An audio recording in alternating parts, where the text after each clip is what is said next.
Simon & Schuster Audio presents It Starts With Us, a novel by Colleen Hoover, read by Olivia Song and Colin Donnell.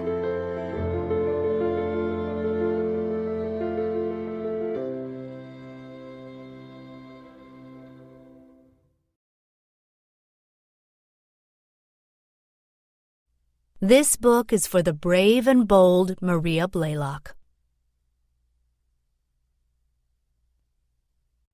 Chapter 1. Atlas. The way asshole is misspelled in red spray paint across the back door of Bibbs makes me think of my mother. She would always insert a brief pause between syllables, making it sound like two separate words. I wanted to laugh every time I heard it, but it was hard to find the humor in it as a child when I was always the recipient of the hurled insult. Ass-hole, Darren mutters. Had to be a kid. Most adults know how to spell that word. You'd be surprised. I touch the paint, but it doesn't stick to my fingers. Whoever did this must have done it right after we closed last night. Do you think the misspelling was intentional? He asks. Are they suggesting you're so much of an asshole that you are a whole entire ass? Why do you assume they were targeting me? They could have been targeting you or Brad. It's your restaurant. Darren takes off his jacket and uses it to pry a large shard of exposed broken glass out of the window. Maybe it was a disgruntled employee. Do I have disgruntled employees? I can't think of a single person on payroll who would do something like this. The last person I had had quit was 5 months ago, and she left on good terms after getting a college degree. There was that guy who did the dishes before you hired Brad. What was his name? He was named after some kind of mineral or something. It was super weird. Quartz, I say. It was a nickname. I haven't thought about that guy in so long. I doubt he's holding a grudge against me after all this time. I fired him right after we opened because I found out he wasn't washing the dishes unless he could actually see food on them. Glasses, plates, silverware, anything that came back to the kitchen from a table looking fairly clean, he'd just put it straight on the drying rack. If I wouldn't have fired him, he would have gotten us shut down by the health department. You should call the police, Darren says. We'll have to file a report for insurance. Before I object, Brad appears at the back door, his shoes crunching the broken glass beneath his feet. Brad has been inside taking inventory in order to see if anything was stolen. He scratches the stubble on his jaw. They took the croutons. There's a confused pause. Did you say croutons? Darren asks. Yeah. They took the whole thing of croutons that were prepared last night. Nothing else seems to be missing, though. That wasn't at all what I was expecting him to say. If someone broke into a restaurant and didn't take appliances or anything else of value, they probably broke in because they were hungry. I know that kind of desperation firsthand. I'm not reporting this. Darren turns to me. Why not? They might catch whoever did it. That's the point? I grab an empty box out of the dumpster and start picking up shards of glass. I broke into a restaurant once, stole a turkey sandwich.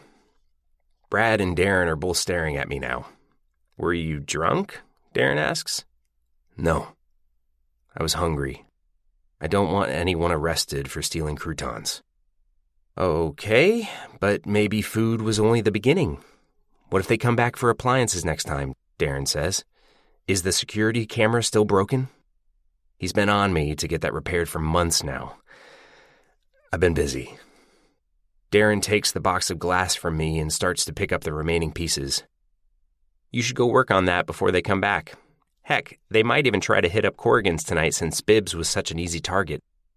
Corrigan's has working security, and I doubt whoever it was will vandalize my new restaurant. It was a matter of convenience, not a targeted break-in. You hope, Darren says. I open my mouth to respond, but I'm interrupted by an incoming text message. I don't think I've ever reached for my phone faster. When I see the text isn't from Lily, I deflate a little. I ran into her this morning while I was running errands. It was the first time we've seen each other in a year and a half, but she was late for work and I had just received the text from Darren informing me we had a break-in. We parted somewhat awkwardly on the promise that she would text me once she got to work. It's been an hour and a half since then, and I still haven't heard from her. An hour and a half is nothing, but I can't ignore the nagging in my chest that's trying to convince me she's having doubts about everything that was said between us in that 5-minute exchange on the sidewalk. I'm definitely not having doubts about what I said.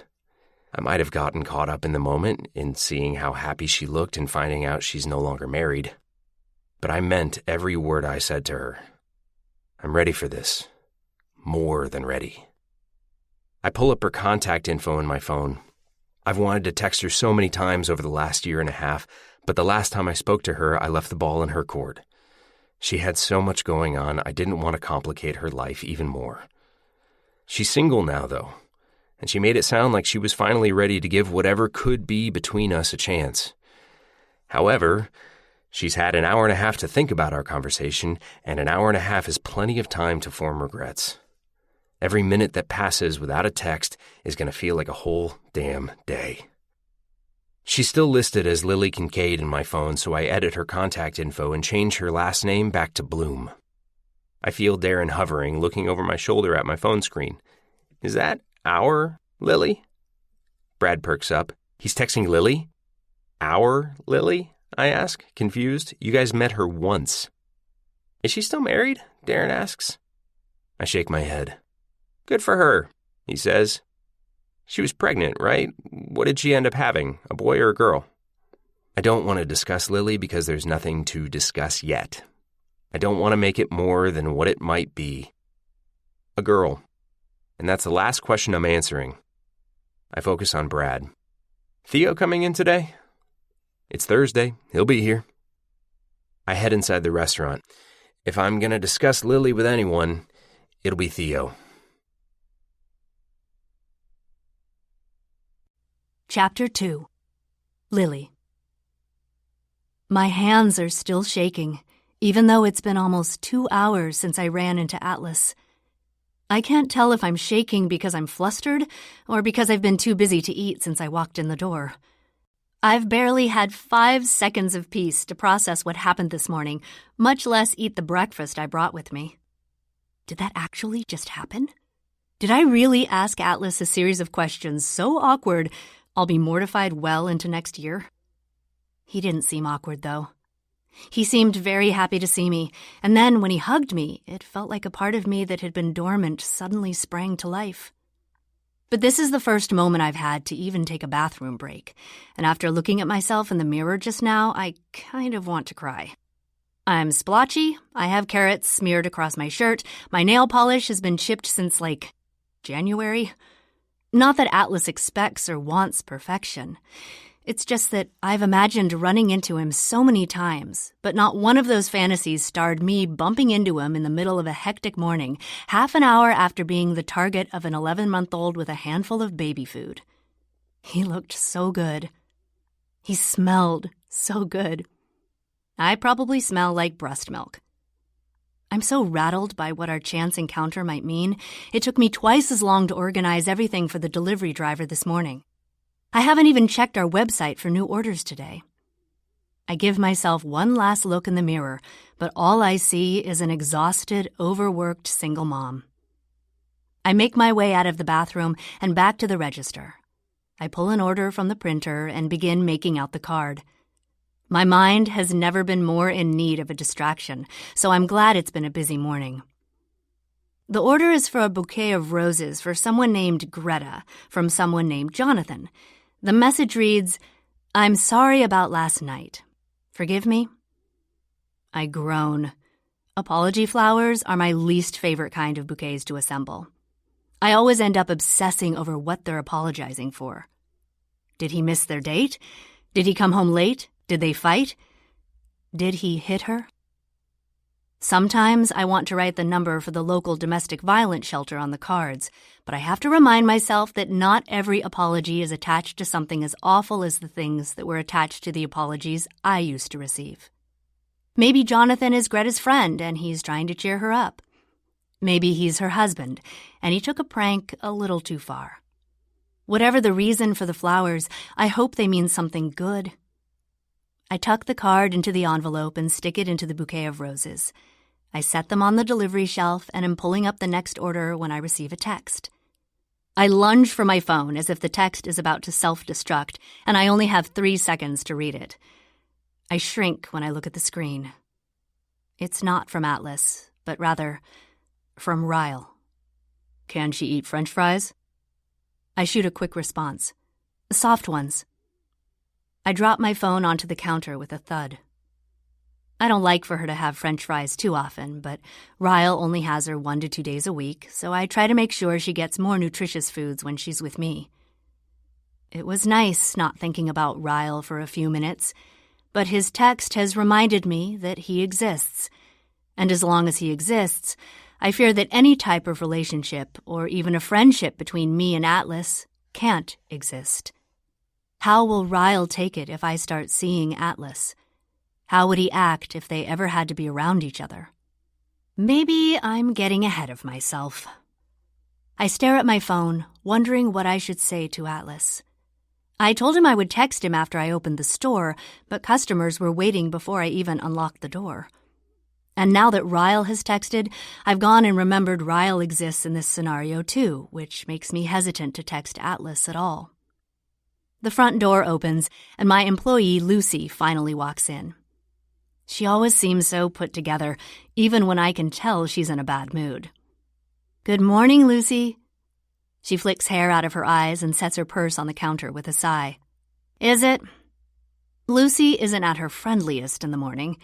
It's why my other employees, Serena or I, usually work the register until at least 11, while Lucy puts arrangements together in the back. She is much better with customers after a cup or 5 of coffee. I just found out our place cards never arrived because they were discontinued, and it's too late to order more. The wedding is in less than a month. So much has gone wrong leading up to this wedding. I have half a mind to tell her not to go through with it. But I'm not superstitious. Hopefully, she isn't either. Homemade place cards are in style, I offer.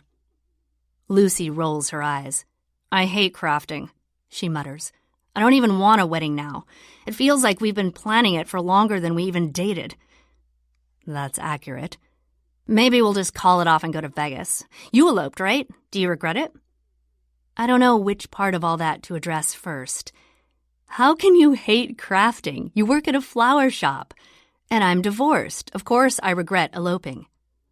I hand her a small stack of orders I haven't gotten to yet. But it was fun, I admit. Lucy goes to the back and starts on the rest of the orders, and I go back to thinking about Atlas. And Ryle. And Armageddon, which is what the two of them in my brain at the same time feels like. I have no idea how this is expected to work. When Atlas and I ran into each other, it was as if everything else faded away, including Ryle. But now, Ryle is beginning to seep back into my thoughts. Not in the way thoughts of Ryle used to occupy my mind, but more in a way that feels like a roadblock. My love life has finally been on a straight path with no bumps or curves, basically because it's been non-existent for well over a year and a half. But now it feels like there's nothing but rough terrain and obstacles and cliffs ahead. Is it worth it? Of course, Atlas is worth it. But are we worth it? Is us potentially becoming a thing worth the stress it would inevitably bring to all the other areas of my life? I haven't felt this conflicted in so long. Part of me wants to call Elisa and tell her about seeing Atlas, but I can't. She knows how Ryle still feels about me. She knows how he'd feel if I brought Atlas into the picture. I can't talk to my mother because she's my mother. As close as we've become lately, I'd still never freely discuss my dating life with her. There's really only one woman I feel comfortable talking to about Atlas. Lucy? She appears from the back, pulling an earbud out of her ear. Did you need me? Can you cover me for a while? I need to go run an errand. I'll be back in an hour. She makes her way behind the counter, and I grab my purse. I don't get a lot of alone time now that I have Emerson, so I occasionally steal an hour here and there during the work week when I have someone to back up my absence at the shop. Sometimes I like to sit in my thoughts and it's impossible to do that in the presence of a child, because even when she's asleep, I'm in mom mode. And with the constant flow of traffic at work, it's rare that I can find a stretch of peace without being interrupted. I've found that being alone in my car with my music on, and occasionally a slice of dessert from the Cheesecake Factory, is sometimes all it takes to sort through the knots in my brain. Once I'm parked with a clear view of Boston Harbor, I lean my seat back and grab the notepad and pen I brought with me. I don't know if this will help as much as dessert sometimes does, but I need to release my thoughts in the same way I've done in the past. This method has helped before when I need things to fall neatly into place. Although this time, I'm just hoping it helps things not to fall completely apart. Dear Ellen, guess who's back? Me. And Alice. Both of us. I ran into him on my way to meet Ryle with Emmy this morning. It was so good to see him. But as reaffirming as it was to see him and to know where we both stand at this point in our lives, it ended a bit awkwardly. He was having a minor emergency with his restaurant and was in a hurry. I was late opening the store. We parted on the promise that I would text him. I want to text him. I do, especially because seeing him reminded me of how much I miss the feeling I get when I'm around him. I didn't realize how lonely I'd been feeling until those few minutes with him this morning. But since Ryle and I divorced... Oh, wait. Wow. I haven't told you about the divorce. It's been way too long since I've written to you. Let me back up. I decided my separation from Ryle should be permanent after giving birth to Emmy. I asked him for a divorce right after she was born. I wasn't attempting to be cruel in my timing. I just didn't know which choice I was going to make until I held her in my arms and knew with every fiber of my being that I would do whatever it took to break the cycle of abuse. Yes, asking for a divorce hurt. Yes, I was heartbroken. But no, I don't regret it. My choice helped me realize that sometimes the hardest decisions a person can make will most likely lead to the best outcomes. I can't lie and say I don't miss him, because I do. I miss what we sometimes were. I miss the family we could have been for Emerson. But I know I made the right decision, even though I sometimes get overwhelmed by the weight of it. It's difficult because I still have to interact with Ryle. He still possesses all the good qualities I fell in love with, and now that I'm no longer in a relationship with him, it's rare I see the negative side that ultimately ended our marriage. I think that has to do with the fact that he's on his best behavior. He had to be agreeable and not put up too much of a fight because he knew I could have reported him for all the incidents of domestic violence I experienced at his hands. He could have lost a lot more than his wife, so when it came to the custody arrangement, things were more amiable than I expected them to be. That may have been more because I put up less of a fight than he did. My lawyer was very straightforward when I said I wanted sole custody. Unless I was willing to drag the dirtiest parts of our rock bottom into a courtroom, there wasn't much I could do to prevent Ryle from getting visits with Emerson. And even if I were to bring up the domestic violence, my lawyer said it's very rare that a willing, successful father without a record who provides financial support would have any sort of rights removed. I was looking at two options. I could choose to press charges and drag this through the courts, only to be met with a very possible joint custody arrangement, or I could attempt to work an agreement out with Ryle that would satisfy us both while preserving our co-parenting relationship. I guess you could say we came to a compromise, even though there isn't an agreement in the world that would make me feel comfortable with sending my daughter off with someone I know possesses a temper.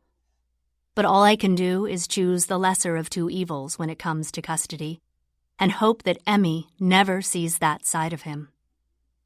I want Emmy to bond with her father. I've never wanted to keep her from him. I just want to ensure she's safe, which is why I begged Ryle to agree to day visits for the first couple of years. I never told him outright it's because I don't know that I fully trust him with her. I think I might have blamed it on my breastfeeding situation and the fact that he's on call all the time, But deep down, I'm sure he knows why I've never wanted her to stay with him overnight.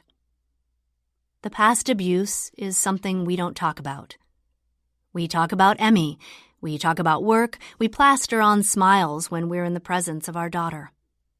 Sometimes it feels forced and fake, at least on my end, but it's better than what this could have been had I taken him to court and lost. I'll fake a smile until she's 18 if it means I don't have to share custody and potentially expose my daughter to the worst parts of her father on a more regular basis. It's been working out okay so far, if you don't count the occasional gaslighting and unwanted flirtation from him. As clear as I've made my feelings during this divorce, he still has hope for us. He says things sometimes that indicate he hasn't fully let go of the idea of us. I fear that a huge part of Ryle's cooperation rests on the notion that he'll eventually win me back if he's good enough, for long enough. He has it in his head that I'll soften over time. But life isn't going to happen his way, Ellen. I'm ultimately going to move on, and if I'm being honest, I hope I end up moving on in Atlas's direction. It's too soon to know if that's a possibility, but I know for a fact I'll never move back in Ryle's direction, no matter how much time passes. It's been almost a year since I asked Ryle for the divorce, but it's been almost 19 months since the fight that ultimately caused our separation. Which means I've been single for over a year and a half. The year and a half of separation between potential relationships seems like plenty of time, and maybe it would be if it were anyone other than Atlas. But how can I possibly make this work? What if I text Atlas and he invites me to lunch, and then lunch goes wonderful, which I'm sure it would, and lunch leads to dinner, and dinner leads to us falling right back into step with where we left off when we were younger. And then we're both happy and we fall back in love and he becomes a permanent part of my life. I know it sounds like I'm getting ahead of myself, but it's Atlas we're talking about here. Unless he had a personality transplant, I think you and I both know how easy Atlas is for me to love, Ellen. That's why I'm so hesitant, because I'm scared it will work out. And if it works out, how will Ryle feel about my new relationship? Emerson is almost a year old, and we've gone this whole year without too much drama. But I know that's because we've found a good flow that nothing has interrupted. So why does it feel like any mention of Atlas will cause a tsunami? Not that Ryle deserves the concern I'm currently feeling over this situation, but he has the potential to make my dating life a living hell. Why does Ryle still occupy an entire wall in my many layers of thoughts? That's what it feels like, as if these wonderful things happen, but as they start to sink in, they eventually reach a part of me that is still making decisions based on Ryle and his potential reactions. His reactions are what I fear the most. I want to hope that he wouldn't be jealous, but he will be. If I start dating Atlas, he'll make it difficult for everyone. Even though I know divorce was the right choice, there are still consequences to that choice. And one of those consequences is that Ryle will always look at Atlas like he's the thing that broke up our marriage. Ryle is the father of my daughter. No matter what man comes and goes in my life from this point forward, Ryle is the one constant that I'll always have to appease if I want the most peaceful experience for my daughter. And if Atlas Corrigan is back in my life, Ryle will never be appeased. I wish you could tell me what decision to make. Do I sacrifice what I know will make me happy for the sake of avoiding the inevitable disruption Atlas's presence would cause? Or will I always have an Atlas-shaped hole in my heart unless I allow him to fill it? He's expecting me to text him, but I think I need more time to process this. I don't even know what to say to him. I don't know what to do. I'll let you know if I figure it out. Lily. Chapter 3. Atlas. We finally reached the shore, Theo says. You actually said that to her? Out loud? I shift uncomfortably on the couch. We bonded over Finding Nemo when we were younger. You quoted a cartoon. Theo's head roll is dramatic. And it didn't work. It's been over 8 hours since you ran into her, and she still hasn't texted you. Maybe she got busy. Or maybe you came on too strong, Theo says, leaning forward. He clasps his hands between his knees and refocuses. Okay, so what happened after you said all the cheesy lines? He's brutal. Nothing. We both had to get to work. I asked if she still had my number, and she said she had it memorized, and then we said good... Hold up, Theo interrupts. She has your number memorized? Apparently so. Okay. He looks hopeful. This means something. No one memorizes numbers anymore. I was thinking the same thing, but I also wondered if she memorized my number for other reasons.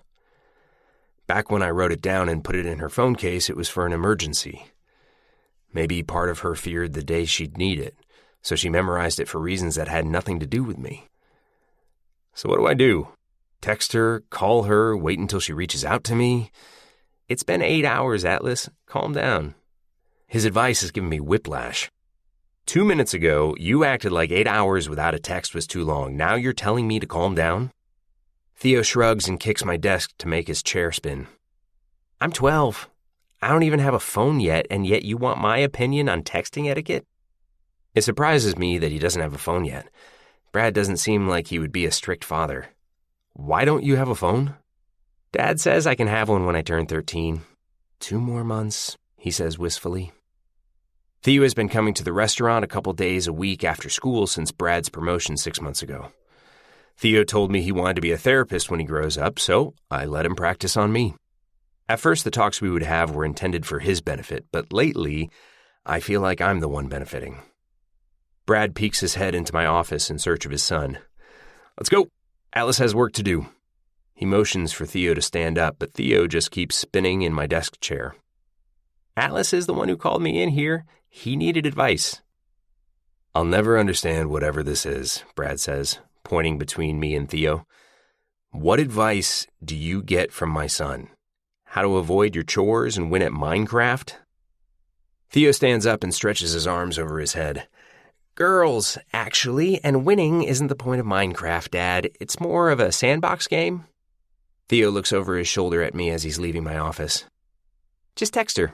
He says that like it's the obvious solution. Maybe it is. Brad yanks him away from the door. I settle back into my desk chair and stare at my blank phone screen. Maybe she memorized the wrong number. I open her contact and hesitate. Theo could be right. I could have come on too strong this morning. We didn't say much when we ran into each other, but what we did say had meaning and intent. Maybe that scared her. Or maybe I'm right and she memorized the wrong number. My fingers hover over my phone's keyboard. I want to text her, but I don't want to pressure her. However, she and I both know our lives would have turned out so different if I hadn't made so many missteps with her in the past. I spent years making excuses for why my life wasn't good enough for her to be a part of it. But Lily always fit. She was a perfect fit. I refuse to let her walk away this time without a little more effort on my part. I'll start with making sure she has my correct number. It was good seeing you today, Lily. I wait to see if she's going to text me back. When I see the 3 dots pop up, I hold my breath in anticipation. You too. I stare at her response for way too long, hoping it'll be accompanied by another text, but it isn't. That's all I'm getting. It's only 2 words, but I can read between the lines. I sigh in defeat and drop my phone onto my desk. Chapter 4. Lily. Mine and Ryle's situation has been an unconventional one since Emerson was born. I don't think many couples file divorce papers at the same time they sign their newborn's birth certificate. As much as I was disappointed in Ryle for being the thing that forced me to have to make the decision to end our marriage, I didn't want to prevent him from bonding with our daughter. I cooperate with him as much as I can since his schedule is so hectic. I sometimes even take her to his work to visit him on his lunch break. He's also had a key to my place since before Emerson was born. I only gave it to him because I lived alone and was afraid I'd go into labor and he'd need access to the apartment. But he never gave the key back after her birth, even though I've been meaning to ask him for it. He sometimes uses it on the rare occasions he has a late surgery and has extra time to spend with Emmy in the mornings after I head to work. That's why I haven't asked for it back. But lately, he's been using the key to bring Emmy home. He texted me just before I closed the shop earlier and told me Emmy was tired, so he was taking her to my place to put her to bed. The frequency he's been using the key lately is making me wonder if Emmy is the only one he's trying to spend more time with. My front door is unlocked when I finally make it to my apartment. Ryle is in the kitchen. He glances up at me when he hears the front door shut. "I grabbed dinner," he says, holding up a bag from my favorite Thai place. "You haven't eaten, have you?" I don't like this. He's been making himself more and more comfortable here. But I'm emotionally drained from the day already, so I shake my head and decide to confront the issue at a different time. "I haven't. Thank you." I set my purse on the table and pass the kitchen, heading for Emmy's room. "I just laid her down," he warns. I pause right outside her door and press my ear to it. It's quiet, so I back away from the door and head into the kitchen without waking her. I feel awful about my short response to Atlas earlier, but this interaction with Ryle is confirming all my concerns. How am I supposed to start something with someone new when my ex still brings me dinner and has a key to my apartment? I need to set firm boundaries with Ryle before I can even begin to entertain the idea of Atlas. Ryle chooses a bottle of red wine from my tabletop wine rack. "Mind if I open this?" I shrug as I spoon pad thai onto my plate. "Go ahead, but I don't want any." Ryle puts the bottle back and opts for a glass of tea. I grab a water out of the fridge, and we both take a seat at the table. "How was she today?" I ask him. "A little cranky, but I had a lot of errands to run. I think she just got tired of going in and out of the car seat." "She was better when we went over to Elisa's." "When's your next day off?" I ask him. "Not sure. I'll let you know." He reaches forward and uses his thumb to wipe something off my cheek. I flinch a little, but he doesn't notice. Or maybe he pretends not to. I'm not sure if he realizes the reaction I have anytime his hand comes near me is a negative one. Knowing Ryle, he probably thinks I flinched because I felt a spark. After Emmy was born, there were moments here and there when I would feel a spark between us. He'd do or say something sweet, or he'd be holding Emmy while he sang to her, and I would feel that familiar desire for him bubbling up inside of me. But I somehow found it within me to pull myself out of the moment every time. It only takes one bad memory to immediately dull any fleeting feelings I have in his presence. It's been a long, bumpy road, but those feelings are finally non-existent.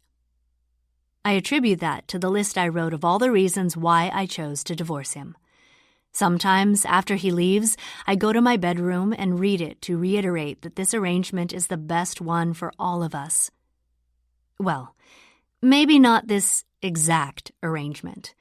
I'd still like my key returned to me.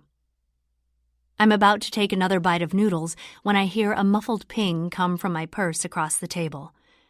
I drop my fork and quickly reach for my phone before Ryle does. Not that he would read my texts, but the last thing I want right now is for him to even try to be polite by handing me my phone. He might see that the text is from Atlas, and I'm not prepared for the storm that would bring.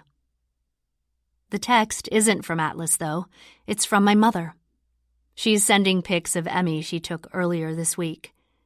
I set the phone down and pick up my fork, but Ryle is staring at me. "It was my mother," I say. I don't know why I even say that. I don't owe him an explanation, but I don't like the way he's staring at me. "Who were you hoping it would be? You practically lunged across the table for your phone. No one. I take a drink. He's still staring. I have no idea how well Ryle can read me, but it looks like he knows I'm lying. He spins his fork in his noodles and looks down at his plate with a hardened jaw. Are you seeing someone? There's an edge to his voice now. Not that it's any of your business, but no. Not saying it is my business. Just having a casual conversation. I don't respond to that because it's a lie. Any recently divorced husband asking his ex-wife if she's seeing someone is making anything but casual conversation. I do think we need to have a more serious conversation at some point about dating, he says, before either of us brings other people around Emerson. Maybe lay some ground rules. I nod. I think we need to lay ground rules for a lot more than just that. His eyes narrow. Like what? Your access to my apartment. I swallow. I'd like my key back. Ryle stares stoically before he responds. Then he wipes his mouth and says, I can't put my daughter to bed. That's not what I'm saying at all. You know my schedule is crazy, Lily. I hardly get to see her as it is. I'm not saying I want you to see her any less. I just want my key back. I value my privacy. Ryle's expression is tight. He's upset with me. I knew he would be, but he's making this into more than it is. It has nothing to do with how much I want him to see Emmy. I just don't want him having easy access to my apartment. I moved out and divorced him for a reason. It's not going to be a huge change, but it's one that needs to happen, or we'll be stuck in this unhealthy routine forever. I'll just start keeping her overnight then. He says it with such conviction while eyeing me for a reaction. I know he can feel the discomfort I'm suddenly drowning in. I keep my voice calm. I don't think I'm ready for that. Ryle drops his fork on his plate with a thud. Maybe we need to modify the custody arrangement. Those words infuriate me, but I somehow prevent my rage from boiling over. I stand and pick up my plate. Really, Ryle? I ask for the key to my apartment back, and you threaten me with court? We agreed to this arrangement, but he's acting like that was for my benefit rather than his. He knows I could have taken him to court for sole custody after everything he put me through. Hell, I never even had him arrested. He should be grateful I've been as generous as I have. When I get to the kitchen, I set down my plate and grip the edges of the counter, allowing my head to drop between my shoulders. Calm down, Lily. He's just reacting. I hear Ryle's sigh regretfully, and then he follows me into the kitchen. He leans against the counter while I rinse my plate. Can you at least give me a timeline? His voice is lower when he speaks. When will I get overnights with her? I press my hip against the counter and face him. When she can talk. Why then? I hate that he even needs me to say this out loud. So she can tell me if something happens, Ryle. When the full meaning of what I've just said sinks in, he chews on his bottom lip with a small nod. I can see the frustration in the veins that rise in his neck. He pulls his keys out of his pocket and removes my apartment key. He tosses it on the counter and walks away. When he grabs his jacket and disappears out the front door, I feel that familiar twinge of guilt creeping into my chest. The guilt is always followed by doubts like, am I being too hard on him? And what if he really has changed? I know the answers to these questions, but sometimes it feels good to read the reminders. I go to my room and pull the list out of my jewelry box. 1. He slapped you because you laughed. 2. He pushed you down a flight of stairs. 3. He bit you. 4. He tried to force himself on you. 5. You had to get stitches because of him. 6. Your husband physically hurt you more than once.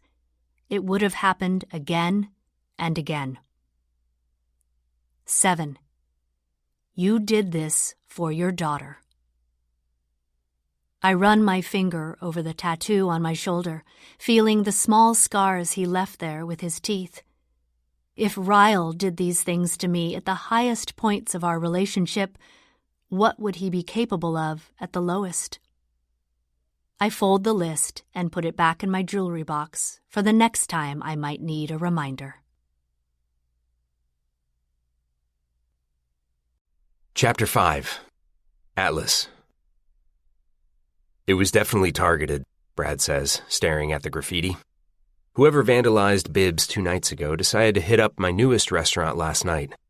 Corrigan's has 2 damaged windows, and there's another message spray-painted across the back door. Fuck you, Atlas. They added an S and underlined ass in my name. I catch myself wanting to laugh at the cleverness, but my mood isn't making space for humor this morning. Yesterday, the vandalism barely fazed me. I don't know if it was because I had just run into Lily and was still riding that high, but this morning I woke up stuck on her apparent avoidance of me. Because of that, the damage to my newest restaurant feels like it's cutting a little deeper. I'll check the security footage. I'm hoping it reveals something useful. I still don't know if I want to go to the police. Maybe if it's someone I know, I can at least confront them before I'm forced to resort to that. Brad follows me into the office. I power on the computer and open the security app. I think Brad can feel my frustration because he doesn't speak while I search the footage for several minutes. There, Brad says, pointing to the lower left-hand corner of the screen.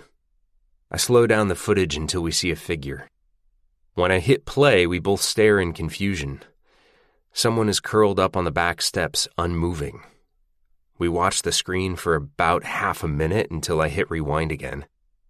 According to the timestamp on the footage, the person remains on the steps for over 2 hours, without a blanket, in a Boston October. They slept here, Brad says. They weren't too worried about getting caught, were they? I rewind the footage even more until it shows the person walking into the frame for the first time a little after 1 a.m. Because it's dark, it's hard to make out facial features, but they seem young, more like a teenager than an adult. They snoop around for a few minutes, dig through the dumpster, check the lock on the back door, pull out the spray paint, and leave their clever message.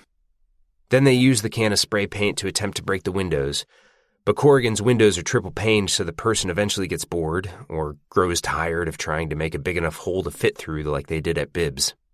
That's when they proceed to lie down on the back steps where they fall asleep. Just before the sun rises, they wake up, look around, and then casually walk away like the entire night never happened. Do you recognize him? Brad asks. No. You?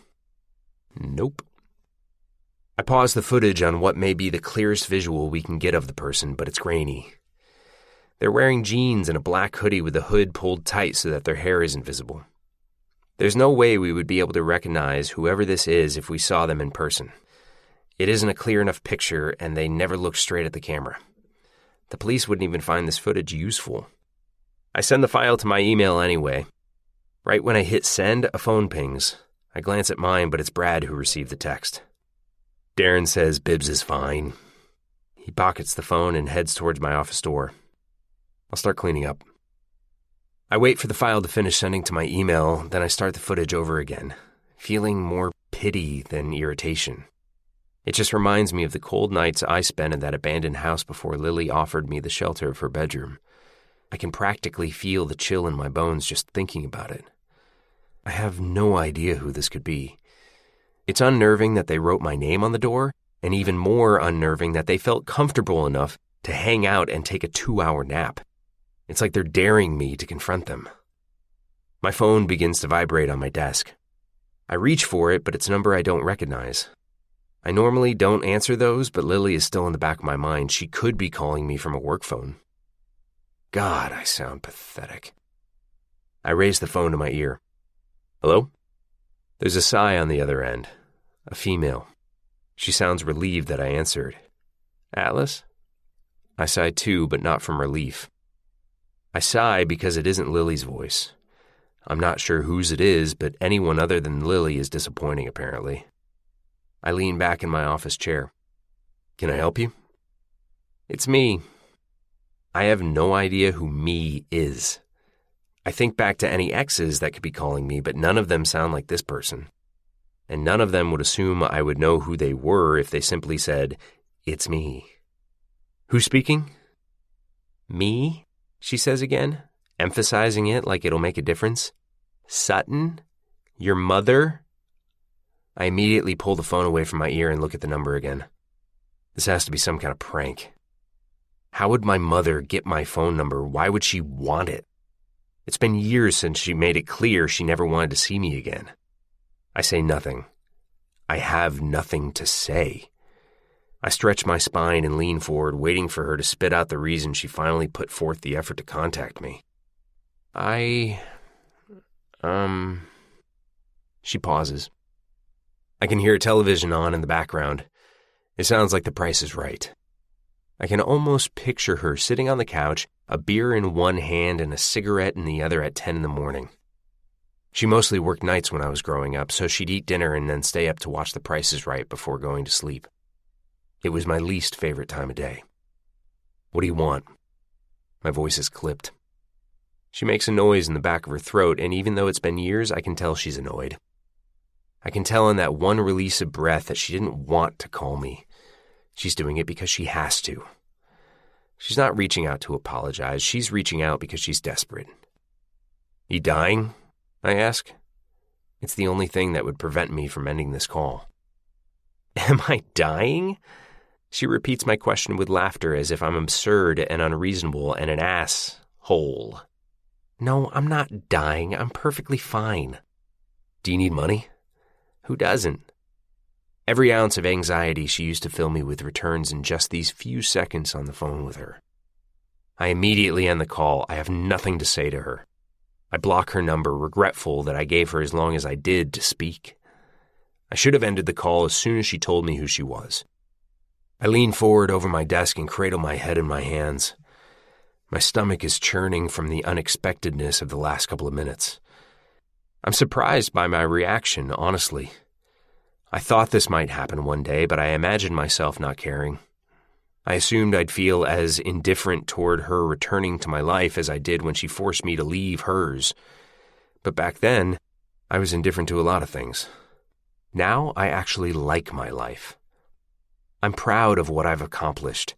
I have absolutely no desire to allow anyone from my past to come in and threaten that.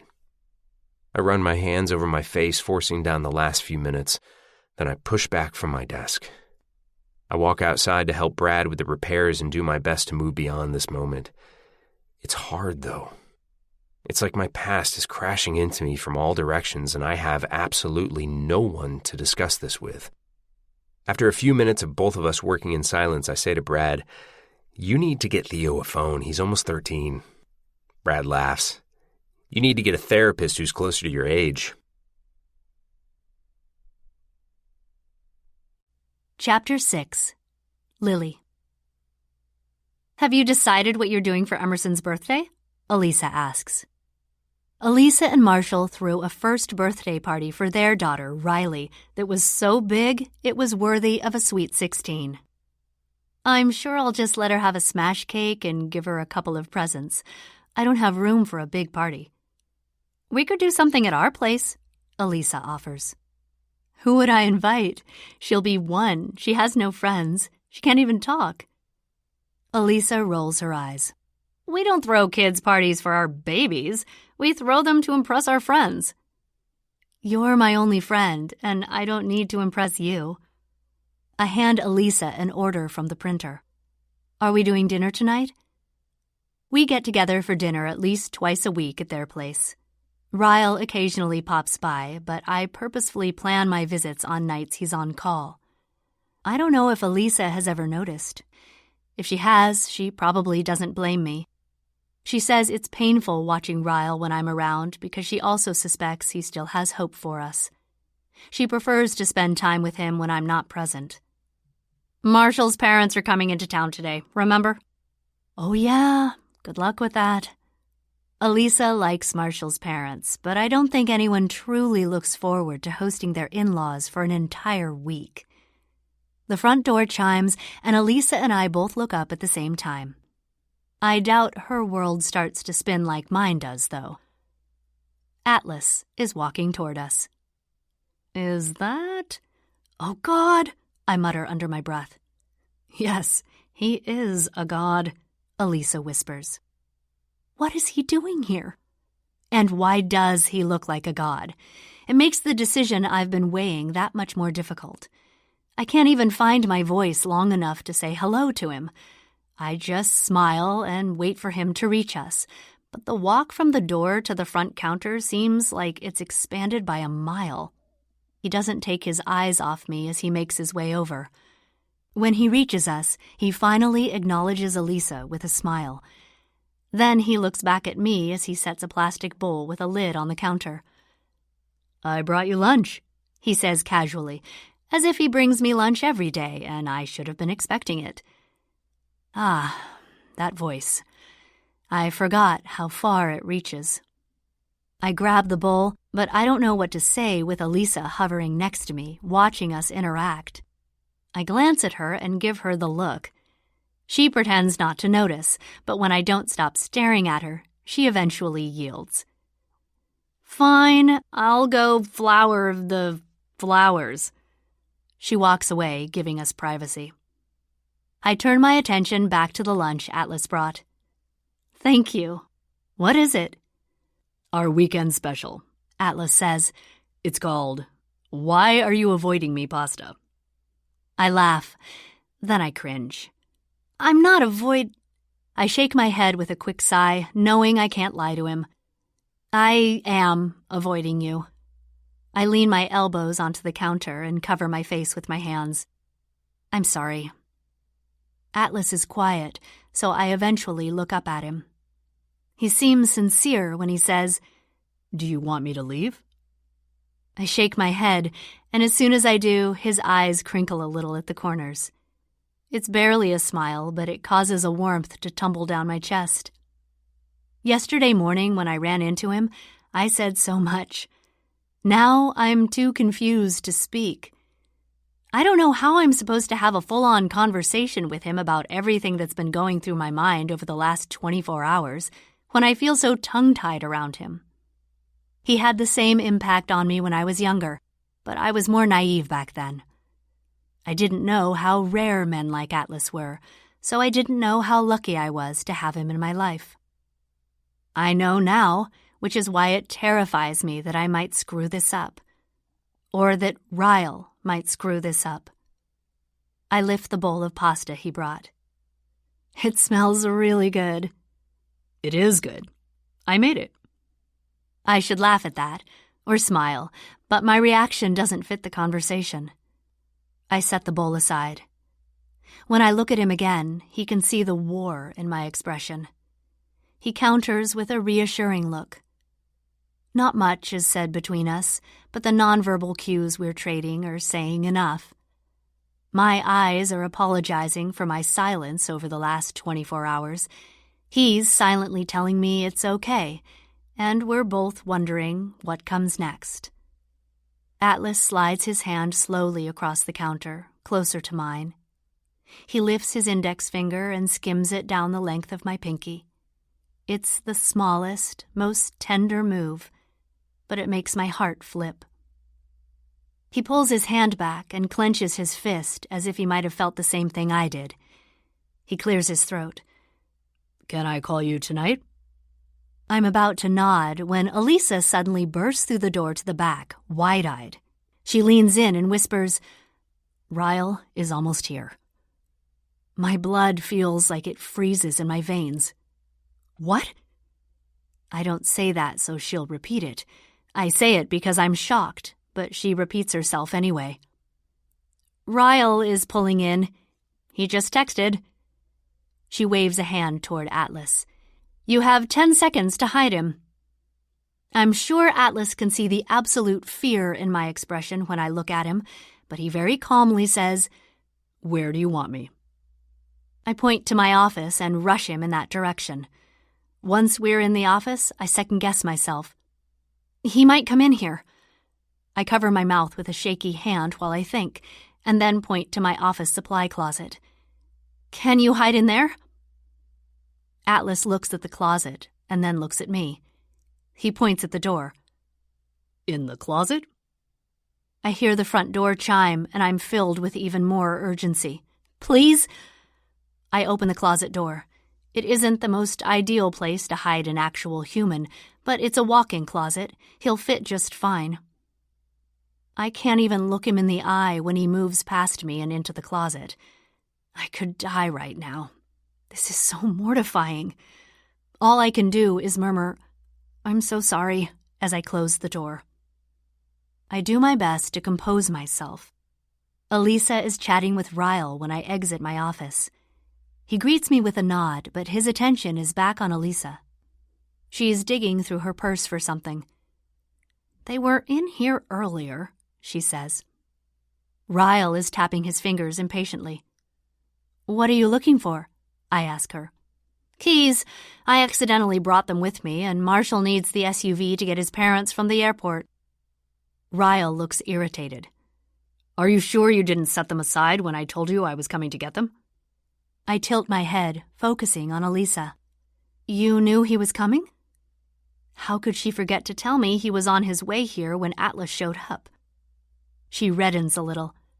"I got sidetracked by unexpected events." She holds up her hand in victory. "Found them." She drops them in Ryle's palm.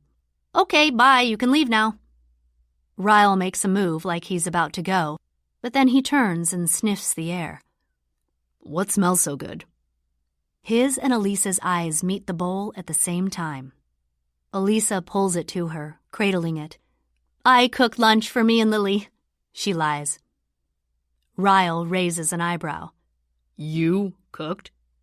He reaches for the bowl. "I have to see this. What is it?" Elisa hesitates before handing him the bowl. "Yeah, it's chicken barabadula meat." She looks at me and her eyes are wide. She is such a horrible liar. "Chicken what?" Ryle opens the bowl and inspects it. "It looks like shrimp pasta." Elisa clears her throat. "Yeah, I cooked the shrimp in chicken stock. That's why it's called chicken barabadula meat." Ryle puts the lid back on and looks at me with concern as he slides the bowl across the counter back to Elisa. "I'd order pizza if I were you." I force a laugh, but so does Elisa. Both of us laughing makes our reaction seem way too compulsory for a joke that wasn't even funny. Ryle's expression narrows. He takes a couple of steps back, a suspicious look in his eye. He must be used to the two of us having inside jokes that he isn't a part of, because he doesn't even question us. He spins and walks out of the flower shop in a rush to get the keys to Marshall. Elisa and I both stand as still as statues until we're sure he's left the building and is way out of earshot. Then I look at her incredulously. "Chicken barbo what? Did you just completely make up a new language?" "I had to say something," she says defensively. "You stood there like a lump. You're welcome." I wait a couple of minutes to make sure Ryle has had time to leave. I walk out front to ensure Ryle's car is gone. Then I regretfully walk into my office and head to the supply closet to inform Atlas he's in the clear. I exhale before opening the door. Atlas is waiting patiently, his arms crossed as he leans against a shelf, as if being hidden in a closet doesn't bother him in the least. "I'm so sorry." I don't know how many apologies it will take to make up for what I just asked Atlas to do, but I'm prepared to say it 1,000 more times. "Is he gone?" I nod, but rather than exit the closet, Atlas grabs my hand, pulls me in, and closes the door. Now we're both in the closet. The dark closet. But not so dark that I can't see the flicker in his eyes that indicates he's holding back a smile. Maybe he doesn't absolutely hate me for this. He releases my hand, but it's so cramped in here for the two of us, parts of him are grazing parts of me. My stomach knots, so I press my back into the shelf behind me in an attempt not to press into him, but it feels like he's draped over me like a warm blanket. He's so close I can smell his shampoo. I very calmly try to breathe through my nerves. "Well, can I?" he asks, his voice a whisper. I have no idea what he's asking me, but I want to answer with a confident yes. Rather than blurt out my consent to a question I don't even know, I silently count to 3. Then I say, "Can you what?" "Call you tonight." "Oh." He jumped right back into the conversation we were having out front, as if Ryle never even interrupted us. I pull in my bottom lip and bite down on it. I want to say okay because I want Atlas to call me, but I also want Atlas to know that me hiding him from Ryle inside of this closet is probably on par with how the rest of our interactions will go, since Ryle is always going to be in the picture, considering we share a child. "Atlas," I say his name like something awful is about to follow it up, but he interrupts me. "Lily." He says my name with a smile, like nothing I could possibly add to his name would be awful. My life is complicated. I don't intend for it to come out like a warning, but it does. I want to help you uncomplicate it. I'm scared your presence is going to complicate it even more. He raises an eyebrow. I'll complicate your life or Ryle's life? His complications become my complications. He's the father of my child. Atlas dips his head ever so slightly. Exactly. He's her father. He's not your husband, so you shouldn't allow your concern for his feelings to persuade you to give up what could be the second best thing to ever happen to you. He says that with such conviction, my heart feels like it's tumbling down my ribcage like a Plinko chip. The second best thing to ever happen to me? I wish his confidence in us were contagious. What's the first best thing to ever happen to me? He looks at me pointedly. Emerson. Hearing him call my daughter the best thing to ever happen to me makes me damn near melt. I hug myself and hold back my smile. You're going to make this difficult for me, huh? Atlas slowly shakes his head. Difficult is the last thing I want to be for you, Lily. He moves and the door begins to open, spilling light into the closet. He faces me with one hand on the door and the other on the wall. When's a good time to call you tonight?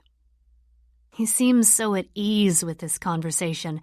It makes me want to pull him back into the closet and kiss him, so that maybe some of his assurance and patience will seep into me. My mouth feels like cotton when I say, whenever. His eyes settle on my lips for a beat, and I feel the look all the way to my toes. But then Atlas closes the door, shutting me alone inside the closet. I deserved that. A mixture of embarrassment, nervousness, and maybe even a little bit of desire is flooding my cheeks. I remain unmoving until I hear the faint chime of the front door being opened. I'm fanning myself when Elisa opens the closet door moments later. I quickly drop my hands to my hips to hide what Atlas's presence does to me. Elisa folds her arms across her chest. You hid him in the closet? My shoulders fall with my shame. I know. Lily. She sounds disappointed in me, but what would she rather I have done? Reintroduce them to one another? I mean, I'm glad you did it, because I'm not sure how that would have turned out, but you hid him in the closet. You just shoved him in here like an old coat. Her rehashing the moment isn't helping me recover from it. I move toward the front of the store with Elisa on my heels. I had no choice. Atlas is the one guy on this earth Ryle would never approve of me dating. I hate to break it to you, but there's only one guy on this earth Ryle would approve of you dating, and that's Ryle.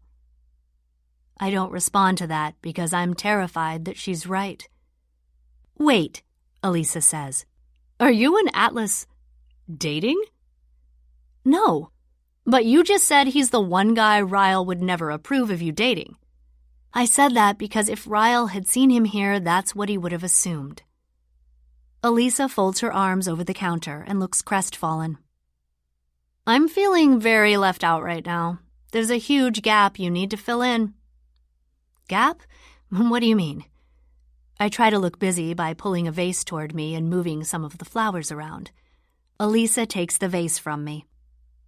He brought you lunch. Why did he bring you lunch if the two of you aren't actively talking? And if you're actively talking, why didn't you tell me about it? I pull the vase back from her. We ran into each other yesterday. It was nothing. I haven't even spoken to him since before Emmy was born. Elisa grabs the vase again. I run into old friends every day. They don't bring me lunch. She slides the vase back to me. We're using it like a conch shell, as if we need it for permission to speak. Your friends probably aren't chefs. That's what chefs do. They cook people lunch. I slide the vase back to her, but she says nothing. She's concentrating so hard, it's like she's attempting to read my mind to get past all the lies she thinks I'm spewing.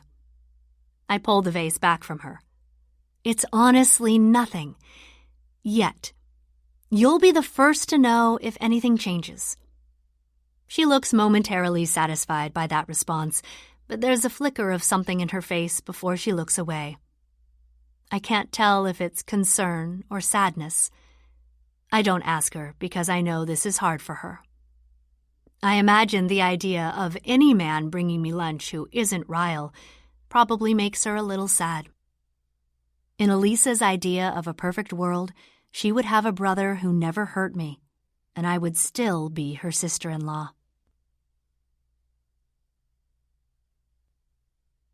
Chapter 7. Atlas. When you're working with flounder, always hold your knife like this. I demonstrate how to start with the dull end at the tail, but Theo looks away as soon as I begin to scale the fish.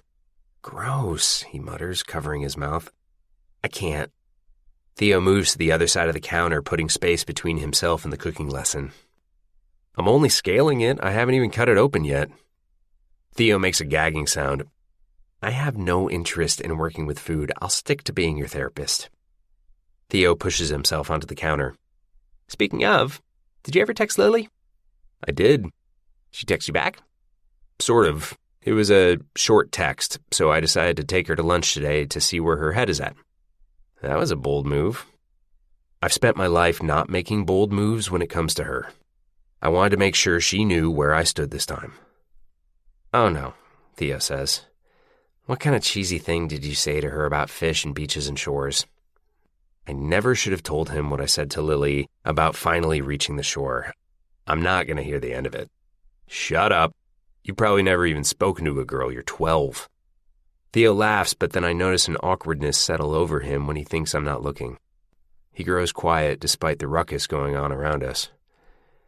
There are at least 5 other people in the kitchen right now, but everyone is so focused on their work, no one is paying attention to the conversation I'm having with Theo. You like someone? I ask him. He shrugs. Kinda. The discussions I have with Theo are usually one-sided. As much as he likes to ask questions, he doesn't answer very many, so I tread carefully. Oh yeah? I try to act casual with my response so he'll expand. Who is she? Theo is looking down at his hands. He's picking at his thumbnail, but I can see his shoulders sink a little after my question, like I did something wrong. Or said something wrong. Or he, I clarify. I whisper it to be sure he's the only one who hears it. Theo's eyes dart up to mine. He doesn't have to confirm or deny anything. I can see the truth written in the fear that's resting behind his eyes. I give my attention back to the fish I'm preparing, and as nonchalantly as possible, I say, Do you go to school with him? Theo doesn't answer immediately. I'm not sure if I'm the first person he's admitted this part of himself to, so I want to make sure to treat that with the care it deserves. I want him to know he has an ally in me, but I also hope he's aware that he has an ally in his father, too. Theo looks around to make sure no one is hovering long enough to follow along with our conversation. He's been in math club with me all year. His words are quick and concise, like he wants to release them and never say them again. Does your dad know? Theo shakes his head. I watch as he swallows what looks like nervous thoughts. I put my knife down when I'm done scaling the fish and move to the sink closest to Theo, washing my hands. I've known your dad for a long time. He's one of my best friends for a reason. I don't surround myself with people who aren't good. I can see the reassurance settle in him when I say that. But I can also tell he's uncomfortable and probably wants to change the subject. I would say you should text this person you like, but you're probably the only 12-year-old left on Earth without a cell phone. You'll never date anyone at this rate. You'll probably be single and phoneless forever. Theo is relieved I'm ribbing him. I'm so glad you decided to be a chef and not a therapist. You suck at advice. I take offense to that. I give good advice. Okay, Atlas, whatever you say. He seems to loosen up. He follows me as I head back to my station. Did you ask Lily out on a date when you went to her work? No. I will tonight. I'm calling her when I get home. I walk by Theo and ruffle his hair on my way to the freezer. Hey, Atlas? I pause. His eyes are filled with concern, but one of the waiters pushes through the doors and walks between us, preventing Theo from saying whatever it was he was about to say. He doesn't have to say it, though. Not saying a word, Theo. Client confidentiality goes both ways. That seems to reassure him. Good. Because if you said something to my dad, I would tell him how cheesy you are with your pickup lines. Theo mockingly presses his palms to his cheeks. We finally reached the beach, my little whale. I glare at him. That's not at all how it went. Theo points across the kitchen. Look! It's sand! We've reached land! Stop. Lily, what the heck? Our boat is wrecked.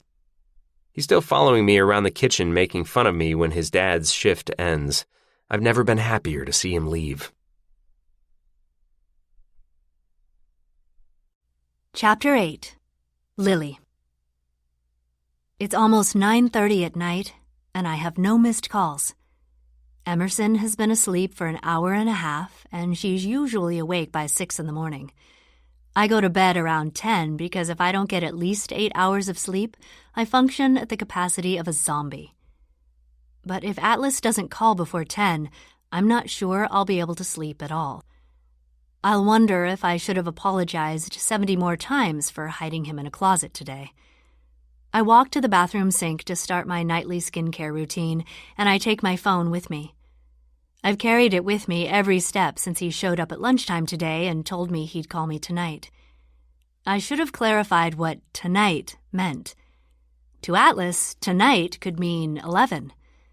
To me, it could mean 8. We probably have two completely different definitions for what morning and night even mean. He's a successful chef who gets home to unwind after midnight, and I'm in my pajamas by 7 in the evening. My phone makes a noise, but it isn't a ringtone. It's making a noise like someone is trying to FaceTime me. Please don't be Atlas. I am not prepared for a video chat. I just put face scrub on. I look at the phone and, sure enough, it's him. I answer it and quickly flip the phone around so that he can't see me. I leave it on my sink while I speed up the cleansing process. You asked if you could call me. This is a video chat. I hear him laugh. I can't see you. Yeah, because I'm washing my face and getting ready for bed. You don't need to see me. Yes, I do, Lily. His voice makes my skin feel tingly. I flip the camera around and hold it up with an I told you so expression. My wet hair is still wrapped in a towel. I'm wearing a nightgown my grandmother probably used to own, and my face is still covered in green foam. His smile is fluid and sexy. He's sitting up in bed, wearing a white t-shirt, leaning against a black wooden headboard. The one time I went to his house, I never went into his bedroom. His wall is blue, like denim. This was definitely worth the decision to video chat, he says. I set the phone back down, facing me this time, and finish rinsing. Thanks for lunch today. I don't want to give him too much praise, but it was the best pasta I've ever had. and it was 2 hours old before I even had a chance to take a lunch break and eat it. You like the "why are you avoiding me" pasta? You know it was great. I walk to my bed once I'm finished in the bathroom. I prop my phone on a pillow and lie on my side. How was your day? It was good, he says, but he's not very convincing with the way his voice drops on the word good. I make a face to let him know I don't believe him. He looks away from the screen for a second, like he's processing a thought. It's just one of those weeks, Lily. It's better now, though. His mouth curls into a slight grin, and it makes me smile, too. I don't even have to make small talk. I'd be happy just staring at him in complete silence for an hour. What's your new restaurant called? I already know it's his last name, but I don't want him to know I Googled him. Corrigan's. Is it the same kind of food as Bibbs? Sort of. It's fine dining, but with an Italian-inspired menu. He rolls onto his side, propping his phone on something so that he's mirroring my position. It feels like old times when we'd stay up late chatting on my bed. I don't want to talk about me. How are you? How's the floral business? What's your daughter like? That's a lot of questions. I have a lot more, but let's start with those. Okay. Well, I'm good. Exhausted most of the time, but I guess that's what I get for being a business owner and a single mother. You don't look exhausted. I laugh. Good lighting. When does Emerson turn 1? On the 11th. I'm going to cry. This first year went so fast. I can't get over how much he looks like you. You think so? He nods and then says, But the flower shop is good? You're happy there? I move my head from side to side and make a face. It's okay. Why just okay? I don't know. I think I'm tired of it, or tired in general. It's a lot, and it's tedious work for not very much financial return. I mean, I'm proud that it's been successful and that I did it, but sometimes I daydream about working in a factory assembly line. I can relate, he says. The idea of being able to go home and not think about your job is tempting. Do you ever get bored of being a chef? Every now and then. It's why I opened Corrigan's, honestly. I decided to take more of an ownership role and less of a chef role. I still cook several nights a week, but a lot of my time goes to keeping them both running on the business side. Do you work crazy hours? I do, but nothing I can't work a date night around. That makes me smile. I fidget with my comforter, avoiding eye contact because I know I'm blushing. Are you asking me out? I am. Are you saying yes? I can free up a night. We're both smiling now. But then Atlas clears his throat, like he's preparing for a caveat. Can I ask you a difficult question? Okay. I try to hide my nerves over what he's about to ask. Earlier today you mentioned your life was complicated. If this, us, becomes something, is it really going to be an issue for Ryle? I don't even hesitate. Yes. Why? He doesn't like you. Me specifically, or any guy you might potentially date? I scrunch up my nose. You. Specifically, you. Because of the fight at my restaurant? Because of a lot of things, I admit. I roll onto my back and move my phone with me. He blames most of our fights on you. Atlas is clearly confused, so I elaborate without making things too uncomfortable. Remember when we were teenagers and I used to write in my journal? I do, even though you never let me read anything. Well, Ryle found the journals, and he read them, and he didn't like what he read. Atlas sighs. Lily, we were kids. Jealousy doesn't have an expiration date, apparently. Atlas presses his lips into a thin line for a moment, like he's attempting to push down his frustration. I really hate that you're stressing over his potential reaction to things that haven't even happened yet. But I get it. It's the unfortunate position you're in. He looks at me reassuringly. We'll take it one step at a time, okay? One very slow step at a time, I suggest. Deal. Slow steps. Atlas adjusts the pillow beneath his head.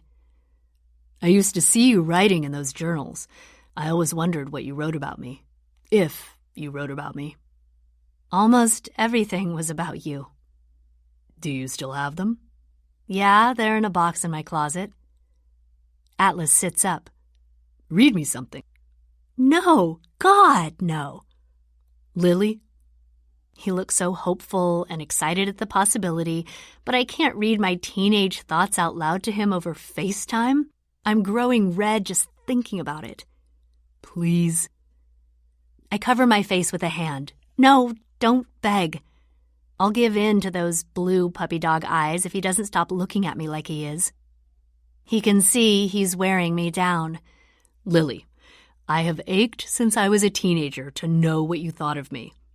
One paragraph. Just give me that much. How can I say no to that? I groan and toss the phone on the bed in defeat. Give me 2 minutes. I walk to my closet and pull down the box. I carry it over to my bed and begin flipping through the journals to find something that won't embarrass me too much. What do you want me to read? My retelling of our first kiss?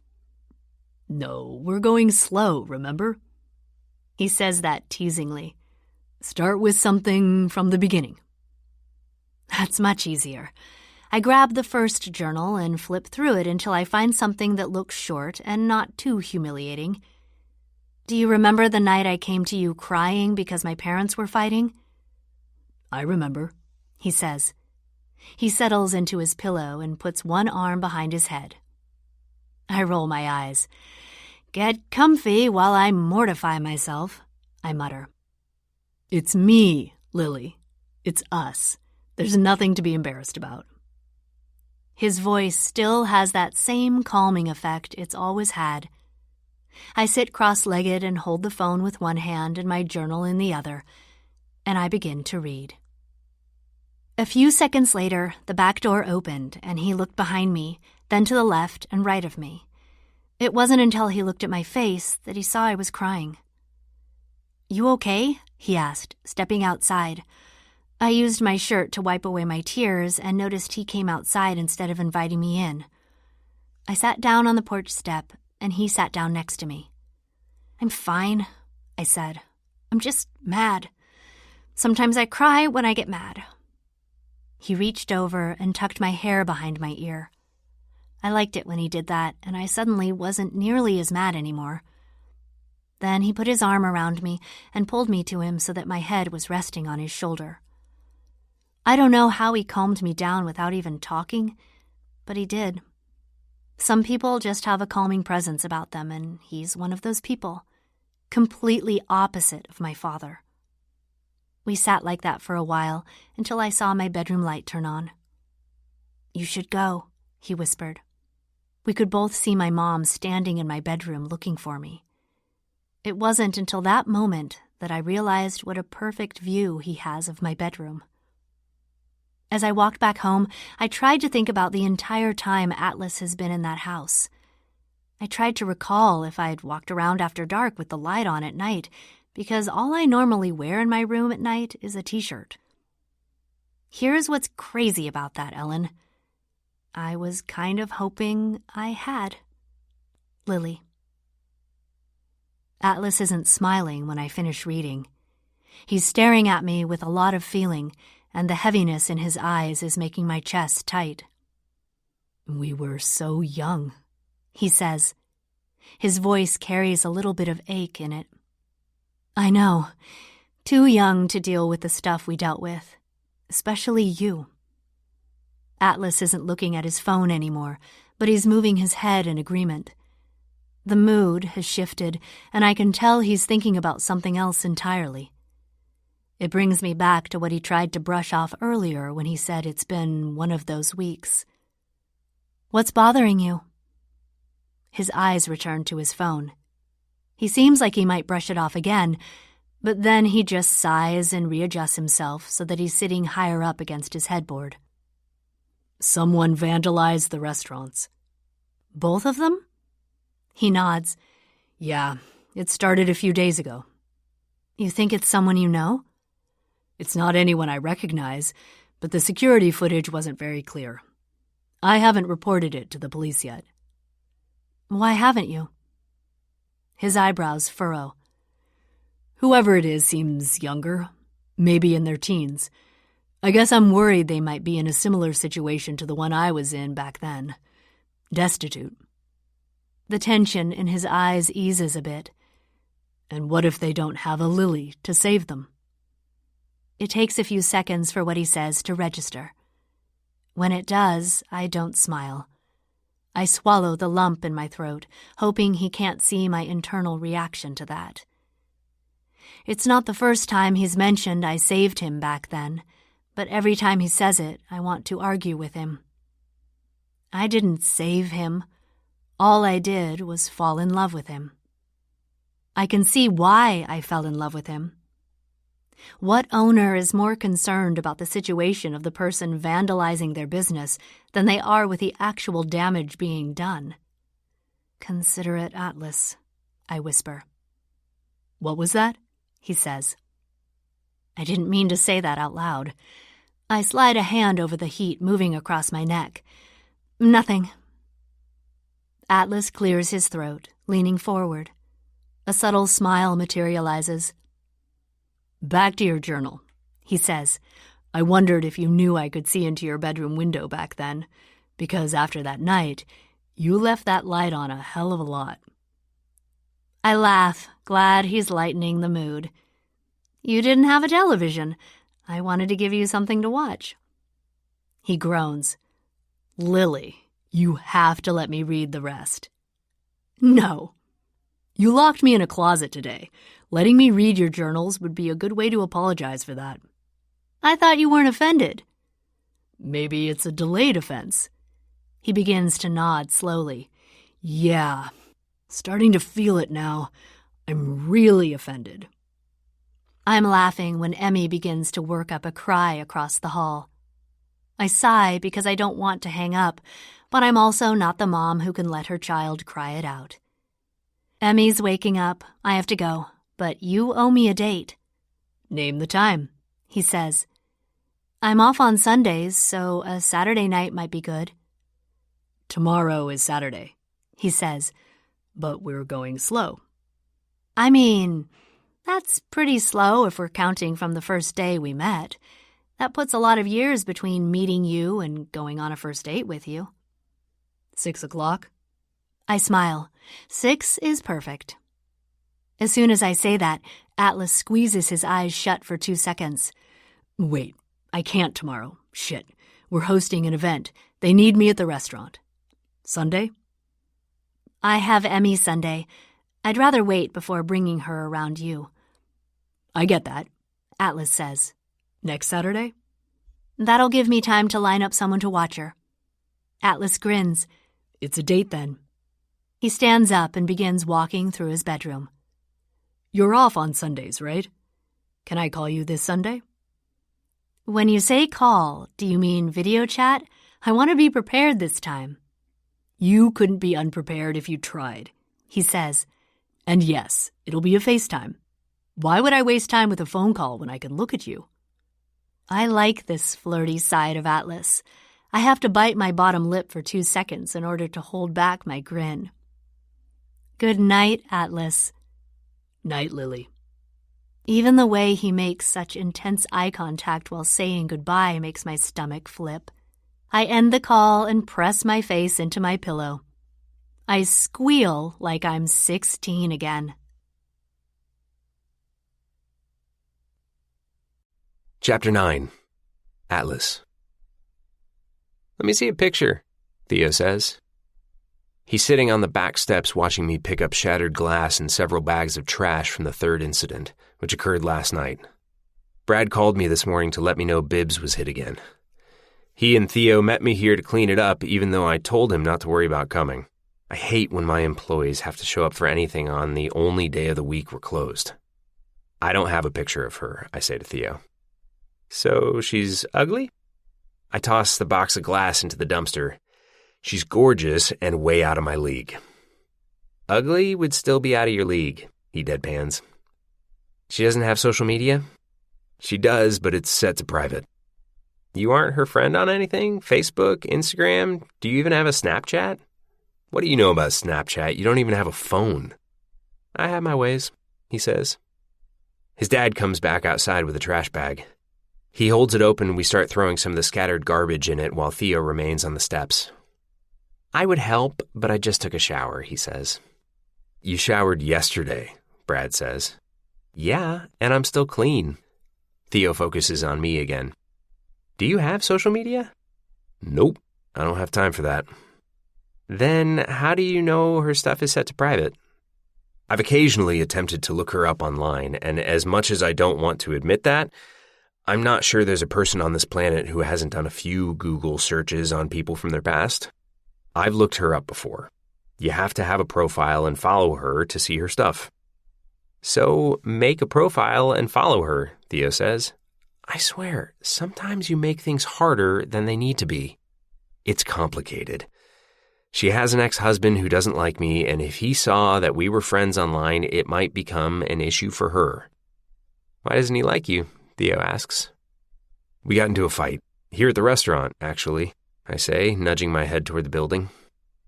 Theo's eyebrows lift slightly. Seriously? Like a real fight? Brad straightens up. Wait, that guy was Lily's husband? I thought you knew that, I say. None of us knew who he was or why you were fighting him. That was the only time we've ever seen you kick someone out of the restaurant, though. Makes so much sense now. I guess this is the first time I've talked about it since it happened. I remember I left for the night right after that fight with Ryle, so no one had a chance to ask me about it. When I came back to work the following Monday, people could probably read my mood and see that I still didn't want to talk about it.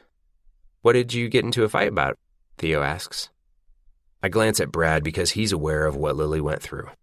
Lily told him and Darren at my house. But Brad looks like he's leaving it up to me whether or not I'm honest with Theo. I usually am about almost anything, but it's not my place to share Lily's business. I don't even remember, I mutter. I do think this could be a good teaching moment with Theo about how never to treat a partner, but it's a part of Lily's life I don't feel comfortable talking about without her present. It's also a part of her life I shouldn't have interfered with, even though I wouldn't take it back if given the chance. As immature as my reaction might have been that night when I hit Ryle, I was holding back.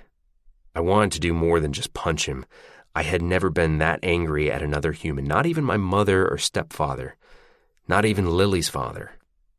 It's one thing to dislike someone for how they treat me, but it's an entirely different kind of anger when the person I admire the most in this world is mistreated.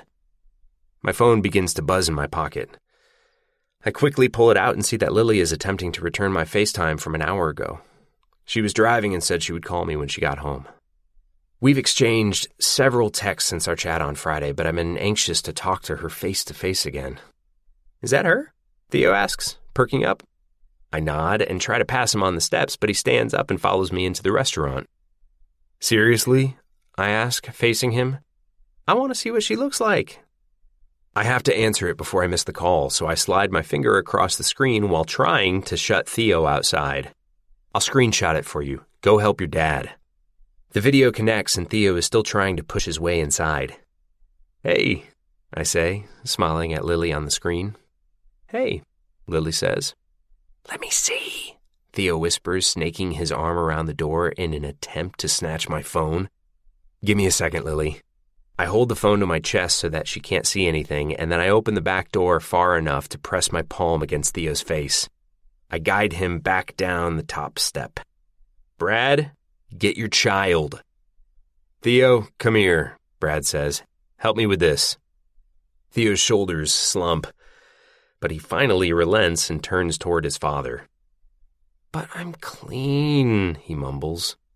I close the door and pull the phone away from my chest. Lily is laughing. What was that? Nothing. I walk to my office and close and lock the door for privacy. How's your day? I take a seat on the couch. Good. We just got back from lunch with my mother and her boyfriend. Went to a little sandwich shop on Borden. It was cute. How is your mother? We haven't talked about her parents at all other than her mentioning her father passed away. She's really good, Lily says. She's been dating a guy named Rob. He makes her happy.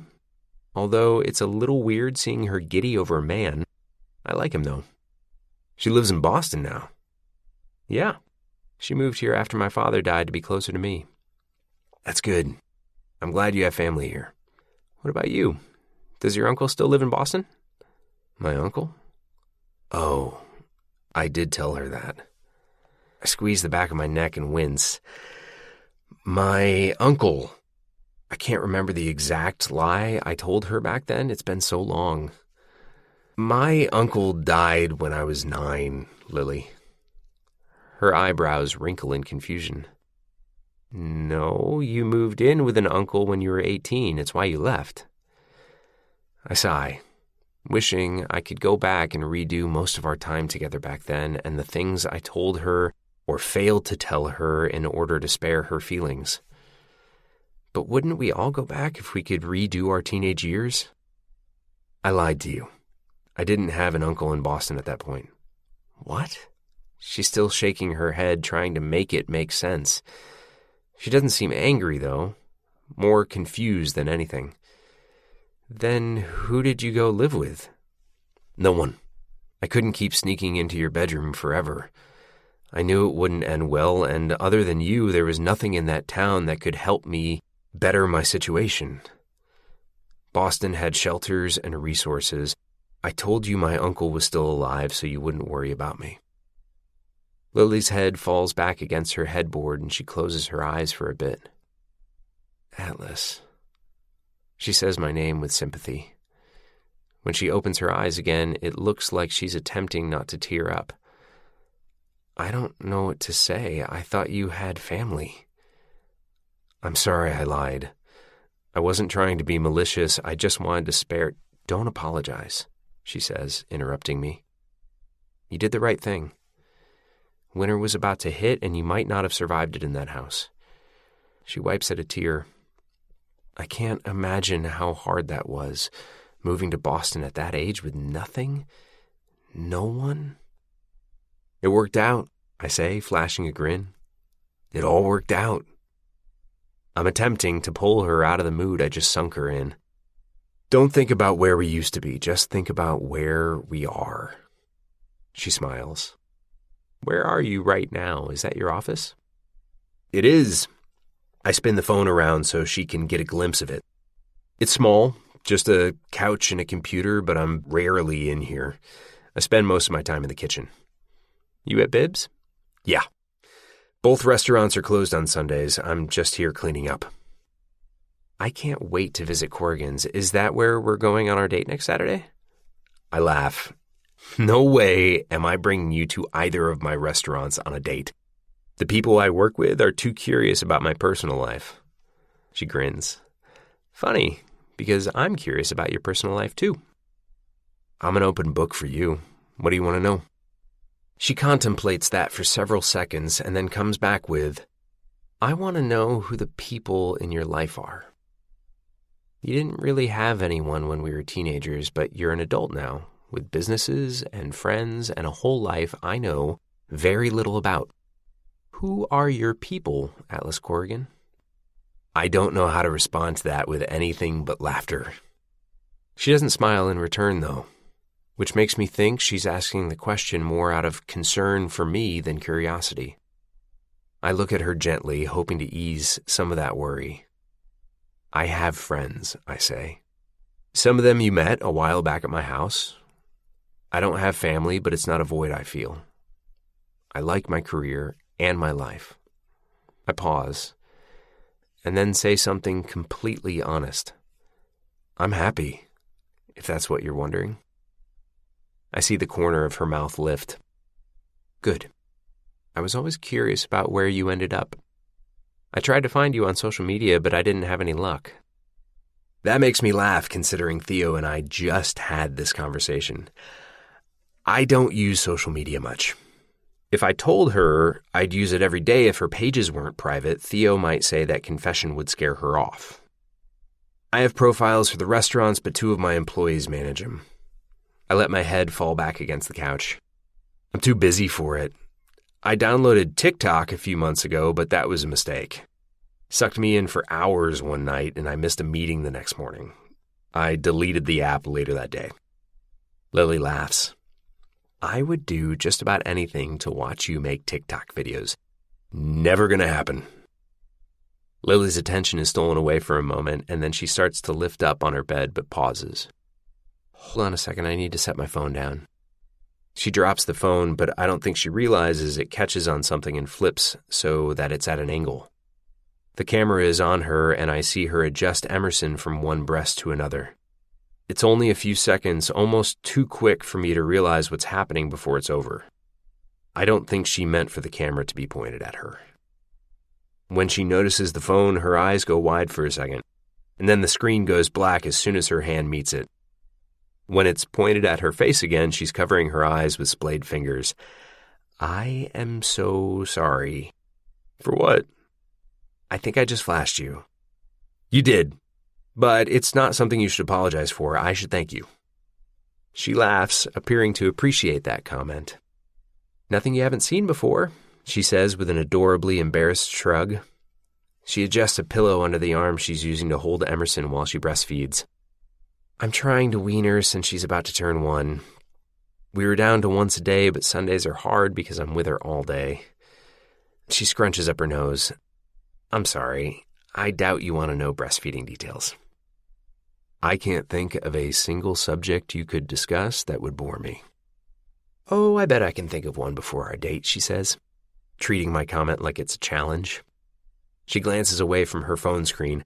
I can't see Emerson, but I can tell Lily's looking down at her because she gets this smile on her face that I only see when she's talking about or looking at her daughter. It's a smile born from pride, and one of my favorite expressions to see flash across Lily's face. She's falling asleep, Lily whispers. I should go. Yeah, I should probably go too. I don't want to leave Brad and Theo to clean up the majority of the damage outside without me. I might call you later tonight if that's okay, Lily says. Of course it is. I remember what Theo said about wanting to see a picture of Lily, so before she ends the call, I take a quick screenshot. It makes an obvious screenshot noise, and Lily tilts her head curiously. Did you just take a... I wanted a picture of you, I say quickly. Bye, Lily. I end the call before I let myself be too embarrassed by that. I had no idea it would make that noise and that she would be able to hear it. Theo better appreciate this. I open my office door and find Brad sweeping the kitchen. I'm confused because the kitchen is cleaned after closing and the damage done to the restaurant overnight was contained to the outside. Did they not clean the floors last night? Kitchen's fine. I'm just pretending to sweep, he says. Brad clocks the confusion on my face, so he elaborates. I wanted Theo to have to clean up most of the mess outside since he hates doing it so much. It's a dad thing. Oh, makes sense. It makes no sense, but I leave Brad to fake sweep and head back outside.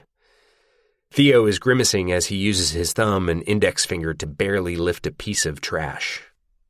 This is so gross, he mutters, dropping it into the bag. You need to hire a private security guard or something. This is getting out of hand.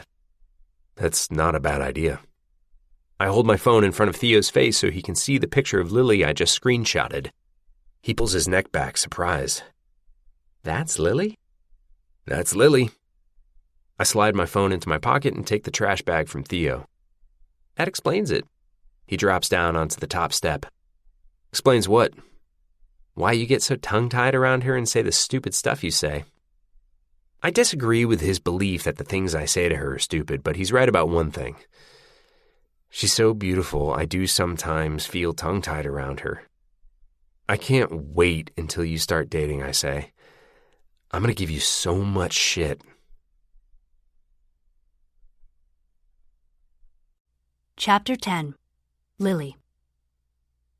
Mom, it's fine. Really. I'm holding the phone between my cheek and my neck. I'm already at Elisa's. It's not an inconvenience at all. Are you sure? Rob said he could watch her. No, Rob needs to take care of you. Okay, tell Emmy her nanny is sorry. Nanny, is that what you're going by now? I'm trying it out, she says. I didn't like Grandma. She's referred to herself as a grandmother in 4 different ways since Emmy was born, but none of them have stuck yet. Love you, Mom. Hope you feel better. Love you, too. I end the call and then grab Emmy out of her car seat. I'm relieved to see Ryle's car isn't in his assigned spot. I wasn't planning on coming to the building where he and Elisa both have apartments, but my mother and Emmy came down with the same illness this week. When I picked her up from my mother's yesterday, Emmy had a slight fever. It peaked around 2 in the morning, and nothing I did helped. It was gone by the time I had to get ready for work today, though. But then it hit my mother this afternoon with a vengeance, and I had to go pick up Emmy in the middle of the workday. I had a little bit of a panic moment because tonight is my date with Atlas. I thought I was going to have to cancel, but Elisa saved the day. I didn't tell her why I needed a sitter. I texted her and asked if she could watch Emmy for a few hours this afternoon and into tonight, and she responded with one word: "Gimme." I warned her that Emmy had a fever last night, but Emmy and Riley spend so much time together we stopped worrying about one getting the other sick months ago, since it happens every other week. Emmy probably got the fever from Riley to begin with. I knock on Elisa's door, and when she opens it, she's immediately grabbing for Emerson. "Come here," she says. She pulls Emerson to her and squeezes her. She smells so good. Riley doesn't smell like a baby anymore. Makes me sad. She pushes the door open to invite me in, and when I walk inside holding the diaper bag, Elisa finally registers my outfit. "Hold up," she says. She points a finger up and down my body. "What's this? Why am I babysitting?" I really don't want to tell her where I'm going, but it's Elisa. She reads me better than anyone. She can see the hesitation on my face and takes it for exactly what it is. "Is this a date outfit?" She whispers it and then closes the front door. "Is it the Greek god?" "Atlas?" "Yes. Please don't tell your brother." Right when I say that, I notice Marshall standing close by in the living room. He immediately covers his ears and says, "I heard nothing. I see nothing. La la la la la la." He walks through the foyer and disappears into the kitchen. Elisa brushes his presence off with a wave. "He's so good at being neutral. Don't worry about him." She motions for me to follow her into the living room. Riley is in a playpen, so Elisa walks Emmy over to her. "Riley, look who's here." Riley smiles when she sees Emmy. The girls are starting to show excitement in each other's presence. I love that they're not too far apart in age. The 6-month gap feels smaller and smaller the older Emmy gets. "Where is he taking you?" I smooth my hands down my outfit and then flick off a piece of lint. "To dinner, but I've never been to this place. I hope I'm not overdressed." "Is this your first date with him? You seem nervous." It is our first date, and I am nervous. But it's a different kind of nervous. A good nervous. I know him so well already, so I don't feel like I'm about to have to spend an evening with a stranger. Elisa studies me for a moment with gentle eyes. "You seem excited. I've missed this side of you." "Yeah, me too." I bend to give both Emmy and Riley kisses. I won't be out too late. I have to get back to the shop and close up for Lucy, so he's picking me up there. I should be back around 9:30, so try to keep her up until then if you don't mind. "Why are you coming back so early? That's lame." "I didn't sleep last night. I'm exhausted. But I don't want to cancel the date, so I'm going to power through." "Ugh, motherhood," Elisa says, rolling her eyes. "I'll keep her awake. Go have fun. Drink a coffee or a 5-hour or something." I've lost count of the number of coffees I've had today. "Love you. Thanks for saving the day," I say on my way out the door. "That's what I'm here for," she sing-songs. Chapter 11. Atlas. I wanted the day to go by faster, so I decided to help out in the kitchen at Bibbs, even though I prepared for the night with a full staff. Now I smell like garlic. This is the third time I've tried scrubbing the smell off, to no avail. But if I don't leave now, I'll be late meeting her. We're taking it slow, so I'm picking her up at her work rather than her apartment. I have no idea where she lives now, or if she still lives in the apartment building I showed up at almost 2 years ago when she needed help. For whatever reason, where we live is something that hasn't come up in our conversations. She probably doesn't even know I sold my house and moved into the city earlier this year. I'm curious how far apart we live from each other now. I smell cologne, Darren says after he passes me. He stops walking toward the freezer and turns to give me a once-over. Why are you wearing cologne? Why are you dressed up? I sniff my hands. I don't smell like garlic? No, you smell like you're going out. Are you leaving? I am leaving. I'll be back around closing time, though. I think I might stay the night here and see if I can catch whoever is vandalizing the restaurants. There were several days of a quiet stretch between incidents, but we got hit for a fourth time last night. It wasn't too costly, though. This time they just scattered the trash everywhere again. That's a lot easier to clean up than repainting has been. That may be because Brad keeps bringing Theo to help. I should probably give Theo a heads up that the more he complains about a chore, the more likely he's going to be made to do that chore. I plan to confront whoever is doing the damage tonight and see if I can't figure out their motive and talk them down before I get the police involved. I'm confident most things can be handled with a simple, honest conversation rather than a dramatic intervention, but I have no idea who I'm dealing with. Darren leans in and quietly says, "Who you going out with? Lily?" I dry my hands on a towel and nod once. Darren smiles and walks away. I like that my friends like Lily. They brought her up a couple of times after our poker night, but I think they could tell it bothered me. I didn't like discussing Lily when she wasn't a part of my life. But now it looks like there's a possibility she's back in the picture. Maybe. This might be why I'm so nervous, because I know what a huge risk Lily is taking by going out with me tonight. If things progress with us, that could impact her life in negative ways. Which might be why I started to feel the immense pressure 2 hours ago of making sure this date is worth it for her. But I smell like I'm terrified of vampires, so it's already not going my way. I pull into the parking lot at 5 minutes to 6. Lily must have been waiting for me because she exits her store and locks the door behind her before I'm even out of my car. As soon as I lay eyes on her, I get even more nervous. She looks incredible. She's wearing a black jumpsuit and heels. She pulls on her jacket and meets me in the middle of the parking lot. I lean in and greet her with a quick kiss on her cheek. "You look stunning." I swear she reddens a little after I say that. Do I? I didn't sleep last night. I feel like I look 90. Why didn't you sleep? Emmy ran a fever all night. She's better now, but Lily yawns.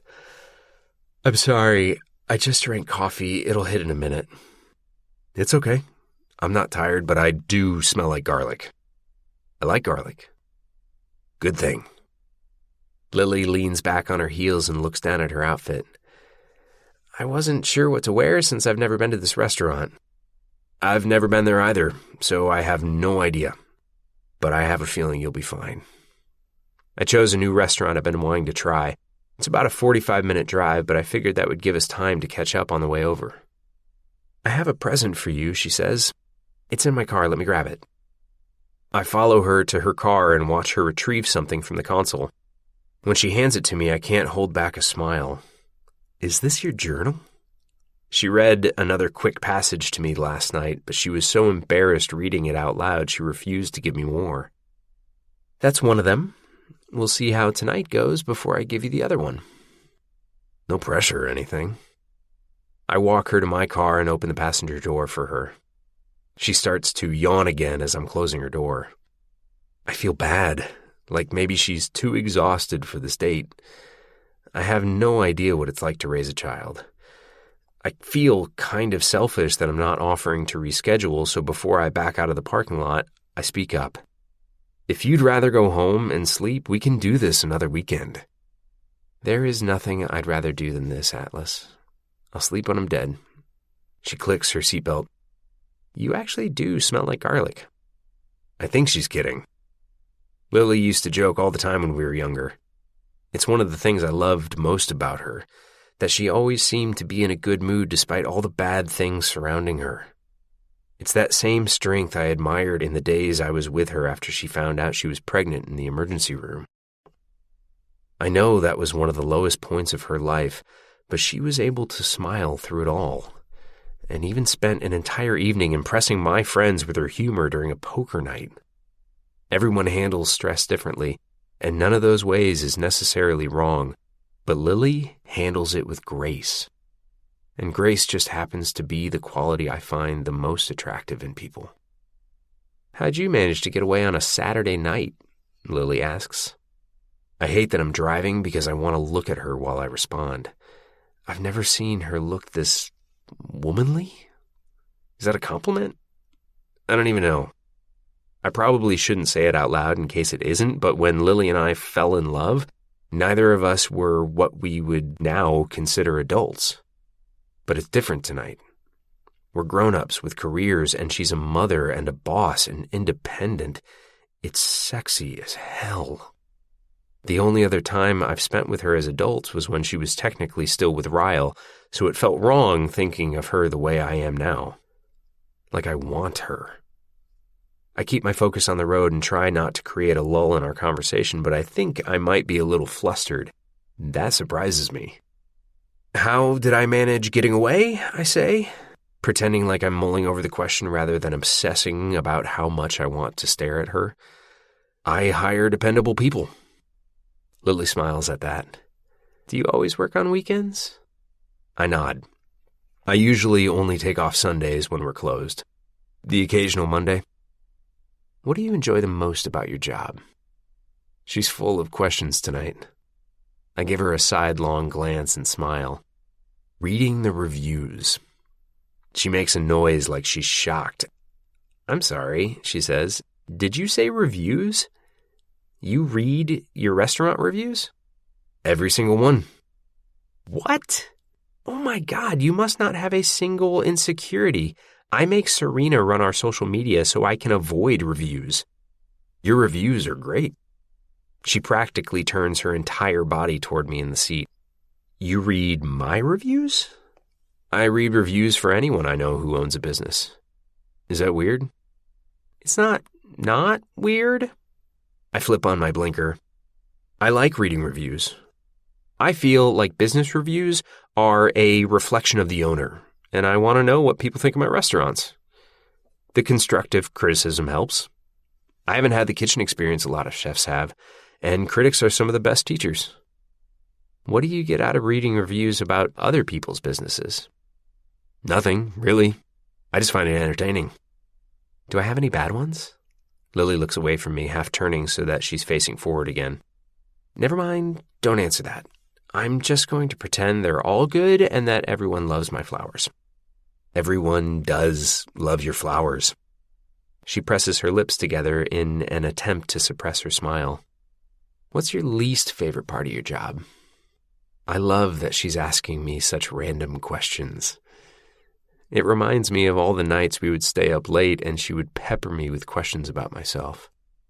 Up until last week, it was health inspections, I admit. They're extremely stressful. Why up until last week? What changed? The vandalism.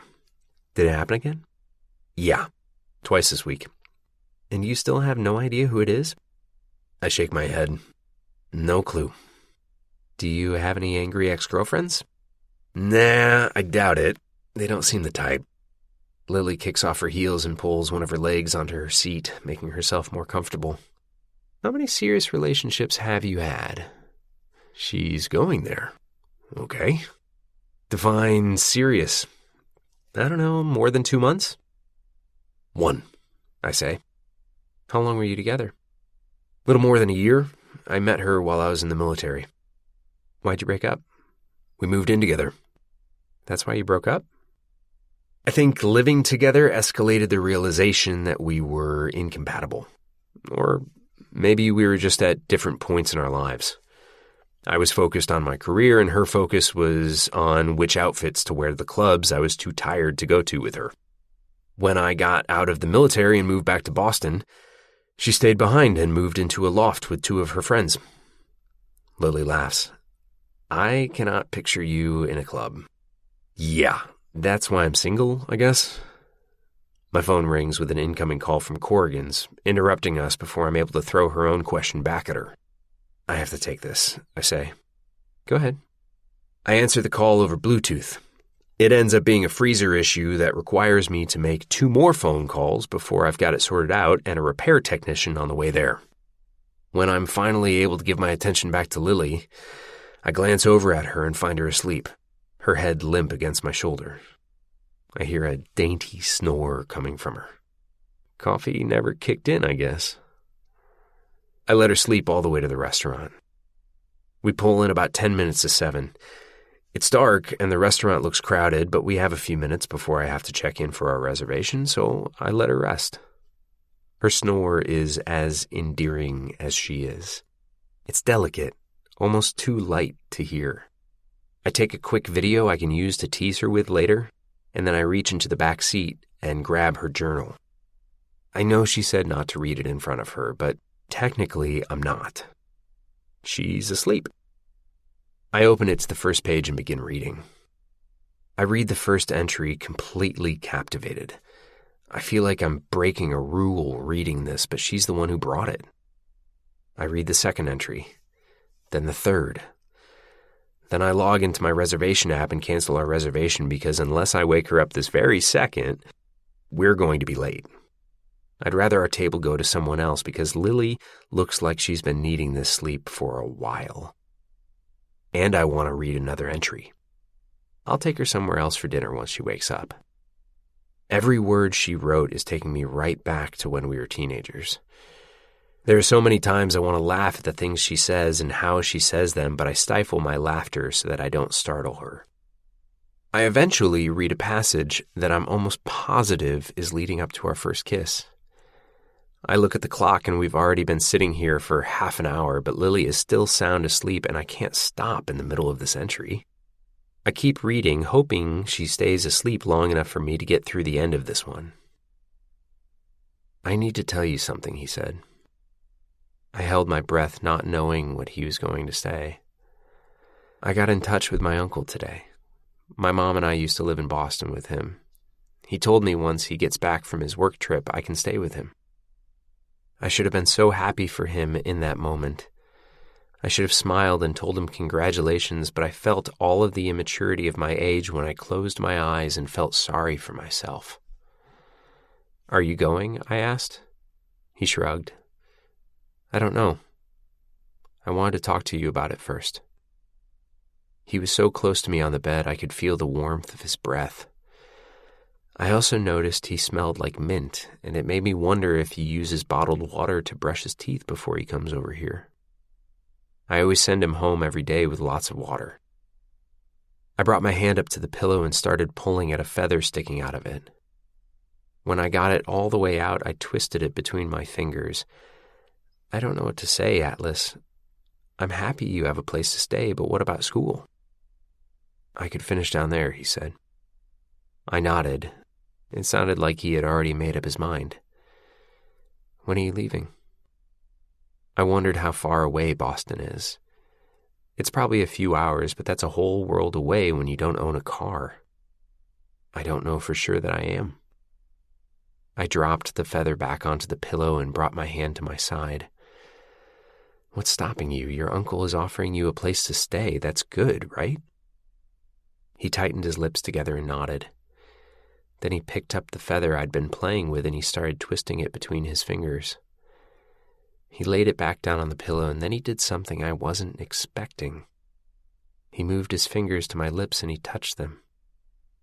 God, Ellen, I thought I was going to die right then and there.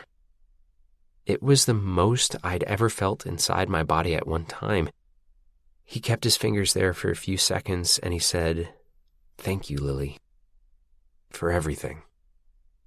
He moved his fingers up and through my hair, and then he leaned forward and planted a kiss on my forehead. I was breathing so hard I had to open my mouth to catch more air.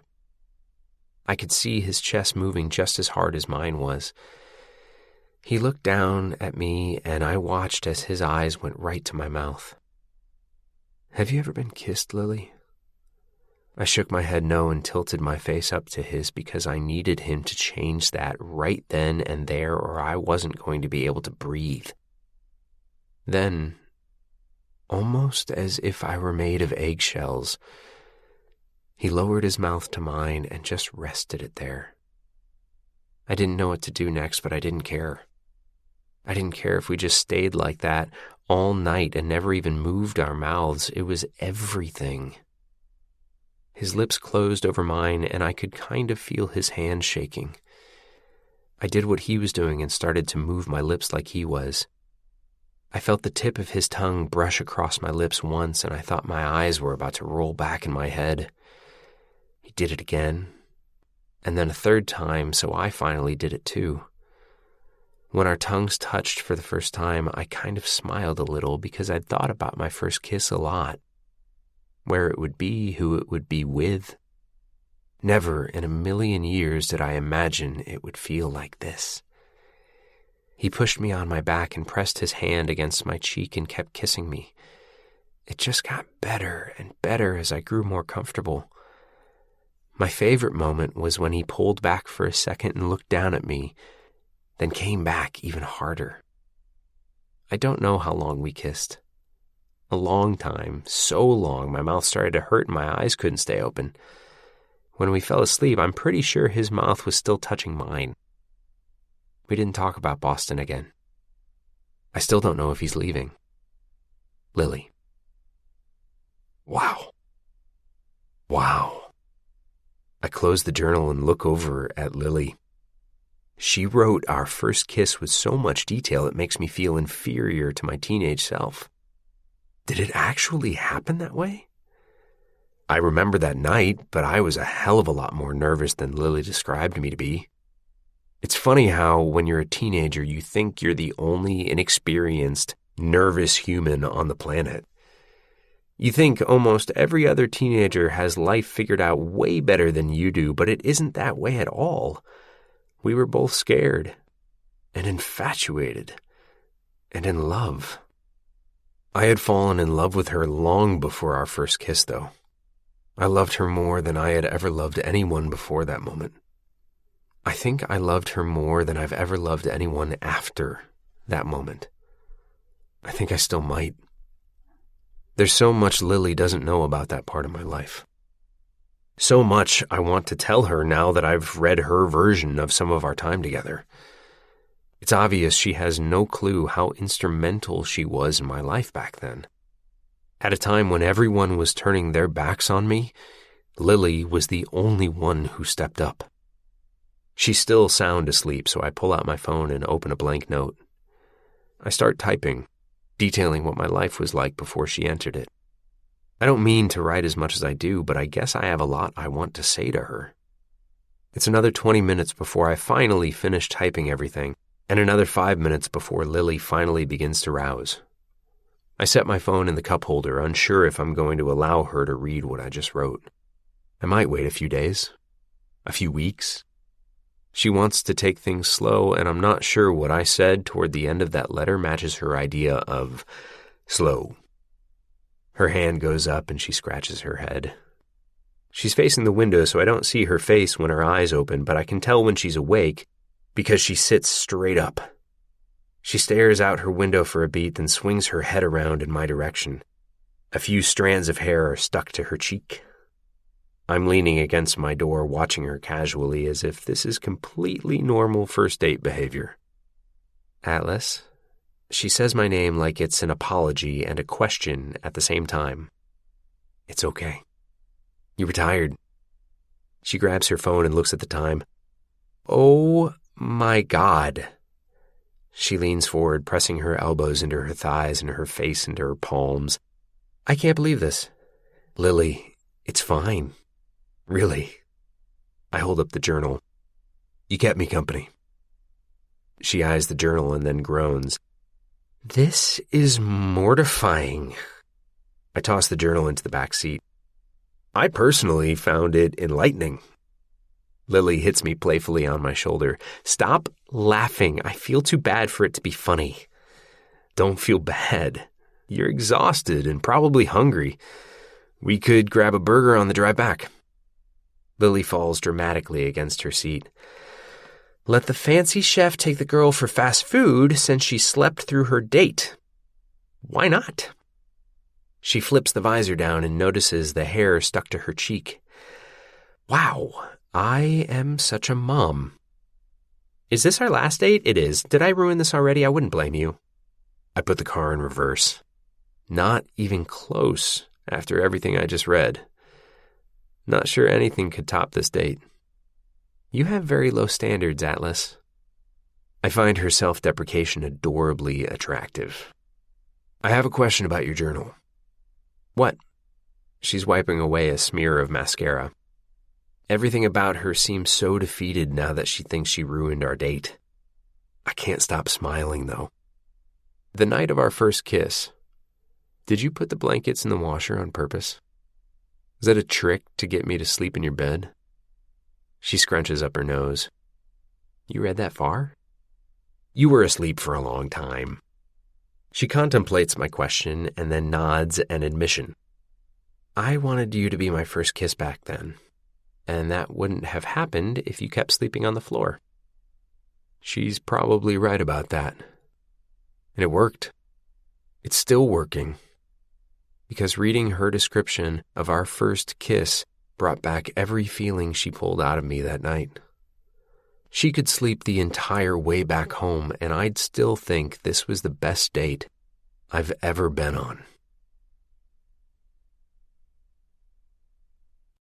Chapter 12.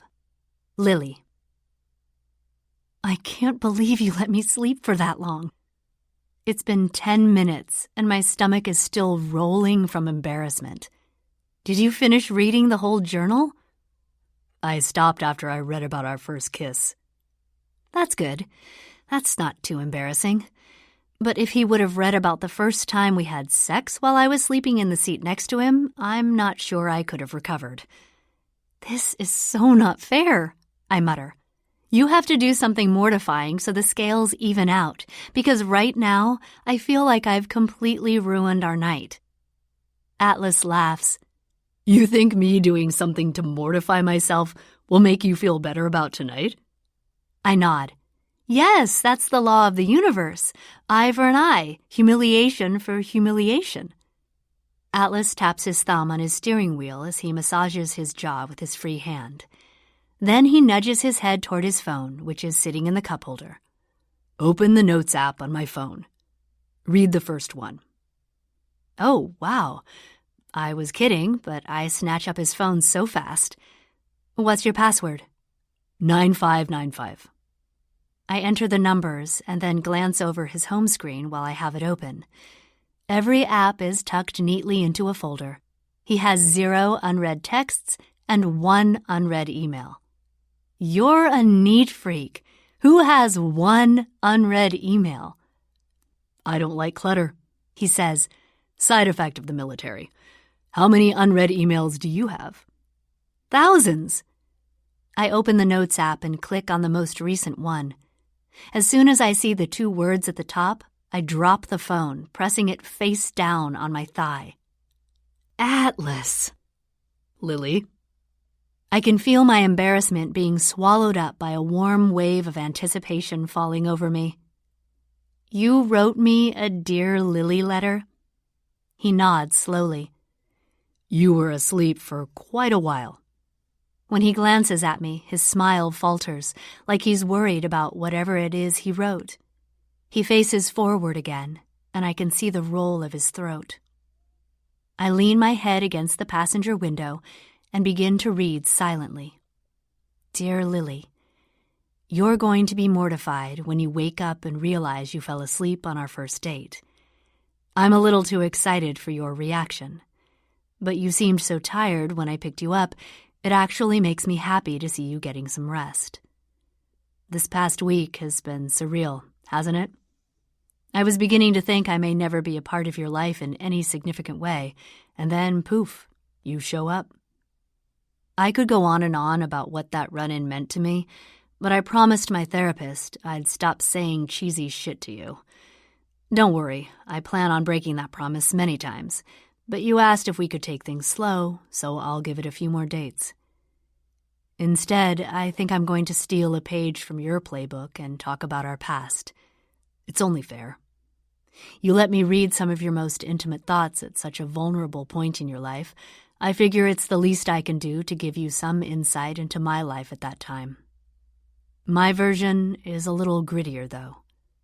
I'll try to spare you the worst of the details, but I'm not sure you can fully know what your friendship meant to me without knowing what I went through before you came along.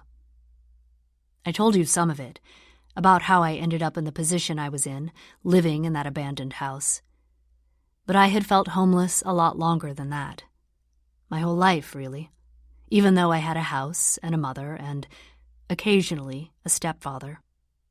I don't remember what things were like when I was young. I have this fantasy that maybe she was a good mother once upon a time.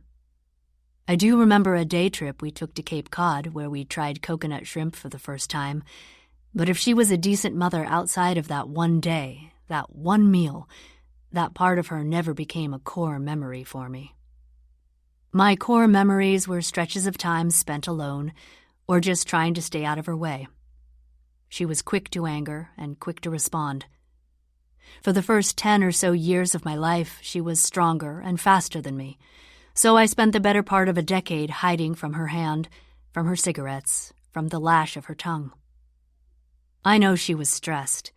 She was a single mother working nights to try and provide for me, but as many excuses as I made for her back then, I've seen my fair share of single mothers navigate life just fine without resorting to the things my mother did. You've seen my scars. I won't go into the details, but as bad as it got even worse when she was on her third marriage.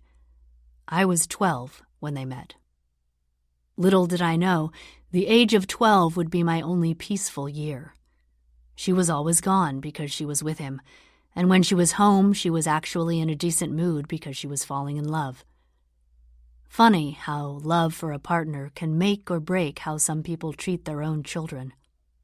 But 12 turned into 13, turned into Tim moving in with us, and the next 4 years of my life were hell on earth.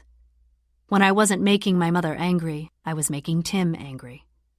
When I was home, I was being yelled at. When I was at school, the house was being destroyed by their fights, and I'd be expected to clean up after them when I got home. Life with them was a nightmare, and by the time I was finally strong enough to take up for myself, that's when Tim decided he didn't want to live with me anymore. My mother chose him. I was forced to leave. They didn't have to ask twice. I was more than ready to go, but that's because I had somewhere to go. Until I didn't. I was gone 3 months before the friend I was staying with moved with his family to Colorado.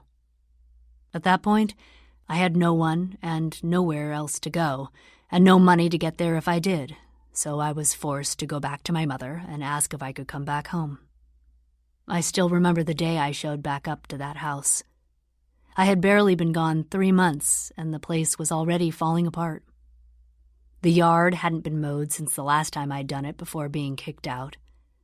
All the window screens were missing, and there was a gaping hole where the doorknob used to be. By the looks of the place, you would think I'd been gone for years. My mother's car was in the driveway, but Tim's wasn't. It looked like her car had been there for a while. The hood was propped open, and there were tools scattered near it, along with at least 30 beer cans someone had shaped in the form of a pyramid against the garage door. Even the newspapers had piled up on the cracked concrete walkway. I remember picking them up and setting them on one of the old iron chairs to dry out before I knocked on the door. It felt weird knocking on the door of a house I had lived in for years, but on the off chance Tim was home, I wasn't about to open the door without permission. I had a house key still, but Tim had made it very clear that he'd turn me in for trespassing if I ever tried to use it. I couldn't have used it even if I wanted to. There was no doorknob. I could hear someone making their way across the living room. The curtain on the small window at the top half of the front door moved, and I saw my mother peek outside. She stared for a few seconds, unmoving. She eventually opened the door a few inches, far enough that, at 2:00 in the afternoon, she was still in her pajamas, which were an oversized Weezer t-shirt one of her exes had left behind. I hated that shirt, because I liked that band. Every time she wore it, she ruined them a little more for me. She asked what I was doing there, and I didn't immediately want to give her my reasons. Instead, I asked her if Tim was home. She opened the door a bit more and folded her arms so tightly together it made one of the band members on her shirt look decapitated. She told me Tim was at work and asked what I wanted. I asked her if I could come inside. She contemplated my question and then looked over my shoulder, her eyes scanning the street. I don't know what she was checking for. Maybe she was afraid a neighbor would witness her allowing her own son to visit. She left the door open for me while she went to her bedroom to change. The house was eerily dark, I remember. All the curtains were drawn, creating a sense of confusion on what time of day it was. It didn't help that the clock on the stove was blinking, and the time was off by over 8 hours. If I still lived there, that's something else I would have fixed. If I still lived there, the curtains would have been open. The kitchen counters wouldn't have been covered with dirty dishes. There wouldn't have been a missing doorknob or an unkempt yard, or days' worth of soggy newspapers piling up. I realized in that moment that I was the one who had been keeping that house together all the years I was growing up. It gave me hope. Hope that maybe they realized I was an asset rather than an inconvenience, and they would allow me to return home until I finished high school. I saw a doorknob kit on the kitchen table, so I picked it up and inspected it. The receipt was beneath it. I looked at the date on the receipt, and it was purchased over 2 weeks prior. The doorknob was the right fit for the front door. I didn't know why Tim hadn't installed it if he'd had it for 2 weeks, so I found the tools in a kitchen drawer and opened the package. It was several minutes before my mother came out of her room, but by the time she did, I already had the new doorknob in place on the front door. She asked what I was doing, so I twisted the knob and opened the door a little to show her it worked. I'll never forget her reaction. She sighed and said, "Why do you do shit like this? It's like you want him to hate you." She snatched the screwdriver out of my hand and said, "Maybe you should go before he realizes you were here." Part of the reason I could never get along with anyone in that house was because their reactions always seemed misplaced. When I would help out around the house without being asked, Tim would say it was because I was antagonizing him. When I wouldn't help with something, he'd say it was because I was lazy and ungrateful. "I'm not trying to upset Tim," I said. "I fixed your doorknob. I was just trying to help." He was going to do it as soon as he had the time. Part of Tim's problem was that he always had the time. He never kept a job more than 6 months and spent more time gambling than he did with my mother. "Did he get a job?" I remember asking her. "He's looking." "Is that where he is right now?" I could see in her expression that Tim wasn't out job hunting. Wherever he was, I was sure it was putting my mother even more in debt than she already was. Her debt was probably the straw that broke the camel's back and got me kicked out in the first place. When I found a stash of maxed-out past-due credit card bills in her name, I confronted Tim about them. He didn't like being confronted. He preferred the pre-teen version of me he met to the near-adult I grew into. He liked the version of me he could push around without being pushed back. The version of me he could manipulate without me calling him out. That version of me left between the ages of 15 and 16. Once Tim realized he couldn't threaten me physically anymore, he tried ruining my life in other ways. One of those ways was leaving me without a place to live. I eventually swallowed my pride and came right out with it. I told my mother I had nowhere to go. My mother's expression wasn't just void of empathy. It was full of annoyance. "I hope you aren't asking to move back in after everything you did." "Everything I did? You mean when I called him out because his gambling addiction put you in debt?" That's when she called me an asshole. Or ass-hole, rather. She always said that word wrong. I attempted to plead with her, but she quickly resorted to the person I was used to. She hurled the screwdriver at me. It was so sudden and unexpected because we weren't even arguing at that point, so I wasn't able to duck in time.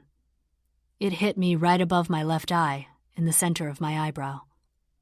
I rubbed my fingers across the cut, and they came away smeared with blood. All I did was ask to move home.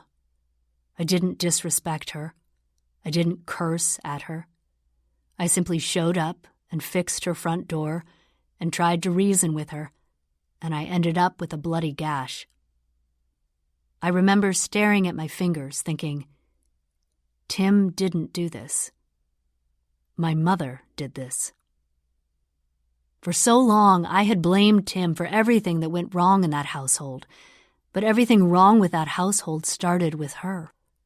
Tim simply amplified what was already an awful environment. I remember thinking that I would rather be dead than back with her. Up until that moment, there was a part of me that still held something for her. I don't know if it was a sliver of respect, but I was somehow able to appreciate that she had kept me alive when I was younger. But isn't that the most basic thing a parent should do when they decide to bring a child into the world? I realized at that point I had been giving her too much credit. I always blamed our lack of a bond on her being a single mother, but there were a lot of busy single mothers out there who somehow still bonded with their children. Mothers who took up for their children when they were being mistreated. Mothers who wouldn't look the other way when their 13-year-old came away from a punishment with a black eye and a busted lip. Mothers who didn't allow their husbands to force their school-aged child into homelessness. Mothers who didn't throw screwdrivers at their children's heads. Despite realizing what an uncaring human she truly was, I made one last attempt to pull humanity out of her. "Can I at least get some of my stuff before I leave?" "You don't have anything," she said. "We needed the space." I couldn't look at her after that. It was as if she wanted nothing more than to erase me from her life, so I vowed in that moment to help her do just that. The blood was dripping into my eye when I was walking away from the house. I can't tell you what the rest of that day was like. To feel so incredibly unwanted, unloved, alone. I had no one. Nothing. No money, no belongings, no family. Just a wound. We're impressionable when we're younger, and when you're told you are nothing for years on end by everyone you should mean something to, you start to believe it. And you slowly start to become nothing. But then I met you, Lily. And even though I was nothing, when you looked at me, you somehow saw something. Something I couldn't see. You were the first person in my life to show an interest in who I was as a human. No one had ever asked me questions about myself the way you did. After those few months I spent getting to know you, I stopped feeling like I was nothing. You made me feel interesting and unique. Your friendship gave me worth. Thank you for that. Even if this date leads nowhere and we never speak again, I will always be grateful to you for somehow seeing something in me that my own mother was blind to. You're my favorite person, Lily. And now you know why. Atlas. My throat is so thick with burgeoning tears, I can't even verbally respond to what I just read. I set the phone on my leg and wipe at my eyes. I hate that he's driving right now, because if we were parked, I'd throw my arms around him and hug him tighter than he's ever been hugged. I'd probably kiss him, too, and pull him into the back seat, because no one has ever said such heartbreakingly sad things in such a sweet way to me before. Atlas reaches across the seat and grabs his phone. He drops it back into the cup holder, but then he reaches for my hand. He threads his fingers through mine and squeezes my hand while staring straight ahead. That move causes a commotion in my chest. I wrap my other hand over the top of his, and holding hands like this reminds me of all the bus rides when we just sit in silence, sad and cold, holding on to each other. I stare out the window, and he stares straight ahead, and neither of us says a word on our drive back to the city. We stop and grab to-go burgers just 2 miles from my flower shop. Atlas knows I don't want Emerson to be up too far past her bedtime, so we eat in the parking lot of Lily Bloom's. Our conversation since getting back into the city and ordering burgers has been much lighter. It isn't lost on me that I'm not mortified anymore. Him being vulnerable with me seemed to be the reset button I needed for our date to get back on track. We've been discussing all the places we've traveled. He has me beat by a long shot, considering the time he spent in the Marines. He's been to 5 different countries, and the only place I've been outside of the country is Canada. You've never even been to Mexico? Atlas asks. I wipe my mouth with a napkin. Never. Did you and Ryle not have a honeymoon? Ugh, I hate the sound of his name in the middle of this date.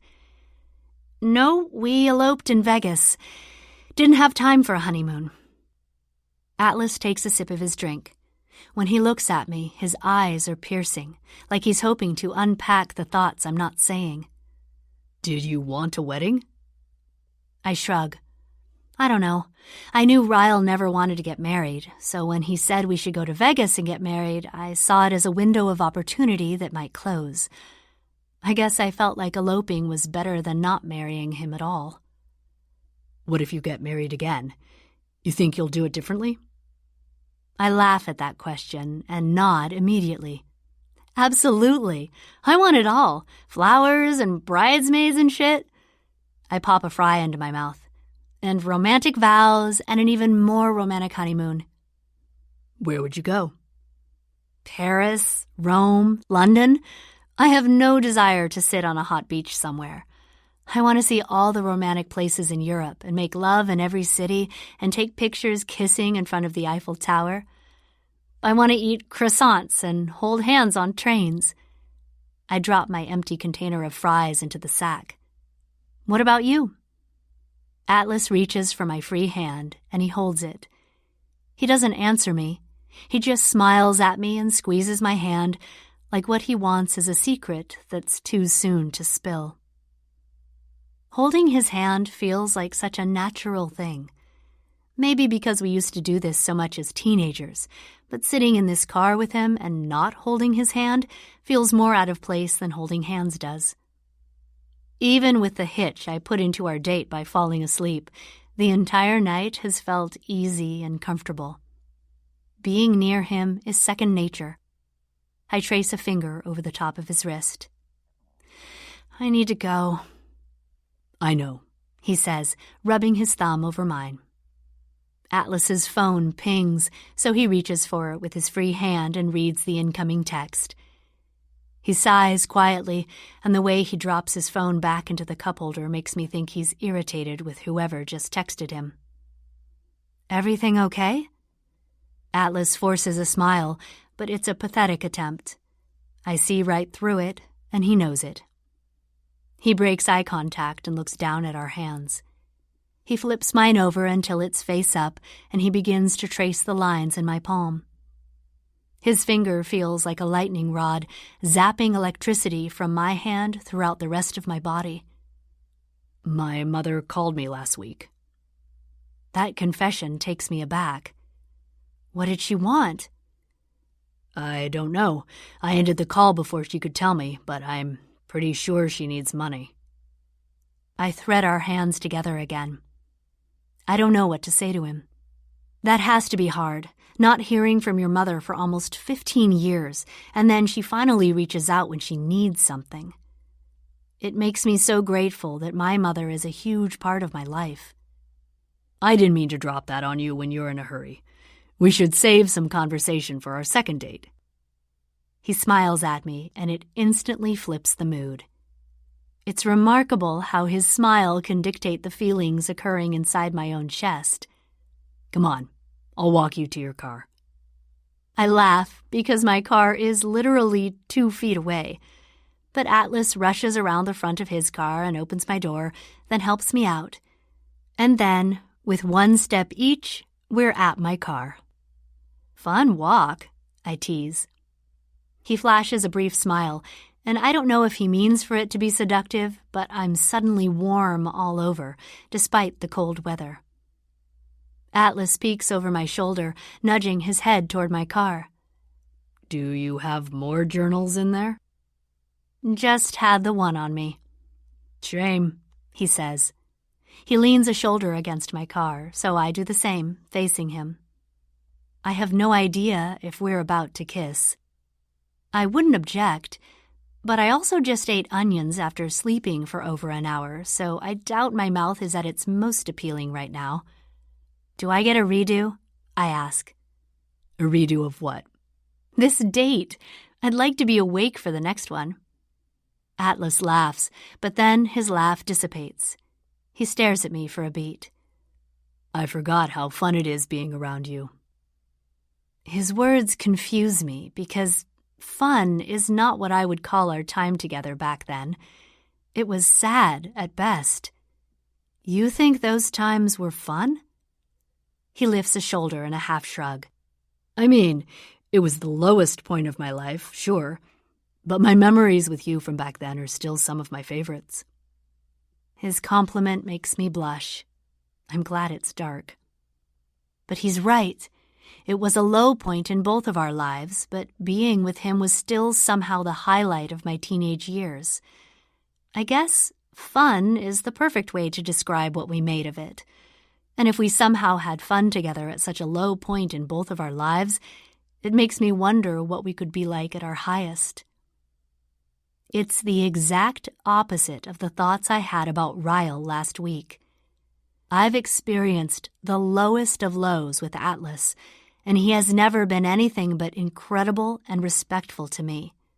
Yet, the man I chose to be my husband somehow disrespected me in ways no one deserves, all while we were at such a high point in our lives. I'm grateful for Atlas because I know he's the standard I now hold people to. He's the standard I should have held Ryle to from the very beginning. There's a convenient gust of cold air that sweeps between us. It would be the perfect excuse for Atlas to pull me to him, but he doesn't. Instead, the quietness builds between us until there's only one thing left to do. Either kiss or say goodnight. Atlas brushes a strand of my hair from my forehead. I'm not going to kiss you yet. I hope my disappointment isn't obvious, but I know it is. I practically deflate in front of him. Is it my punishment for falling asleep? Of course not. I'm just feeling inferior after reading about our first kiss. I sputter laughter.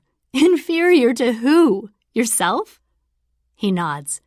Teenage Atlas through your eyes was quite the charmer. So is adult Atlas. He groans a little, like he already wants to change his mind about the kiss. The groan makes things feel a little more serious. He moves fluidly away from the car until he's standing right in front of me. I press my back against my car door and look up at him, hoping he's about to kiss the hell out of me. Also, you asked me to take things slow, so... Damn it. I did do that. I said very slow, if I remember correctly. I hate myself. Atlas leans forward, and I close my eyes. I feel his breath scattering across my cheek right before he presses a quick kiss against the side of my head. Good night, Lily. Okay. Okay? Why did I say okay? I'm so flustered. Atlas laughs softly. When I open my eyes, he's backing away from me, heading to the driver's side of his car. Before he leaves, he rests his arm on the roof of the car and says, "I hope you get some sleep tonight." I nod, but I don't know if that's going to be possible. I feel like every bit of caffeine I've consumed today has just kicked in all at once. I won't be able to sleep after this date. I'm going to be thinking about the letter he let me read. And when I'm not thinking about that, I'm going to be replaying our first kiss in my head all night long, wondering what part 2 is going to feel like. Just keep swimming, swimming, swimming. The familiar sounds of Finding Nemo are coming from Elisa and Marshall's living room when I open the door to their apartment. When I pass by the kitchen, Marshall is standing in front of the refrigerator with both doors wide open. He nods a greeting, and I wave, but I don't make small talk with him because I'm aching to hug Emerson. When I enter the living room, I'm shocked to find Ryle on the sofa. He didn't mention he would be off work tonight. Emerson is asleep on his chest, and Elisa is nowhere around. "Hey." Ryle doesn't look up to greet me, but he doesn't have to look up for me to know something is bothering him. I can see the firm set of his jaw, a dead giveaway that he's angry. I want to pick up Emerson, but she looks peaceful, so I leave her on Ryle's chest. "How long has she been asleep?" Ryle is still staring at the television, one of his hands protectively on Emmy's back, the other behind his head. "Since this movie started." I recognize the scene, which lets me know it's been about an hour. Elisa finally walks into the room, breathing life into it. "Hey, Lily. I'm sorry she's asleep. We tried so hard to keep her awake." We give each other a 2-second glance. She silently apologizes that Ryle is here. I silently tell her it's okay. They're siblings. I can't expect him not to show up when he knows she's babysitting his daughter. Ryle motions for Elisa. "Can you put Emerson on her pallet? I need to talk to Lily." The curtness in his voice alarms both me and Elisa. We give each other another look as she pries Emerson off Ryle's chest. The ache to hold her only grows wider as Elisa lays her on the pallet. Ryle stands up, and for the first time since I walked in, he makes eye contact with me. He gives me a once-over, noticing the outfit and the heels I'm wearing. I can see the slow roll of his throat. He nudges his head upward, indicating he wants to speak to me on the rooftop balcony. Whatever conversation this is, he wants complete privacy. He exits the apartment to head to the roof, and I look toward Elisa for guidance. Once Ryle is out of earshot, she says, "I told him you had an event tonight." "Thanks." Elisa swore she wouldn't tell Ryle about my date, but I can't figure out why he's so angry if he doesn't know where I've been. Why is he upset? Elisa shrugs. "No idea. He seemed fine when he showed up an hour ago." I know better than anyone how Ryle can seem fine one second and absolutely the opposite of fine the next. But I usually know what's setting him off. Did he find out I went on a date? Did he find out it was with Atlas? Once I'm on the roof, I locate Ryle leaning over the ledge, looking down. My stomach is already in knots. My heels click against the floor as I make my way over to him. Ryle glances at me briefly. "You look nice." He says it in a way that makes it seem like an insult rather than a compliment. Or maybe that's just my guilt. "Thank you." I lean against the ledge, waiting for him to speak up about whatever is bothering him. "Did you just get back from a date?" "I had an event." I go along with Elisa's lie. There's no point in being honest with him, because it's too soon to know if this thing with Atlas is going anywhere yet, and the truth would only upset Ryle more. I press my back against the ledge and fold my arms over my chest. "What is it, Ryle?" He waits a beat before he finally speaks. I've never seen that cartoon before tonight. Is he just trying to make small talk, or is he angry about something?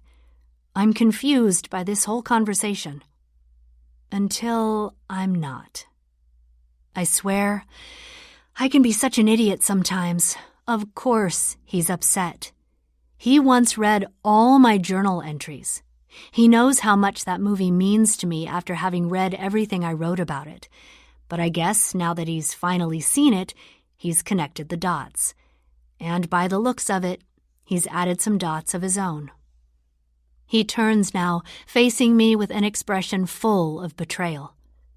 You named our daughter Dory? He takes a step closer. You chose my daughter's middle name because of your connection with that man? I feel an immediate pulsing in my temples. That man. I break eye contact with him while I think of how to properly communicate this.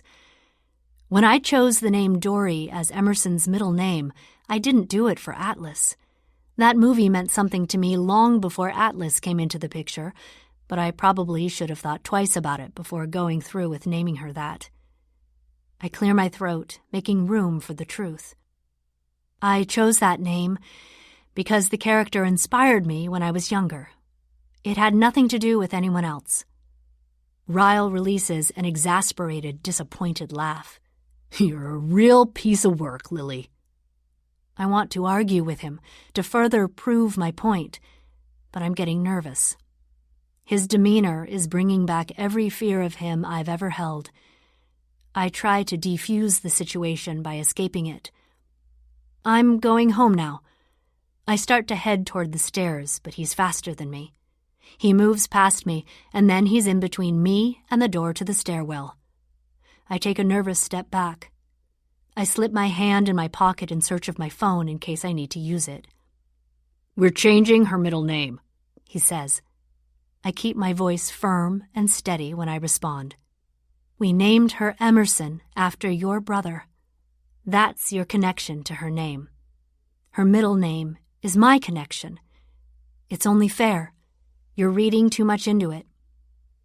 I try to sidestep around him, but he moves with me. I glance over my shoulder to measure the distance between myself and the ledge. Not that I feel like he'd throw me over it, but I also didn't think he'd be capable of shoving me down a flight of stairs. Does he know? Ryle asks. He doesn't have to say Atlas's name for me to know exactly who he's talking about. I feel the guilt swallowing me, and I'm worried Ryle can sense it. Atlas does know Emerson's middle name is Dory because I made it a point to tell him.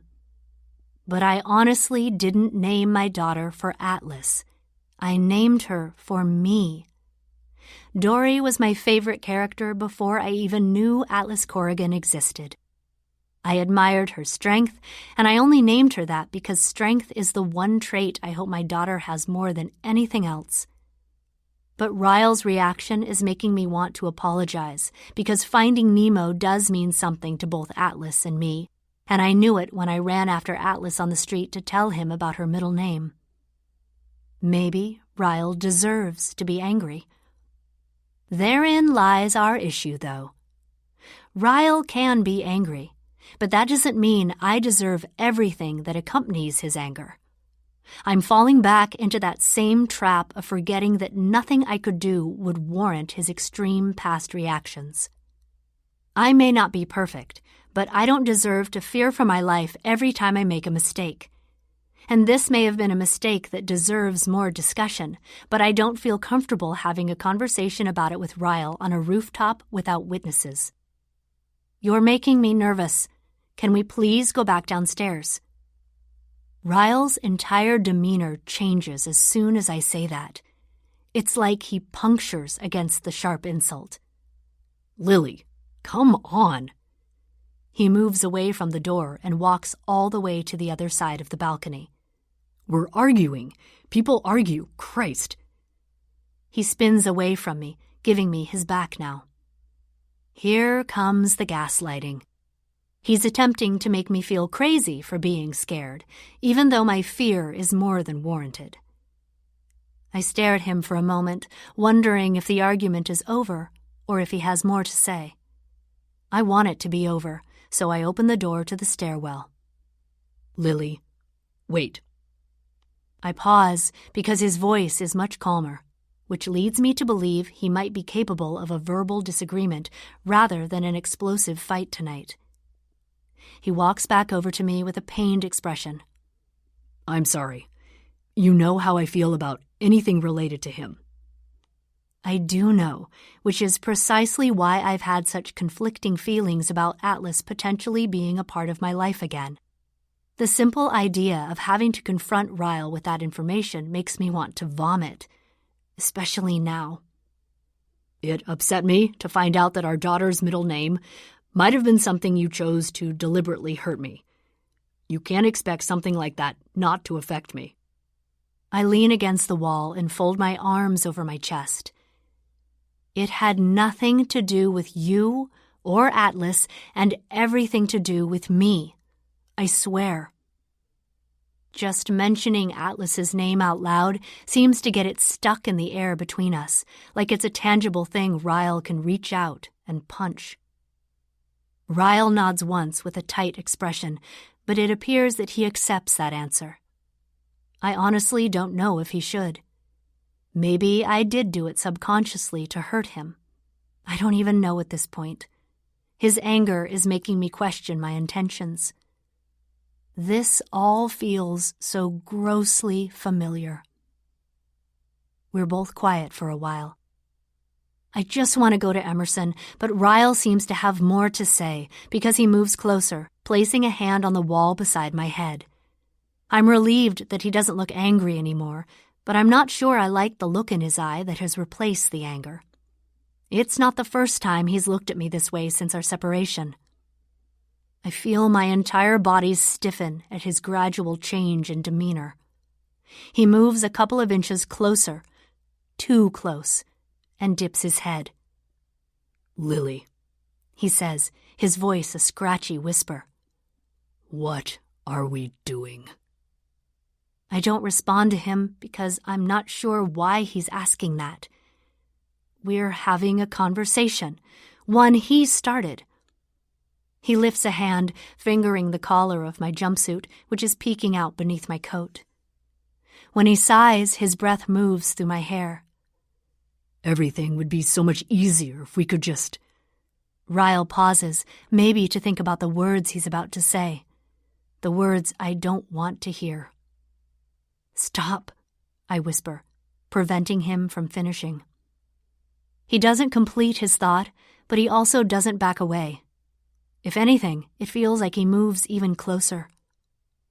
I've done nothing in the past that would make him think it's okay to move in on me like this. I do nothing that gives him hope for us other than foster a civil co-parenting relationship.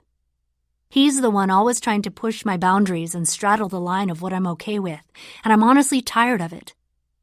What if I've changed? He asks. Really changed. His eyes are full of a mixture of sincerity and sorrow. It does nothing for me. Absolutely nothing. I don't care if you've changed, Ryle. I hope you have. But it's not my responsibility to test that theory. Those words hit him hard. I see it when he has to take a moment to swallow whatever unkind response he knows he shouldn't give me right now. He stops talking, stops looking at me, stops hovering. He huffs, frustrated, and then backs away and makes his way toward the stairs, hopefully to his own apartment. He slams the door shut behind him. I don't immediately follow, for obvious reasons. I need space. I need to process. This isn't the first time he's asked me what we're doing, like our divorce is some long game I'm playing. Sometimes he'll say it in passing, sometimes in a text, sometimes he makes it a joke. But every time he suggests how senseless our divorce is, I recognize it for what it is, a manipulation tactic. He thinks if he treats our divorce like we're being silly, I'll eventually agree with him and take him back. His life would be easier if I took him back. Elisa's and Marshall's lives might even be made easier by it, because they wouldn't have to dance around our divorce and their relationship with him. But my life wouldn't be easier. There's nothing easy about fearing for your safety any time you make a misstep. Emerson's life wouldn't be easier. I've lived her life. There's nothing easy about living in that kind of household. I wait for my anger to dissipate before heading back downstairs, but it doesn't. It just builds and builds with every step I descend. I feel like the reaction I'm having is too big for what just happened, or maybe that's just how I've conditioned myself to feel when I'm around Ryle. Maybe it's a combination of that and my lack of sleep. Maybe it's the date with Atlas that I almost ruined. Whatever it is that's making me react so intensely catches up with me right outside of Elisa's apartment door. I need a moment to collect my emotions before being near my daughter, so I sit on the floor of the hallway to cry it out.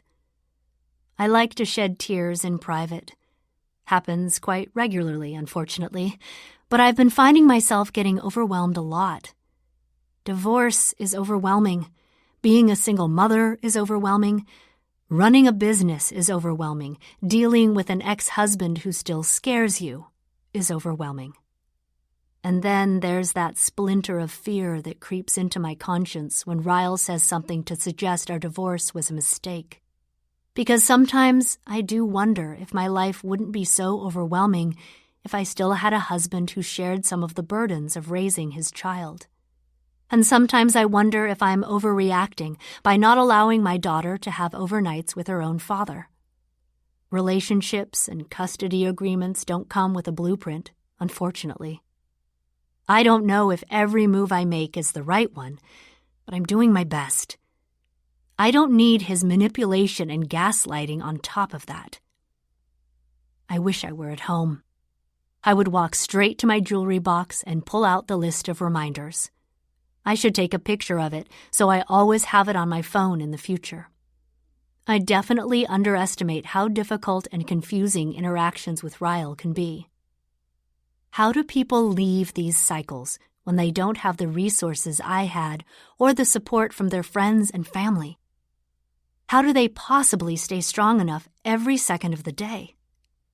I feel like all it takes is one weak, insecure moment in the presence of your ex to convince yourself you made the wrong decision. Anyone who has ever left a manipulative, abusive spouse and somehow stayed that course deserves a medal, a statue, a freaking superhero movie.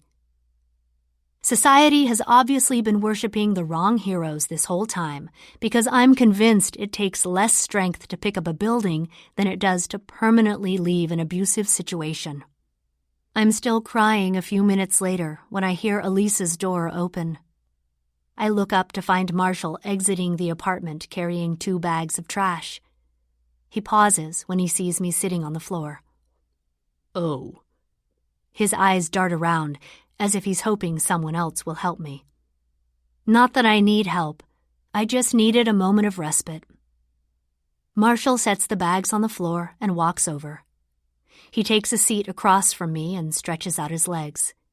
He scratches uncomfortably at his knee. "I'm not sure what to say. I'm not good at this." His discomfort makes me laugh through my tears. I toss up a frustrated hand. "I'm fine. I just need to cry sometimes when Ryle and I fight." Marshall pulls up a leg like he's about to stand up and go after Ryle. "Did he hurt you?" No. He was fairly calm." Marshall relaxes back to the floor, and I don't know why. Maybe it's because he's the unlucky one in front of me right now, but I unload all my thoughts on him. I think that's the problem. That he actually had a right to be mad at me this time, and he was relatively calm about it. Sometimes we can argue, and it doesn't lead to anything more than a disagreement. And when that happens, I start to question whether I overreacted by asking for a divorce. I mean, I know I didn't overreact. I know I didn't. But he has this way of planting seeds of doubt in me, like maybe things could have gotten better if I just gave him more time to work on himself. I feel bad that I'm laying all this on Marshall. It's not fair to him because Ryle is his best friend. I'm sorry. This isn't your issue. Elisa cheated on me. Marshall's words stunned me silent for a good 5 seconds. What? It was a long time ago. We worked through it, but damn it hurt like hell. She broke my heart. I'm shaking my head in an attempt to process this information. He keeps talking, though, so I try to keep up. We weren't in a good place. We were going to different colleges and trying to make long-distance work, and we were young. And it wasn't even anything big. She had a drunk makeout with some guy at a party before she remembered how amazing I am. But when she told me, I've never been so angry in my life. Nothing had ever cut me like that did. I wanted to retaliate. I wanted to cheat on her so she'd know how it felt. I wanted to slash her tires and max out her credit cards and burn all her clothes. But no matter how mad I was, when she was standing right in front of me, I never, not for 1 second, thought about physically hurting her. If anything, I just wanted to hug her and cry on her shoulder. Marshall looks at me with sincerity. When I think about Ryle hitting you, I get absurdly angry. Because I love him. I do. He's been my best friend since we were kids. But I also hate him for not being better. Nothing you have done and nothing you could do would excuse any man's hands on you out of anger. Remember that, Lily. You made the right choice by leaving that situation. You should never feel guilty for that. Pride is the only thing you should feel. I had no idea how heavily any of this was weighing on me, but Marshall's words lift so much weight off me, I feel like I could float. I'm not sure those words could mean more coming from anyone else. There's something about getting validation from someone who loves Ryle like a brother that's reaffirming, empowering. You're wrong, Marshall. You're pretty damn good at this. Marshall smiles and then helps me to my feet. He picks up his trash bags, and I head back inside their apartment to find my daughter and hug her so tight. Chapter 13. Atlas. It's amazing how a night can go from being something I've been hoping would happen for years to something I've been dreading would happen for years. If I hadn't received that text just as I was dropping off Lily, I absolutely would have kissed her. But I want our first kiss as adults to be free from distraction. The text was from Darren, informing me that my mother is at Bibbs. I didn't tell Lily about the text because I hadn't yet told her my mother was attempting to work her way back into my life. And then as soon as I told her about my mother calling me, I regretted it. The date was going so well, and I was risking that by ending it on such a somber note. I didn't text Darren back because I didn't want to interrupt my time with Lily. But even after the date ended and we drove away in separate cars, I still didn't text Darren back.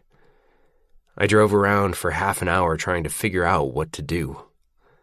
I'm hoping my mother got tired of waiting for me. I took my time arriving back to the restaurant. But I'm here now, and I guess I need to confront this. She seems adamant about speaking with me. I park in the alley behind Bibbs so that I can go through the back door in case she's waiting in the restaurant lobby or at a table. I'm not sure she would recognize me if she saw me, but I'd rather have the advantage by approaching her on my terms.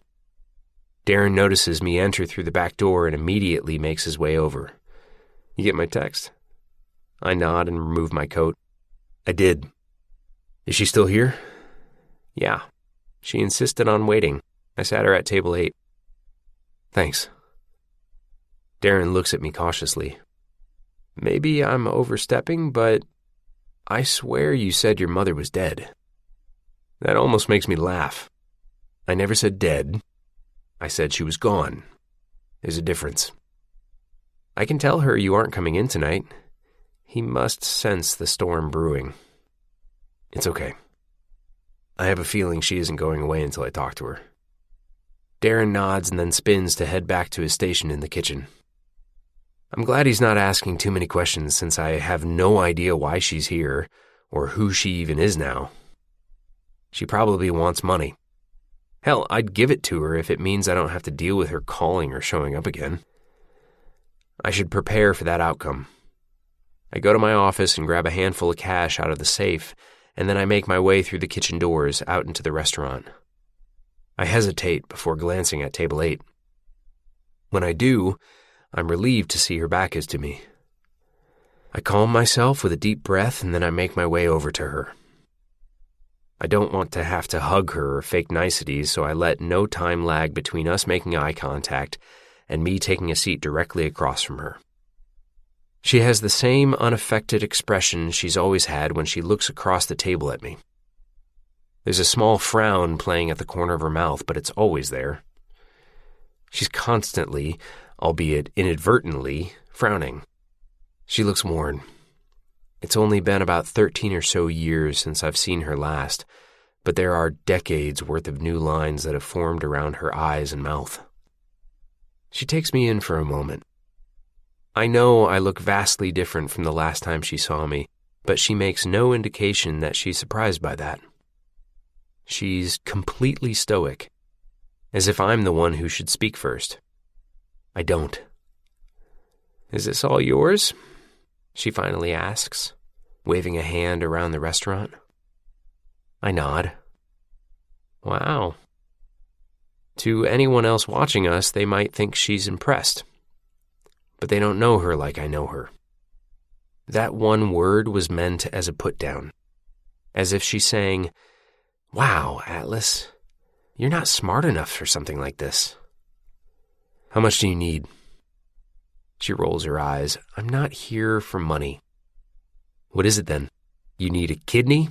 A heart? She leans back against her seat, resting her hands in her lap.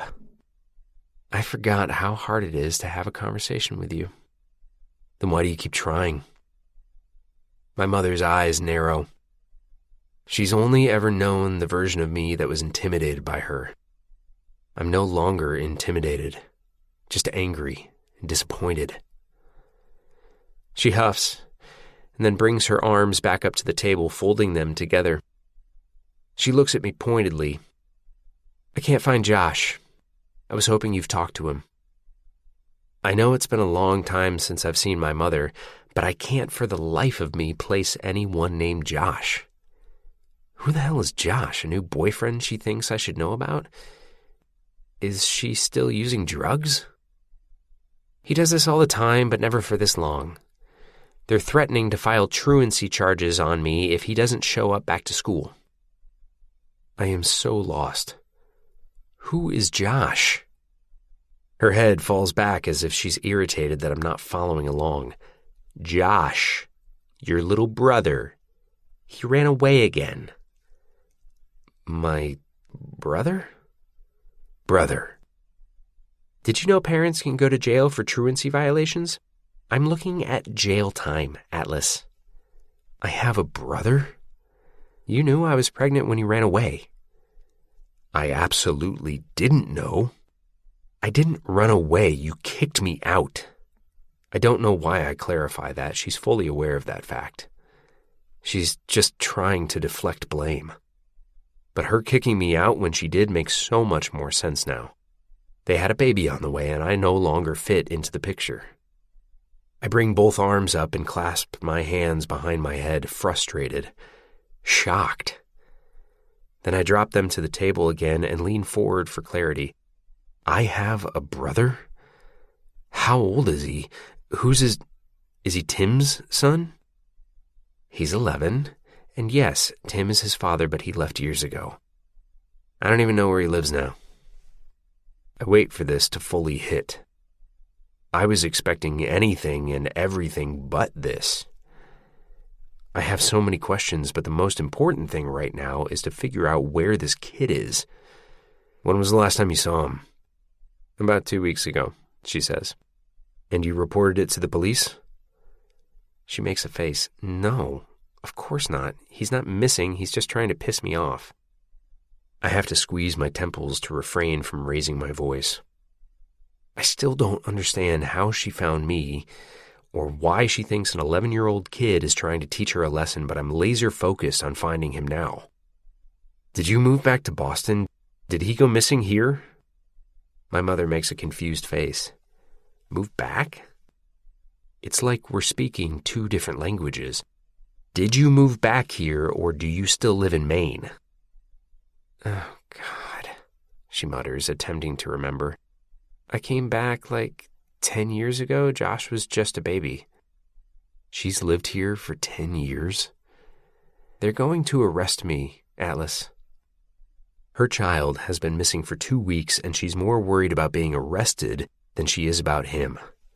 Some people never change. What do you need me to do? I don't know. I was hoping he reached out to you and that maybe you knew where he was. But if you didn't even know he existed, why would he reach out to me? Does he know about me? What does he know? Other than your name? Nothing. You were never around. My adrenaline is rushing through me so fast, I'm shocked I'm still sitting across from her. My whole body is tense when I lean forward. Let me get this straight. I have a little brother I never knew about, and he thinks I didn't care that he existed? I don't think he actively thinks about you, Atlas. You've been absent his whole life. I ignore her dig because she's wrong. Any kid that age would think about the brother they believed abandoned them. I'm sure he hates the idea of me. Hell, he's probably the one who's been... Shit. Of course. This explains so much. I would bet both of my restaurants that he's the one who has been vandalizing them. And why the misspelling reminded me of my mother. The kid is 11. I'm sure he's capable of Googling my information. Where do you live? I ask her. She practically squirms in her seat. We're in between houses. We've been staying at the Risemore Inn for the past couple of months. Go back there in case he shows up, I suggest. I can't afford to stay there anymore. I'm in between jobs, so I'm staying with a friend for a couple of days. I stand up and pull the money out of my pocket. I drop it on the table in front of her. The number you called me on the other day, is that your cell? She nods, sliding the money off the table and into her hand. I'll call you if I find out anything. Go back to the hotel and try to get the same room. He needs you to be there if he comes back. My mother nods, and for the first time, she looks somewhat ashamed. I leave her to sit in that feeling without saying goodbye. I'm hoping she's feeling at least a fraction of what she made me feel for years. What she's likely making my little brother feel right now. I can't believe this. She went and made a whole human and didn't think to tell me? I walk straight through the kitchen and out the back door. No one is in the alley right now, so I take a moment to pull myself together. I'm not sure I've ever been this stunned. Her child is out there running the streets of Boston all alone, and she waits 2 goddamn weeks before doing anything about it? I don't know why it surprises me. This is who she is. It's who she's always been. My phone begins to ring. I'm so on edge I want to throw it at the dumpster, but when I see it's Lily attempting to FaceTime me, I steady myself. I slide my finger across the screen, preparing to tell her it isn't a good time, but when her face pops up, it feels like the perfect time. I'm relieved to hear from her, even though it's only been an hour since I last saw her. I'd give anything to reach through the phone and hug her. Hey. I try to keep my voice stable, but there's a sharpness to it that cuts through. She can tell because her expression grows concerned. Are you okay? I nod. Things sort of went south after I went back to work. I'm fine, though. She smiles, but it's kind of sad. Yeah, my night went south, too. I didn't notice at first, but it looks like she's been crying. Her eyes are glassy and a little puffy. Are you okay? She forces another smile. I will be. I just wanted to say thank you for tonight before I went to sleep. I hate that she's not standing in front of me right now. I don't like seeing her sad. It reminds me too much of all the times I saw her sad when we were younger. At least back then I was close enough to hug her. Maybe I still can. Would a hug make you feel better? Obviously. I'll be fine after I get some sleep, though. Talk tomorrow? I have no idea what happened between our date and this phone call, but she looks completely defeated. She looks very similar to how I feel. Hugs take 2 seconds, and you'll sleep so much better. I'll be back here before they even know I've left. What's your address? A small grin peeks through her gloom. You're going to drive 5 miles just to give me a hug? I'd run 5 miles just to give you a hug. That makes her smile even bigger. I'll text you my address. But don't knock too loud. I just put Emmy down. See you soon. Chapter 14. Lily. I've been out of the dating loop for a while, so if hug is code for something else, I have no idea. Surely a hug still just means a hug. I can barely work social media, much less keep up with slang. I swear, I am the most out-of-touch millennial I know. It's as if I skipped right over Gen X and into boomer territory. I'm a boomer millennial. A boolenial. Hell, my mother is a boomer and probably knows more about these things than I do. She's the one with a new boyfriend. I should call her and ask for pointers. I brush my teeth, just in case a hug is a kiss. And then I change clothes twice until I end up back in the pajamas I had on when I FaceTimed him. I'm trying way too hard to look like I'm not trying too hard. Sometimes being a woman is so dumb. I'm pacing my apartment, anxious for his knock. I don't know why I'm so nervous. I just spent 3 hours with him. Well, 1.5 if I don't count the nap I took in the middle of our date. Several dozen paces later, there's a light tap on my apartment door. I know it's Atlas, but I glance through the peephole anyway. He even looks good all distorted through a peephole. I smile when I noticed he changed too. Just his jacket, but still. He was wearing a thick black coat when we went out earlier, but now he's wearing a simple gray hoodie. Dear God, I like it so much. I open the door, and Atlas leaves 0 seconds between our first moment of eye contact and when his arms sweep me in for a hug. He holds me so tight, it makes me want to ask him what was so bad about the last hour, but I don't. I just quietly hug him back.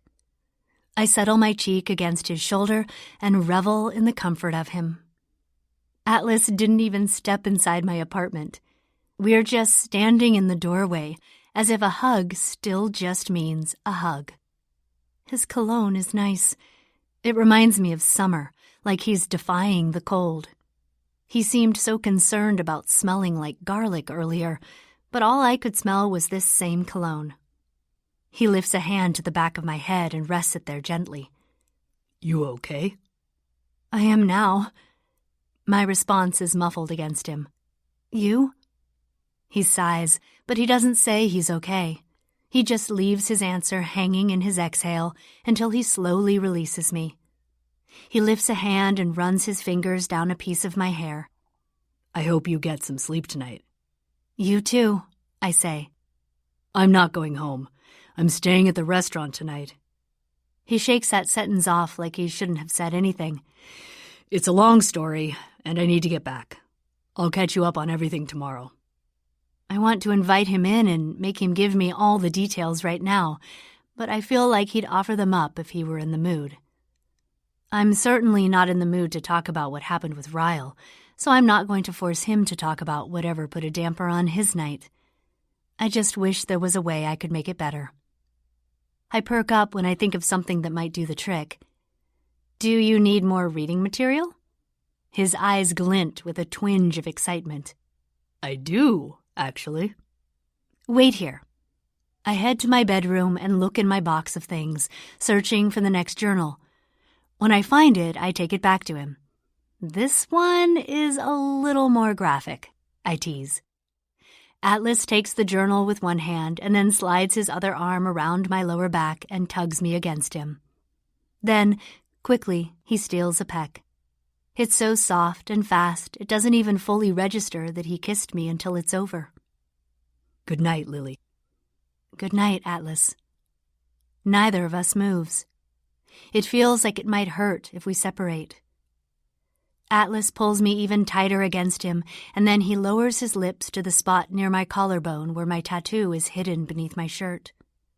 The tattoo he doesn't even know is there. He kisses it unknowingly, and then, sadly, he leaves. I close the door and press my forehead against it.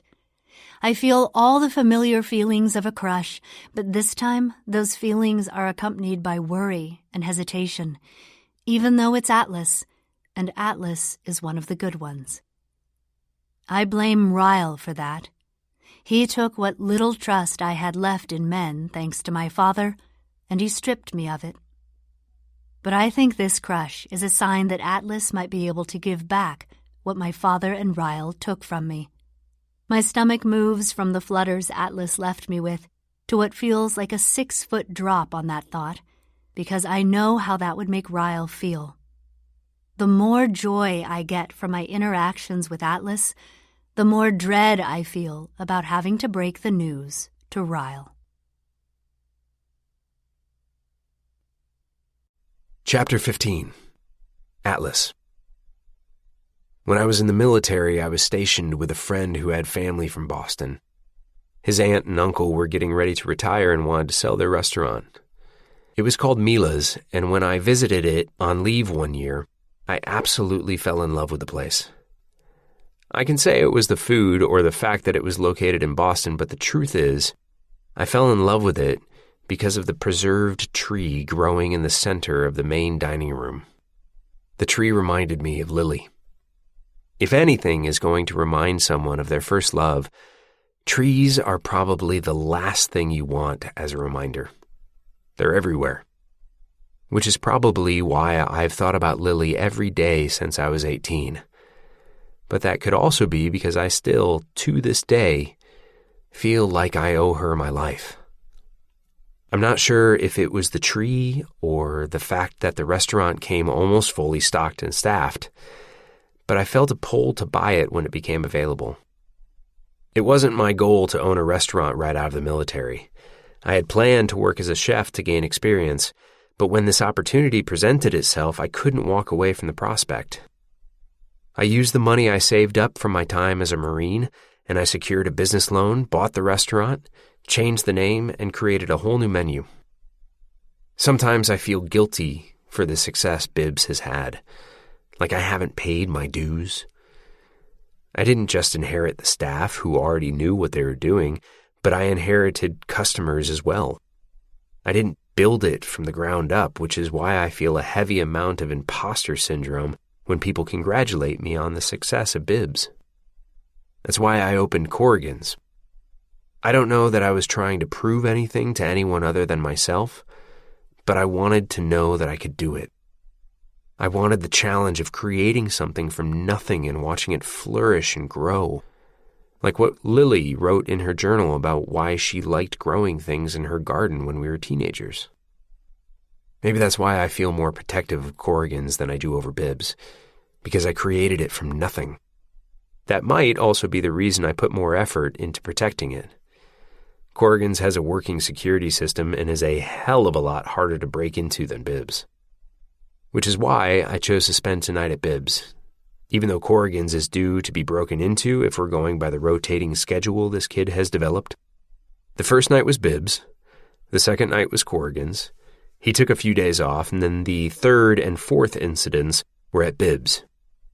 I may be wrong, but I have a feeling he'll show up here again before going back to Corrigan's, simply because he's had more success getting into the less secure of the two places. I just hope tonight isn't one of the nights he decides not to show up. He'll definitely show up here if he's hungry. Bibbs is his better bet for food, which is why I'm hiding on the far side of the dumpster waiting. I pulled over one of the tattered chairs the smokers use on their breaks, and I've been passing the time by reading. Lily's words have kept me company. A little too well, because there have been several times I've been so engrossed in the journal I forgot that I'm supposed to be on alert. I don't know for certain if the kid who has been vandalizing my restaurants is the same kid who shares a mother with me, but the timing makes sense. And the targeted insults that he's been spray painting make sense if they're coming from a kid who despises me. I can't think of anyone else who would have a good reason to be angry with me more than a little boy who feels abandoned by his older brother. It's almost 2 a.m. I check the security app on my phone for Corrigan's, but there's nothing new happening over there either. I go back to reading the journal, even though the last couple of entries have been painful to read. I didn't realize how much my leaving for Boston impacted Lily when she was younger. In my mind, at that age, I felt like an inconvenience in her life. I had no idea how much she felt I brought to her life. Reading the letters she wrote back then has been a lot more difficult than I expected it to be. I thought it would be fun to read her thoughts, but when I started reading them, I remembered how cruel our childhoods were to us. I don't think about it much anymore because I'm so far removed from the life I lived back then, but I'm being thrown back into those moments from every angle this week, it seems. The information in the journal entries, my mother, finding out I have a brother, it all feels like everything I've tried running from has formed a slow leak that's threatening to sink me. But then there's Lily and her impeccable timing being back in my life. She always seems to show up when I need a lifeline. I flip through the rest of the journal and see that I'm already halfway through the last entry she made. I have very little recollection of that night because of the dreadful way it ended. Part of me doesn't even want to experience it from her point of view, but I can't not know how I left her feeling for all those years. I open the last entry and pick up where I left off. He took my hands in his and told me he was leaving sooner than he planned for the military, but that he couldn't leave without telling me thank you. He told me he'd be gone for 4 years and that the last thing he wanted for me was to be a 16-year-old girl not living my life because of a boyfriend I never got to see or hear from. The next thing he said made his blue eyes tear up until they looked clear. He said, "Lily, life is a funny thing. We only get so many years to live it, so we have to do everything we can to make sure those years are as full as they can be. We shouldn't waste time on things that might happen someday, or maybe even never." I knew what he was saying, that he was leaving for the military, and he didn't want me to hold on to him while he was gone. He wasn't really breaking up with me because we weren't ever really together. We'd just been two people who helped each other when we needed it and got our hearts fused together along the way. It was hard, being let go by someone who had never really grabbed hold of me completely in the first place. In all the time we've spent together, I think we both sort of knew this wasn't a forever thing. I'm not sure why, because I could easily love him that way. I think maybe under normal circumstances, if we were together like typical teenagers and he had an average life with a home, we could be that kind of couple. The kind who comes together so easily and never experiences a life where cruelty sometimes intercepts. I didn't even try to get him to change his mind that night. I feel like we have the kind of connection that even the fires of hell couldn't sever. I feel like he could go spend his time in the military and I'll spend my years being a teenager, and then it will all fall back into place when the timing is right. "I'm going to make a promise to you," he said. "When my life is good enough for you to be a part of it, I'll come find you. But I don't want you to wait around for me because that might never happen." I didn't like that promise because it meant one of two things. Either he thought he might never make it out of the military alive, or he didn't think his life would ever be good enough for me. His life was already good enough for me, but I nodded my head and forced a smile. "If you don't come back for me, I'll come for you. And it won't be pretty, Atlas Corrigan." He laughed at my threat. "Well, it won't be too hard to find me. You know exactly where I'll be." I smiled. "Where everything is better." He smiled back. in Boston. And then he kissed me. Ellen, I know you're an adult and know all about what comes next, but I still don't feel comfortable telling you what happened over those next couple of hours. Let's just say we both kissed a lot. We both laughed a lot. We both loved a lot. We both breathed a lot. A lot.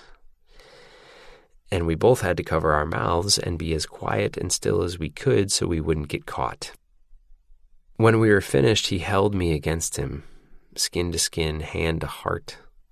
He kissed me and looked straight in my eyes. I love you, Lily. Everything you are, I love you. I know those words get thrown around a lot, especially by teenagers. A lot of times prematurely and without much merit, but when he said them to me, I knew he wasn't saying it like he was in love with me. It wasn't that kind of I love you. Imagine all the people you meet in your life. There's so many. They come in like waves, trickling in and out with the tide. Some waves are much bigger and make more of an impact than others. Sometimes the waves bring with them things from deep in the bottom of the sea, and they leave those things tossed onto the shore. Imprints against the grains of sand that prove the waves had once been there long after the tide recedes. That was what Atlas was telling me when he said, I love you. He was letting me know that I was the biggest wave he'd ever come across. And I brought so much with me that my impressions would always be there even when the tide rolled out. After he said he loved me, he told me he had a birthday present for me. He pulled out a small brown bag. It isn't much, but it's all I could afford. I opened the bag and pulled out the best present I'd ever received. It was a magnet that said Boston on the top. At the bottom, in tiny letters, it said, Where everything is better. I told him I would keep it forever, and every time I look at it, I'll think of him. When I started out this letter, I said my 16th birthday was one of the best days of my life, because up until that second, it was. It was the next few minutes that weren't. Before Atlas had showed up that night, I wasn't expecting him, so I didn't think to lock my bedroom door. My father heard me in there talking to someone, and when he threw open my door and saw Atlas in bed with me, he was angrier than I'd ever seen him. And Atlas was at a disadvantage by not being prepared for what came next.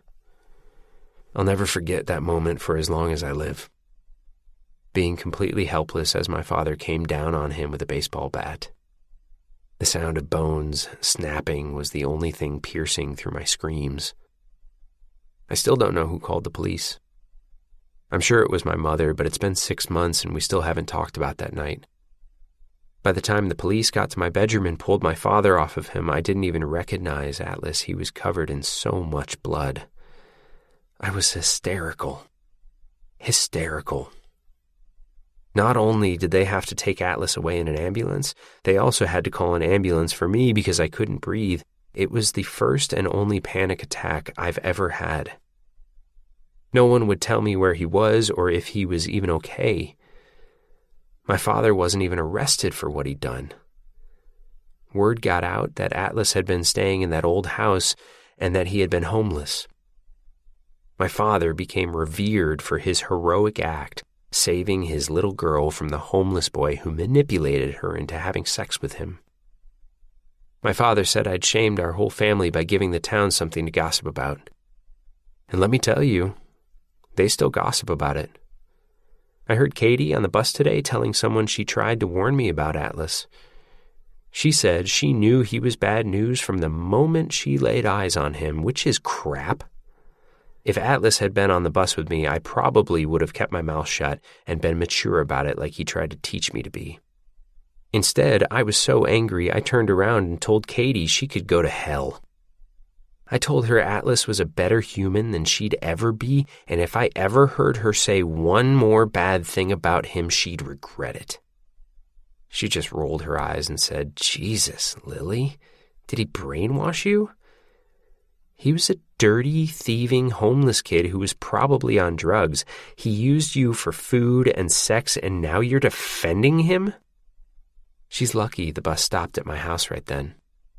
I grabbed my backpack and walked off the bus, then went inside and cried in my room for 3 hours straight. Now my head hurts, but I knew the only thing that would make me feel better is if I finally got it all out on paper. I've been avoiding writing this letter for 6 months now. No offense, Ellen, but my head still hurts. So does my heart. Maybe even more right now than it did yesterday. This letter didn't help one damn bit. I think I'm going to take a break from writing to you for a while. Writing to you reminds me of him, and it just all hurts too much. Until he comes back for me, I'm just going to keep pretending to be okay. I'll keep pretending to swim, when really all I'm doing is floating, barely keeping my head above water. Lily. I closed the journal after reading the last page. I don't know what to feel because I feel everything. Rage, love, sadness, happiness.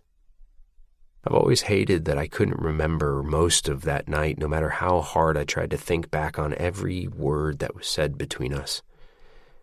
The fact that Lily wrote it all down is a gift, albeit a sad one. There were so many things about that time in my life that I was afraid she was too fragile to hear. I only wanted to protect her from the negative stuff going on in my life. But reading her words has shown me that she didn't need protecting from it. If anything, she could have helped me through it. It makes me want to write her another letter, but even more, it makes me want to be in her presence, talking about these things face to face. I know we're taking things slow, but the more I'm around her, the more impatient I am to be around her again.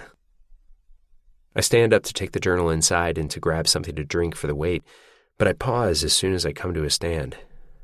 There's a streetlight at the other end of the alley creating a spotlight on the building, and there's a shadow moving across the light. The shadow travels across the building in the other direction as if whatever is casting the shadow is coming my way. I back up a step so that I can remain hidden.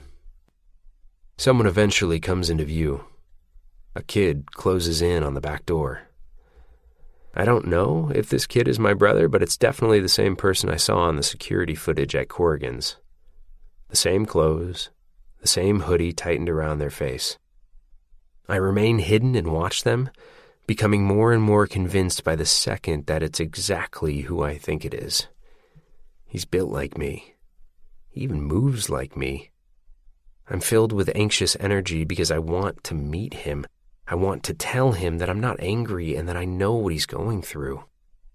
I'm not sure I was even angry at whoever was doing this before I knew it could potentially be my brother. It's hard to be angry at a kid, but it's especially hard to be angry at one who was raised by the same woman who attempted to raise me. I know what it's like to have to do what you can to survive. I also know what it's like when you do anything to get someone's attention. Anyone's. There were times in my childhood I just wanted to be noticed, and I have a feeling that's exactly what's going on here. He's hoping to be caught. This is more a cry for attention than anything. He walks right up to the back door of the restaurant without an ounce of hesitation. This place has become familiar to him. He checks the back door to see if it's locked. When it doesn't open, he pulls a new can of spray paint out of his hoodie. I wait for him to lift it, and that's when I decide to make my presence known. "You're holding it wrong." My voice startles him. When he spins around and looks up at me and I see how young he really is, my heartstrings stretch so tight it feels like they're about to pop. I try to imagine Theo out here alone in the middle of the night like this. There's still a youthfulness to the fear in his eyes. When I start walking toward him, he backs up a step, looking around for a quick escape. But he doesn't attempt to run. I'm sure he's curious about what's going to happen. Isn't this why he's been showing up here night after night? I hold out my hand for the can of spray paint. He hesitates, but then he hands it to me. I demonstrate how to hold it the proper way. If you do it like this, it won't drip. You hold it too close. Every emotion is running across his face as he studies me, from anger to fascination to betrayal.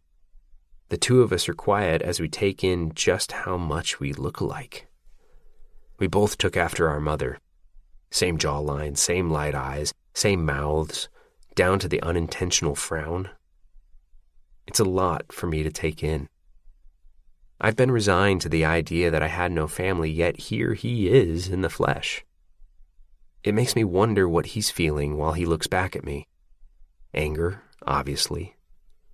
Disappointment. I lean a shoulder against the building, looking down at him with complete transparency. I didn't know you existed, Josh.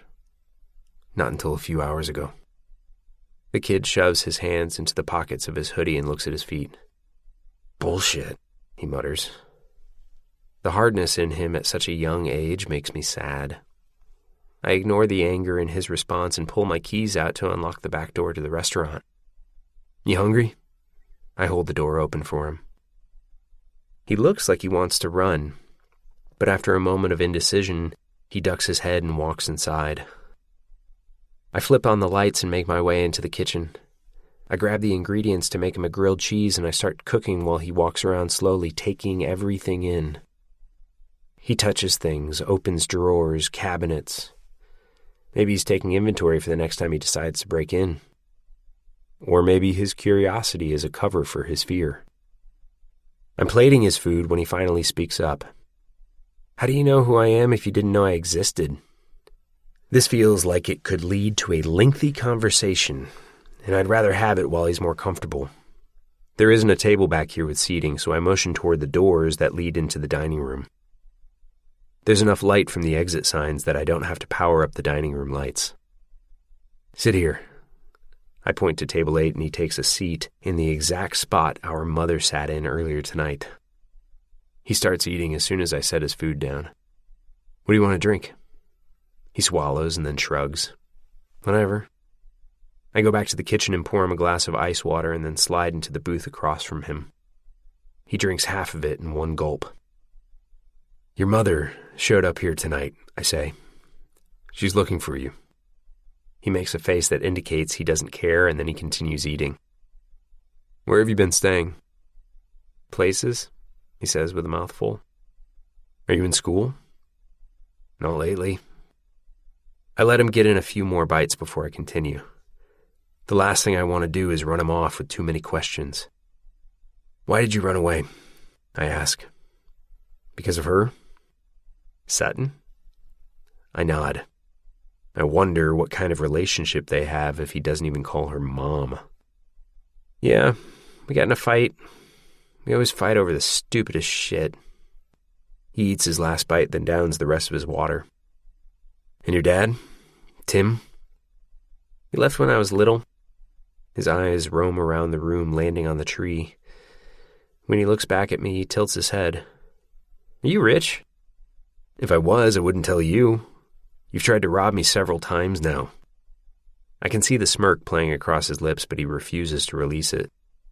He relaxes into the booth more, pulling his hoodie away from his face. Strands of greasy brown hair fall forward, and he pushes them back. His hair holds the shape of a cut that's long overdue, with sides that have grown out too long and uneven to be intentional. She told me you left because of me. She said you didn't want a brother. I have to hold back my irritation. I pull his empty plate of food and his glass toward me, and I stand up. I didn't know about you until today, Josh. I swear. I would have been around if I had. He eyes me from his seat, studying me, wondering if he can trust me. You know about me now? He says that like it's a challenge to do better, to prove his low expectations of the world wrong. I nudge my head toward the doors in the kitchen. You're right. Let's go. He doesn't immediately get out of the booth. Where to? My house. I have a room for you as long as you stop cussing so much. He raises an eyebrow. What are you, some kind of religious nut job? I motion for him to stand up. An 11-year-old muttering cuss words all the time seems desperate. It's not cool until you're at least 14. I'm not 11, I'm 12. Oh, she said you were 11. Still, too young to be cool. Josh stands up and starts to follow me through the kitchen. I spin and face him as I back through the doors. And for future reference, you spelled asshole wrong. There's no W. He looks surprised. I thought that looked funny after I wrote it. I put his dishes in the sink, but it's almost 3 a.m. and I'm not in the mood to wash them. I flip out the lights and have Josh lead the way out the back door. When I'm locking it, he says, "Are you going to tell Sutton where I am?" "I don't know what I'm going to do yet," I admit. I start walking down the alley, and he rushes to catch up with me. "I'm thinking of going to Chicago anyway," he says. "I probably won't stay more than one night at your place." I laugh at the idea that this kid thinks I'm going to allow him to run off to another city now that I know he exists. What am I getting myself into? I have a feeling my day-to-day responsibilities have just doubled. "Do we have any other siblings I don't know about?" I ask him. "Just the twins, but they're only 8. I stop in my tracks and look at him. He grins. "I'm kidding. It's just the 2 of us." I shake my head and grab the back of his hoodie, pulling it down over his head. "You're something." He's smiling when we make it to my car. I'm smiling too, until I feel a sharp stab of worry in the center of my gut. I've known him for half an hour. I've known of him for a fraction of a day, yet suddenly I feel like I'll be protective of him for a lifetime. Chapter 16. Lily. You lose your mornings after having children. I used to open my eyes and lie in bed for several minutes before grabbing my phone and catching up on everything I might have missed while I slept. I'd have a cup of coffee and then mentally map out my day while I showered. But now that I have Emmy, her early morning cry rips me out of bed, and I become her gopher before I even have time to pee. I rush to change her, rush to clothe her, rush to feed her. By the time I'm finished with morning mother duties, I'm late for work and barely have time to do those things for myself. It's why I cherish Sunday mornings. It feels like the only day of the week I get any sense of calm. When Emmy wakes up on Sundays, I always bring her back to bed with me. We lie together and I listen to her babble, and there's absolutely no rush to get up or be somewhere. Sometimes, like right now, she falls back to sleep, and I just stare at her for long stretches of time, marveling at the wonder that is motherhood. I grab my phone and take a picture of her to text to Ryle, but I hesitate before hitting send. I don't miss Ryle at all, but it does make me sad in moments like this that Ryle doesn't get to do this with us, or that I don't get to share in the joys they have together. There's nothing better than adoring the child you made with a person you made them with, which is why I always try to text him pictures and videos. But I'm still upset about last night and don't really feel like reaching out yet. I save the picture for a more peaceful day. Fucking Ryle. Divorce is difficult. I knew it would be, but it's so much harder than I anticipated. And navigating divorce with a child in the mix is a million times trickier. You're stuck interacting with that person for the remainder of your life. You have to either figure out a way to plan birthday parties together or figure out a way to be okay with having separate celebrations. You have to plan on which holidays each of you get to spend with your child, which days of the week, down to which hours of the day sometimes. You can't snap your fingers and be done with the person you married and divorced. You're stuck with them. Forever. I'm stuck dealing with Ryle's feelings forever, and frankly, I'm growing tired of always feeling sorry for him, worried for him, fearful of him, considerate of his feelings. How long am I supposed to wait before I start dating someone else without Ryle being justified in his jealousy? How long do I have to wait before I tell him I'm dating Atlas if Atlas and I become a thing? How long until I get to start making decisions about my own life without worrying about his feelings? My phone vibrates. It's my mother calling. I slide softly out of the bed to walk to the living room before answering it. Hey, can I have Emerson today? I laugh at her blatant disregard for her daughter now that she has a granddaughter. I'm good. How are you? My mother loves Emmy as much as I do. I'm convinced of that. When Emmy turned 6 weeks old, my mother started taking her for a few hours at a time while I worked.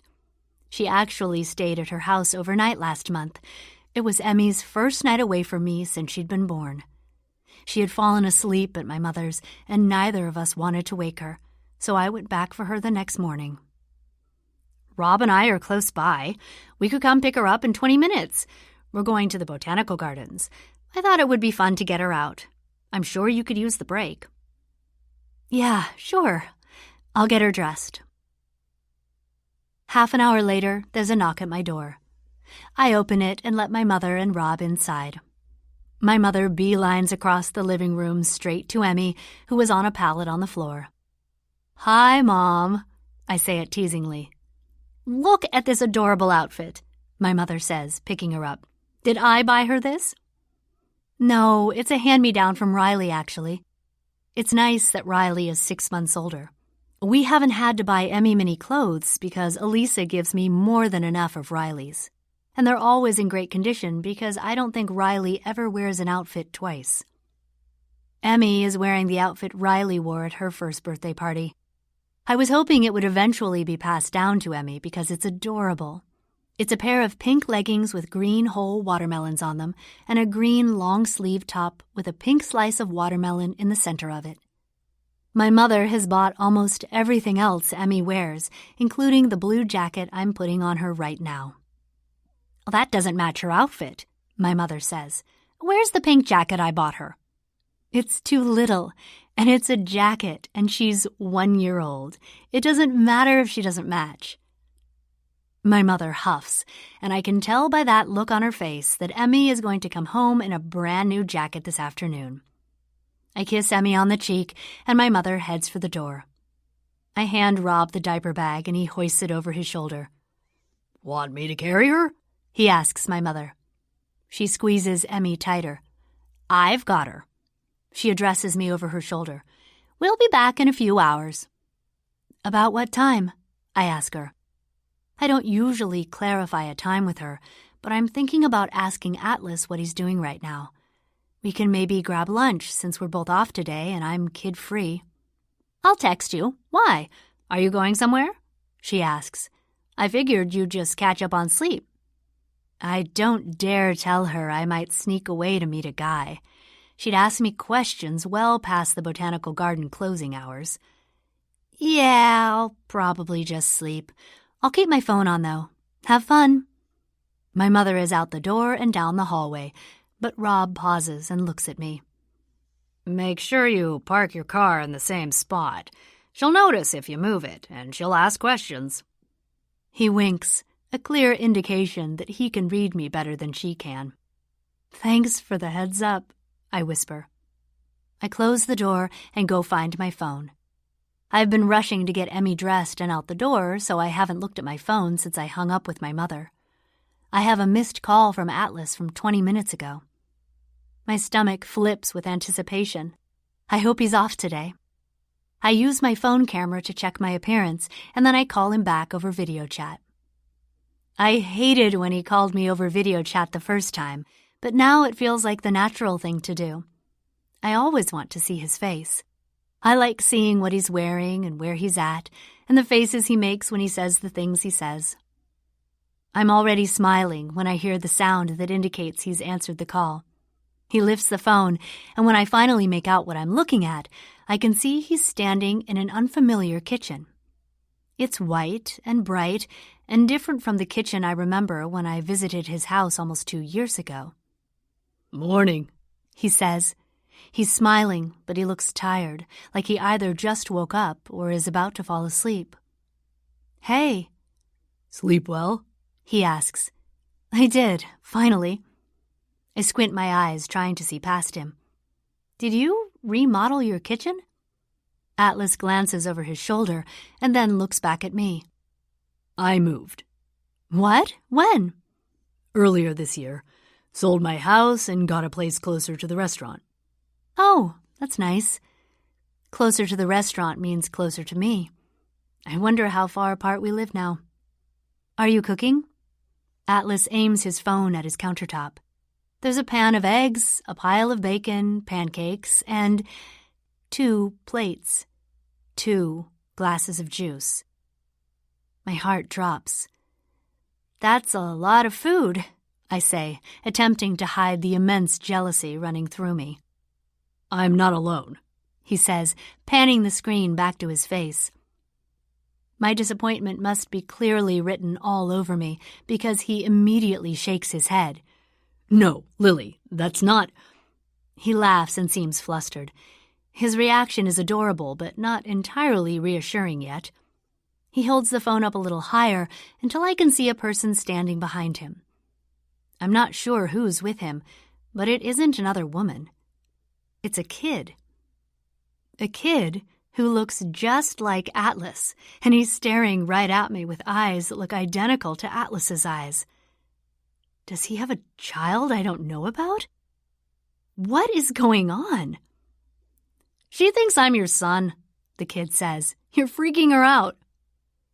Atlas immediately aims the phone back at his own face. He's not my son. He's my brother. Brother? Atlas moves the phone so that I'm looking at his brother again. Say hi to Lily.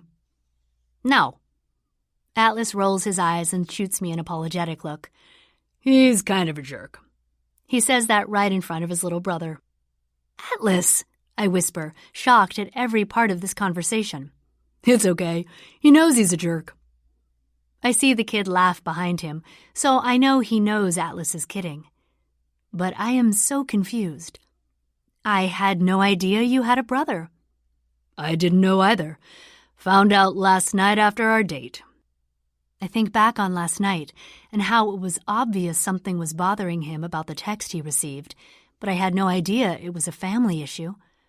I guess this explains why his mother was trying to contact him. Sounds like you have a lot to work through today.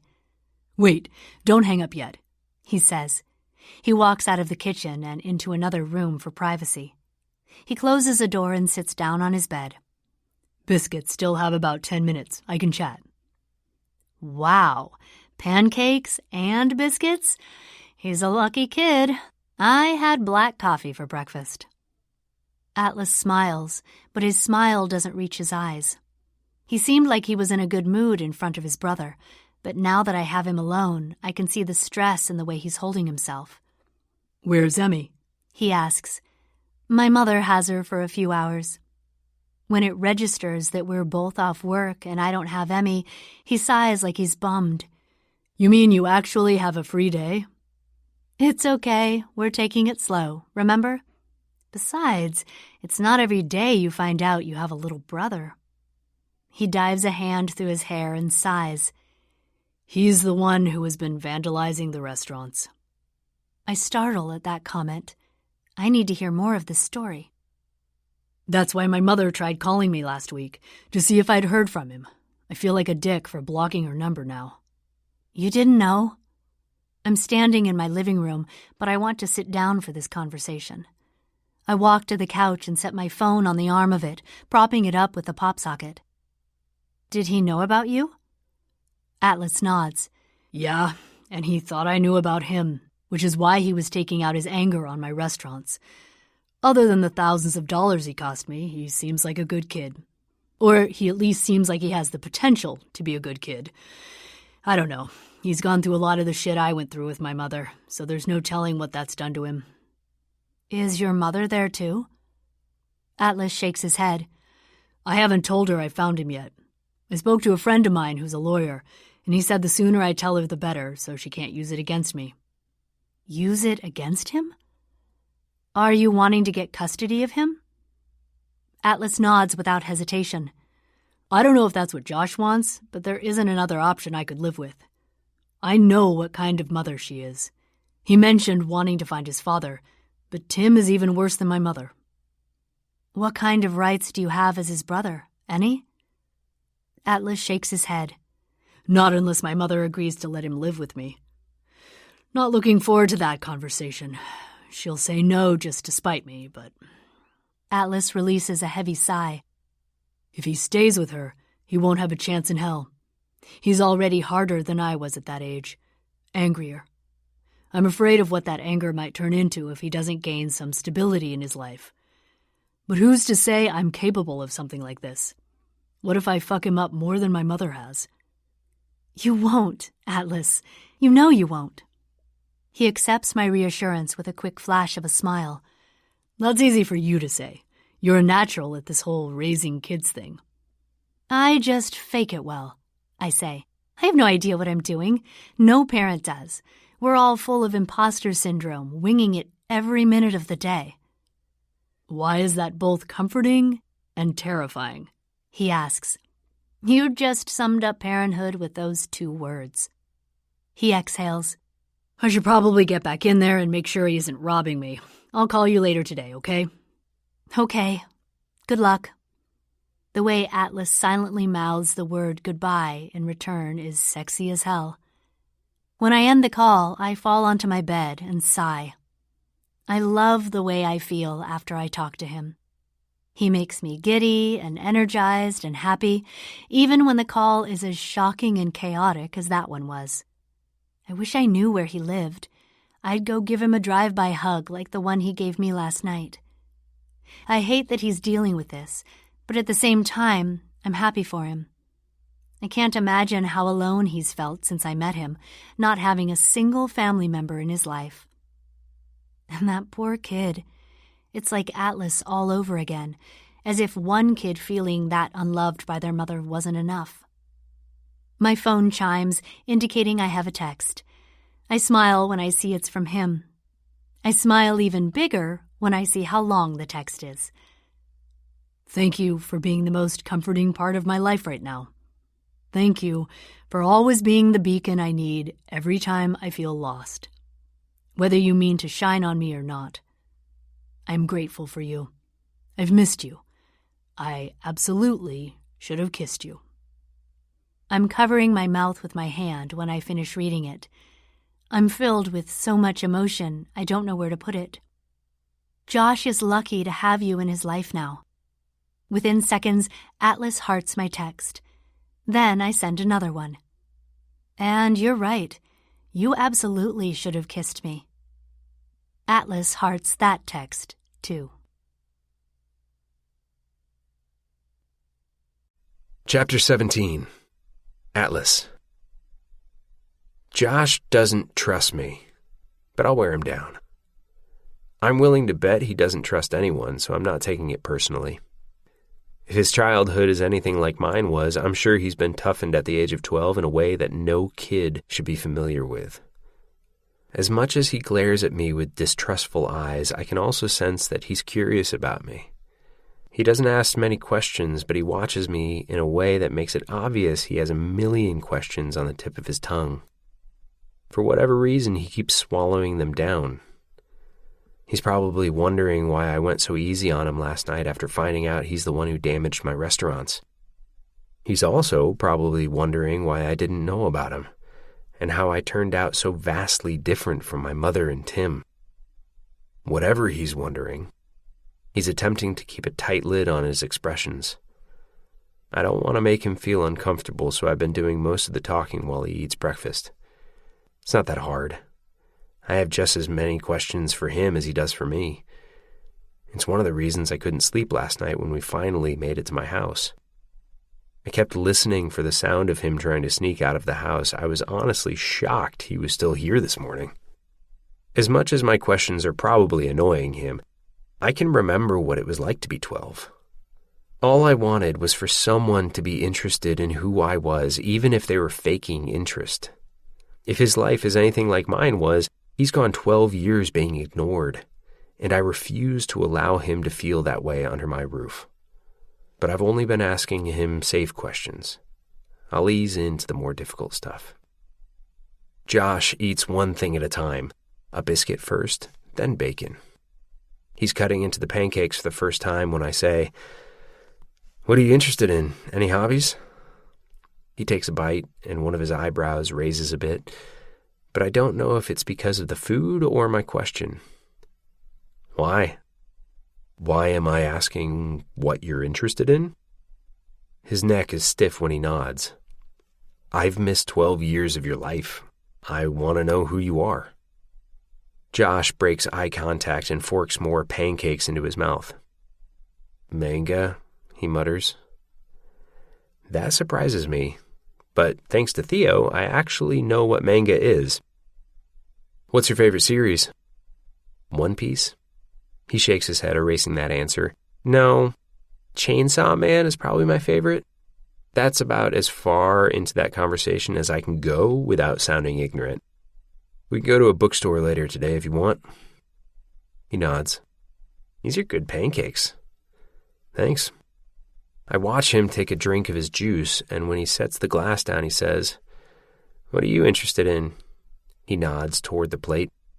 Other than cooking. I don't know how to answer that. Most of my time is given to my restaurants. Whatever time I have left over is spent on house repairs, laundry, sleep. I like the cooking channel. Josh chuckles. That's sad. Why? I said besides cooking. It's a harder question than I thought now that it's being thrown back at me. I like museums, I say, and going to the movies, and traveling. I just don't do any of those things. Because you're always working? Yeah. Like I said, sad. He leans over his plate to catch another bite of pancake. The get-to-know-you questions are backfiring, so I cut right to the chase. What was your fight about? He shrugs. Half the time, I don't even know what the hell I do wrong. She just gets mad for no reason. I can relate to that.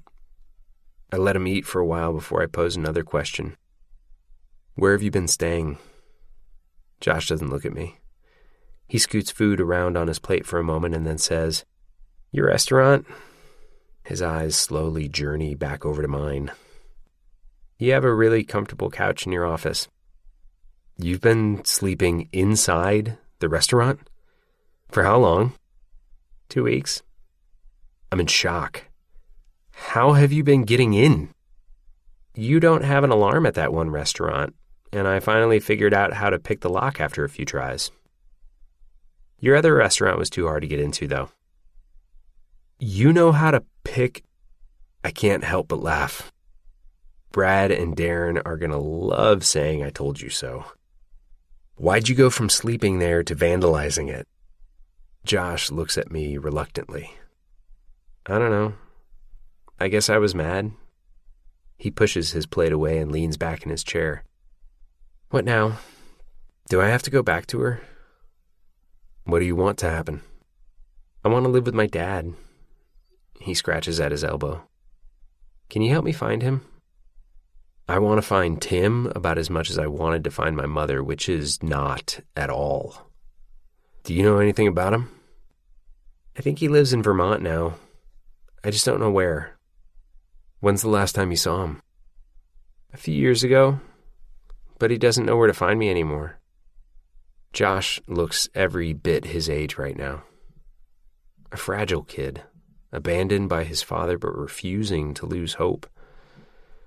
I don't want to be the one to rip that from him, so I just nod. Yeah, I'll see what I can do. But for now, I need to let your mother know you're okay. I have to call her. Why? If I don't, this could be considered kidnapping. Not if I'm here willingly, he says. Even if you're here willingly. You aren't old enough to decide where you want to live, and right now, your mother has legal custody of you. He grows visibly irritated. He stabs at his breakfast with a scowl but doesn't take another bite. I step away to call Sutton. I unblocked her number after she left my restaurant last night in case she needed to get in touch with me. I dial her number and put the phone to my ear. After a few rings, she finally answers with a very groggy hello. Hey, I found him. Who is this? I briefly close my eyes while I wait for her to wake up and remember her son is missing. After a few quiet seconds, she goes, Atlas? Yeah. I found Josh. I can hear rustling from her end like she's hopping out of bed. Where has he been? I really don't want to answer that. I know she's his mother, but I feel like it's none of her business where he's been, which is an unusual opinion to have. I'm not sure where he's been, but he's with me now. Listen, I was wondering if he could stay here for a while, maybe give you a break. You want him to stay there with you? The way she puts the emphasis on that last word makes me wince. This is going to be harder than I thought. She's the type of person who fights for the sake of fighting, no matter what outcome she really wants. I could enroll him in school and make sure he attends, I offer up. Take the truancy heat off you. It's quiet on her end, like maybe she's contemplating that. Such a martyr, she mutters. Bring him back. Now. She ends the call. I attempt to call her back 3 times, but she sends the calls to voicemail. That didn't sound promising, Josh says. He's standing in the doorway of the kitchen. I'm not sure how much he heard on my end, but at least he couldn't hear her end. I slide my phone in my pocket. She wants you back today, but I'll call a lawyer tomorrow. Hell, I'll call Child Protective Services if you want me to. There's just not much I can do on a Sunday. Josh's shoulders drop when I say that.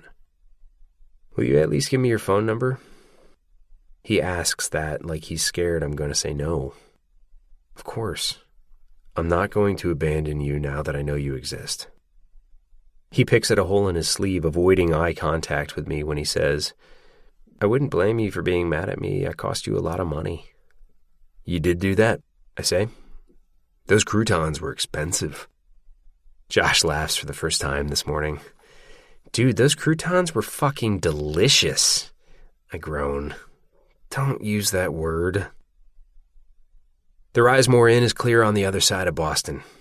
It takes us 45 minutes with traffic to get there, and it's not even a weekday. When we pull into the parking lot, Josh doesn't immediately get out of the car. He just sits quietly in the passenger seat, staring at the building like it's the last place he wants to be. I wish I didn't have to return him to his mother, but I put in another call to my lawyer friend this morning after talking with Sutton. He said if I want to go about this the right way without her having ammunition against me, the only thing I can do is return him. And then, if I want to take her to court, he said I need to get a lawyer and go through the process.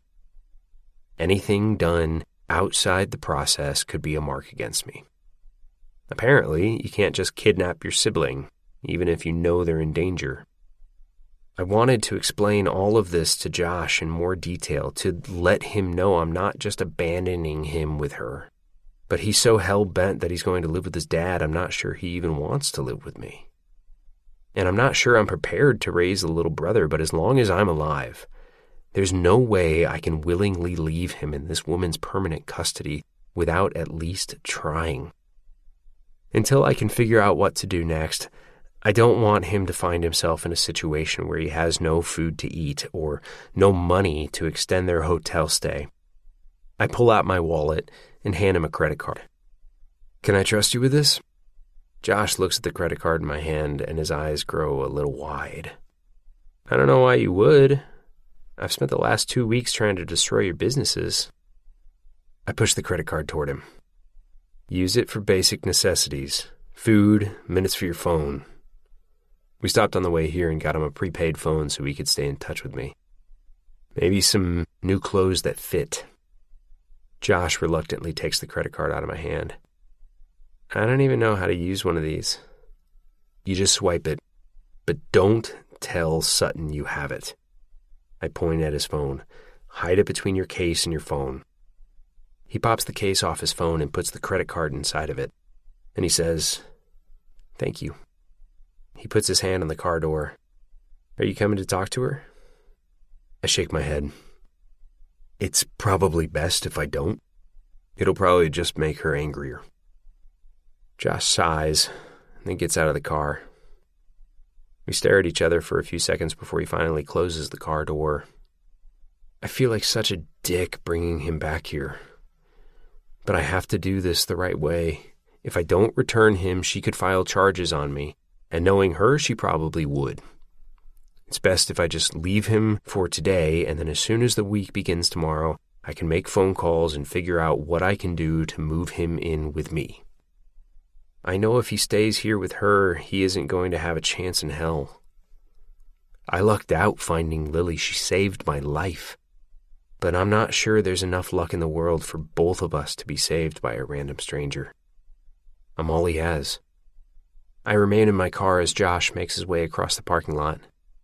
He walks up the stairs and knocks on the second door from the end.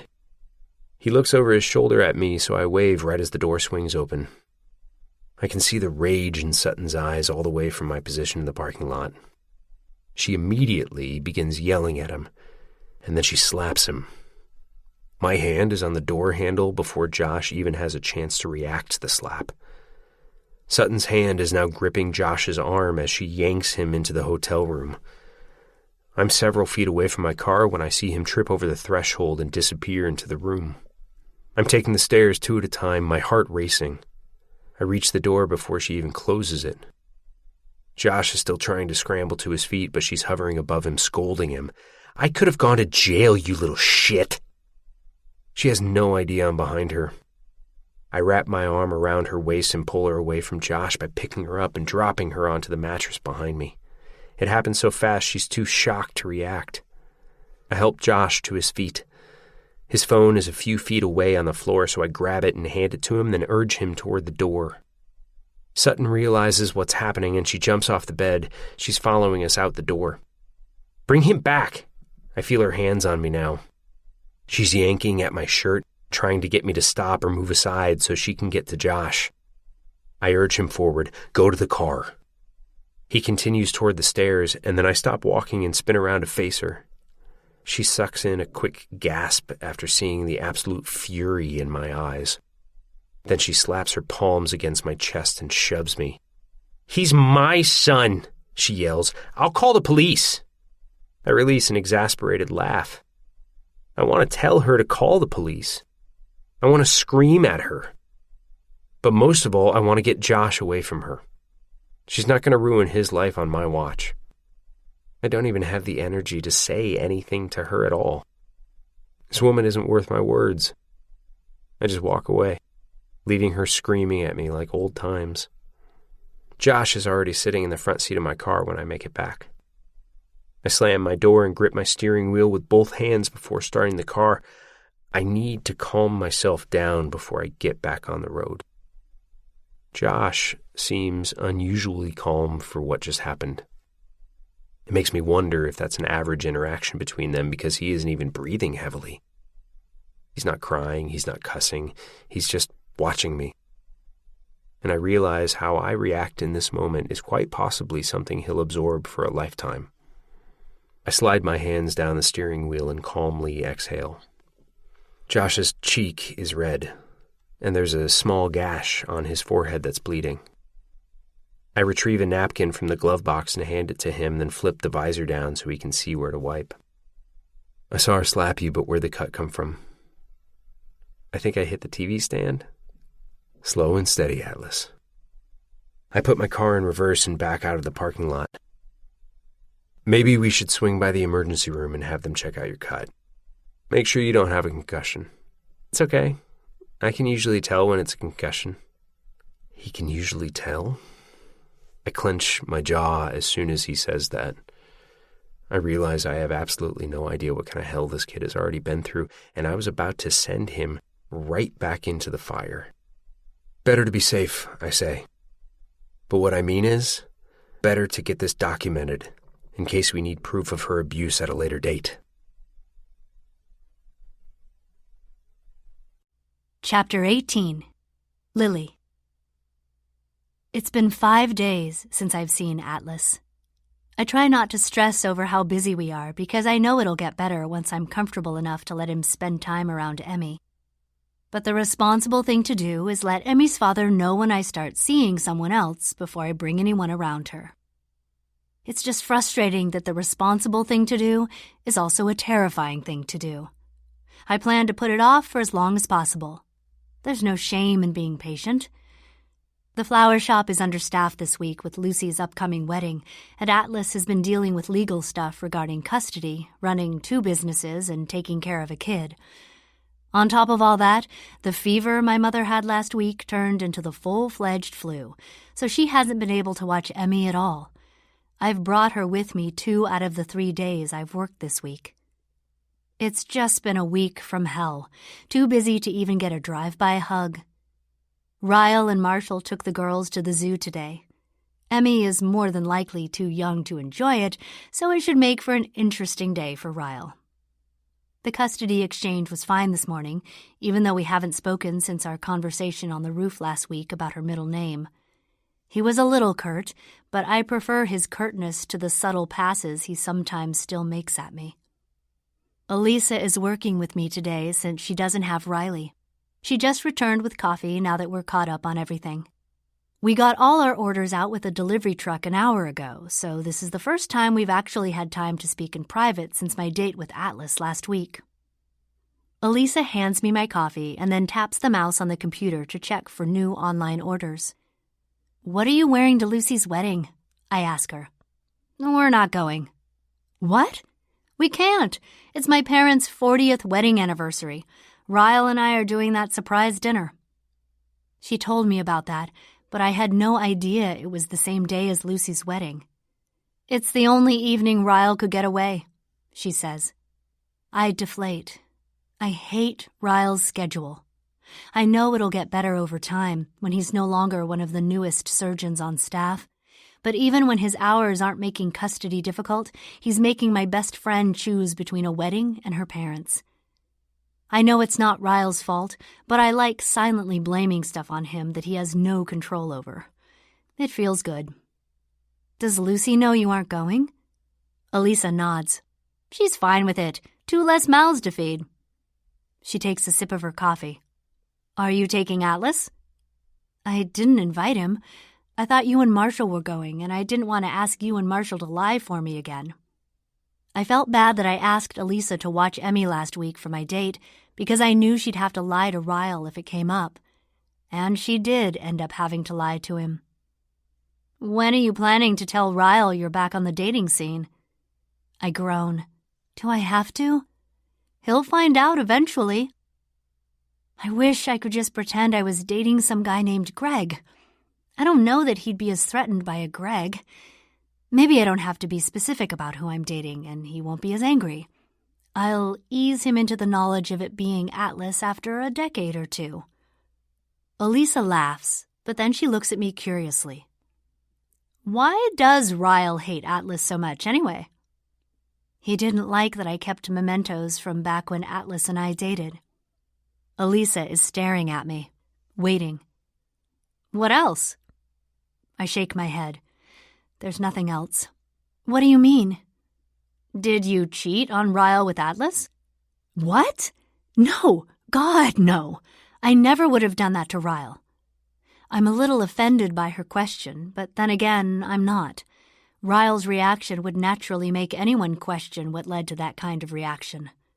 Elisa's eyes are swimming in puzzlement. "I still don't get it. If you weren't actively cheating on him with a guy, why does Ryle hate him?" I release an exaggerated sigh. "I've asked myself that a million times, Elisa." She makes an annoyed face only siblings could reserve for each other. "I never wanted to ask because I thought you were ashamed that you cheated on my brother and just didn't want to tell me." I haven't even kissed Atlas since I was 16. Ryle just couldn't handle that my past sometimes crept into my present in an absolutely platonic way. "Wait, you haven't kissed Atlas since you were 16? She latched on to the absolute wrong point of this conversation. "Not even on your date last week?" "We're taking it slow, and that's fine by me. The slower we take things, the more time it gives me before I have to break it to your brother." "I think you should just rip off the Band-Aid." She points at my phone on the counter. "Text Ryle right now and tell him you're dating Atlas. He'll get over it. He doesn't have a choice. This is something I need to tell him in person. You're too considerate. You're too naive. If you think Ryle is going to get over it, you don't know your brother very well. I've never claimed to. Elisa sighs and drops her chin into her hand. Marshall told me he told you I cheated on him. I am so glad she's changing the subject. Yeah, that was a shock. Drunken mistake. I was 19. Nothing counts before you turn 21. I laugh. Is that right? Yep. She hops on the counter and starts swinging her legs. Tell me more about Atlas. Tell me like I'm your best friend and not your ex-husband's sister. And we're back to this conversation. That was a quick break. You sure this isn't awkward for you? Why, because Ryle is my brother? No, not awkward at all. He should have been nicer to you, and then you wouldn't have to date Greek gods. She wiggles her eyebrows with a grin. So, what's he like? He seems mysterious. He's not, really. Not to me. I can feel the smile wanting to spread across my face, so I let it. He's so easy to talk to, and he's kind. He's Marshall kind, but not as outgoing. He's more reserved. He works a lot, and I have Emmy all the time, so it's been hard to make time for anything together. Plus, he just found out he has a little brother this week, so his life is kind of chaotic right now. Texts and phone calls are our primary source of communication, so that sucks. Is that why you keep checking your phone? I can feel my cheeks warm when she says that. I hate that she's noticed. I've tried my best to be inconspicuous with this. I don't want anyone to know how often Atlas and I text, or how often I think about texting him, or how often I think about him. Maybe I'm scared to talk about it with Elisa, because I don't want to allow myself to be happy about Atlas until I know Ryle isn't going to be furious over Atlas. I receive a text right in the middle of that thought, and it takes everything in me to fight my smile when I look at my phone and read it. Is that him? Elisa asks. I nod. What's he saying? He asks me if I want him to bring me lunch. Yes, Elisa says emphatically. Tell him you're starving, and so is your friend. I laugh and then reply to Atlas with, "Could you bring lunch for 2 today? My coworker gets jealous when you bring me food." He immediately replies with, "Be there in an hour." When Atlas finally shows up, both Elisa and I are busy with customers.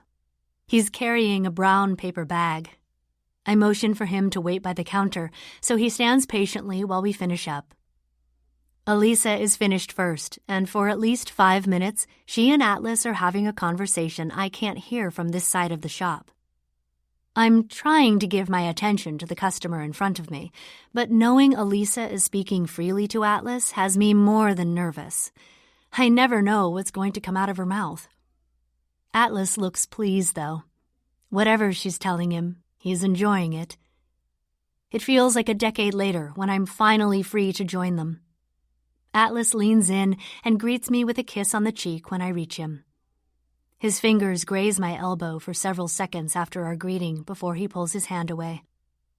That simple physical gesture sends a current through me, making it hard to focus without being too obvious that I get giddy around him. Elisa smiles at me knowingly. Adam Brody, huh? I have no idea what she's referring to until I look at Atlas and he's grinning. I had a poster of Adam Brody on my bedroom wall the first time Atlas came to my house.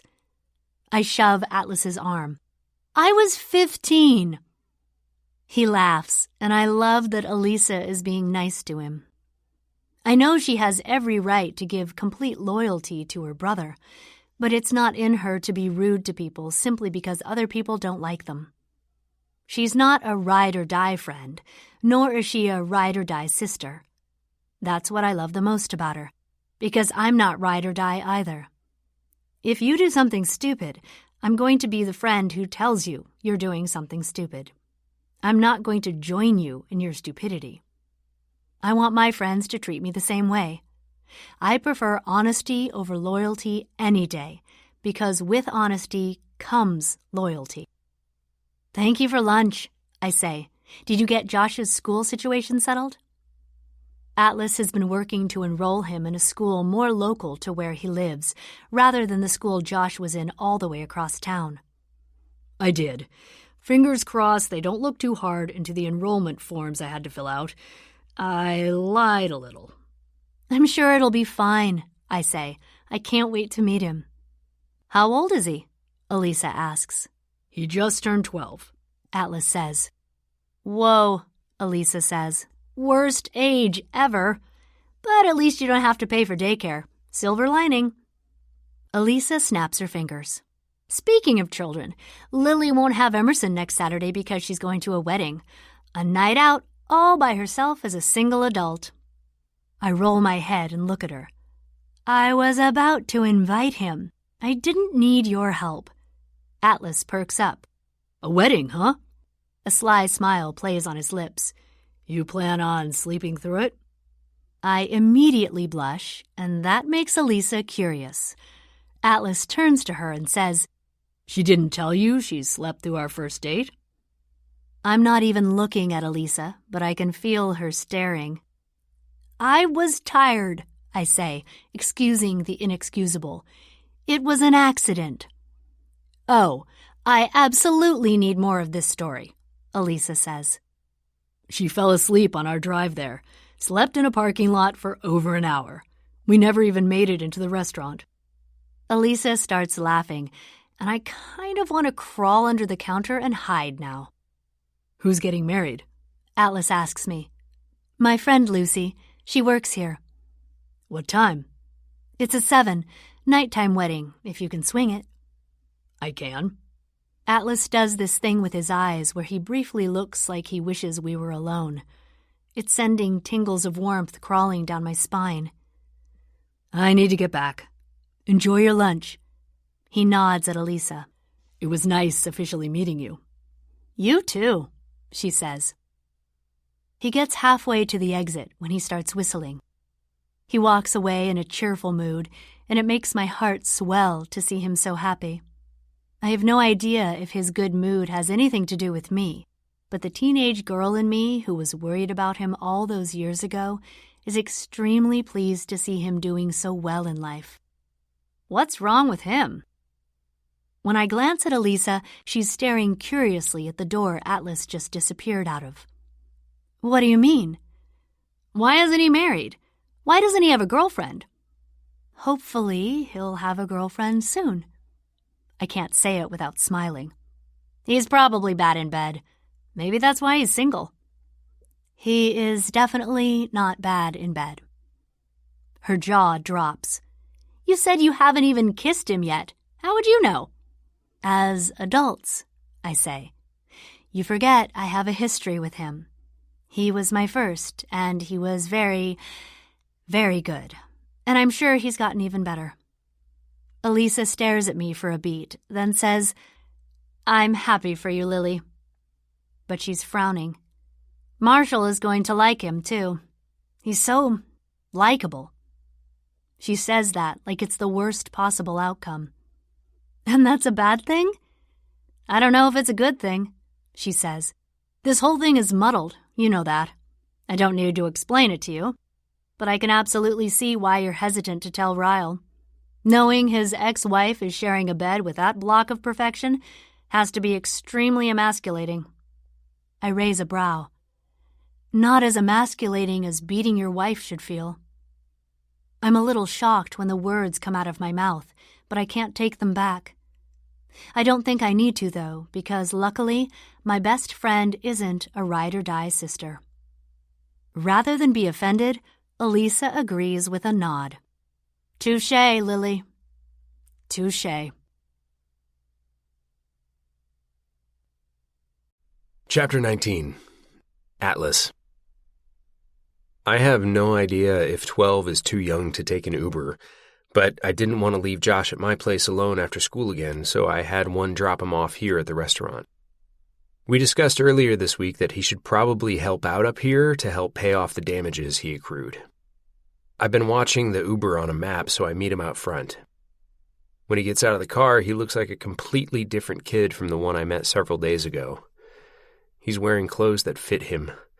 I took him for a haircut yesterday, and he's carrying a backpack full of books rather than cans of spray paint. I doubt Sutton would even recognize him if she saw him. How was school? Today was his second day at the new school. Yesterday, he said it was okay but didn't expand. It was okay. I guess that's as much as I'll get from a 12-year-old. I open the door to my restaurant and Josh pauses before walking in. He looks up at the building and assesses it. Funny how I slept here for 2 weeks, but this is the first time ever I'm walking through the entrance. I laugh and follow him into the restaurant. I'm excited for him to meet Theo, even though I haven't had a chance to tell Theo about Josh yet. Theo arrived a few minutes ago and came through the back right as I was heading toward the front to fetch Josh. Theo hasn't been to the restaurant since last week, and I haven't brought Josh around because I had to take some time off in order to attempt to get his life straightened out. When we walk through the double doors that lead to the busy kitchen, Josh pauses in wonder. He stares wide-eyed at the commotion. I'm sure the place is a lot different during the day than it was when he'd sleep here at night. The door to my office is open, which means Theo must be in here doing his homework. I lead Josh in that direction, and he follows me as we make our way into the office. Theo is seated at my desk, reading. He looks up at me, then looks at Josh. He leans back in the desk chair and pulls in his chin. "What are you doing here?" "What are you doing here?" Josh asks Theo. They're asking each other this like they know each other. I didn't think they would, since the schools here are so big and there are so many. I wasn't even sure which school Theo attended. "Do you two know each other?" Theo says to me, "Yeah, he's a new kid at my school." Then to Josh he says, "But how do you know Atlas?" Josh drops his backpack and nudges his head toward me as he plops onto the sofa. "He's my brother." Theo looks at me and then at Josh, then at me. "Why didn't I know you had a brother?" "Long story," I say. "Don't you think that's something your therapist should know about?" "You haven't been here all week," I say. "I had math practice after school every day," he says.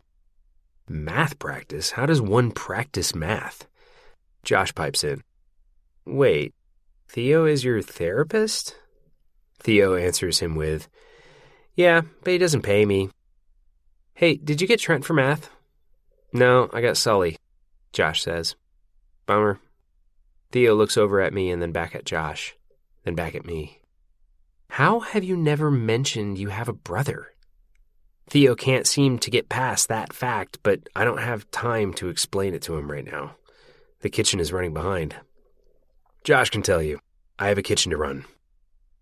I leave them in the office and head back to help out with all the chits we're behind on. I like that they know each other, but I like it even more that Theo seemed comfortable around him. I know Theo much better than I know my little brother, and I feel like Theo would have some sort of reaction if he was displeased to see Josh. About an hour later, the kitchen is fully staffed and I have a few minutes to break free. When I walk into the office, Josh and Theo are having what looks like an intense discussion about a manga Theo is holding. "Sorry to interrupt." I motion for Josh to follow me. "You finish your homework?" "Sure," he says. "Sure?" I don't know him well enough to know what kind of answer sure is. Is that a yes, a no, a mostly? "Yes," he sighs, following me out of the kitchen. "Mostly. I'll finish it tonight, my brain hurts." I introduce him to a few people in the kitchen, finishing with Brad. "Josh, this is Brad. He's Theo's father."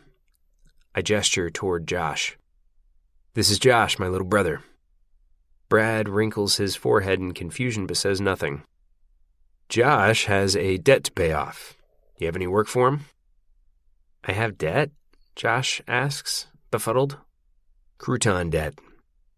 "Oh, that." Brad immediately puts two and two together. He nods slowly and then says to Josh, "You ever wash dishes?" Josh rolls his eyes and follows Brad to the sink. I feel bad making him work, but I'd feel even worse if there weren't any consequences to the thousands of dollars he cost me. I'll let him do dishes for an hour and then we'll call it even. I mostly just wanted him out of my office so I could talk to Theo about him. I haven't had a chance to talk to him without Josh in the room. Theo is at my desk stuffing papers into his backpack. I sit on the couch prepared to ask him about Josh, but Theo speaks first. You kissed Lily yet? Always about me, never about him. Not yet. What the heck, Atlas? I swear, you are so lame sometimes. How well do you know Josh? I ask, changing the subject. He's only been in school for 2 days, so not super well.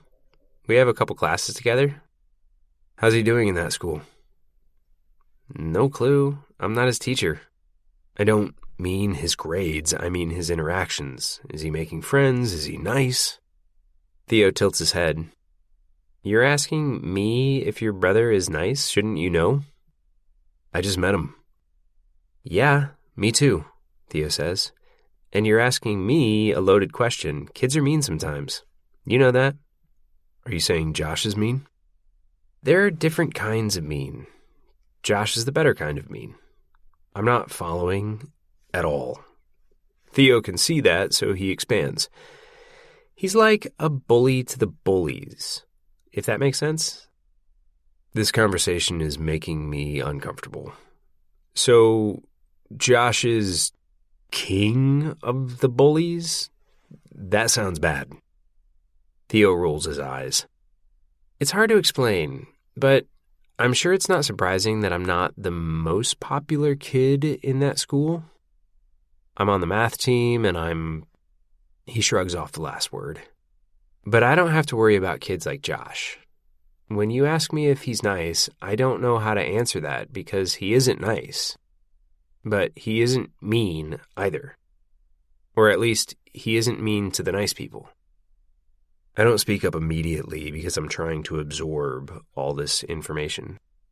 I might be more confused than I was before this conversation. But it does make me feel good to know that Theo isn't scared of Josh. Anyway, Theo says, zipping his backpack. You and Lily, did it fizzle out already? No, we're just busy. I'm going to a wedding with her tomorrow, though. You finally gonna kiss her? If she wants me to. Theo nods. She probably will as long as you refrain from saying anything cheesy, like, look at the ships, let's lock lips. I grab one of the couch pillows and throw it at him. I'm getting a new therapist who doesn't bully me. Chapter 20. Lily. It's challenging being the florist for a wedding and a guest. I've been running all day to make sure the flowers at the venue were set up the way Lucy wanted them. And on top of that, we're closing early for the wedding, so Serena needed help getting all the deliveries completed and onto the truck. By the time Atlas makes it to my apartment to pick me up, I'm not even close to being ready. I just received a text from him asking if he should come up. I'm sure he's cautious because everything is so new with us, and he doesn't know who might be here if he were to knock on the door, and if I'd want them to know Atlas is my date to the wedding. I was hesitant to invite him to the wedding for that very reason, but I'm confident no one at Lucy's wedding would even know Ryle. We run in different circles. And on the off chance they do know Ryle, and it might get back to him that I was with someone, the risk is worth the reward. I've been looking forward to this night since Atlas agreed to come with me. Come up, I'm still getting ready. Atlas knocks at my door moments later. When I open the door to let him in, my eyes feel like they might double in size like they do in the cartoons. Wow! I'm staring at him all dressed up in his black designer suit. He stands in the hallway for longer than I'd normally make someone wait before inviting them in, because I forget basic things like hospitality when I'm in his presence. He's holding a bouquet, but it isn't flowers. It's cookies. He hands them to me. Figured you get enough flowers, he says. He leans in and kisses my cheek, and I want to tilt my face just enough so that his lips land on mine, but hopefully I won't have to be patient for much longer. "These are perfect," I say, motioning for him to enter. "Come in. I need 15 minutes to get dressed." I've been so busy today, I haven't even had a chance to eat. I open one of the cookies and bite into it. Then, with a mouthful, I say, "I'm sorry if this is tacky. I'm starving." I point toward my bedroom. "You can wait in my room with me while I get ready. It won't take me long." Atlas is looking around, taking everything in as he follows me to my bedroom. My dress is laid out on the bed, so I pick it up and walk to my bathroom. I leave the door cracked a bit so that I can talk to him while I change. "Where's Josh?" You remember Brad from that poker night? "I do, actually." His son, Theo, is at my house with Josh. They go to school together. "How's he liking school?" I can't see Atlas, but he's closer to the bathroom when he says, "Fine, I guess." It sounds like he's right next to the door. I slip the dress over my head and open the door farther. I chose a Merlot-colored fitted dress with spaghetti straps. It has a matching shawl, but it's still hanging in the closet. Atlas looks me over when I appear in the doorway. His eyes journey up the length of me, but I don't give him time to compliment me. "Can you zip me up?" I give him my back and lift my hair, but I can feel him hesitate. Or maybe he's soaking in the moment. A couple of seconds later, I feel his fingers press against my back as he raises the zipper. It sends chills rolling over my skin. When he's finished, I drop my hair and turn and face him. "I need to put on makeup." I start to back into the bathroom, but Atlas grips my waist. "Come here," he says, pulling me until I smush against him. He admires my face for a couple of seconds, smiling appreciatively. Seductively, like he's about to kiss me. "Thank you for inviting me." I return the smile. "Thank you for coming. I know you've had a busy week." Atlas's eyes look tired. The usual glimmer has dulled a little, like he's been stressed and could use a night of relaxation. I can't help but touch his cheek when I say, "We can Uber there if you want. You seem like you could use a drink." Atlas touches my hand that's cupping his cheek. He tilts his face so that he can kiss the inside of my palm. Then he pulls my hand away and threads his fingers through it. He opens his mouth to say something else, but I see it the second his eyes get a glimpse of my tattoo. Atlas has never seen the heart tattoo on my shoulder, the one I got because he always used to kiss me there. He touches it softly with his fingers, tracing the shape of it. His eyes flicker up to mine. "When did you get this?" My voice catches, and I'm forced to clear my throat. "In college." I've thought about this moment a lot, what he would say if he ever saw it, how it would make him feel. He quietly regards me and then looks at the tattoo again. He's so close I can feel his breath trickling across my collarbone. "Why'd you get it?"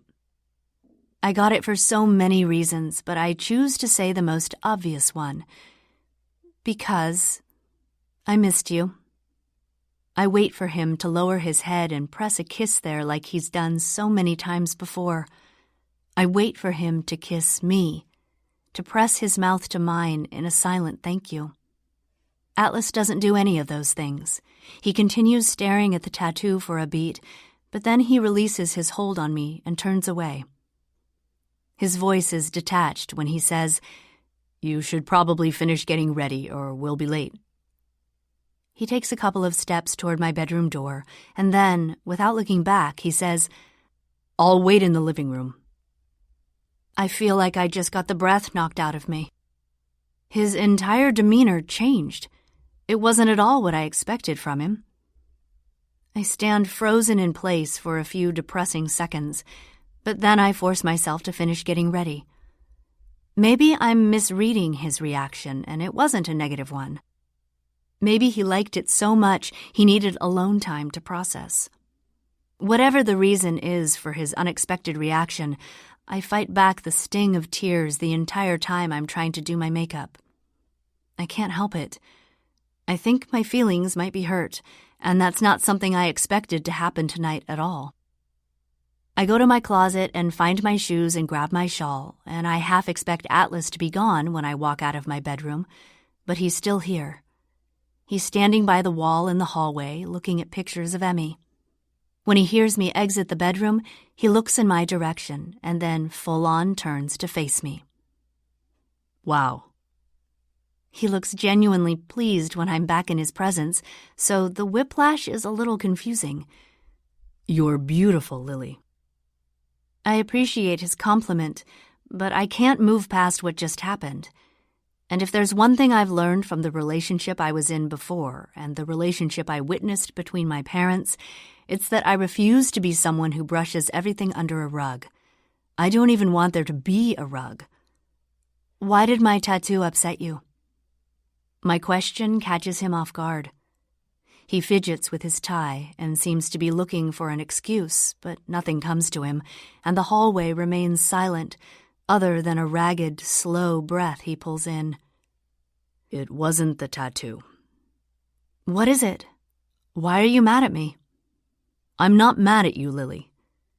He says that convincingly, but he's not the same after seeing the tattoo, and I don't want us to start out with lies. Apparently, he doesn't either, because I can see him working through what to say to me next. He looks uncomfortable, like he doesn't want to have this conversation, or at least he doesn't want to have it right now. He shoves his hands in the pockets of his pants and sighs. That night I took you to the emergency room. They bandaged up your shoulder while we were there. His voice sounds pained, but when he makes eye contact with me, that pained sound is nothing compared to the turmoil in his expression. I heard you tell the nurse he bit you, but I wasn't close enough to see that. Atlas pauses mid-sentence and swallows hard. I wasn't close enough to see that you had the tattoo, and that he bit. Atlas stops speaking again. He's so upset he can't even finish his sentence. He just moves on to another one. Is that why he did it? Because he read your journals and knew you got the tattoo for me? My knees feel shaky. I can see why Atlas didn't want to have this conversation. It's too much for a casual chat while we're on our way out the door. I press a hand flat against my nervous stomach, prepared to answer him, but it's hard to talk about, especially knowing how upset it's making Atlas on my behalf. I don't want to hurt him, but I also don't want to lie to him or protect Ryle in any way. Because Atlas is right. That's exactly why Ryle did what he did, and I hate that Atlas will now forever pair my tattoo with that awful memory. My lack of response is enough confirmation for him. He winces and turns away from me. I can see the deep breath he forces himself to take in order to remain calm. He looks like he wants to explode, but Ryle isn't here for him to explode on. Atlas is so angry, but this is an anger I'm not afraid of. I realize the significance of this moment. I'm alone with an angry man in my apartment, but I'm not in fear for my life because he isn't angry at me. He's angry at the person who hurt me. It's a protective anger, and there's a world of difference between my reactions to Ryle's anger versus my reaction to Atlas's anger. When Atlas turns to me again, I can see the hard set of his jaw and the veins in his neck when he says, How am I supposed to be civil around him, Lily? There's guilt in his voice when he whispers, I should have been there for you.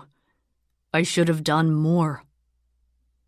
I can understand the anger, but Atlas has absolutely nothing to feel guilty for. I wasn't at a point in my life where Atlas could have said or done anything to change my views of Ryle. I had to get to that point on my own.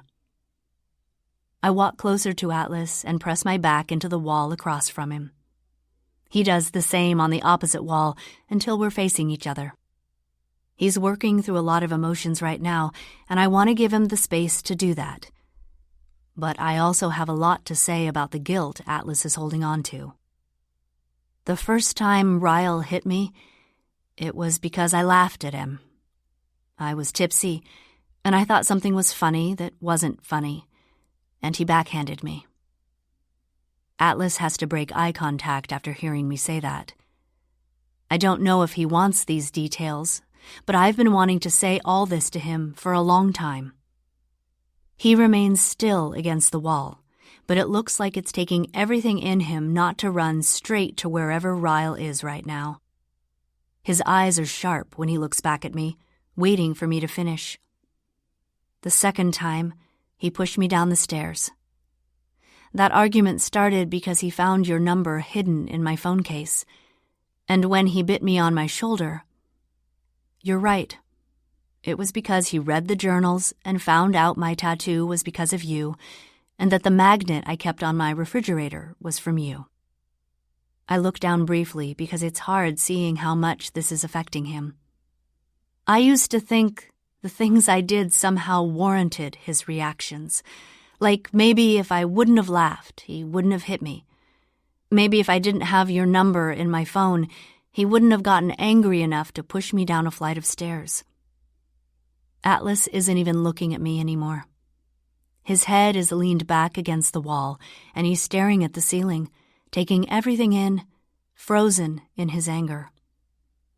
Every time I would start to take on the guilt and justify Ryle's actions, I would think about you. I would ask myself what your reaction would have been compared to Ryle's, because I know it would have been different. If I would have laughed at you under the same circumstances that I laughed at Ryle, you would have laughed with me. You never would have backhanded me. And if any man on this planet gave me their phone number as a way to protect me from someone they feared was dangerous, you would appreciate them for that. You wouldn't have pushed me down a flight of stairs. And if the journals I let you read were about another boy in high school besides you would have teased me. You probably would have highlighted lines you thought were cheesy and laughed about them with me. I stop speaking until Atlas brings his focus back to mine, and then I finish. Every time I would doubt myself and think that what Ryle did to me was in any way deserved, all I had to do was think about you, Atlas. I think about how differently each scenario would have been if it were you, and that helped me remember that none of it was my fault. You're a big part of the reason I got through it, even though you weren't there. Atlas silently soaks up everything I've said for maybe 5 seconds, but then he closes the distance between us and kisses me. Finally. Finally. His right hand curls around my waist as he tugs me against him, his tongue sliding gently and warmly against my lips, coaxing his way past them. His left hand snakes its way through my hair until he's molding his palm to the back of my head. A spool of yearning begins to unravel inside me. He doesn't kiss me with any trepidation. His mouth meets mine with confidence, and mine responds to his with relief. I pull at him, wanting his warmth to sink into me. His mouth and his touch are familiar since we've done this dance before, but completely new at the same time because this kiss is made up of a whole new set of ingredients. Our first kiss was made of fear and youthful inexperience. This kiss is hope. It's comfort and safety and stability.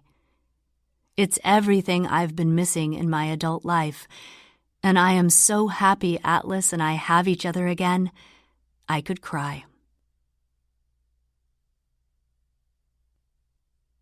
Chapter 21. Atlas. There have been a lot of things in my life that have made me angry, but nothing filled me with rage like seeing Lily's tattoo and the faded scars that circled it in the shape of a bite mark. How can any man do that to a woman? I'll never understand. How can any human do that to a human they're supposed to love and want to protect? I will never understand. But what I do understand is that Lily deserves better, and I get to be the one to give her better. Starting with this kiss that we can't seem to stop. Every time we pause to look at each other, we go right back to kissing like we have to make up for all the lost time in this one kiss. I trail kisses down her jaw until I meet her collarbone. I've always loved kissing her there, but until I read her journal, I didn't know she was aware of how much I loved kissing her there. I press my lips to her tattoo, determined to make sure she remembers the good parts of us in all the future kisses I'm going to give her in this spot. If it takes 1,000,000 kisses for her not to think about the scars that surround her heart tattoo, then I'll kiss her there 1,000,001 times. I press kisses up her neck, then her jaw. When I'm looking at her again, I slide the shoulder strap of her dress back in place, because as much as I could stay right here for hours, I'm supposed to be taking her to a wedding. We should go, I whisper. She nods, but I kiss her again. I can't help it. I've been waiting for this moment since I was a teenager. I can't really say how the wedding went because I was more focused on Lily than anything else. I didn't know anyone there, and after finally kissing Lily tonight, it was hard to focus on anything other than wanting it to happen again. I could tell Lily craved to be alone with me as much as I wanted to be alone with her. Being forced to patiently sit next to her after what happened between us in her hallway was torture. As soon as we got to the reception and Lily saw how crowded it was, she was relieved. She said Lucy would never know if we left early, and I didn't even know Lucy, so I wasn't about to argue with her when, after less than an hour of mingling, she grabbed my hand and we slipped out. We've just pulled back up to Lily's apartment complex, and while I'm almost positive she wants me to go upstairs with her, I'm not going to assume. I open her door and wait for her to put her shoes back on. She took them off in the car because they were hurting her feet, but they look difficult to fasten. There are strings, and Lily is struggling with them in the passenger seat. I doubt she wants to walk barefoot on the parking garage floor, though. I can carry you on my back. She glances up at me and laughs like I'm joking. You want to give me a piggyback ride? Yeah. Grab your shoes. She stares at me for a moment, and then she grins like she's excited. I turn around and she's still laughing when she wraps her arms around my neck. I help her hoist herself onto my back, and then I kick the car door shut. When we make it to her apartment, I lean forward so she can use her key to unlock the door. Once we're inside, she's laughing when I lower her to her feet. I turn around just as she drops her shoes and starts to kiss me again. Picking up right where we left off, I guess. What time do you need to be home, she asks. I told Josh 10 or 11. I look at the clock and it's just after 10. Should I call him and tell him I might be late? Lily nods. You're definitely going to be late. Call him and I'll make us drinks. She walks to the kitchen, so I take out my phone and call Josh. I video chat him so I can make sure he's not throwing a party at my house. I doubt Theo would let him, but I'm not taking any chances with either of those two. When Josh answers the video call, the phone is lying on the floor. I can see his chin and the light from the TV. He's holding a controller. We're in the middle of a tournament, he says. Just checking in. Everything okay? It's fine, I hear Theo yell. Josh starts shaking his remote, hitting buttons, but then he yells, Shit! He tosses the controller aside and picks up the phone, bringing it closer to his face. We lost. Theo appears behind him. That doesn't look like a wedding. Where are you? I don't answer him. I might be a little late tonight. Oh, are you at Lily's? Theo says, moving closer to the phone screen. He's grinning. Did you finally kiss her? Can she hear me? What line did you use to get her to invite you in? Lily, we watched people wed. Let's hop into... I immediately end the call before he finishes that rhyme, but Lily heard that whole conversation. She's standing a few feet away from me holding 2 glasses of wine. Her head is tilted in confusion. Who was that? Theo. How old is he? 12. You talked to a 12-year-old about us? She seems amused by this. I take a glass of wine from her, and right before I sip it, I say, He's my therapist. We meet every Thursday at 4. She laughs. Your therapist is in junior high? Yeah, but he's about to get fired. I wrap my hand around Lily's waist and pull her to me. When I kiss her, she tastes like the red wine she poured. I kiss her deeper to get more of that taste, more of her. When she pulls back, she says, "This is weird." I don't know what she's referring to as weird. I hope she's not referring to us, because weird is the last word I'd use to describe this. What's weird? Having you here? Not having a kid here? I'm not used to free time or guy time. She takes another sip of her wine and then separates from me. She sets her wine glass on the counter and walks toward her bedroom. Come on, let's take advantage of it. I follow her lead entirely too quickly. Chapter 22. Lily. I'm trying to act confident about this, but as soon as I walk into my bedroom, I lose every bit of the confidence that got me in here. It's just that it's been so long since I've been with anyone. Probably since right after getting pregnant with Emmy. I haven't had sex post-baby, and I haven't had sex with Atlas since I was 16. And both of these thoughts start swirling together to create this monstrous, invasive thought tornado in my mind. I'm standing in the middle of my bedroom when Atlas appears in the doorway a few seconds later. I put my hands on my hips and just stand here. He's staring at me. I feel like I'm supposed to make the next move since I'm the one who just invited him into my bedroom. I don't know what to do next, I admit. It's been a while. Atlas laughs. Then he saunters toward the bed because, of course, he can't just walk in an unattractive way. Every move he makes is sexy. Him removing his suit jacket right now is sexy. He tosses it onto my dresser and then kicks off his shoes. God, even that was sexy.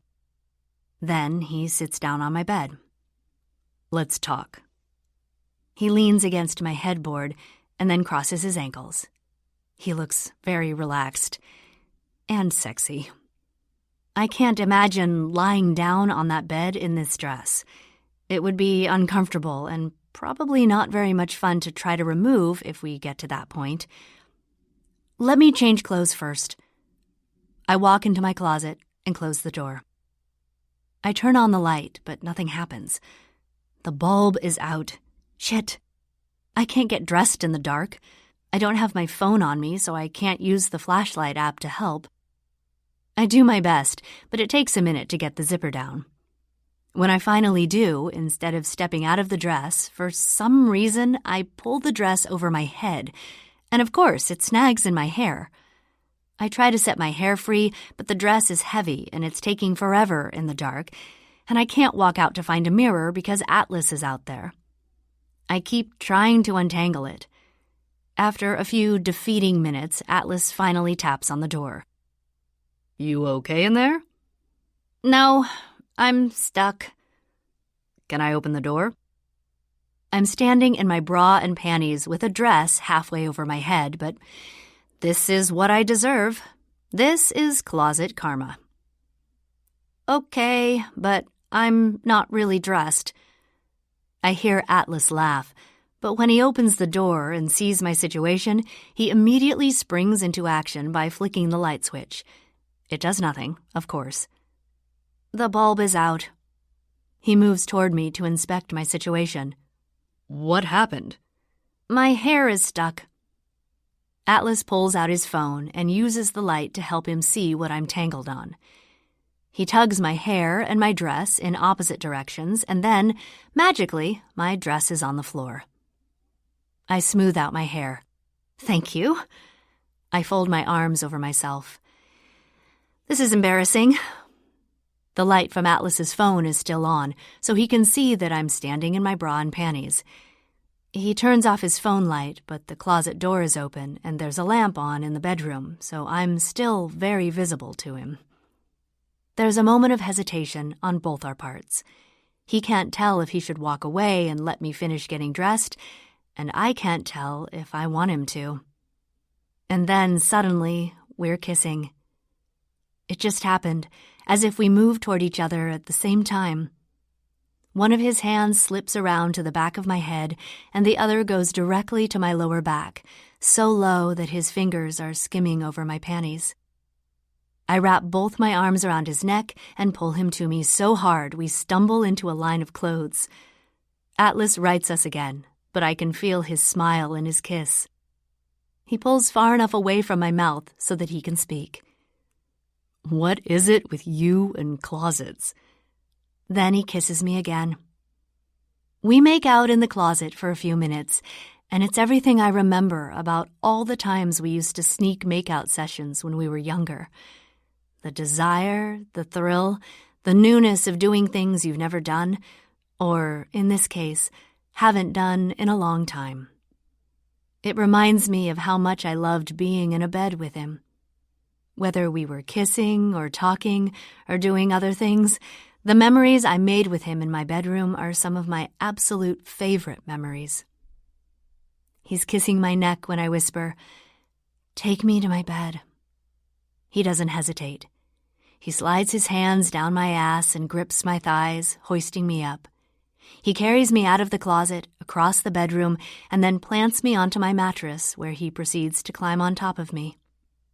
The feel of him against me only makes me more desperate for him, but he treats this like he used to treat our makeout sessions, with patience and appreciation, like making out is enough and that it's a privilege just to be kissing me.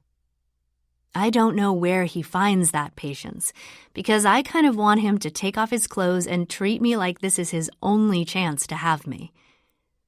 Maybe he would if he thought that, but we both know this is just the beginning. He's taking it slow because I asked him to. I'm sure if I asked him to go faster, he would do that too. Consider it, Atlas. We eventually come to a point where we have to make a decision. I have a condom in my drawer, and he probably has a little time before he needs to leave, but when we stop kissing long enough to look at each other, he shakes his head. We're both breathing heavily and a little worn out from being so worked up for so long, so he rolls off me and falls onto his back. He's still dressed.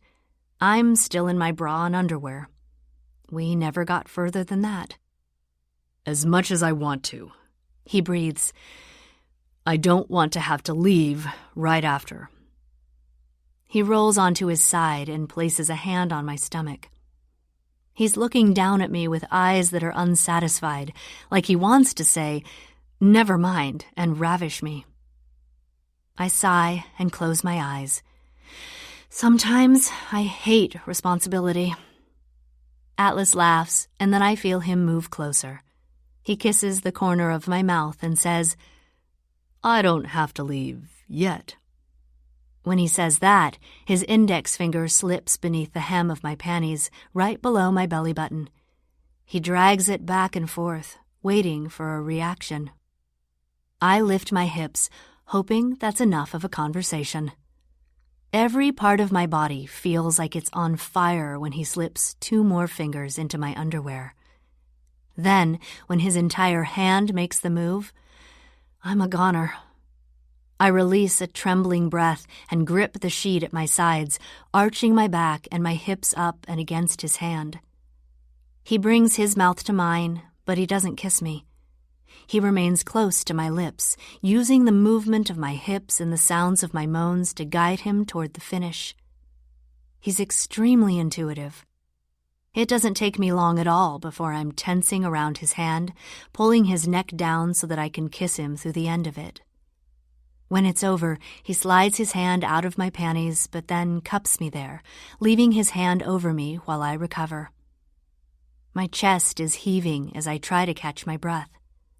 Atlas is breathing heavily too, but I need a minute to recover before I can do anything about it. "Lily." Atlas kisses me gently on the cheek. "I think you—" He pauses, so I open my eyes and look at him. He shifts his eyes to my breasts, and then back at my face. Then he pulls at his white shirt and looks down at it, and I see there's some kind of stain on it. Oh, shit. I look down at my bra and it's soaking wet. Oh my God. Breast milk. Everywhere. I am such an idiot. Atlas doesn't seem at all fazed by it. He rolls off the bed and says, "I'll give you some privacy." I'm a little mortified that my bra is covered in breast milk, so I grab the sheet and cover my chest with it before meeting Atlas at the foot of my bed. It kind of killed the mood. "Are you leaving?" "Of course not." He kisses me and then leaves the room as if it's completely normal for a man to make out with a woman who is breastfeeding a baby that isn't even his. It has to be at least a little awkward for him, but he covers it well. I spend the next several minutes in the bathroom pumping, and then I take a quick 10-second shower. I throw on an oversized t-shirt and some pajama shorts before heading back into my living room. Atlas is sitting on my couch, waiting patiently with his phone in his hand. When he hears me enter the living room, he glances up at me and looks me up and down. I'm still a little embarrassed, so when I sit next to him, I don't sit right next to him. I sit like 2 feet from him, and then I mutter, "Sorry about that. Lily." He can sense my embarrassment, so he reaches for me. "Come here." He settles against the couch and pulls my leg over his so that I'm straddling him. He slides his hands up my thighs, to my waist, and lets his head fall lazily against the couch. "Everything about tonight was perfect. Don't you dare apologize." I roll my eyes. "You're being nice. I got breast milk on you." Atlas slides a hand around the back of my neck and pulls me to him. "Yeah, while we were making out. Trust me, I don't mind one bit." He kisses me after that, which might be a mistake because here we go again. It's going to be impossible for him to leave at this rate. I probably should have put on another bra, but I honestly thought I was going to the living room to tell him goodbye. I didn't know we were going to pick up where we left off on the couch, but I don't mind it at all. We're situated so perfectly, we don't even have to adjust to get the most out of this position. He groans during our kiss, and that just urges me on even more. One of Atlas's hands slides up the back of my shirt, and I can feel him hesitate when his hand never meets a bra. He pauses our kiss and looks me in the eye. I'm still moving against him, and the way he's looking at me is piercing my core. He starts to move his hand from my back around to my breast. When he cups it in his hand, that seems to flip a switch in him. In both of us. Our kiss turns feverish as I start to unbutton his shirt. Nothing else is said. We just frantically remove every piece of clothing left between us, and we don't even bother moving to the bedroom. We barely pause the kissing when he reaches for his wallet and pulls out a condom and puts it on. And then, as if it's the most natural thing in the world, Atlas kisses me while he pushes into me, and I feel every bit as loved as I did the first time this happened between us. There are so many feelings that come out in this moment. I'm not sure I've ever experienced anything so chaotically beautiful when we're finally connected. He sighs against my neck, like the same feelings are running through him. He starts to move in and out, slowly, kissing me gently the whole time. But several minutes later, the kisses are frantic and we're both sweaty, and I am so completely and wholly in the moment, nothing else matters to me other than the fact that we're together again. And it's right. Everything about this is so right. I'm exactly where I belong, being loved by Atlas Corrigan. Chapter 23. Atlas. I should definitely go home, but it is so hard to crawl out of this bed after the last couple of hours with her. Once the couch happened, then the shower happened. Now we're both too tired to do anything other than talk. She's lying on her back, her arms folded beneath her head. She's staring at me, listening intently as I tell her about my meeting with a lawyer yesterday. He says I did the right thing by taking him to the hospital. They were legally obligated to notify Child Protective Services. I'm not sure how I feel about that, though. It puts the power in the hands of the state, and what if they don't think I'm the best place for him? Why wouldn't they? I work a lot. I'm not married, so Josh will be alone some of the time, and I have no experience raising kids. They might think Tim is a better fit since he's the biological father. They could even give him back to my mother. I'm not even sure what she did is enough to have him removed from her custody. Lily leans toward me and presses a kiss against my forearm. I'm going to tell you what you told me the first time you FaceTimed me. You said, "You're stressing over things that haven't even happened yet." I fold my lips together momentarily. I did say that. You did, she says. She tucks herself against me, wrapping a leg over my thigh. It'll work out, Atlas. You're the best thing for him, and anyone who has vested interest will see that, I promise. I fold myself around her, fitting her head under my chin. It's incredible how much we've both changed physically since we were teens, but we somehow still fit together just as perfectly as we did back then. I've been wanting to ask you something, she says, pulling back far enough to look at me. Remember our first time? What happened after that night? After my father hurt you? I'm not surprised she's thinking about that because I've thought about it as well tonight. It's the first time we've been intimate since that night that ended so terribly, so it's hard not to compare them. That was what her very last journal entry was about. It was painful to read, seeing how much she was hurting. I wish more than anything it could have ended better than it did. I don't remember a lot from that night, I admit. I woke up in the hospital the next day, confused. I knew your father was the one who had hurt me, I remembered that much, but I had no idea if he did to you what he had done to me. I hit the call button several times, and when no one came to my room, I somehow hobbled into the hallway with a broken ankle. I was frantic, asking if you were okay, but the poor nurse had no idea what I was talking about. Lily tightens her grip around me as I talk. She finally calmed me down enough to get your information from me, and then she came back to let me know that I was the only one brought in with injuries. She asked me if your father was Andrew Bloom. I told her yes, and I told her I wanted to press charges. When I asked her if she could have an officer come to the room, she looked at me sympathetically. I remember her exact words. She said, "The law is on his side, honey. No one turns him in, not even his wife." Lily exhales against my chest, so I pause and press a kiss against the top of her head. "Then what?" she whispers. "I did it anyway," I say. I knew if I didn't report him, your mother would never get out of that situation. I made the nurse contact an officer, and when one finally arrived that afternoon, he wasn't there to listen to my statement. He was there to make it clear that if anybody was going to be arrested, it wouldn't be your father. He said, "Your father could have me arrested for breaking into houses and forcing myself on his daughter." Those were the officer's exact words.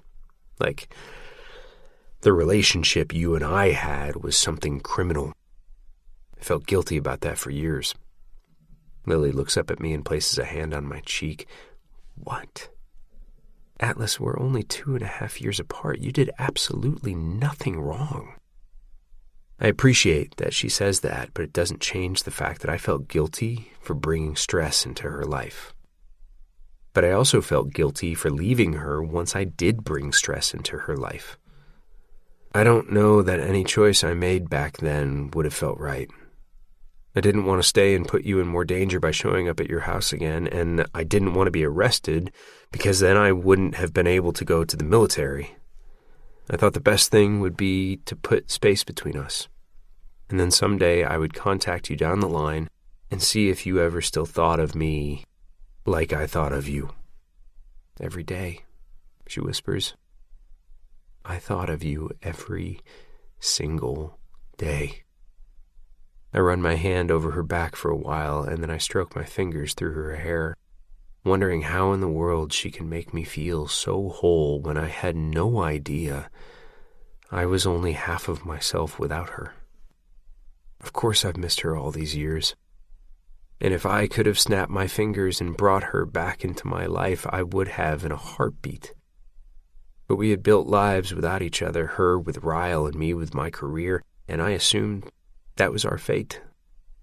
I'd grown used to not living life with her, but now that she's back, I don't know that I could ever feel whole again without her, especially after tonight. "Lily," I whisper. She doesn't respond. I pull back a little and can see that her eyes are closed and her arm has gone limp around me. I'm scared if I move, I'll wake her up. But I told Josh I'd only be a couple hours later than the time I initially gave him, and I'm at 3 hours now. I'm not even sure I'm allowed to leave 12-year-olds by themselves. Brad was okay with it when I asked if they were fine by themselves, and if he doesn't allow Theo to have a phone, I doubt he'd let me leave them alone while I went on a date unless Brad had left Theo alone before. Maybe I should Google what the age limit is in Boston for a kid to stay by themselves. I'm overthinking this. Of course, they're fine. Neither of them has called or texted with any kind of emergency, and 12-year-olds even babysit other kids sometimes. I think I'm fine, but I still need to get home. I don't know Josh well enough yet to be convinced he isn't throwing a rager in my house right now. I slowly remove my arm from beneath Lily's head and ease out of her bed. I dress as quietly as I can and then go in search of a pen and paper. I don't want to wake her up, but I don't want to leave without saying anything, especially after the night we had. I find a notebook and a pen in her kitchen drawer, so I sit at the table to write her a letter. When I finish, I take it back to her bedroom and I set the note on the pillow next to her. Then I kiss her goodnight. Chapter 24. Lily. There's a pounding in my head. And outside my head. I lift my face off my pillow and feel drool on my chin. I wipe it away with the corner of my pillowcase. I sit up and see that Atlas left a note beside me. I grab for it, but then hear the knock again, so I tuck the note under my pillow for later and force myself to clear space in my foggy brain to make room for what's happening in this moment. Emmy is at my mother's. I just had the best night of sleep I've had in 2 years. Someone is at my door. I reach for my phone on my nightstand and try to focus on the screen.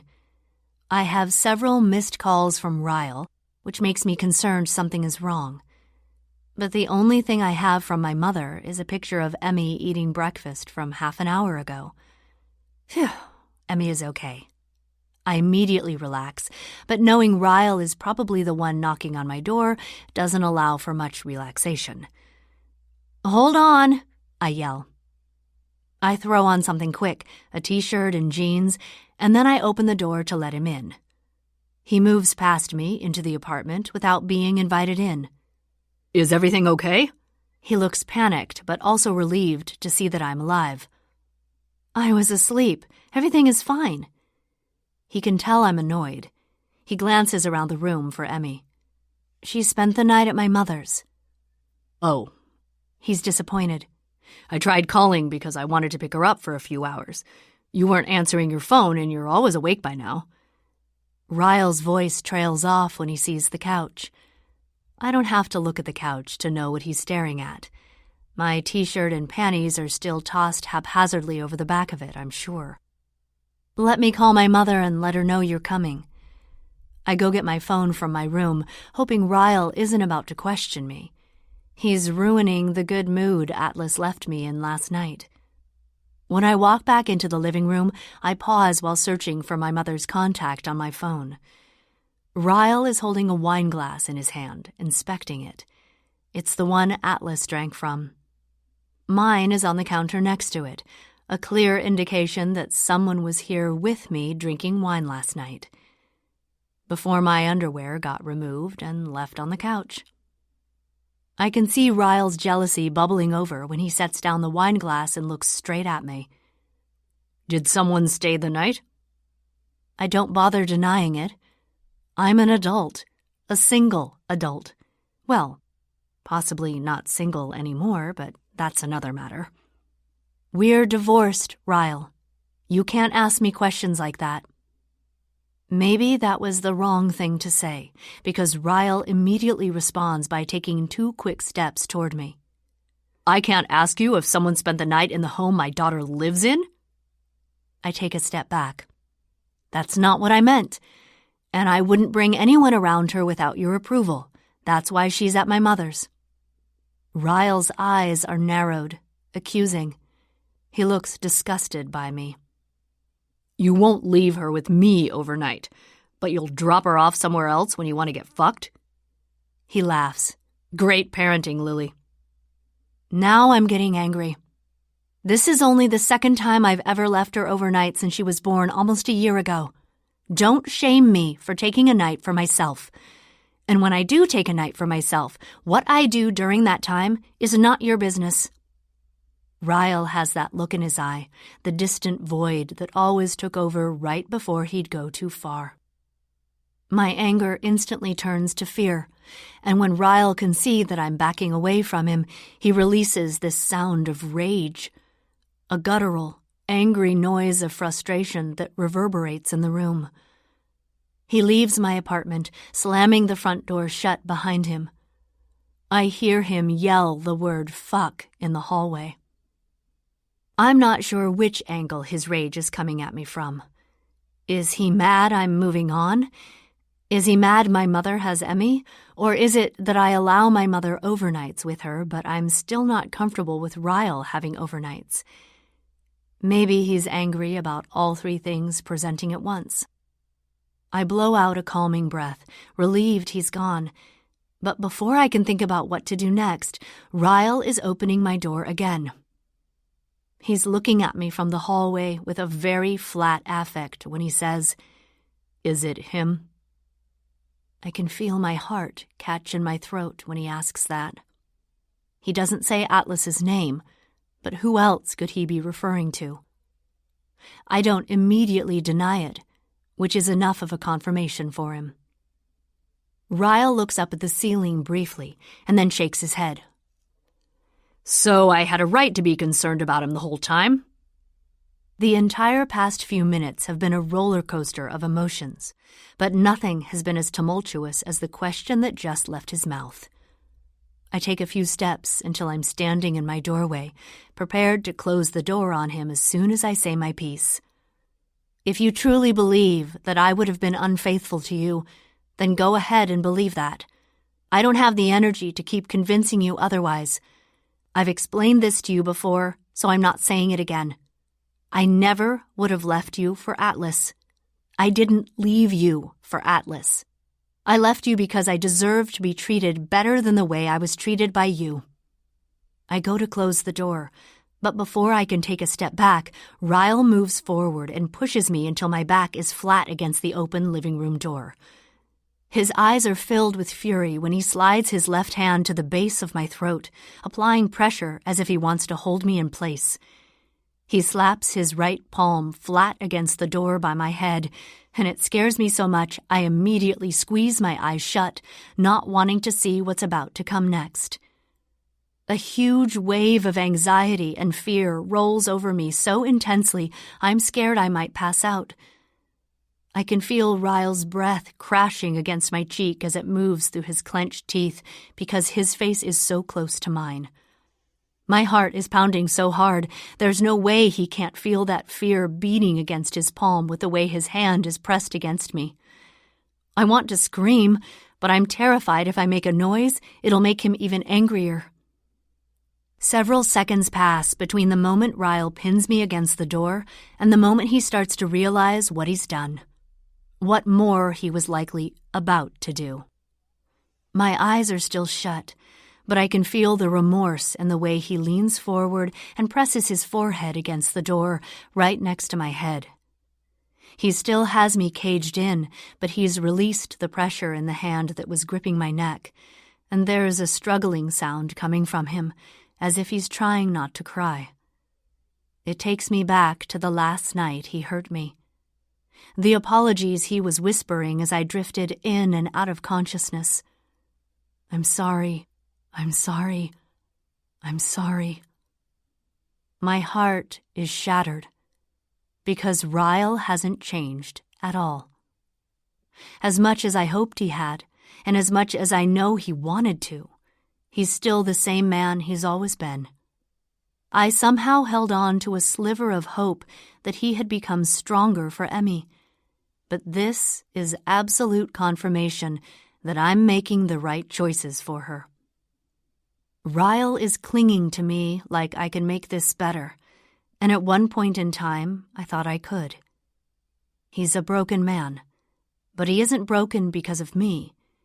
He was broken before he met me. Sometimes people think if they love a broken person enough, they can be what finally repairs them. But the problem with that is the other person just ends up broken too. I can't afford to allow anyone to break me anymore. I have a daughter I need to be whole for. I gently press my hands against his chest and urge him back into the hallway. When I'm finally in a position where there's enough space between us to shut the door, I close it and lock it, and then I immediately call my mother and tell her to put Emmy in the car and meet me at the park. I don't want them to be at her house if Ryle still plans on showing up there. After I end the call, I move with purpose through my apartment. If I stop and allow myself to get lost in what just happened, I might cry. I don't have time to cry right now. I get dressed to go to the park because I need to be present for my daughter in every way that I can be. Before I walk out the door, I grab the note Atlas wrote me and tuck it into my purse. I have a feeling his words are going to be the only bright spot to this day. My premonition is coming true. I hear a loud clap of thunder as soon as I pull into the parking lot of the park. There's a storm brewing to the east, and it's heading this direction. Fitting. It's not raining yet, though, so I scan the playground until I spot my mother. She's holding Emmy, and they're going down the slide together. She hasn't spotted me yet, so I take a moment to pull Atlas's letter out of my purse. I'm still reeling from my interaction with Ryle. I'd like to read something that can hopefully put me in a better mood before I greet my daughter. Dear Lily, I'm sorry I had to leave without saying goodbye, but you fall asleep so easily. I don't mind it. I like watching you sleep, even when it's in a car in the middle of a date. I used to watch you sleep sometimes when we were younger. I liked how peaceful you looked, because when you were awake there was always a quiet fear in you. But when you slept, the fear was gone, and it always put me at ease. I can't begin to tell you what tonight meant to me. I don't think I have to put it into words because you were here. You felt it too. I know I mentioned earlier that I carried a lot of guilt about what happened between us, but I don't want you to think I carry regret for loving you back then. If there's anything at all I regret, it's that I didn't fight harder for you. I think that's where the majority of my guilt stems from, knowing if I didn't leave you, you never would have met a man who would end up hurting you the way your father hurt your mother. But no matter how we got here, we're here. I had to get to a point where I realized I was always worthy of being loved by you. I hate that we didn't get here sooner, because there are so many things in your life I wish you didn't have to go through, or that I could have prevented. But any other path wouldn't have given you Emerson, so I'm grateful this is where we ended up. I love watching you talk about her. I can't wait to get to know her. But that'll come in time, along with all the other things I'm looking forward to. We'll continue to take this at whatever pace you're comfortable with. Whether I get to talk to you every day or see you once a month, anything is better than the years I had to go not knowing anything about you. I'm so happy you're happy. That's all I've ever wanted for you. But I will say, nothing beats knowing I'm the one you get to be happy with now. Love, Atlas.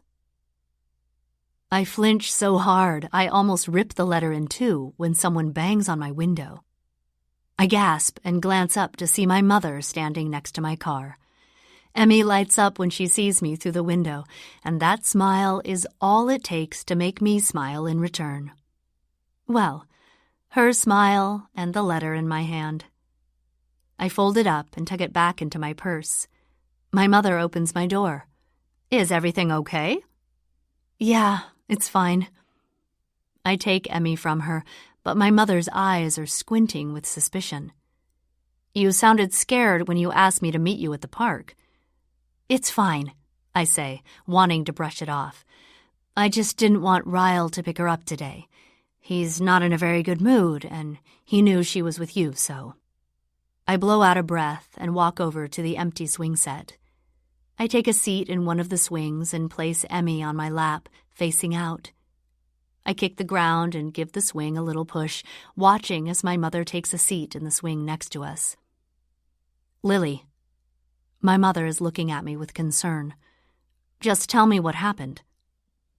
I know Emerson is only 1 and can't understand me yet, but it still makes me uncomfortable to talk about her father in her presence. I'm convinced babies and toddlers can sense moods, even if they can't understand what you're saying. I attempt to explain my situation without mentioning names. I'm sort of seeing someone? That confession comes out like a question because we haven't made it official, but I don't think Atlas and I have to put a label on it to know where this is headed. Really? Who? I shake my head.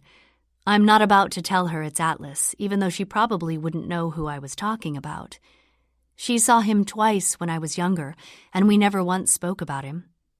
And if she does remember him, I'm sure she doesn't want to, considering her husband put him in the hospital. There may come a day when I officially introduce Atlas to my mother, and I don't want her to know him from my past, or she might feel mortified. Just someone I met. It's early. But I sigh and kick the ground again to give us another small push. Ryle found out, and he isn't happy. My mother winces, like she knows all too well what "he isn't happy" implies. He came by this morning, and his reaction was scary. I panicked, thinking he was going to show up at your place to get her, so I didn't want you to be home. What did he do? I shake my head. I'm not hurt. It's just been a while since I've seen that side of him, so I'm a little shaken, but I'm okay. I kiss Emmy on top of her head. I'm surprised to feel a tear skating down my cheek, so I quickly wipe it away. I just don't know what to do about his visits now. I almost wish something would have happened, so I could have reported him this time. But then I feel like an awful mother for thinking that way about her father. My mother reaches over and squeezes my hand. It makes my swing come to a still, so I twist until we're facing her. No matter what you decide to do, you are not an awful mother. Precisely the opposite. She releases my hand and grips the chains, staring at Emmy. I admire the choices you've made for her. Sometimes I get sad that I couldn't be that strong for you. I immediately shake my head. You can't compare our situations, Mom. I had a lot of support that enabled me to make the choice I made. You had no one. She gives me a sad, appreciative smile. Then she leans back and kicks at the ground to give herself a little shove. Whoever he is, he's a lucky guy. She glances over at me. Who is he? I laugh. No, you don't. I'm not talking about him to you until he's a for sure thing. He already is a for sure thing, she says. I can see it in your smile. We both look up at the same time when it starts sprinkling. I tuck Emmy under my chin, and we begin to head back toward the parking lot. My mother kisses Emmy before I put her in the car seat. I love you, Gamma loves you, Emmy. Gamma? I ask. Last week it was Nanny. I still haven't settled on one yet. My mother kisses me on the cheek and then rushes to her car. I climb into my car right when the bottom falls out of the sky. Huge drops of rain assault the windshield, the pavement, the hood of my car. They're so fat they sound like acorns hitting my car. I sit for a moment, waiting to figure out where I'm going before I start the car. I don't want to go home yet because Ryle might show back up. I definitely don't want to go to Elisa's because I'll absolutely run into him in the apartment building where he lives. I feel very protective of Emmy right now because Ryle has every right on paper to show up and take her from me for the day, but I'm not allowing my daughter around him on a day I know his fuse is non-existent. I look in my rearview mirror, and Emmy is just sitting peacefully, looking out the window at the rain. She has no idea the kind of chaos that surrounds her existence, because to her, I'm her entire existence. Every ounce of her trust is in me. She depends on me for everything, and she's just sitting there, happy and comfortable, as if I have it all under control. I don't feel like I have it under control, but the fact that she assumes I do is good enough for me. Where do we go today, Emmy? Chapter 25.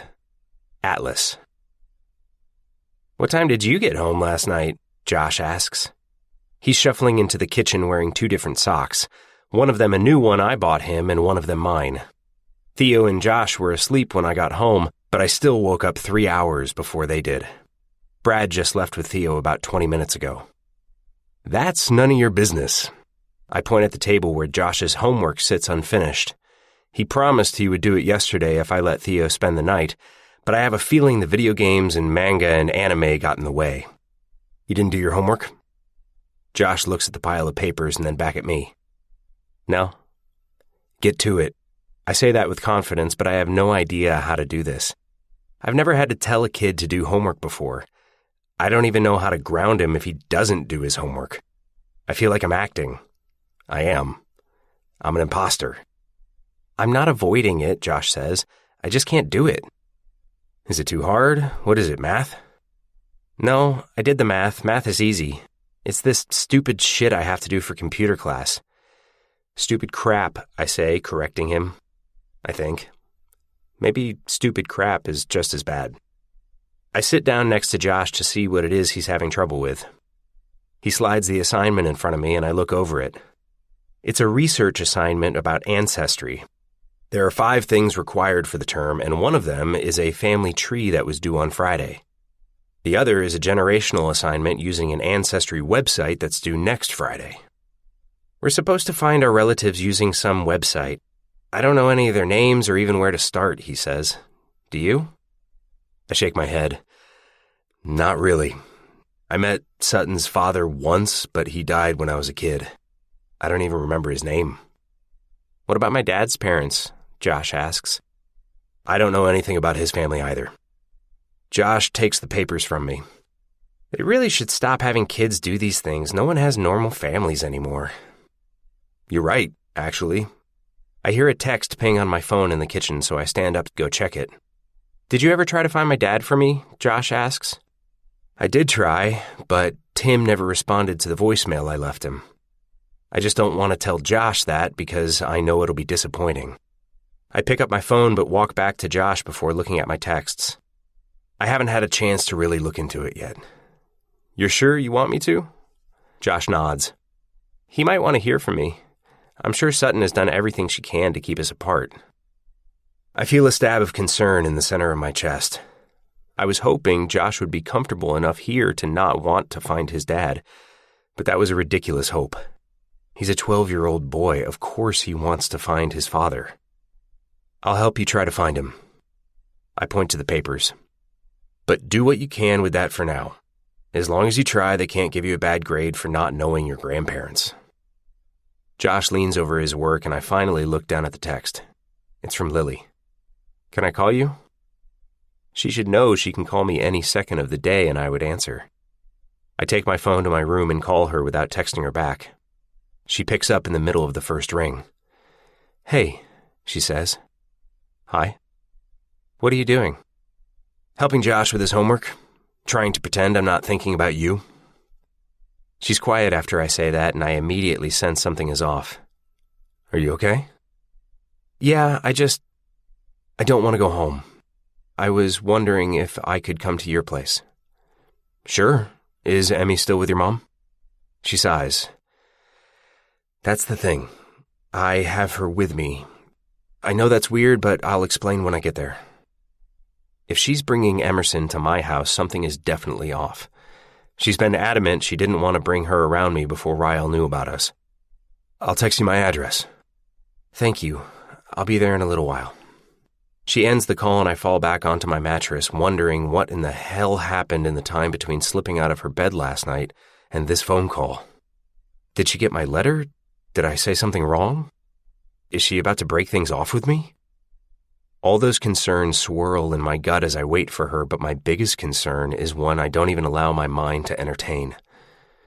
Did Ryle hurt her? I'm watching for them when she pulls into my driveway, so I meet her outside. I can immediately tell something is wrong when she gets out of the car, but I don't think it's related to me because she seems relieved to see me. I pull her in for a hug because she looks like she needs one. "What happened?" She places her hands on my chest and pulls back to look up at me. She seems hesitant to say anything. She glances into the back window to check on her daughter who is asleep in the car seat. Then Lily just starts to cry. She drops her face against my chest and sobs into my shirt, and it's the most heartbreaking thing. I press my lips into her hair and give her a moment. She doesn't need long. She composes herself fairly quickly and then wipes at her eyes. "I'm sorry," she says. "I've been holding that in all morning since Ryle left." The mention of his name makes my spine stiffen. I knew this had to do with him. "He knows about us," she says. "What happened?"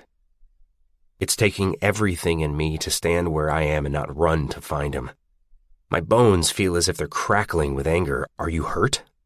"No, but he's really upset and I don't want to be home alone right now.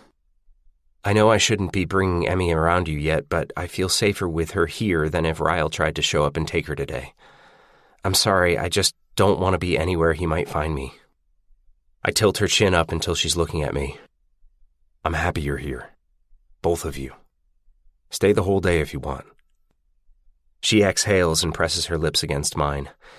"Thank you." She moves to the back door to grab her daughter out of her car seat. Emerson doesn't even wake up. She's limp in Lily's arms, passed out. She's been at the park for an hour. She's exhausted. I stare at Emerson in wonder, still amazed by how much she looks like Lily. She's the spitting image of her mother, and I'm not at all upset that she looks nothing like her father. "Do you need me to grab anything?" Her diaper bag is in the passenger seat. I grab it, and we make our way into the house. Josh looks over his shoulder when he hears me walk inside. Lily waves at him and he nods his head, but then when he notices Emerson, he turns completely around in his chair. "That's a baby," he says. "It is," Lily replies. "Her name is Emerson." Josh looks at me. "Is it yours?" He uses the Sharpie in his hand to point at Emerson. "Is that my niece?" Lily laughs uncomfortably. I probably should have warned Josh before they showed up. "No, I am not a dad, and you are not an uncle." Josh stares at us for a minute, then shrugs and says, "Okay." He turns around and gives his attention back to his homework. "Sorry about that," I say quietly. I set Emerson's diaper bag near the couch. "Want me to get a blanket for her?" Lily nods, so I grab a thick quilt from the hallway closet and lay it on the floor next to the couch. I double it over to give it more cushion, and she places Emerson on it. Emerson sleeps through the entire transfer. Don't let her fool you, she's a very light sleeper. Lily kicks off her shoes and sits on the couch, pulling her feet beneath her. I sit down next to her, hoping she feels like talking about what happened because I need to know why she's scared. Josh can't see us from the dining room, so I give Lily a quick kiss. I doubt he can hear us from where he is, but I whisper anyway. "What happened?" She sighs with her entire body and leans against the couch facing me. He showed up to get Emmy, and I wasn't expecting him. He saw our wine glasses, my clothes, he put two and two together, and he had the exact reaction I was afraid he would have. What reaction was that?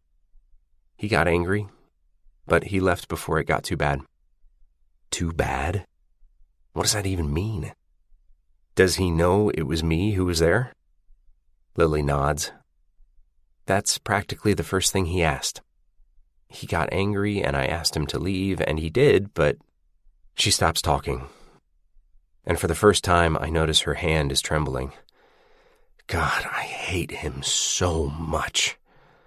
I pull her to me so that her cheek is pressed against my chest, and I hold her. What did he do that scared you, Lily? Her palm is pressed right over my heart. She whispers, he pushed me against the door, and he got close to my face, and I thought he was going to hit me, or I don't know. He didn't, though. She must feel my heart hammering twice as fast against my chest now, because she lifts her head and looks at me. I'm fine, Atlas, I promise. Nothing happened after that. It's just been a long time since I've seen him that angry. He pushed you against the door. That's not nothing. Her eyes flick away and she lays her head back on my chest. I know. I just don't know what to do about it. I don't know what to do about Emmy. I was actually getting close to letting him have an overnight with her, and now I don't even want him to have unsupervised visits. He doesn't deserve unsupervised visits. You need to take him back to court. Lily sighs, and I can tell this is probably the part of her life that causes her the most stress. I can't imagine what it must be like for her to watch him drive off with her little girl in his car, knowing what he's capable of. I'm glad she came here today. I know it's important to her that she waited to bring Emmy around me, but she made the right decision. Ryle might show back up to apologize and get Emmy, and he'll find her at all her usual places.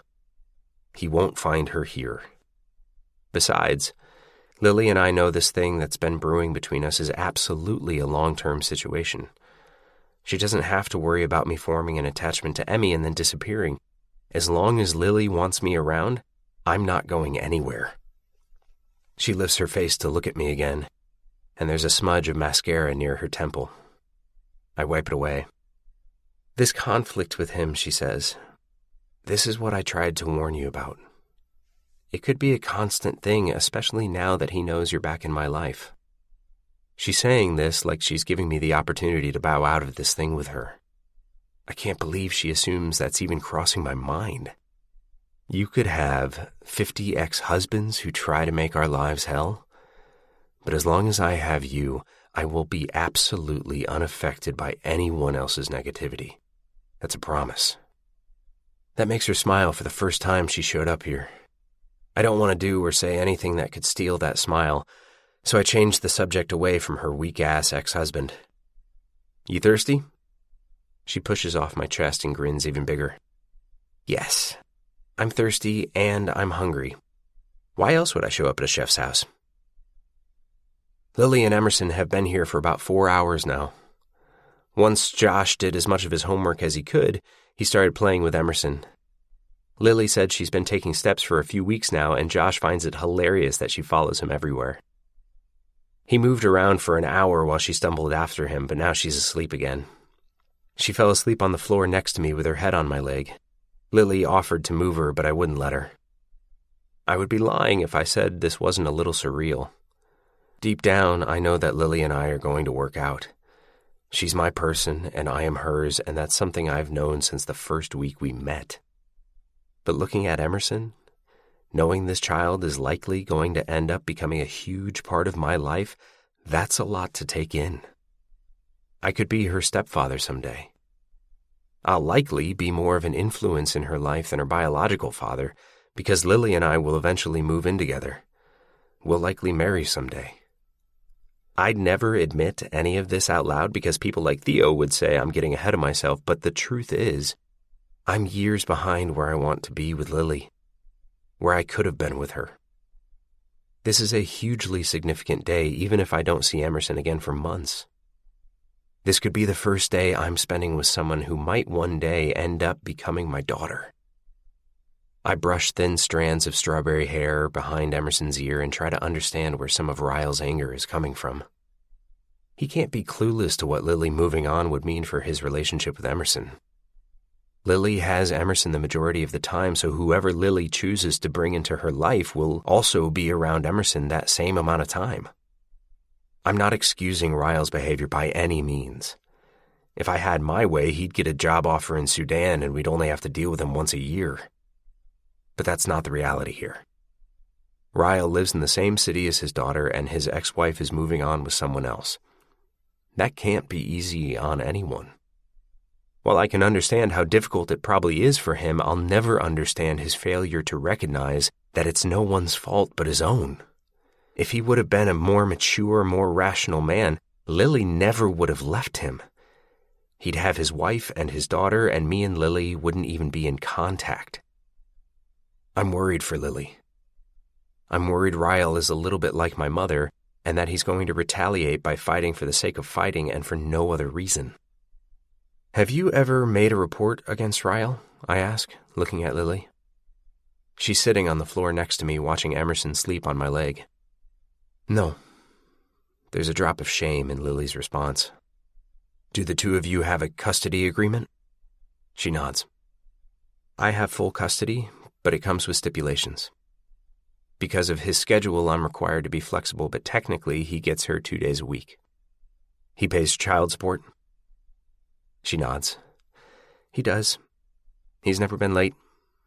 I'm relieved he at least provides her that, but knowing the answers to these questions is making Lily's situation seem even more precarious. Why? She asks. I shake my head. It's not my business.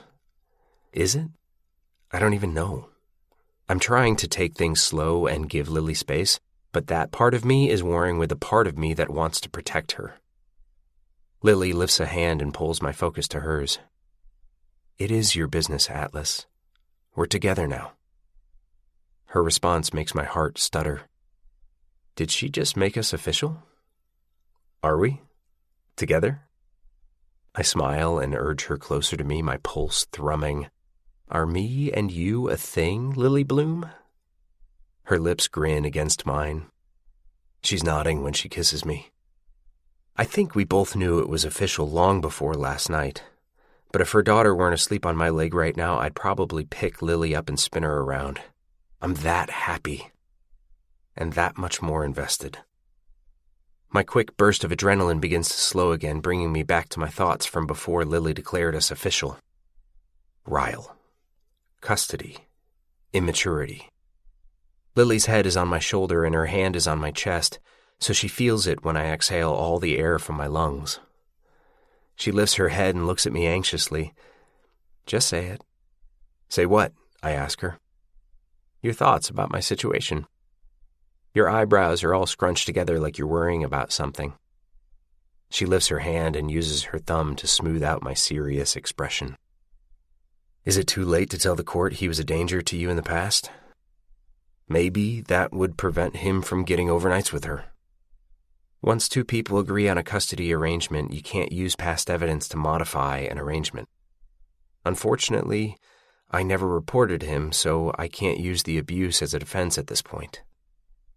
That is unfortunate, but I can understand her attempting to keep things civil with him at the time. I'm just worried it might come back on her in a negative way. He's too busy to have her half the time, or even overnights, really. I doubt he would ever try to get joint custody of her. I press my lips together and nod, hoping she's right. I don't know him like she does, but from what I do know of him, he seems to hold grudges.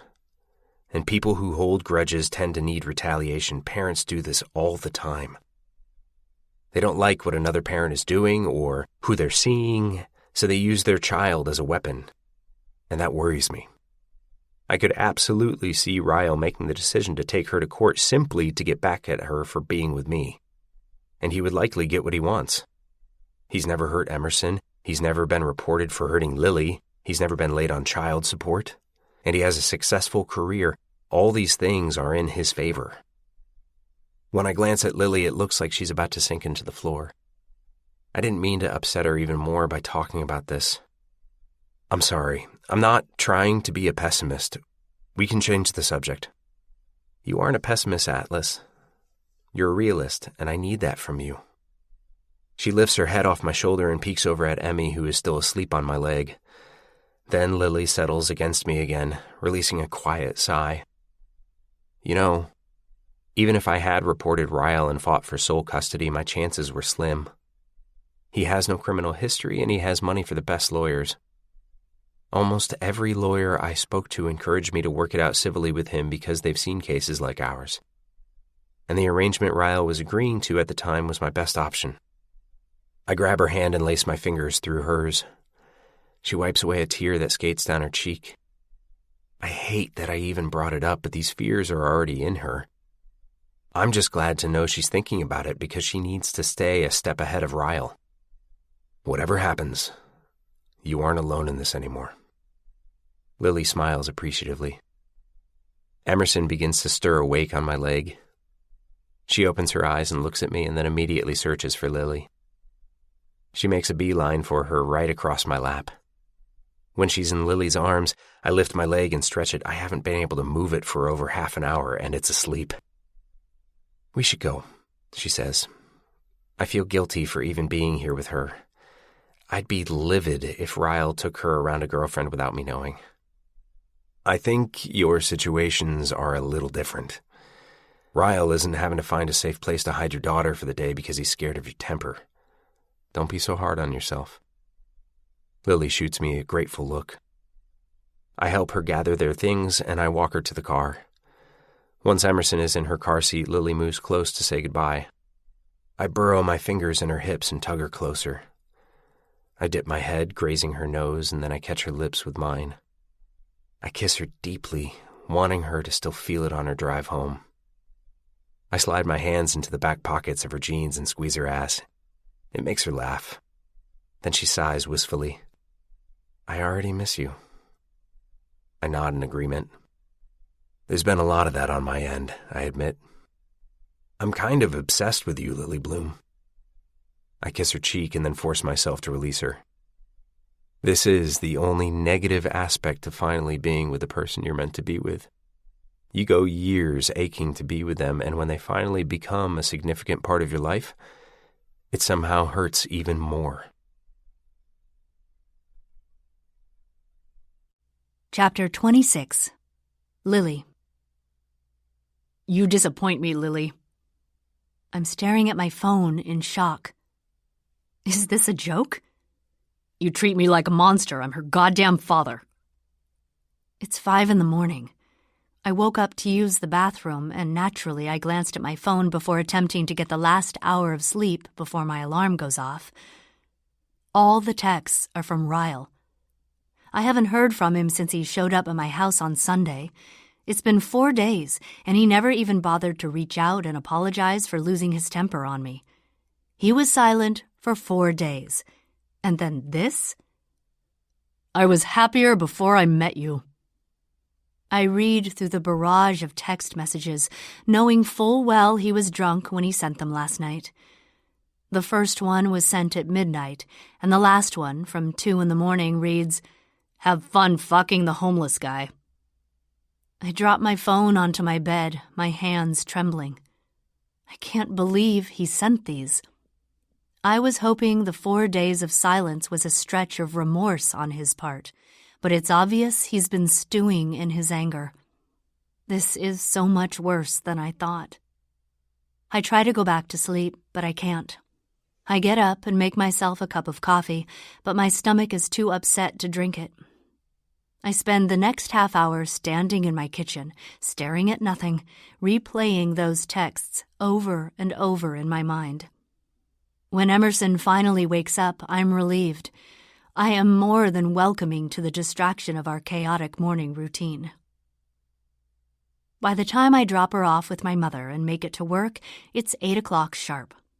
I'm the first one at the flower shop, so I distract myself with as much as I can until Serena and Lucy show up. Lucy can tell something is wrong with me. She even asks me if I'm okay at one point, but I reassure her that I'm fine. I pretend I am fine, but I'm watching the front door every chance I get, expecting Ryle to angrily burst through it. I wait for another mean text from him. I wait for the phone to ring. Hours go by, and there's nothing. Not even an apology. I don't tell Atlas, I don't tell Elisa, I don't say anything to anyone throughout the day about what he's done. It's embarrassing. It's insulting to Atlas, it's insulting to me. I have no idea what to do about it, but I know that this isn't something I'm willing to tolerate. I refuse to go the next 17 years of my daughter's life being abused in any way, even through text messages. Serena has gone for the day, and it's just Lucy and me when the inevitable finally happens. It's after 5, and we're just getting ready to close up shop so I can pick up Emerson from my mother's when Ryle walks through the front door. My anxiety shoots through me like an explosion of lava. Lucy has never been Ryle's biggest fan, so she groans under her breath when she sees him and says, "I'll be in the back if you need me." "Lucy, wait," I whisper. I look down at my phone like I'm busy with something so Ryle can't see my lips moving. "Stay." I glance at her so she can see the concern in my eyes. She just nods and finds something to make herself look busy. My heart is hammering against my chest when Ryle approaches. I don't even try to hide behind a fake expression when I look him in the eye. He holds my stare for a few seconds and then side-eyes Lucy. He nudges his head toward my office. "Can we talk?" "I was just leaving." My words come out quick and firm. "I have to pick up our daughter." I can see Ryle's left hand grip the edge of the counter. He squeezes it, and the muscles in his arm flex. "Please. It won't take long." I look at Lucy. "Wait for me to lock up?" She gives me a reassuring nod, so I turn on my heels and walk to my office. I can hear him right behind me. I fold my arms over my chest and suck in a breath before I can face him. I'm so sick of his remorse. I want to wipe that stupid frown off his face. I'm so angry. "I'm sorry." He runs a hand through his hair and winces, coming closer. "I had too much to drink at an event last night and—" I say nothing. "I don't even remember sending those texts, Lily." I still say nothing. He begins to fidget, growing uncomfortable in my silent anger. He slides his hands into his pockets and stares at his feet. "Did you tell Elisa?" I don't answer that question. If anything, it infuriates me even more. He's worried what his sister will think of him more than what kind of damage he's doing to me? No, but I told a lawyer. I'm lying, but it'll be the truth as soon as he leaves this building. From this point forward, I'm documenting everything he does to me. Atlas is right. Ryle looks perfect on paper, and if he's going to continue with abusive tactics, I need to protect myself and Emerson. Ryle's eyes slowly journey to mine. "You what?" "I sent them to my lawyer." "Why would you do that?"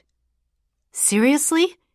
You pinned me against a door on Sunday, and then you sent me threatening texts in the middle of the night. I have done nothing to deserve this, Ryle." He pulls his hands from his pockets and squeezes the back of his neck as he spins to face the other direction. He stretches his back while he sucks in a breath. He seems to be holding that breath in while he silently counts in an attempt to subdue the anger building in him. We both know how those techniques have worked in the past. When he turns around, the remorse is gone. "You don't see the pattern here? Are you really that blind?" "Oh, I definitely see a pattern, but I think we're looking at different ones." "We've been fine for a year, Lily. We didn't have a single issue until he showed back up. Now we're fighting all the time and you're getting lawyers involved?" He looks like he wants to punch the air. "Stop blaming your behavior on other people, Ryle." Stop ignoring the common fucking denominator for all of our problems, Lily. Lucy appears in the doorway of my office. She looks from me to Ryle, and then back to me. Are you okay? Ryle lets out an exasperated laugh. She's fine, he says, irritated. Ryle walks toward the door, and Lucy has to press herself against the doorframe to avoid being bumped into. A fucking lawyer, I hear him mutter. Let me take one guess as to whose idea that was. Ryle is walking toward the door like he's on a mission. Lucy and I both exit my office, most likely for the same reason, to lock him out once he exits the shop. When Ryle reaches the front door of the building, he spins around and stabs me with a sharp glare. I am a neurosurgeon. You work with flowers, Lily. Remember that before your lawyer does anything stupid to threaten my career. I pay for that fucking apartment you live in. His threat is punctuated by his hands slamming open the door. Lucy is the one to lock it after he finally leaves because I'm frozen from the impact of that last insult. She walks back to me and pulls me in for a sympathetic hug. I realize in this moment that the hardest part about ending an abusive relationship is that you aren't necessarily putting an end to the bad moments. The bad moments still rear their ugly heads every now and then. When you end an abusive relationship, it's the good moments you put an end to. In our marriage, the few terrifying incidents were blanketed by so many good ones. But now that our marriage is over, the blanket has lifted, and all I'm left with are the worst pieces of him. Where our marriage was once full of heart and flesh that cushioned the skeleton, all that's left is the skeleton now. Sharp, bony edges that slice right through me. You okay? Lucy asks, smoothing her hands down my hair. I nod. Yeah, but did it seem like he left here with a purpose? Like he was going somewhere else? Lucy's eyes scan the door again. Yeah, he peeled out of the parking lot pretty fast. Maybe you should warn Atlas. I immediately grab for my phone and call him. Chapter 27. Atlas. It's only been a half an hour since I checked my phone, so I'm alarmed when I see several missed calls and 3 texts from Lily. Please call me. I'm okay, but Ryle is angry. Did he show up there? Atlas, please call me. Shit. Darren, can you take over?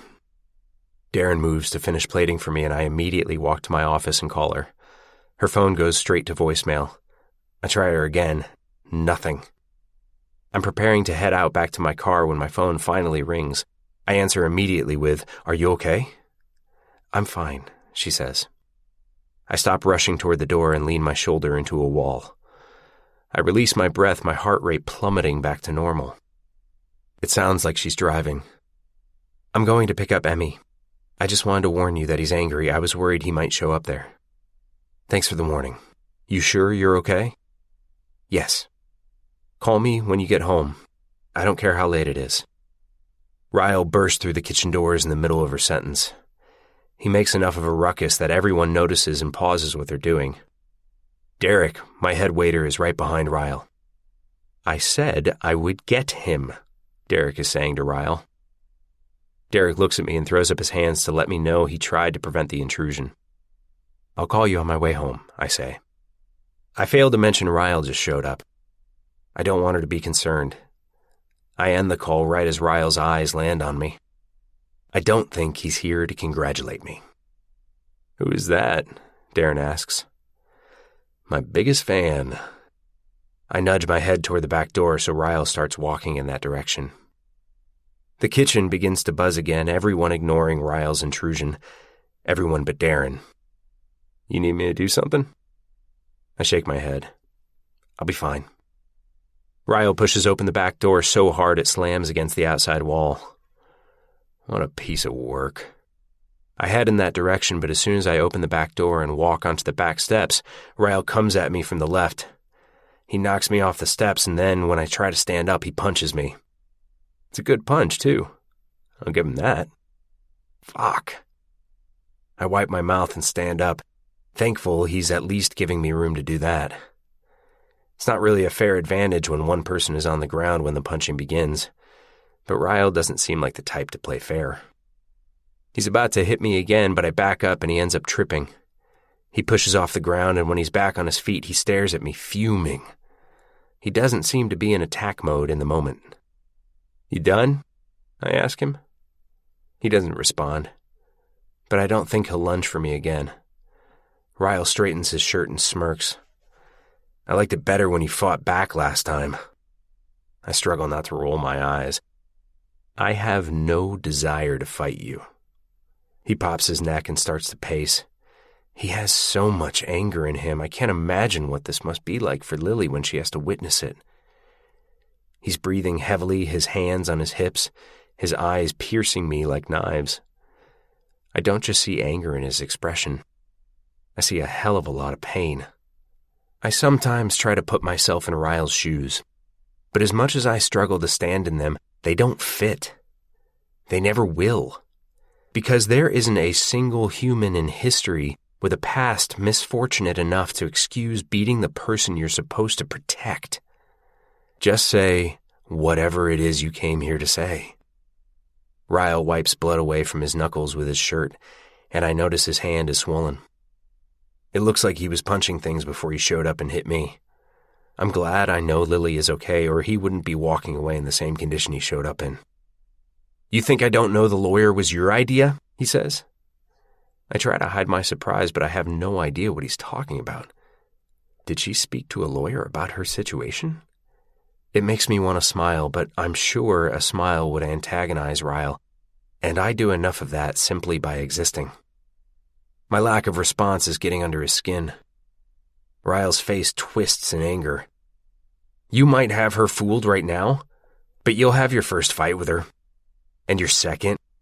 She'll see that marriage isn't fucking rainbows all the goddamn time. I could have a million arguments with her, but I can promise you they'll never end with her in the hospital." Ryle laughs. He's trying to spin this to look like I'm the ridiculous one. I'm not the one who barged into his place of work because I couldn't control my emotions. "You have no idea what Lily and I have been through," he says.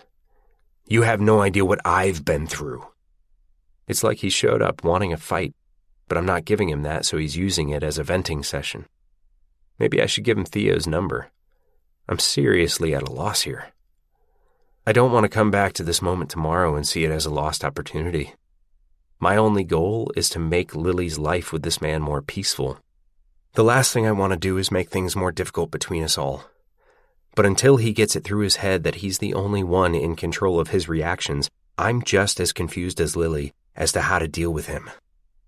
"You're right, Ryle." I nod slowly. "You're right. I have no idea what you've been through." I take a seat on the stairs to let him know he has no reason to feel threatened by me. And if he tries to attack me again while I'm sitting, I'm not going to respond to him with as much composure this time. I clasp my hands together and do my very best to speak in a way that might get through to him. Whatever happened in your past helped make you a great neurosurgeon, and the world needs that side of you. But your past also, for whatever reason, made you a shitty husband. The world doesn't need that side of you. Just because we get the opportunity to be something, that isn't a guarantee that we'll be good at it. Ryle rolls his eyes. "That's dramatic." I watched them stitch her up, Ryle. "Wake the fuck up, man. You were a horrible husband." He stares at me for a beat, then says, "What has you convinced you'll be any better?" Treating Lily the way she deserves to be treated is the easiest part of my life. I think you should be relieved she's with someone like me. He laughs. "Relieved? I should be relieved?" He takes several steps toward me, his anger ascending again. "You're the reason we aren't together."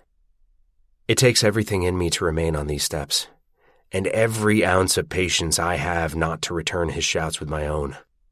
You're the reason you aren't together. It was your anger and your fist that got you here. I was barely an acquaintance in Lily's life when she was with you. So do the mature thing and stop blaming me and Lily and everyone else for your actions. I stand up, but not to hit him. I just need to make room in my chest to exhale, because if I don't, I'm not sure how long I can do this without raising my voice to his level. It's hard looking at him and remaining composed knowing what he's done to Lily. Damn it, I mutter. This is ridiculous. Ryle and I are both quiet for a moment. Maybe he can tell I'm at my limit because I'm not keeping my frustration as under control anymore. I spin and face him, looking at him pleadingly. This is our life now.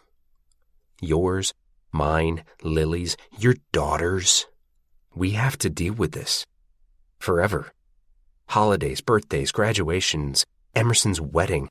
All these things are going to be difficult for you, but you're the only one who can make sure they aren't difficult for the rest of us, too. Because none of us owes you our happiness. Especially Lily. Ryle shakes his head. He paces like he's trying to erase the asphalt and uncover earth. You expect me to what? To cheer you two on, to wish you well, to encourage you to be a good father to my fucking daughter?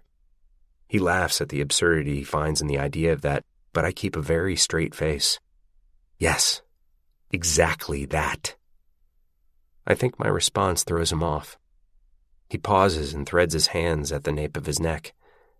I take a step closer to him, but not in a threatening way. I don't want to yell.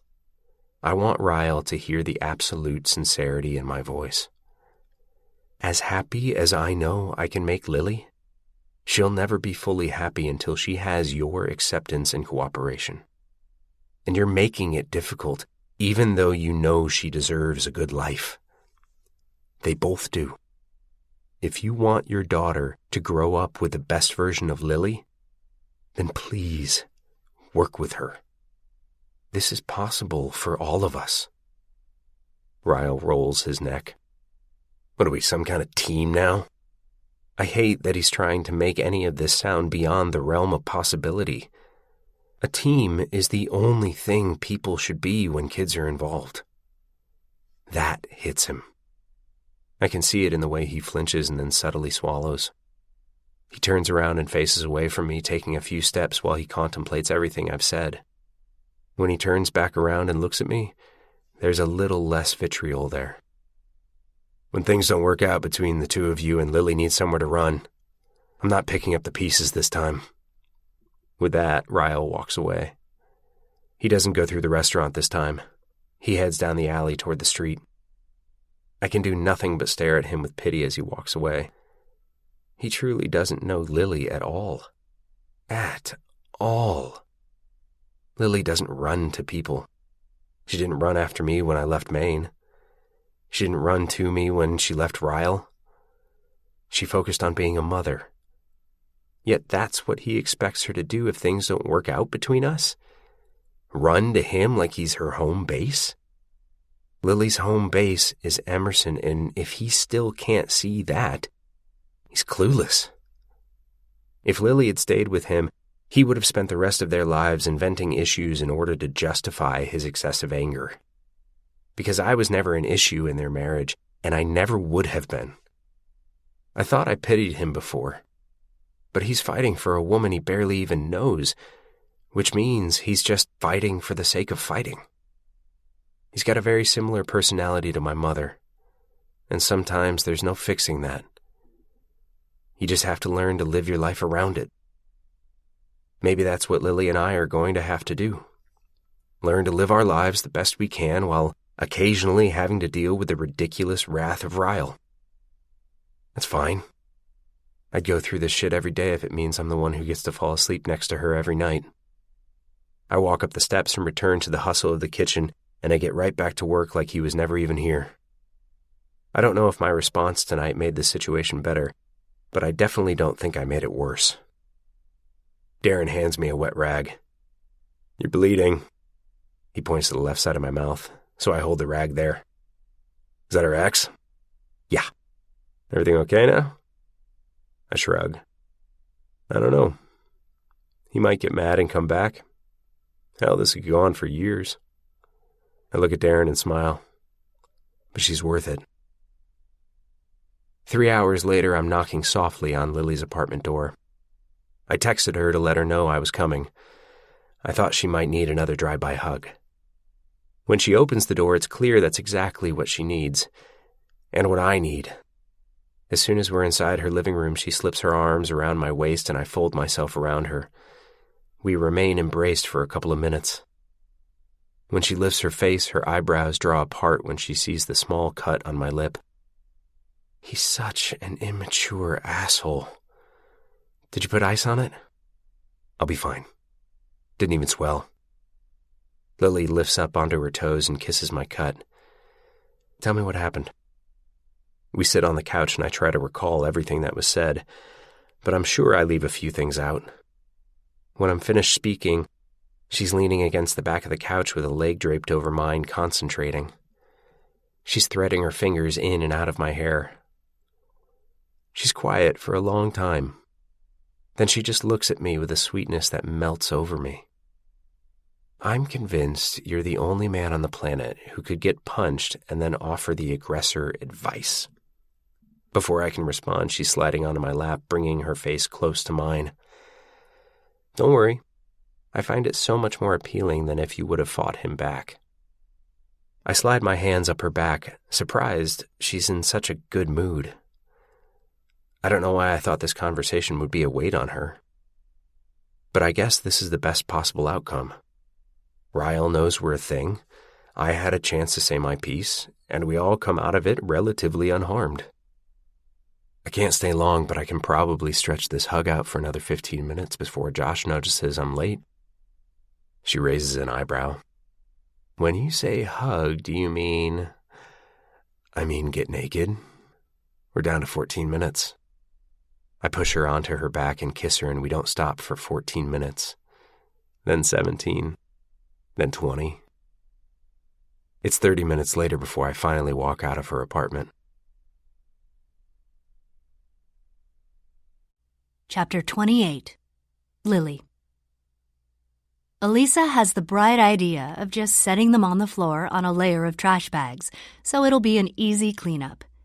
Emmy and her cousin Riley are both covered in cake now. Emmy has no idea what's going on, but she's enjoying herself. We ended up having a small party for her here at Elisa's. My mother is here, Ryle's parents, Marshall and Elisa. Ryle is also here, but he's about to leave. He snaps a couple of photos on his phone before giving both the girls a quick kiss goodbye. I heard him telling Marshall it's been a busy day with work, but he made the party. I was happy he made it in time for presents, and he stayed until the cake was mostly demolished. I know it'll mean something to Emmy someday when she sees the pictures. We haven't spoken the entire time he's been here. We've circled around each other, pretending everything is fine in front of everyone, but Ryle is anything but fine. I can feel the tension radiating from him while standing across the room. Being ignored by him is better than being blamed by him, though. I'd take the silent treatment over the alternative any day. Unfortunately, I don't get the silent treatment for long. Ryle is making eye contact with me for the first time today. I made the mistake of standing alone, so he takes this as an opportunity to walk over and stand beside me. I stiffen, not wanting to do this right now. We haven't spoken since he insulted me while walking out of my flower shop last week. I know we need to have a conversation, but our daughter's birthday party is not the time or place. Ryle slips his hands into his pockets. He tucks his chin against his chest and stares at the floor. What did your lawyer say? Anger climbs up my chest. I side-eye him and give my head a shake. We aren't having this conversation right now. Then when? It's not really a matter of when, but who with. Because I'm not going to discuss anything while we're alone ever again. He's proven to me that I'm not safe when I'm alone with him, so that privilege is over. I'll text you, I say, and then I walk away, leaving Ryle standing alone. My mother is holding Emmy, wiping cake off her face and hands, so I head in their direction, but Elisa pulls me aside before I reach them. Let's chat, she says. I follow her to her bedroom where she sits on her bed. She only brings me to her bedroom when she wants to confront me about something, and her timing is always impeccably intuitive. I roll my eyes as soon as I walk into her room, and then I sit down on her bed. "What do you want to know?" It's been a couple of weeks since we've caught up alone. There's a lot she could be wondering about my life. It's been pretty eventful here lately. Elisa falls back onto the bed. "Things between you and Ryle feel kind of off today." "It's noticeable?" "I notice everything." "Are you okay?" I think long and hard about that question.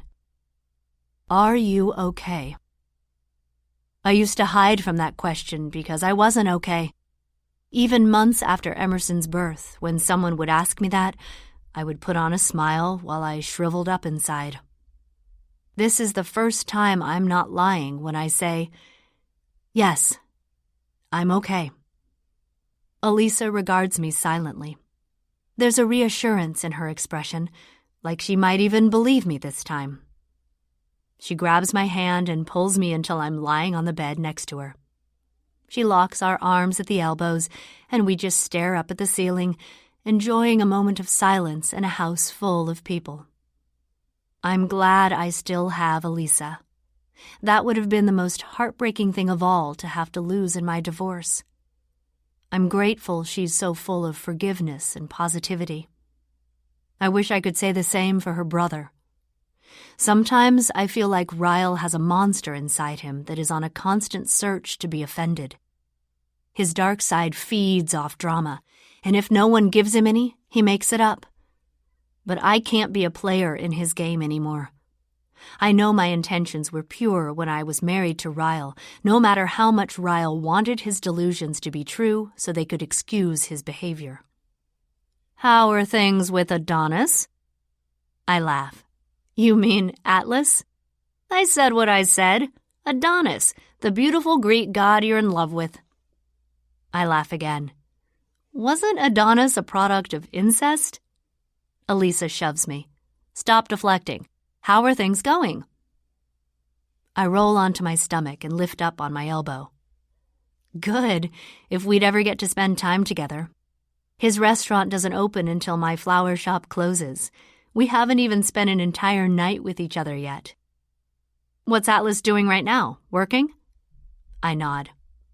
"You should see if he can take off early, and I'll keep Emerson tonight. We don't have plans tomorrow. You could come get her whenever." My eyes widen at her offer. "For real?" Elisa climbs off the bed. "Riley loves it when she's here. Go spend the night with your Adonis." I didn't text Atlas to let him know I was on my way to Corrigan's. He told me he'd be working there tonight, and I thought it might be fun to surprise him. But when I walk through the doors that lead to the kitchen, I'm amazed at how busy it is. No one even hears me enter, so I look around until I spot him. Atlas is inspecting each plate as they're given to him to place on trays, then the waitstaff quickly disappear with the food through the double doors. This place is more upscale than Bibbs, and I thought Bibbs was upscale. All the waiters are dressed in formal attire. Atlas is in a white chef's coat that matches a couple of the others in the kitchen. They've got such a groove going, I question whether I should have shown up. I feel like I'll be in the way if I walk over to him, but I suddenly feel very awkward that I just showed up without letting him know. I recognize Darren as soon as he spots me. He smiles and nods his head, then gets Atlas's attention. He motions toward me, and when Atlas turns around and sees me in his kitchen, his eyes light up. But only momentarily. The fact that I'm here instantly changes his excitement to concern. He makes a beeline for me, sidestepping around a waiter who was walking back into the kitchen with an empty tray. "Hey, everything okay?" "It's fine. Elisa decided to keep Emmy for the night, so I thought I'd stop by." Atlas smiles hopefully. "Is she keeping her for the whole night?" There's a flicker of flirtation in his eyes. I nod. "Hot behind!" someone yells from behind me. Hot behind? My eyes widen just as Atlas pulls us out of the way of a waiter carrying a tray of food.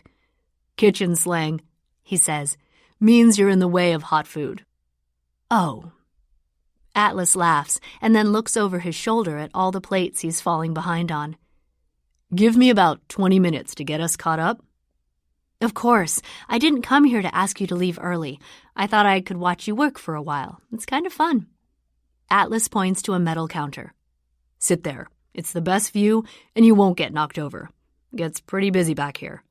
Be done soon. He lifts my chin and bends to kiss me. Then he backs away and returns to what he was doing before I walked in. I take a seat on the counter and pull up my legs, crossing them so that I'm completely out of the way. I notice a few of the employees stealing glances at me, which makes me somewhat uncomfortable. Out of all the people back here right now, I've only met Darren, so I have no idea who any of them are. I do wonder what they're thinking of the random girl Atlas just kissed who is now watching them work. I don't know if Atlas normally brings women around, but I get the feeling he doesn't. Everyone is looking at me like this is an anomaly. Darren comes over to greet me as soon as he gets a chance. He gives me a quick hug and says, "Good to see you again, Lily. You still hustling unassuming poker players?" I laugh. Not for a while now. Do you guys still have your poker nights? He shakes his head. Nah, we're too busy now that Atlas has both restaurants. It was difficult finding a night we could all meet up. That's a shame. Are you working here now? Not officially. Atlas wanted to see how I work with a menu here. He's thinking of promoting me to head chef. He leans in and smiles. He said he wants more time off. I guess now I know why. Darren tosses a rag over his shoulder. It was good seeing you. Sounds like you'll be around more often. He winks before walking away. Knowing Atlas is making an effort to spend less time at work makes my stomach swirl with happiness. I spend the next 15 minutes silently watching Atlas work. Every now and then he'll glance at me and give me a warm smile, but the rest of the time he's focused on his job. His intensity and confidence are mesmerizing. No one seems intimidated by him, but everyone appears to want his opinion. He's constantly being asked questions, and he responds to each one of them with patience. In between those moments of teaching, there's a lot of yelling. Not the kind of yelling I'd expect to find in a kitchen, but people calling out food orders and cooks yelling their acknowledgments. It's loud and busy, but the vibe is a rush. It's honestly not at all what I expected to find. I thought I'd see a whole new side to Atlas, one where he barked orders with anger and behaved like all the chefs I've seen on television. But thankfully, that's not at all what is happening in this kitchen. After a thrilling half an hour goes by, Atlas finally steps away from his station. He washes his hands before walking over to me. I get this knot of excitement in my stomach when he leans forward and presses his mouth to mine, like he doesn't care that all his staff can see us. "Sorry that took so long," he says. I enjoyed it. It was different than I expected. "How so?" I thought all chefs were assholes and screamed at their staff. He laughs. "No assholes in this kitchen. Sorry to disappoint." He uncrosses my legs so he can stand between them. "Guess what?" "What?" "Josh is staying over at Theo's tonight." I can't hold back my grin. What a wonderful coincidence. Atlas's eyes sweep over me, and then he leans his head against mine, pressing his lips lightly against my ear. "Your place or mine?" "Yours. I want to be in a bed that smells like you." He nips at my ear, sending chills down my neck. Then he takes my hands and helps me down from the counter. He gives his attention to someone passing by. "Hey, can you take over the pass?" The guy says, "You bet." Atlas looks back at me and says, "Meet you at my house." I stop by my apartment before going to his restaurant to pack a bag, just in case this was a possibility, so I get to his place before he does. While I wait for Atlas, I use the time in my car to check in with Elisa. "Did she fall asleep okay?" "Just fine. How's your night going?" Just fine. Wink. Have fun. I expect a full report. Atlas's headlights shine through my car as he pulls into his driveway. I'm still gathering my things when he opens my car door. As soon as I climb out of the car, Atlas dips an impatient hand into my hair and kisses me. It's the kind of kiss that screams, "I've missed kissing you." When he pulls back, he studies my face with a gentle smile. I liked you watching me in the kitchen tonight. A shiver passes over me. I like watching you. I can't say it without grinning. I grab my bag from the passenger seat, and Atlas takes it from me and hoists it over his shoulder. I follow him through the garage. He still has moving boxes piled up along one wall. There's a weight bench in pieces on the floor next to the unpacked boxes. There are 2 full baskets of laundry sitting in front of a washer and dryer. Seeing a little bit of disarray in his garage is comforting. I was beginning to think he was too good to be true, but Atlas Corrigan is behind on life and behind on laundry like the rest of us. He unlocks his house and holds the door open for me. It's smaller than his last one, but it's more him. And it's not a cut-and-paste brick building in a subdivision of similar-looking homes. The houses in this neighborhood have character. Each one is vastly different, from the pink 2-story house on the corner to the modern boxy glass one at the other end of the street. Atlas's house is a bungalow-style home nestled in between 2 larger homes. When I was here last time, I noted that he somehow got the biggest backyard of the 3. Plenty of room for a garden someday. Atlas enters his security code into his keypad. It's 9595, he says. If you ever need in. 9595, I repeat, noting it's the same number combination as his phone. He's a man of commitment. I like it. His security code isn't a key to his house, but it feels almost as significant. He places my bag on his couch and then flips on the living room light. My back is to the wall, and I'm standing out of the way, watching him. It's a good thing he informed me that he liked it when I was watching him at work, because watching Atlas is my favorite pastime. I could live my life as a fly on his wall and be content. What's your routine when you get home at night? Atlas tilts his head. What do you mean? I gesture at the room. What do you do when you get home at night? Pretend I'm not here. He regards me silently. Then he walks toward me, pausing right in front of me. He presses a hand onto the wall beside my head and leans in. Well, he whispers, first I take off my shoes. I hear one of his shoes being kicked off, then the other. He's suddenly an inch lower and even closer to my mouth.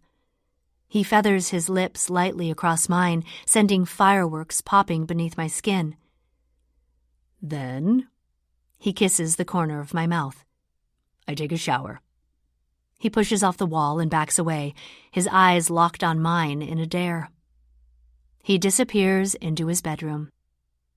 I'm inhaling a steadying breath when I hear his shower start running. I slip off my shoes and leave them next to his, then I follow the path he took down the hallway. I gently push open the half-closed door and take in his bedroom in person for the first time.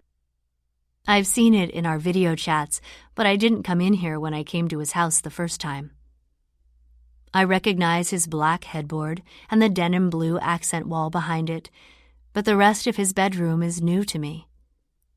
I pass over everything in search of the bathroom door. He left it open. His shirt is on the floor by the doorway. I don't know why my heart is pounding like it'll be my first time seeing Atlas without clothes. It's not like I'm brand new to this, or him, or even to showering with him. But every time I'm with him, it's like my heart gets amnesia.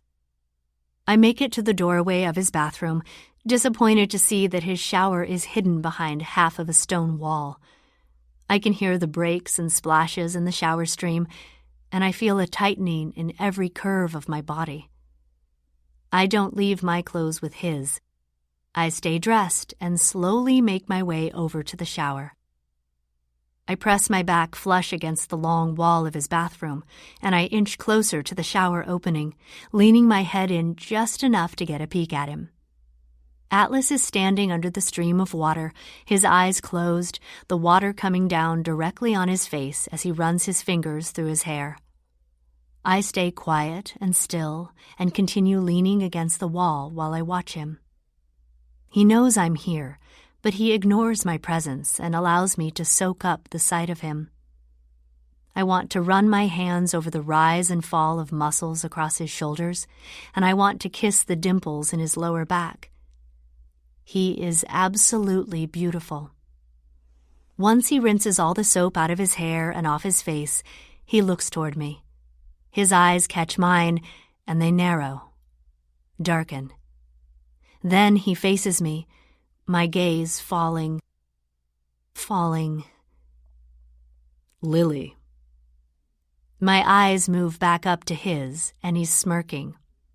Then, so quickly, he strides across the wet tile and yanks me away from the wall until I'm wrapped in his arms. He pulls me into the shower with him, and I gasp from the rush of it all. He catches my gasp in his mouth as he grips my thighs, pulling my wet blue jean-covered legs around him. My back meets the shower wall, taking some of my weight off Atlas so that he can free up a hand. He uses that free hand to unbutton my shirt. I use both of mine to help him. We stop kissing long enough for him to lower me to my feet so that he can slip the shirt down my arms. The shirt plops against the shower floor with a small splash just as Atlas's fingers meet the button on my jeans. His mouth is hungry and back on mine as he slides his hands between my hips and my panties, tugging my clothes down 1 difficult inch at a time. He grips the waistband on the sides of my jeans and lowers himself down my body as he works to slide them off me. Once they're around my ankles, I help him by kicking them off. Then he places his hands on the backs of my calves and slowly works his way back up me. When he's fully standing again, his fingers gather behind my back at the clasp of my bra. My stomach clenches as he begins to unfasten it. His mouth finds mine again, but this kiss is gentle and slow, like the removal of this last piece of clothing deserves to be savored. I feel his hands slide to my shoulders, and then he tucks his fingers beneath the straps and slips them down my arms. My bra begins to fall away from me, and Atlas pulls away from my mouth long enough to admire me. His hand curves over my hip and then slides over my ass, squeezing me. I wrap my arms around his neck and slide my lips across his jaw, settling my mouth over his ear. Then what? I watch as chills break out over his arms. He groans and then lifts me higher up the wall until we're aligned at the waist. I roll my hips into him, wanting to feel him hard against me, and he meets my movement with a quick thrust, forcing me to gasp. It's obvious we both want this, but he still looks at me for permission before he takes me right here in the shower. We've had the proper conversations about my being on birth control, and both of us having been tested, so I just nod and whisper a desperate, "Yes." I grip his shoulders tighter in an attempt to take more weight off his arms so that he can position himself to push into me. He uses his left arm to hold me up and his right hand to grip himself, and then he rolls his hips forward and up until I feel the pressure of him inside of me. He sighs into my neck at the same time I release all the breath in my chest. It comes out like a moan, and that sound encourages Atlas to get that noise out of me again. My legs are tight around his waist, but he thrusts against me hard enough for them to unlock at the ankles. I start to slip down him, but he hoists me back up and repositions himself until I'm filled with him all over again. I release another moan, and he rolls into me a second time and a third time, and it may not be as graceful against a water-soaked shower wall as it is in a bed, but I can't get enough of the unruly side of him. He gives me that unruly side of him for several minutes before we're both too weak and breathless to continue this without the support of a bed. He doesn't say anything after he pulls out of me and lowers me to my feet. He just turns off the water and then grabs a towel. He starts at my hair, squeezing water out of it with both his hands, and then he slowly works his way down my body with the towel until I'm dry enough. He does a quick swipe of himself with the towel before grabbing my hand and walking me out of the bathroom. I don't know how something as simple as him holding my hand on our way to the bedroom can make my heart expand. Atlas lifts the blanket and motions for me to climb into his bed. It's so comfortable, it feels like I'm nestling into a cloud. He scoots in next to me, stopping only when he can't come even a centimeter closer to me. He's on his side, but he rolls me so that I'm flat on my back, tucked against him. I like this position. I like the way he's holding himself up on his elbow, hovering over me. I like the slight grin in his eyes, as if I'm a reward he's earned. Atlas lowers himself, and we're no longer easing into these kisses.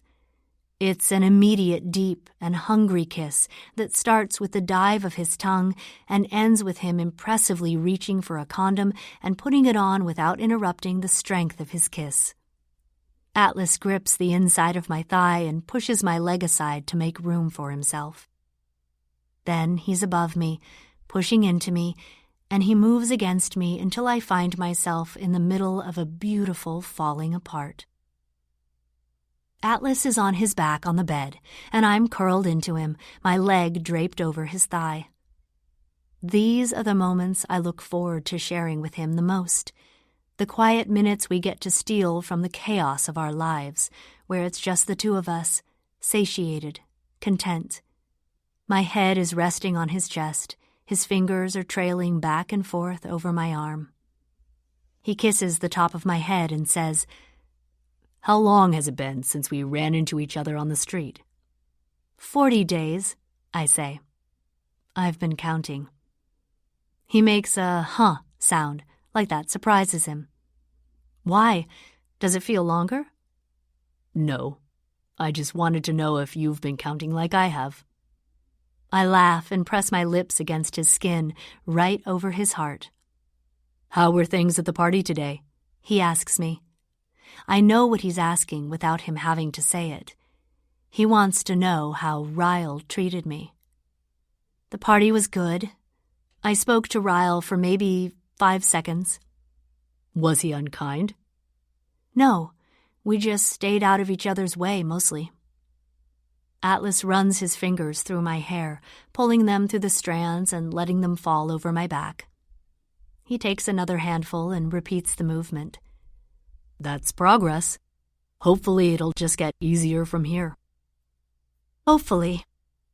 I do hope things between Ryle and I continue to get easier, but I'm no longer letting his reactions control my happiness. I'm all in with Atlas, and I want to be present in that part of my life. If that makes Ryle upset or uncomfortable, Ryle is going to have to bear the burden of those feelings. I might ask Elisa to have a sit-down with me and Ryle this week. I want to discuss what happened and what to do going forward, but I don't want to discuss it with him alone. That's smart. Ryle and I may never get to a point where we can be more than merely civil, but I'd be okay with civil. What I'm not okay with are the insults, the threatening texts, the outbursts. He's got a lot of work to do, and I'm finally willing to hold him to task. I probably should have been firmer earlier on, but I've been trying to make it work in the least dramatic way possible. But I'm done bending my own life for Ryle's sake. My loyalty is to the people who bring positivity into my life. My loyalty is to the people who want to build me up and see me happy. Those are the people I'm going to make decisions about my life for.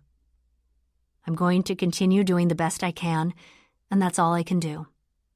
I may not have made all the right decisions in the right time frames, but the fact that I found the courage to make those decisions at all is what I'm going to keep focusing on.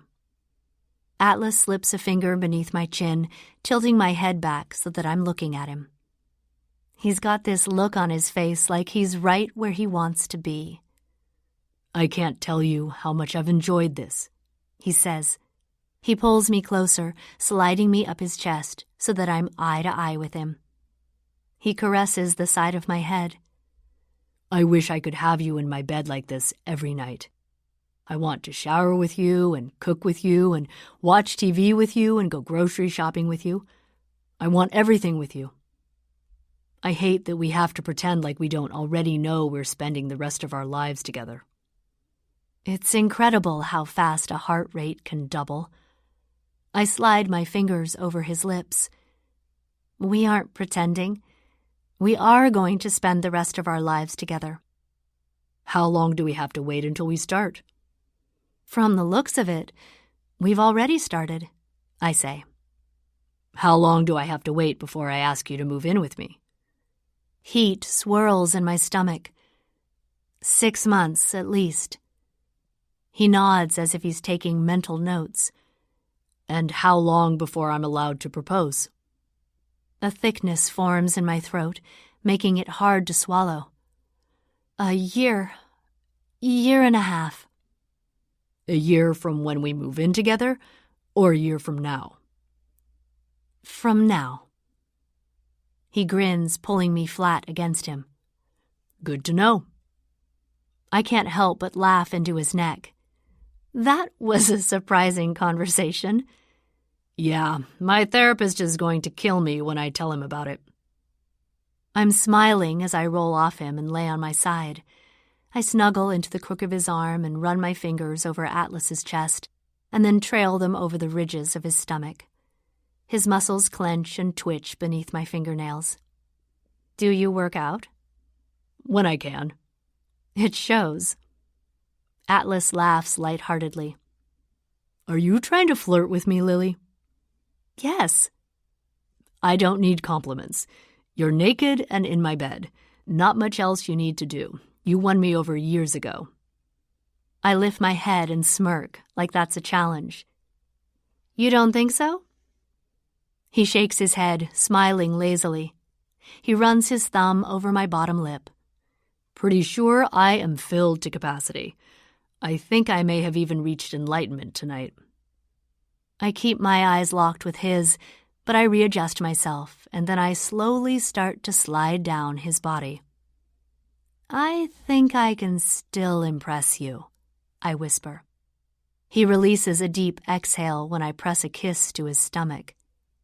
My gaze is still on his face, and I love that his expression begins to tighten while he watches me. He swallows when I start to move the sheet aside until he's no longer covered below the waist. His eyes darken. Fuck, Lily. He allows his head to fall back against his pillow as soon as my tongue slides up the length of him. He groans when I take him in my mouth, and then I prove him very wrong. Chapter 29. Atlas. I can't get enough of her. But I think it's okay because she can't seem to get enough of me. She woke me up this morning by sliding on top of me and kissing my neck. She ended up on her back seconds later with my mouth between her thighs. Maybe we're so hungry for each other because we know it's rare that we'll get days like this. Or maybe it's because we've missed each other for so many years. Or maybe this is just what things are like when you're in love. I've been with women aside from Lily, but I'm convinced she's the only one I've ever truly loved. My feelings for Lily are amplified unlike anything I've ever experienced. They're even more amplified than the feelings I had for her when we were younger. It's different now. Stronger, deeper, more exciting. There's no way in hell I'd walk away from her now like I did back then. I know I was in a different headspace entirely at the age of 18, and that had a lot to do with why I didn't feel like I should stick around for her. But I'm all in now. I absolutely hate the idea of taking it slow. I get why we need to, but I don't have to like it. I want her near me every day because I feel absolutely unfulfilled on the days I can't see her. Now that we've stayed the night together, I have a feeling the ache is going to get worse. I'm going to grow irritable when I have to go too long without seeing her. She's standing right next to me while we brush our teeth, but I'm already dreading that she's about to leave. Maybe if I offer to cook her breakfast, I'll get her for at least another hour. "Why do you have a spare toothbrush?" Lily asks me. She spits her toothpaste into my sink and winks at me. "You have overnight guests a lot?" I smile at her and rinse my mouth, but I don't answer that question. I have that toothbrush for her, but I don't want to admit it. I've made a lot of small moves over the years that were all excused with "just in case Lily." After she left my place a couple of years ago while she was hiding from Ryle, I went out and bought a lot of things just in case she needed to come back. An extra toothbrush, more comfortable pillows for my guest room, a change of clothes in case she showed up in an emergency. I had a Lily emergency kit, if you will. I guess now it's more of a Lily sleepover kit. And yes, I brought it all to the new house with me when I moved. I've always had a little bit of hope that we'd end up together someday. Hell, if I'm being honest with myself, I've had a great deal of hope. I've based a lot of my decisions on the possibility that Lily might come back into my life. I even chose this house over another one I was considering simply because of the backyard. It looked like a backyard Lily would fall in love with. I wipe my mouth on a hand towel and then hand it to her to use. "Can I make you breakfast before you go?" "Yeah, but kiss me first. I taste better than I did this morning." She stands on her tiptoes and I wrap my arms around her and lift her the rest of the way to my mouth. I kiss her while I walk her out of the bathroom and then drop her onto my mattress. I hover over her. "You want pancakes? Crepes? An omelet? Biscuits and gravy?" Before she can answer me, my doorbell rings. "Josh is home."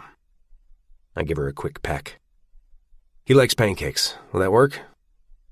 "I love pancakes." "Pancakes it is." I walk to the living room and unlock the door for Josh. I open it, and then I immediately freeze at the sight of my mother. I sigh. Frustrated I didn't use the peephole.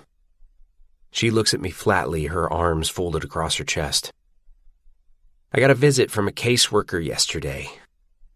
Her eyes are accusing, but at least she isn't yelling. I am not about to do this with Lily here. I step outside and try to close the door, but my mother slaps it open.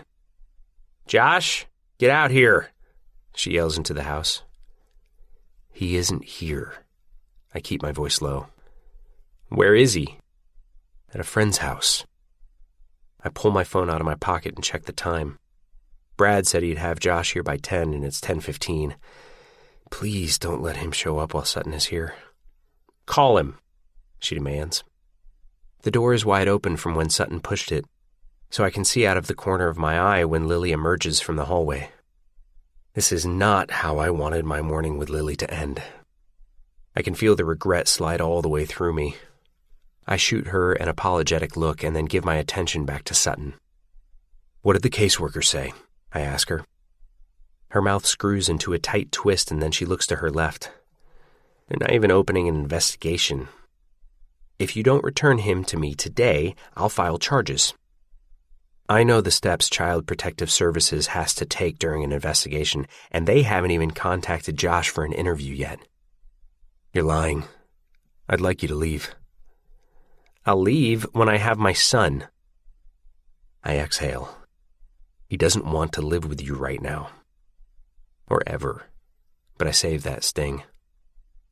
"He doesn't want to live with me?" she repeats with a laugh. What kid that age wants to live with their parents? And how many parents haven't slapped a kid that age? They don't end custody over that. Jesus Christ. She folds her arms over her chest again. "The only reason you're doing this is to get back at me." If she knew me, she would know I'm not vengeful like she is. But of course, the conclusion she comes up with is something that only fits her own personality. "Do you miss him?" I ask her, my voice calm. "Honestly, do you miss him? Because if you're doing this to prove something to someone, just let it go. Please." Brad's car turns onto the street, and I wish there were a way I could ask him to keep driving. But he's pulling up to the curb before I can even reach my phone. Sutton follows my line of sight and sees Josh opening the back door of Brad's car. She immediately walks toward the car, but Josh pauses when he sees her. More like freezes. He doesn't know what to do. Sutton snaps her fingers and points at her car. "Let's go. We're leaving." Josh immediately looks at me. I shake my head and motion for him to come inside. Brad can sense something is off, so he puts the car in park and opens his door. Josh ducks his head and walks directly across the yard, past Sutton, and rushes toward me. Sutton is hot on his trail, so I try to get Josh inside quick enough to close the door on her, but she's too fast. I'm not about to injure her with the door, so I just let her inside. I guess we're doing this now. I wave to Brad to let him know he can go, and then I look at Lily, who is standing against a wall, watching everything unfold with a surprised look on her face. I mouth, "I'm sorry." Josh tosses his backpack on the floor and sits down on the couch, firmly folding his arms. "I'm not going with you," he says to Sutton. "This isn't up to you." Josh looks directly at me, pleading, "You said I could stay here." "You can." Sutton shoots daggers at me like I'm out of line.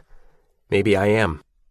Maybe it's not my business to be getting in the way of a mother and her child, but she should have thought twice about that before she made me that child's brother. I can't turn the other way and just hope he makes it out okay. "If you don't come with me, I'll have your brother arrested." Josh slaps his hands on the couch and pushes himself up. "Why can't it be my choice?" he yells. "Why do I have to live with either one of you? I've told you both I want to live with my dad, but no one will help me find him." Josh's voice cracks, and then he's marching down the hallway. The slam of his door makes me flinch, or maybe it was what he said before running to his room. Either way, I feel punctured. Sutton can see the sting because she's staring at me, assessing my reaction to that. Then she starts to laugh. "Oh, Atlas. You thought you were doing something here? Forming a bond with him?" She shakes her head and throws up her hand in defeat. "Take him to his daddy. You'll be running back to me next week, just like you did the last time you needed my help." She walks to the door and leaves, and I'm too dazed by everything that just happened to walk over and lock it. Lily does it for me. She starts to walk toward me with a face full of sympathy, but as soon as she pulls me in for a hug, I shake my head and separate myself from her. I need a minute. Chapter 30. Lily. Atlas closes his bedroom door behind him, and I find myself alone in his living room. I feel awful for both of them. I can't believe that was his mother. Or maybe I can. After hearing stories of her, I imagined her to be that unhinged, but I guess I expected her to look different. Both Atlas and his brother look so much like her that it makes it difficult to see that kind of behavior come from someone Atlas is related to. They are polar opposites. I take a seat on the edge of the couch, shocked that I just witnessed all of that. I've never seen Atlas that affected. I want to go hug him, but I can absolutely understand that he needs a moment alone. Josh, too. The poor kid. I don't want to leave before saying goodbye to Atlas, but I also don't want to disturb him until he's had a moment to recover. I walk to the kitchen and open the refrigerator. I look for the ingredients to make breakfast for them. I kept it simple because that's all I really know how to do. I made scrambled eggs and bacon and put a pan of biscuits in the oven. When the biscuits are almost ready, I go tap on Josh's bedroom door. I can at least offer him something to eat while I wait for Atlas to come out of his room. Josh opens the door about 2 inches and looks at me. "You want some breakfast?" I ask him. "Is Sutton gone?" I nod, so he opens the door and follows me down the hall. Josh gets himself something to drink while I pull the biscuits out and make us both a plate of breakfast. I sit across from him at the table, and he eyes me while he eats. I feel like I'm being sized up. "Where's Emerson?" he asks. She's with her aunt. Josh nods and takes a bite of his food. Then, how long have you and my brother been together? I shrug. That depends. I've known him since I was 15, but we started dating about a month and a half ago. There's a flash of surprise on Josh's face. Really? Were you like friends back then or something? Or something. I take a sip of my coffee and then set it down carefully. Your brother didn't have anywhere to live when I met him, so I helped him for a while. Josh leans back in his chair. Really? I thought he lived with our mom. When she and your dad would allow it, I say. But he spent a lot of time trying to survive without their help. I hope I'm not saying too much, but I feel like Josh needs a better understanding of Atlas. Go easy on your brother, okay? He cares a lot about you. Josh stares at me for a beat, then nods. He leans over his plate again, taking a bite of bacon. He drops the bacon back onto the plate and wipes his mouth with a napkin. His cooking is normally better than this. I laugh. That's because I made it. Oh shit, Josh says. Sorry. I don't take offense at all, because I'm sure he's getting used to Atlas's cooking. Do you think you want to be a chef like him? He told me you like helping out at the restaurants. Josh shrugs. I don't know. It's fun, maybe, but I feel like I'll get tired of it. He works a lot of nights. I feel like I'll get tired of any career after a few years, though, so I don't know what I'll do. Sometimes I feel like I still don't know what I want to be when I grow up. I thought you owned a flower shop or something.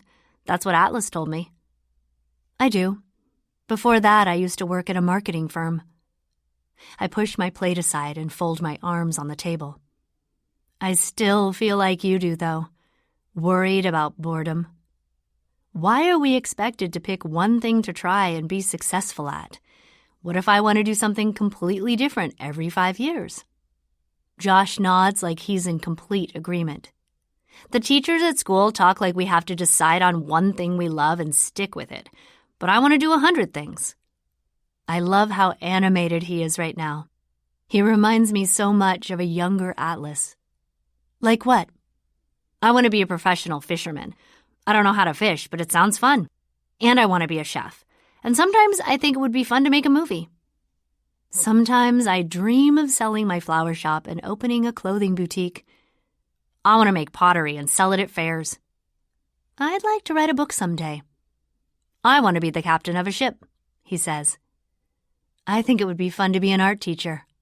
I think it would be fun to be a bouncer at a strip club. I sputter laughter at that, but I'm not the only one laughing. Josh and I glance up at Atlas, who is leaning in the doorway, laughing at our conversation. I'm relieved to see him in a better mood than the one his mother left him in. Atlas smiles at me warmly. Lily made us breakfast, Josh says to him. I see that. Atlas walks over and kisses me on the cheek, then picks up a piece of bacon and takes a bite. Kind of sucks, Josh mutters in warning. Don't insult my girlfriend, or I'll stop cooking for you. Atlas steals the last slice of bacon off Josh's plate. These eggs are great, Lily, Josh says with fake enthusiasm. I laugh while Atlas takes a seat next to me. As much as I want to spend the entire day here with him, I've already stayed longer than I intended. It also feels like he and Josh have a lot to work out today. I have to go, I say regretfully. Atlas nods and I scoot back from the table. I'm going to go grab my stuff.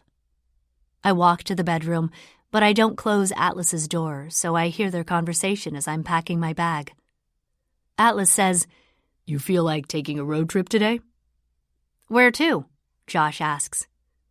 I found your dad's address. I pause gathering my things and walk closer to the door so I can hear Josh's response. You did? There's a new excitement in Josh's voice. Does he know we're coming? No, I only got his address. I don't know how to get in touch with him. But you were right. He's in Vermont. I can hear the dread Atlas is attempting to cover up in his voice all the way from his bedroom. God, I hate this for him. I hear Josh running toward his room. He is going to be so shocked. I finish packing with a heavier heart. When I walk back into the kitchen, Atlas is standing in front of the sink, staring out the window into his backyard. He doesn't hear me, so I put my hand on his shoulder. He immediately pulls me in and kisses me on the side of my head. I'll walk you to your car. He carries my bag to the car and places it in the back seat. I open my door, but we hug again before I climb inside. This is the kind of hug Atlas gave me when he showed up at my apartment needing a hug that night. It's long and sad, and I don't want to let go of him. What do you think is going to happen when you get there? I ask. Atlas finally releases me, but keeps his hand on my hip while he leans against my car. He sighs, threading his finger through a belt loop on my jeans. I don't know. Why do I feel so worried for him? Because you love him. Atlas's eyes scroll over my face. Is that why I always feel worried for you? Because I love you? My breath hitches at his question. I don't know. Do you? Atlas digs his fingers into my waist, and he pulls me to him. He lifts his hand and traces a finger down my neck until it meets my tattoo. I've loved you for years and years and years, Lily. You know that. He moves his finger and then kisses me there, and that move, coupled with his words, takes everything in me to keep my composure. I've loved you for just as long. Atlas nods. I know you have. No one on this earth loves me like you do. He cradles my head in both of his hands, and he tilts my face up to his, and he kisses me. When he pulls back, he looks at me longingly, like I've already left and he's already sad about it. Or maybe that's just what I'm imagining he feels, since that's what I feel. I'll call you tonight. I love you. I love you too. Good luck today. I drive home with such conflicted feelings. Every moment with him over this last day was more than I could have hoped for. But knowing what he's about to face makes my heart feel like a piece of it broke off and stayed with him. I'm going to be thinking about him all day. I'm hoping they don't find Tim. But if they do, I hope Josh makes the right decision. Chapter 31. Atlas. It's a 3-hour drive there. Josh hasn't said much. He's been reading, although if he's as nervous as I am about this, I'm not sure he's actually absorbing anything he's reading. He's been on the same page for 5 minutes. It's a drawing of what looks like a battle scene, but mostly all I see is cleavage. Is that manga appropriate for a 12-year-old? I ask him. He shifts ever so slightly so that the cover of the book is all I can see. Yes? His voice dropped an entire octave on that lie. At least he's a horrible liar. If he ends up staying with me, detecting when he is or isn't telling me the truth should be easy. If he ends up staying with me, maybe I should buy him a few self-help books for balance. I'll stock his bookshelves with whatever graphic novels he wants, and then secretly slip in a few of my own to supplement my lack of skills as a guardian. Untamed, Man Enough, The Subtle Art of Not Giving a Fuck. Heck, maybe even some sacred text from every major world religion. I'll take whatever help I can get. Especially after today. As much as Josh may think this is a one-way trip, I know in my heart he's coming right back to Boston with me. I just hope he doesn't come back kicking and screaming. When the GPS says we're turning onto the street, Josh's hand tightens around his manga. He doesn't look up from it, though, even though he still hasn't turned the page. When I spot Tim's address on the curb in front of a run-down frame house, I pull the car over. The house is across the street on the driver's side, but Josh pretends to be sunk into his story. We're here. Josh drops his book and finally looks up. I point to the house and Josh stares at it for a good 10 seconds. Then he puts the book in his backpack. He brought most of his things with him. The clothes I bought him, some of the books. They're all stuffed so tight in a backpack that barely zips, and he holds it in his lap with the hope that he has at least one parent that will take him. "Can we wait a little bit?" he asks. "Sure." While he waits, he fidgets with everything. The air vents, his seatbelt, the music on his Bluetooth. 10 minutes pass while I patiently give him the time to work up whatever courage he's in need of that will help him open the door. I look at the house, taking my attention off Josh for a while. There's an old white Ford in the driveway, which is probably why Josh hasn't worked up the courage to walk across the street and knock on his door yet. It's an indicator that someone is probably home. I haven't tried to talk him out of this because I know what it's like to want to know your father. He's going to live in this fantasy until he's able to confront his reality. As a kid, I had the highest hopes for family too, but after years of being disappointed, I realized that just because you're born into a group of people, that doesn't make them your family. "Should I just go knock?" Josh finally asks. He's scared. And to be honest, I'm not feeling the bravest right now either. I went through a lot with Tim. I'm not looking forward to seeing him again, and I am absolutely dreading the potential outcome of this meeting. I don't think this is the best place for Josh, and I'm in no position to tell him he can't reconnect with his father. But my biggest fear is that he's going to choose to stay here. That Tim is going to be like my mother and welcome Josh with open arms simply because he knows it's the one thing I don't want to happen. "I can go with you if you want," I say, even though it's the last thing I want to do. I'll have to stand in front of that man and pretend I don't want to punch him for the sake of my little brother. Josh doesn't move for a while. I'm staring at my phone, attempting to appear patient as he works up courage, but I want to throw the car in drive and get him out of here. I eventually feel Josh's finger briefly graze an old scar on my arm, so I look over at him. He's staring at my arm, taking in the faded scars that remain from the shit I endured living with Sutton and Tim. Josh never asked me about the scars, though. "Did Tim do that to you?" I clench my arm and nod. "Yeah. But it was a long time ago. How he treats a son might be completely different from how he treated a stepson. That shouldn't matter, right? If he treated you like that, why should he get another chance with me?" It's the first time Josh has come close to admitting his father isn't a hero. I don't want to be the person he blames in the future for not having a relationship with his dad, but I want to tell him he's right. His father shouldn't get another chance. He left and never looked back. There's no excuse good enough to walk away from your son. There's this toxic belief that families should stick together simply because they're family. But the best thing I ever did for myself was walk away from them.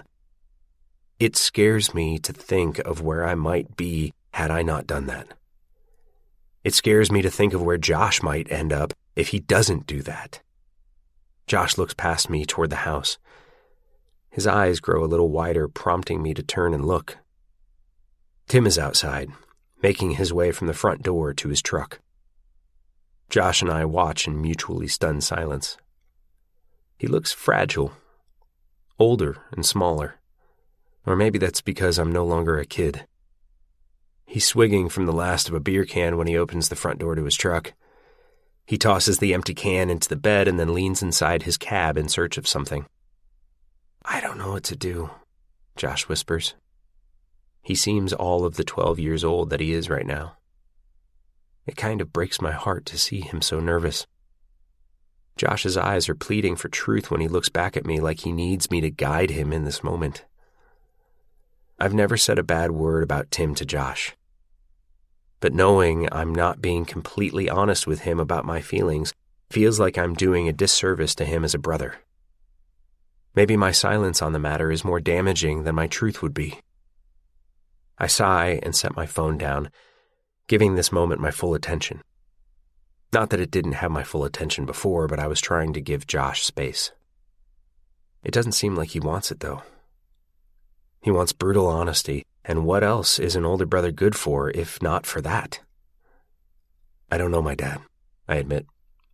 I know his name, but that's about it. Sutton said he left when I was young, probably about the same age you were when Tim left. It used to bother me, not knowing my father.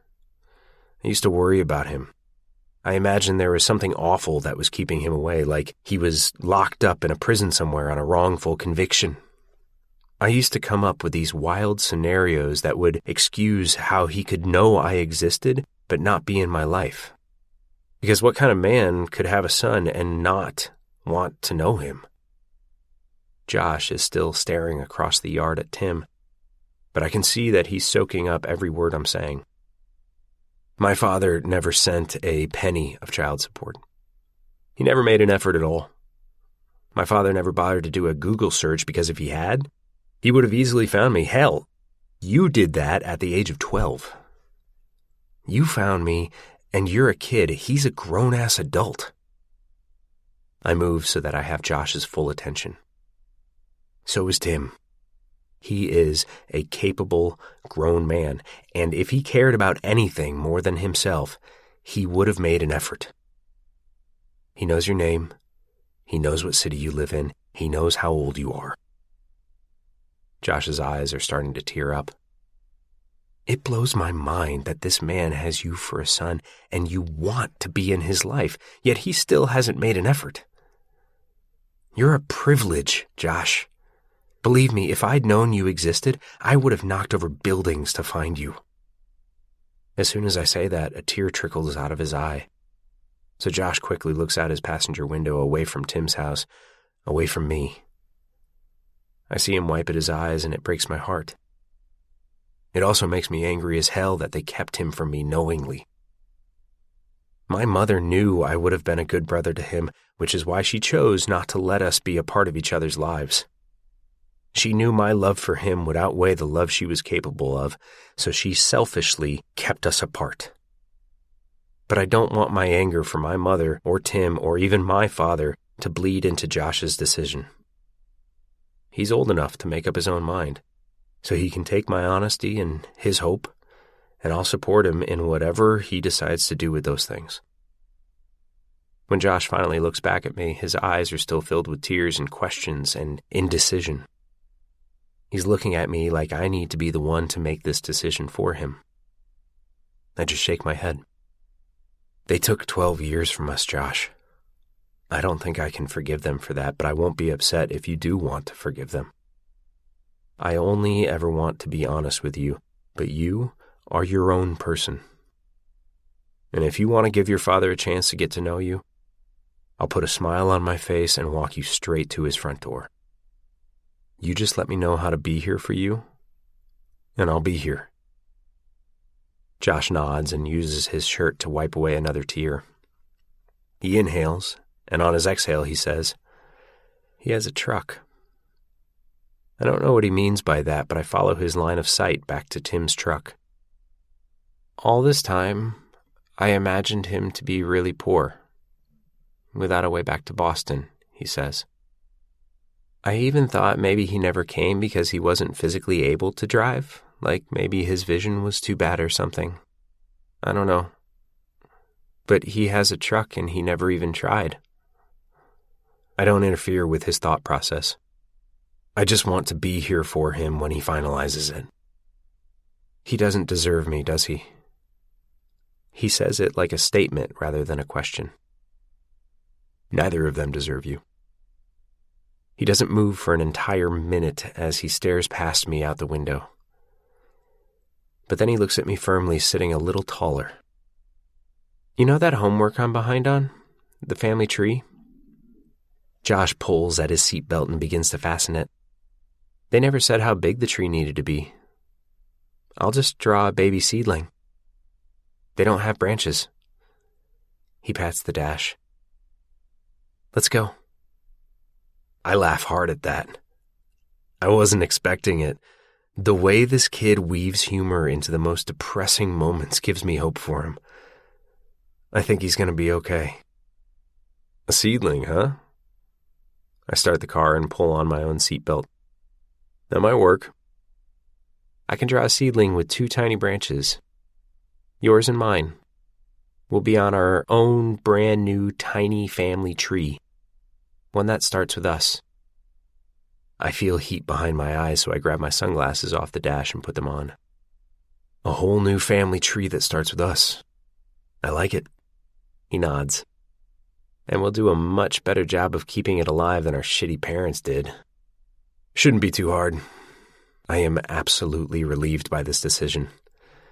Josh may change his mind in the future, but I have a strong suspicion that even if he contacts his father going forward, he's never going to choose him over me.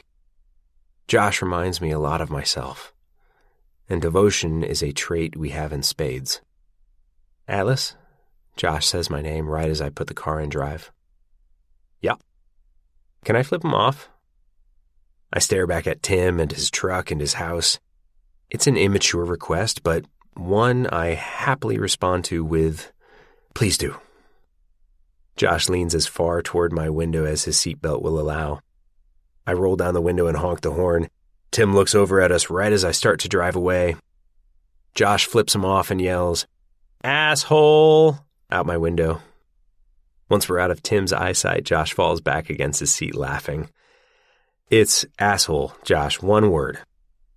Asshole, he says, pronouncing it the correct way. Thank you. Now stop saying it. You're 12. Chapter 32. Lily. Are you at home? The text is from Atlas, so I respond to it with, "For a minute, why?" I pack baby food into Emmy's diaper bag and then rush around the room, grabbing her a change of clothes. I throw a can of formula in as well, since I'm no longer breastfeeding, and then I scoop her up. "You ready to go see Riley?" Emmy smiles when I say Riley's name. When I picked her up this morning from Elisa's, I had a talk with both her and Marshall about everything that's happened with Ryle. Elisa agreed that it was smart to show my lawyer the texts he sent me. She also agreed that it's time we have a serious sit-down with Ryle. I'm nervous, but knowing she and Marshall have my back is extremely reassuring. As soon as we make it to my front door, there's a knock. I glance through the peephole, relieved to see Atlas standing there. But Josh isn't with him, so my heart immediately sinks. Did he actually choose to stay with his father over Atlas? I swing open the door. "What happened? Where's Josh?" Atlas smiles, and the assurance in his smile fills me with instant relief. It's fine. He's at my house. I blow out a breath.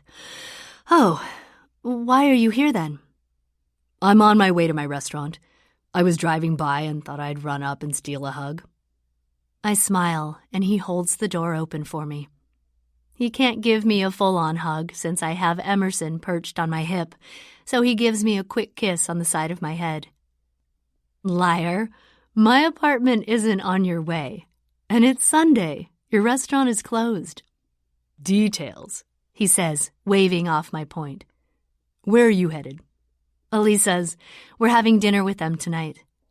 I hoist the diaper bag onto my shoulder, but he takes it from me. I'll walk you out. He slings the diaper bag over his shoulder.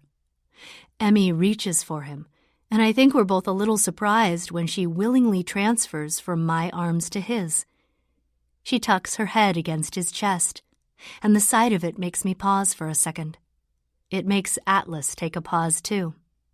But then he smiles at me and begins walking down to my car. He holds my hand the whole way. I take Emmy from him and buckle her into her car seat. We're finally in a position where Atlas can give me an actual hug, so he pulls me to him. His hug feels like an entire conversation. He's holding me in a way that makes it feel like he's needing strength, like he wants to take a piece of me with him. "Where are you going again?" I ask him, pulling back. "I really am going to my restaurant," he says. "I asked Sutton to meet me there. We need to have a serious discussion about Josh, and I'd like to do it when it's just me and her.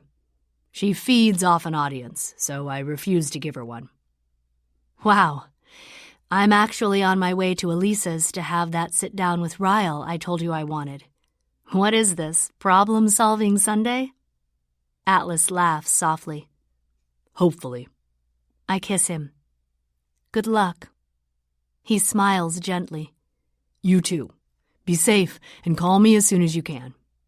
He presses his mouth to mine one last time, and then when he pulls away, he says, "Love you, babe." He walks to his car, and I don't know why his words leave me so flustered, but I'm smiling as I get into my car. Love you, babe. I'm still smiling as I drive away. My good mood surprises me, considering what I'm on my way to do and how it's more of a spontaneous intervention than a planned sit-down. I am going to Elisa and Marshall's for dinner, but Ryle has no idea I'm heading over there with a purpose. "Lasagna?" I ask Marshall when he opens the front door. I could smell the garlic and tomatoes from the hallway. "Elisa's favorite," he says, closing the door behind me. He reaches for Emmy. "Come to Uncle Marshall," he says, pulling her to him. She's giggling as soon as he makes a face at her. Marshall is one of Emmy's favorite people, but I think we'd be hard-pressed to find a kid who doesn't love Marshall. "Is Elisa in the kitchen?" Marshall nods. "Yeah. He's in here too," he says, whispering. "We didn't mention you were coming." Okay. I set Emmy's diaper bag down and head for the kitchen. I see Ryle and Elisa's mother sitting with Riley in the living room when I pass by. I wave at her and she smiles, but I don't stop to chat. I go in search of Elisa. When I walk through the kitchen door, I find Ryle leaning over the bar, chatting casually with Elisa, but as soon as he makes eye contact with me, his spine stiffens and he stands up straight. I don't react at all. I don't want Ryle to think he holds any sort of control over me anymore. Elisa has been expecting me. She acknowledges me with a nod, and then she closes the lasagna in the oven. Perfect timing. She drops the pot holders on the counter and points at the table. "We have 45 minutes until it's ready," she says, guiding both Ryle and me toward the table. "What is this?" Ryle asks, looking back and forth between the two of us. "Just a conversation," Elisa says, urging him to take a seat. Ryle rolls his eyes, but reluctantly takes a seat across from both Elisa and me. He leans back in his chair, folding his arms over his chest. Elisa looks over at me, giving me the floor. I'm not sure why I'm not scared right now. Maybe Atlas, already having had a conversation with Ryle, has put most of my concerns to rest. Having Elisa and Marshall in the apartment with us also feels like a layer of protection. And Ryle's mother, even though she has no clue what's about to transpire. Ryle keeps his behavior in check when his mother is around, so I'm grateful for her presence. Whatever is giving me strength right now, I don't sit and question it. I take advantage of it. "You asked yesterday if I spoke to my lawyer," I say to Ryle. "I did. She had some suggestions." Ryle chews on his bottom lip for a few seconds. Then he lifts a brow, indicating he's listening. "I want you to undergo anger management." As soon as the words come out of my mouth, Ryle laughs. He stands up, prepared to push in his chair and end this conversation, but as soon as he does, Elisa says, "Sit down, please." Ryle looks at her, and then at me, and then back at her. Several seconds pass as he takes in what's happening. It's apparent he feels deceived right now, but I'm not here to give him empathy, and neither is his sister. Ryle loves and respects Elisa, so he eventually returns to his seat, despite his current anger. "While you're undergoing anger management, I would prefer for your visits with Emerson to take place here, or somewhere Marshall or Elisa are present." Ryle swings his eyes to Elisa, and the look of betrayal he shoots her would have given me chills at one point in our past. But right now, that look does nothing to me. I continue. "Depending on your interactions with me going forward, we'll decide as a family when we feel comfortable with you having unsupervised visits with the girls." "The girls?" Ryle repeats incredulously, looking at Elisa.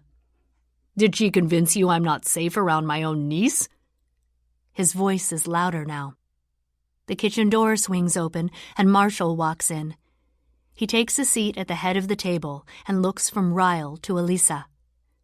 Your mom has the girls in the living room, he says to Elisa. What did I miss? Are you aware of this? Ryle asks Marshall. Marshall stares at him for a beat and then leans forward. Am I aware you lost your temper with Lily last week and pinned her against a door? Or am I aware of the texts you sent her? Or the threats you made when she said she was talking to her lawyer? Ryle stares blankly at Marshall. His face reddens, but he doesn't immediately react. He's trapped in a corner, and he knows it. A goddamn intervention, Ryle mutters, shaking his head. He's annoyed, irritated, a little bit betrayed. Understandable. But he can either agree to cooperate, or he can fracture the few remaining relationships left in his life. Ryle pegs me with a jaded stare. What else? He asks, somewhat smugly. I've given you more than enough grace, Ryle. You know I have. But from this point forward, please know that Emerson is what matters to me. If you do anything threatening or harmful to me or our daughter, I will sell everything I own to fight you in court. And I'll help her, Elisa says. I love you, but I'll help her. Ryle's jaw is twitching. His expression is blank otherwise. He looks at Elisa and then at Marshall. The tension in the room is palpable, but so is the support. I could cry. I'm so grateful for them. I could cry for all the victims who don't have people like them. Ryle stews over everything for a long beat. It's so quiet, but I've made the point I wanted to make, and I've made it obvious that there's no room for negotiation. He eventually scoots back from the table and stands. He brings his hands to his hips and stares down at the floor. Then he drags in a long inhale before he heads for the kitchen door. Before he leaves, he looks back toward us, but makes eye contact with none of us. I'm off this Thursday. I'll be here around 10 if you want to make sure Emerson is here. He leaves, and as soon as he does, my shield of armor collapses, and I shatter. Elisa puts her arms around me, but I'm not crying because I'm upset. I'm crying because I am so relieved. It actually feels like we accomplished something significant. I don't know what I'd do without you two, I say through my tears, hugging Elisa. She runs her hand over my hair and says, You'd be so miserable, Lily. We both start to laugh. Somehow. Chapter 33. Atlas. I called Sutton after I dropped Josh off at my house and asked her to meet me at Bibbs. I got here an hour before we agreed to meet. I've never cooked for her, so I'm hoping my making her a meal does something to her. Pleases her, puts her in a decent mood, anything to make her less combative. My phone pings, so I step away from the stove and look at the screen. I told her to text me when she arrived so I could let her in. She's 5 minutes early. I walk through the dark restaurant and flip on some lights on my way through. She's standing near the front, smoking a cigarette. When she sees the door open, she flicks the cigarette into the street and then follows me inside. Is Josh here? She asks. No, it's just me and you. I gesture toward a table. Have a seat. What do you want to drink? She regards me silently for a moment, then says, Red wine. Whatever you have open. She takes a seat in a booth, and I head back to plate our food. I made coconut shrimp because I know it's her favorite. I saw her fall in love with it when I was 9 years old. It was on the one and only road trip she took me on. We went to Cape Cod, which isn't all that far from Boston, but it's the only time I remember my mother ever doing something with me on a day off. She usually slept or drank her way through her days off, so the day trip to Cape Cod where we tried coconut shrimp for the first time is not something that went unappreciated by me. I place our plates and drinks on a tray and walk it out to the table she's seated at. I set the food and wine in front of her, then take a seat across from her. I slide silverware to her side of the table. She stares at her plate for a beat. You cooked this? I did. It's coconut shrimp. What's the occasion? She asks, opening her napkin. Is this an apology for assuming you could actually parent a kid like him? She laughs like she told a joke, but the lack of noise in the restaurant makes her laugh fall flat. She shakes her head and picks up her glass of wine, sipping from it. I know she has 12 years on me with Josh, but I'm willing to bet I already know him better than she does. Josh probably knows me better than she knows me. And I lived with her for 17 years. What was my favorite food growing up? I ask her. She stares back at me blankly. Maybe that was a tough one. Okay. What about my favorite movie? Nothing. Color? Music? I give her a few more, hoping she can answer at least one of them. She can't. She shrugs, setting down her wine glass. What kind of books does Josh like to read? Is that a trick question? She asks. I settle back against the booth, attempting to hide my agitation, but it's living and breathing in every part of me. You don't know anything about the people you brought into this world. I was a single mother to both of you, Atlas. I didn't have time to worry about what you liked to read when I was busy trying to survive. She drops the fork she was about to use. Jesus Christ. I didn't ask you to come here so I could make you feel bad, I say. I take a sip of my water and then run my finger around the rim of the glass. I don't even need an apology. Neither does he. I look at her pointedly, shocked that I'm about to say what I'm about to say. It's not what I came here to say to her at all, but the things I selfishly came here for aren't what's nagging at me. I want to give you an opportunity to be a better mother to him. Maybe the issue is that he should be a better son. He's 12. He's as good as he needs to be. Besides, the relationship you have with him isn't his responsibility. She scratches her cheek and then flicks a hand in the air. What is this? Why am I here? Do you want me to take him back because he's too much for you to handle? Not even close, I say. I want you to sign your rights over to me. If you don't, I'll take you to court, and it'll cost us both a ridiculous amount of money that neither of us wants to pay. But I'll pay it. If that's what it takes, I will drag this in front of a judge who will take one look at your history and force you to undergo a year of parenting classes that we both know you have no interest in completing. I lean forward, folding my arms together. I want legal custody of him, but I'm not asking you to disappear. I don't want you to. The last thing I want is for that boy to grow up feeling as unloved by you as I felt. She sits frozen in my words, so I pick up my fork and take a casual bite of my dinner. She stares at me while I chew, and she's still staring at me as I wash down the food with a sip of water. I'm sure her brain is running a mile a minute searching for an insult or a threat of her own, but she's got nothing. Every Tuesday night, we're going to have a dinner here, as a family. You are more than welcome to come. I'm sure he would enjoy that. I'll never ask you for a penny. All I ask is that you show up one night a week and be interested in who he is, even if you have to fake it. I notice Sutton's fingers are shaking as she reaches for her wine glass. She must notice too, because she makes a fist before grabbing it and pulls her hand back to her lap. You must not remember Cape Cod if you think I was such a horrible mother to you. I remember Cape Cod, I say. It's the one memory I try to hold on to so that I don't completely resent you. But while you feel like you did this wonderful thing by giving me that one memory of us that one time, I'm offering to give that to Josh every day of his life. Sutton looks down at her lap when I say that. For the first time, she looks like she might be experiencing an emotion other than anger or irritation. Maybe I am too. When I decided to have this conversation with her on the drive home from Tim's house today, I fully planned on cutting her out of our lives forever. But even monsters can't survive without a heart beating inside their chest. There's a heart in there somewhere.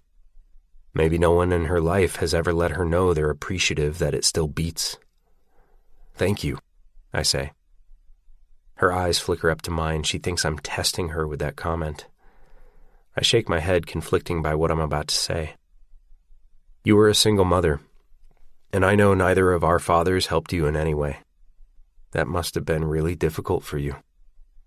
Maybe you're lonely, maybe you're depressed. I don't know why you can't look at motherhood like the gift that it is, but you're here.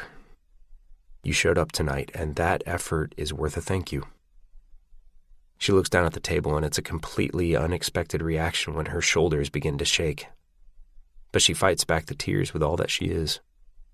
She brings her hands up to the table and fidgets with her napkin, but never has to use it because she doesn't allow a single tear to fall.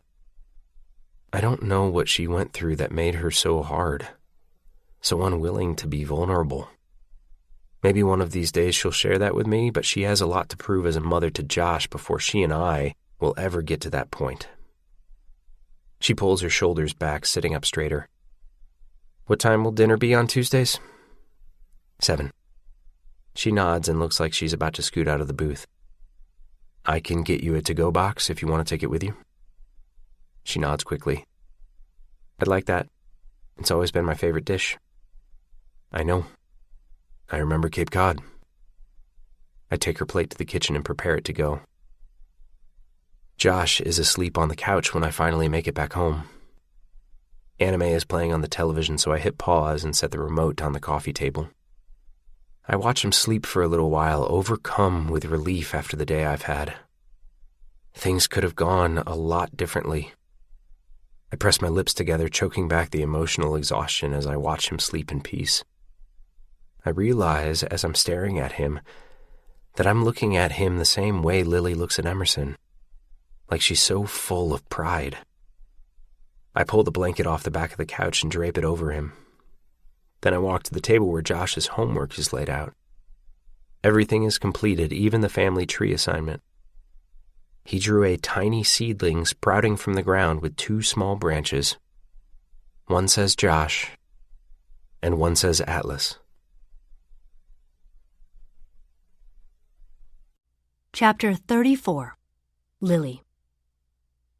I almost missed the note. I was in such a rush this morning. It was shoved under my front door and was caught on the entry rug. I had Emmy on my hip, a purse and a diaper bag on my shoulder, and coffee in my free hand. I managed to bend and pick up the note without spilling any of it.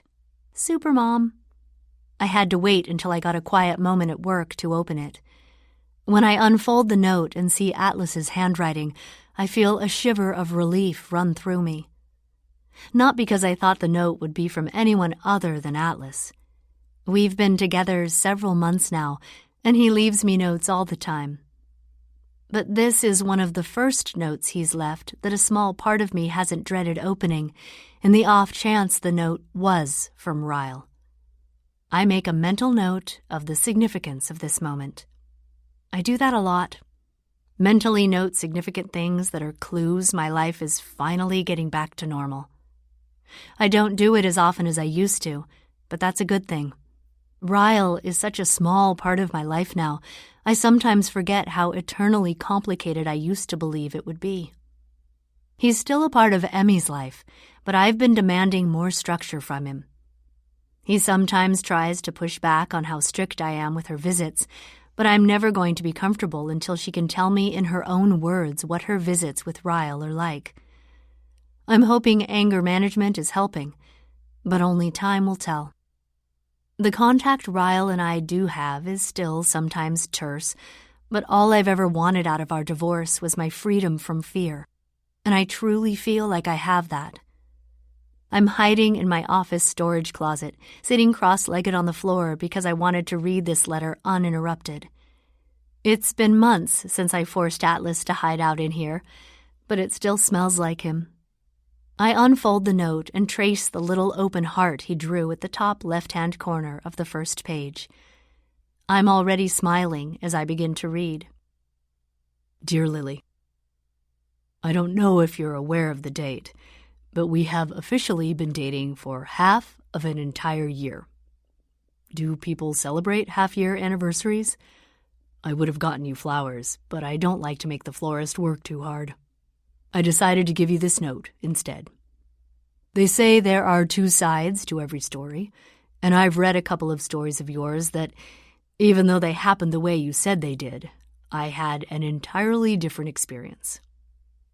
You kind of brushed over this moment in your journals, even though I know it meant enough for you to get a tattoo. But I'm not sure you're aware of how much that moment meant to me. You say our first kiss happened on your bed, but that's not the one I count as our first kiss.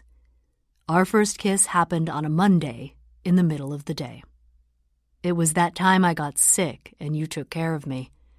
You noticed I was ill as soon as I crawled through your window. I remember you taking immediate action. You gave me medicine, water, and blankets, and forced me to sleep on your bed. I don't remember ever being sicker than that in my entire life. I do believe you witnessed the most awful day I've ever lived through. And I've lived through some awful days. But when you're in it, there seems to be nothing worse in the moment than a horrible stomach bug. I don't remember a lot of that night. I remember your hands, though. Your hands were always near me, either checking my temperature or wiping my face with a rag or holding my shoulders steady while I repeatedly had to fold over the side of your bed throughout the night. That's what I remember. Your hands. You had a light pink polish on. I even remember the name of the color because I had been with you when you painted your nails. It was called Surprise Lily, and you told me you picked it because of the name. I could barely open my eyes, but every time I did, there they were, your slender helping hands with your surprise lily fingernails, holding up my water bottle, feeding me medicine, tracing my jaw. Yes, Lily. I remember that moment, even though you didn't write about it. After hours of being ill, I remember waking up, or at least becoming more aware of my surroundings. My head was pounding and my mouth was parched and my eyelids were too heavy to open. But I felt you. I felt your breath on my cheek. Your fingertips were on my jaw, and you traced them all the way down to my chin. You thought I was asleep, that I couldn't feel you touching me, watching me, but I had never felt more than I did in that moment. It was the exact moment I realized that I loved you. I kind of hated realizing something that monumental in the middle of such a shitty day, but it hit me so hard I thought I was going to cry for the first time in years, and I didn't know what to do with that feeling.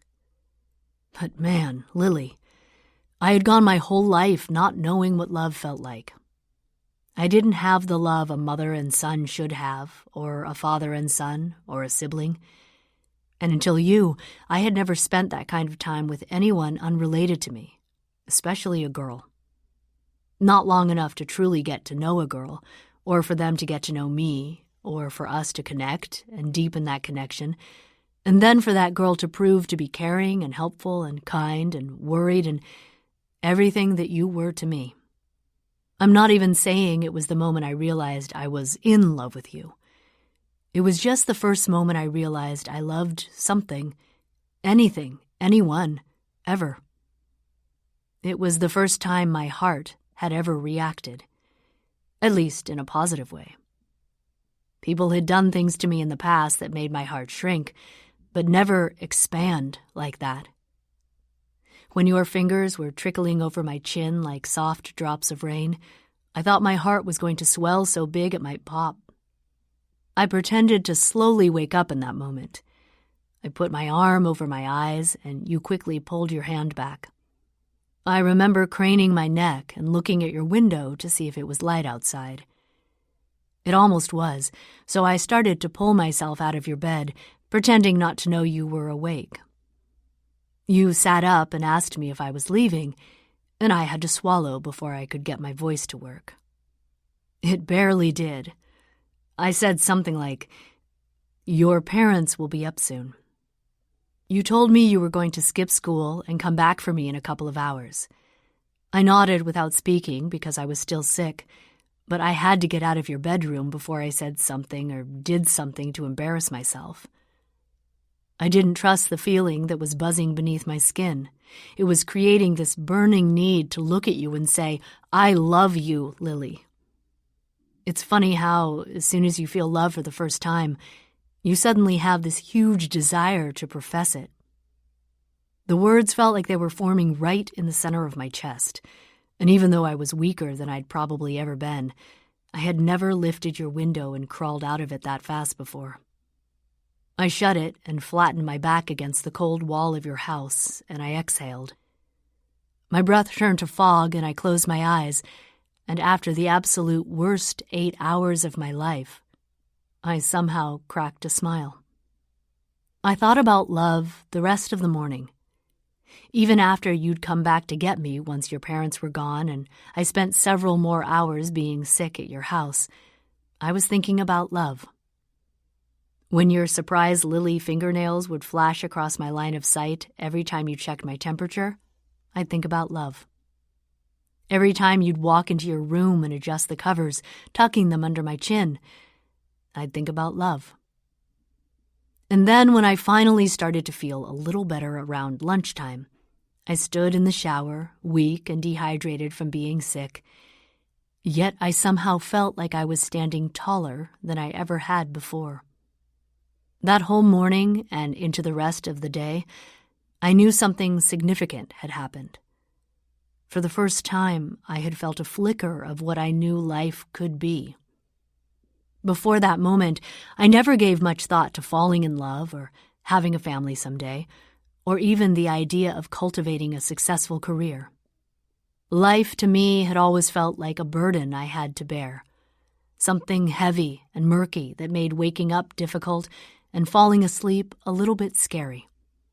But that's because I had gone 18 years not knowing what it felt like to care about someone so much you want them to be the first thing you see when you open your eyes.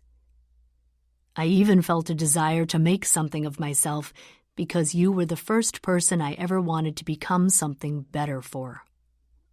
That was the day we laid on your couch together, and you told me you wanted me to watch your favorite cartoon with you. It was the first time you had ever snuggled up to me, your back to my chest as we lay under the blanket with my arm wrapped over you. It was hard to focus on the television because the words, "I love you," were still tickling their way up my throat, and I didn't want to say it. Couldn't say it, because I didn't want you to think it was too fast or that those words held no weight for me. They were the heaviest damn thing I'd ever carried. But I think about that day so much, Lily, and I have no idea if that's what love feels like for everyone. Like it's an airplane that just fell from the sky and crashed right through you. Because most people, they have love seeping in and out their whole lives. They're born being wrapped in it, and they go their whole childhood being protected by it, and they have people in their lives that welcome their love in return.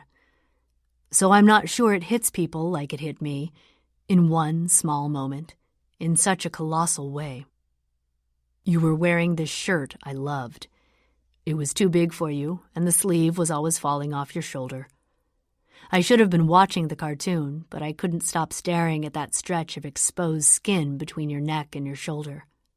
As I was looking at it, I once again felt that incredible pull to say, "I love you." And the words were there, right on the tip of my tongue. So I leaned forward and pressed them against your skin. And that's where they stayed, hidden and quiet, until I worked up the courage to speak them out loud to you 6 months later. I had no idea you remembered that kiss, or all the times I kissed you in that spot after that day. Even when I read it in your journal, you rushed past it in a hurry to get to what you considered our actual first kiss, so I had no idea that it even meant anything to you until the moment I saw your tattoo. I can't tell you what that means to me, knowing that you have our heart placed in the very spot where I once secretly buried the words, "I love you." I want you to promise me something, Lily. When you look at that tattoo, I don't want you to think about anything other than the words I've written in this letter. And every time I kiss you there, I want you to remember why I kissed you there the first time. Love. Discovering it, giving it, receiving it, falling in it, living in it, leaving for it. I'm writing this letter while sitting on the floor of Josh's bedroom. My experience with Josh tonight is kind of what sparked my memory. He's sick with a stomach bug. Maybe not as sick as I was the day I first realized I loved you, but very, very sick nonetheless. He caught it from Theo, who had it a few days ago. I've never taken care of a sick person before, so I have no medicine at all. I think I'm about to make a pharmacy run. I might slip this letter under your apartment door on my way there. It isn't fun taking care of a sick person. The sounds, the smell, the lack of sleep. It's actually almost as bad for the person doing the caring. Every time I check his temperature or force him to drink water, I think about you and how you cared for me with such a gentle parental instinct. I'm trying to replicate that in my care for Josh, but I don't think I'm as good at this as you were. You were so young, just a few years older than Josh is now, but I'm sure you felt much older than you were. I know I did. We had been through things no kid should have to experience. It makes me wonder if Josh feels his age or if he feels older than he should because of all he's been through. I want him to feel young for as long as he can. I want him to enjoy his time with me. I want him to know what love is long before I did.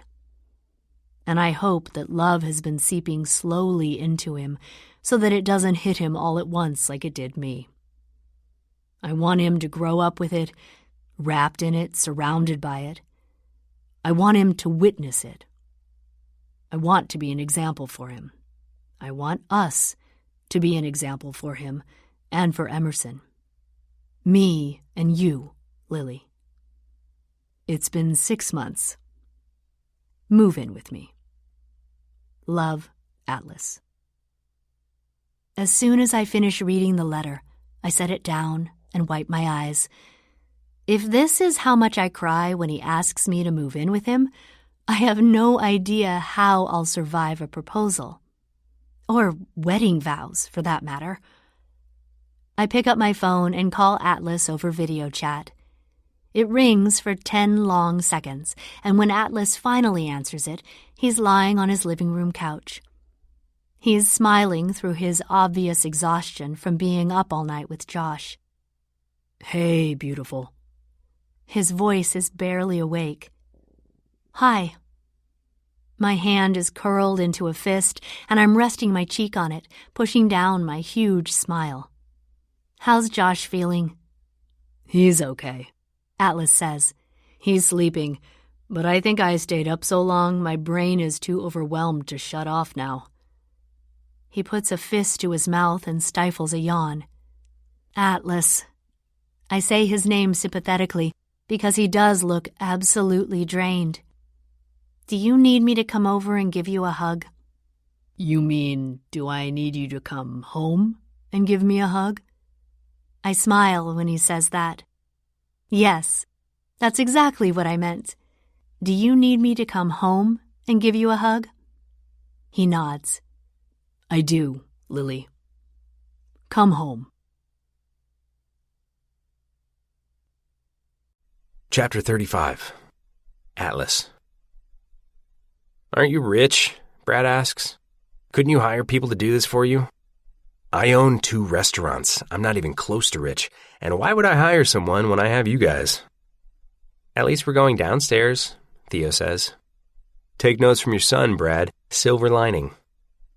We don't have much left to move. Lily didn't need a lot of her stuff since my house is already furnished, so she donated most of it to a local domestic violence shelter.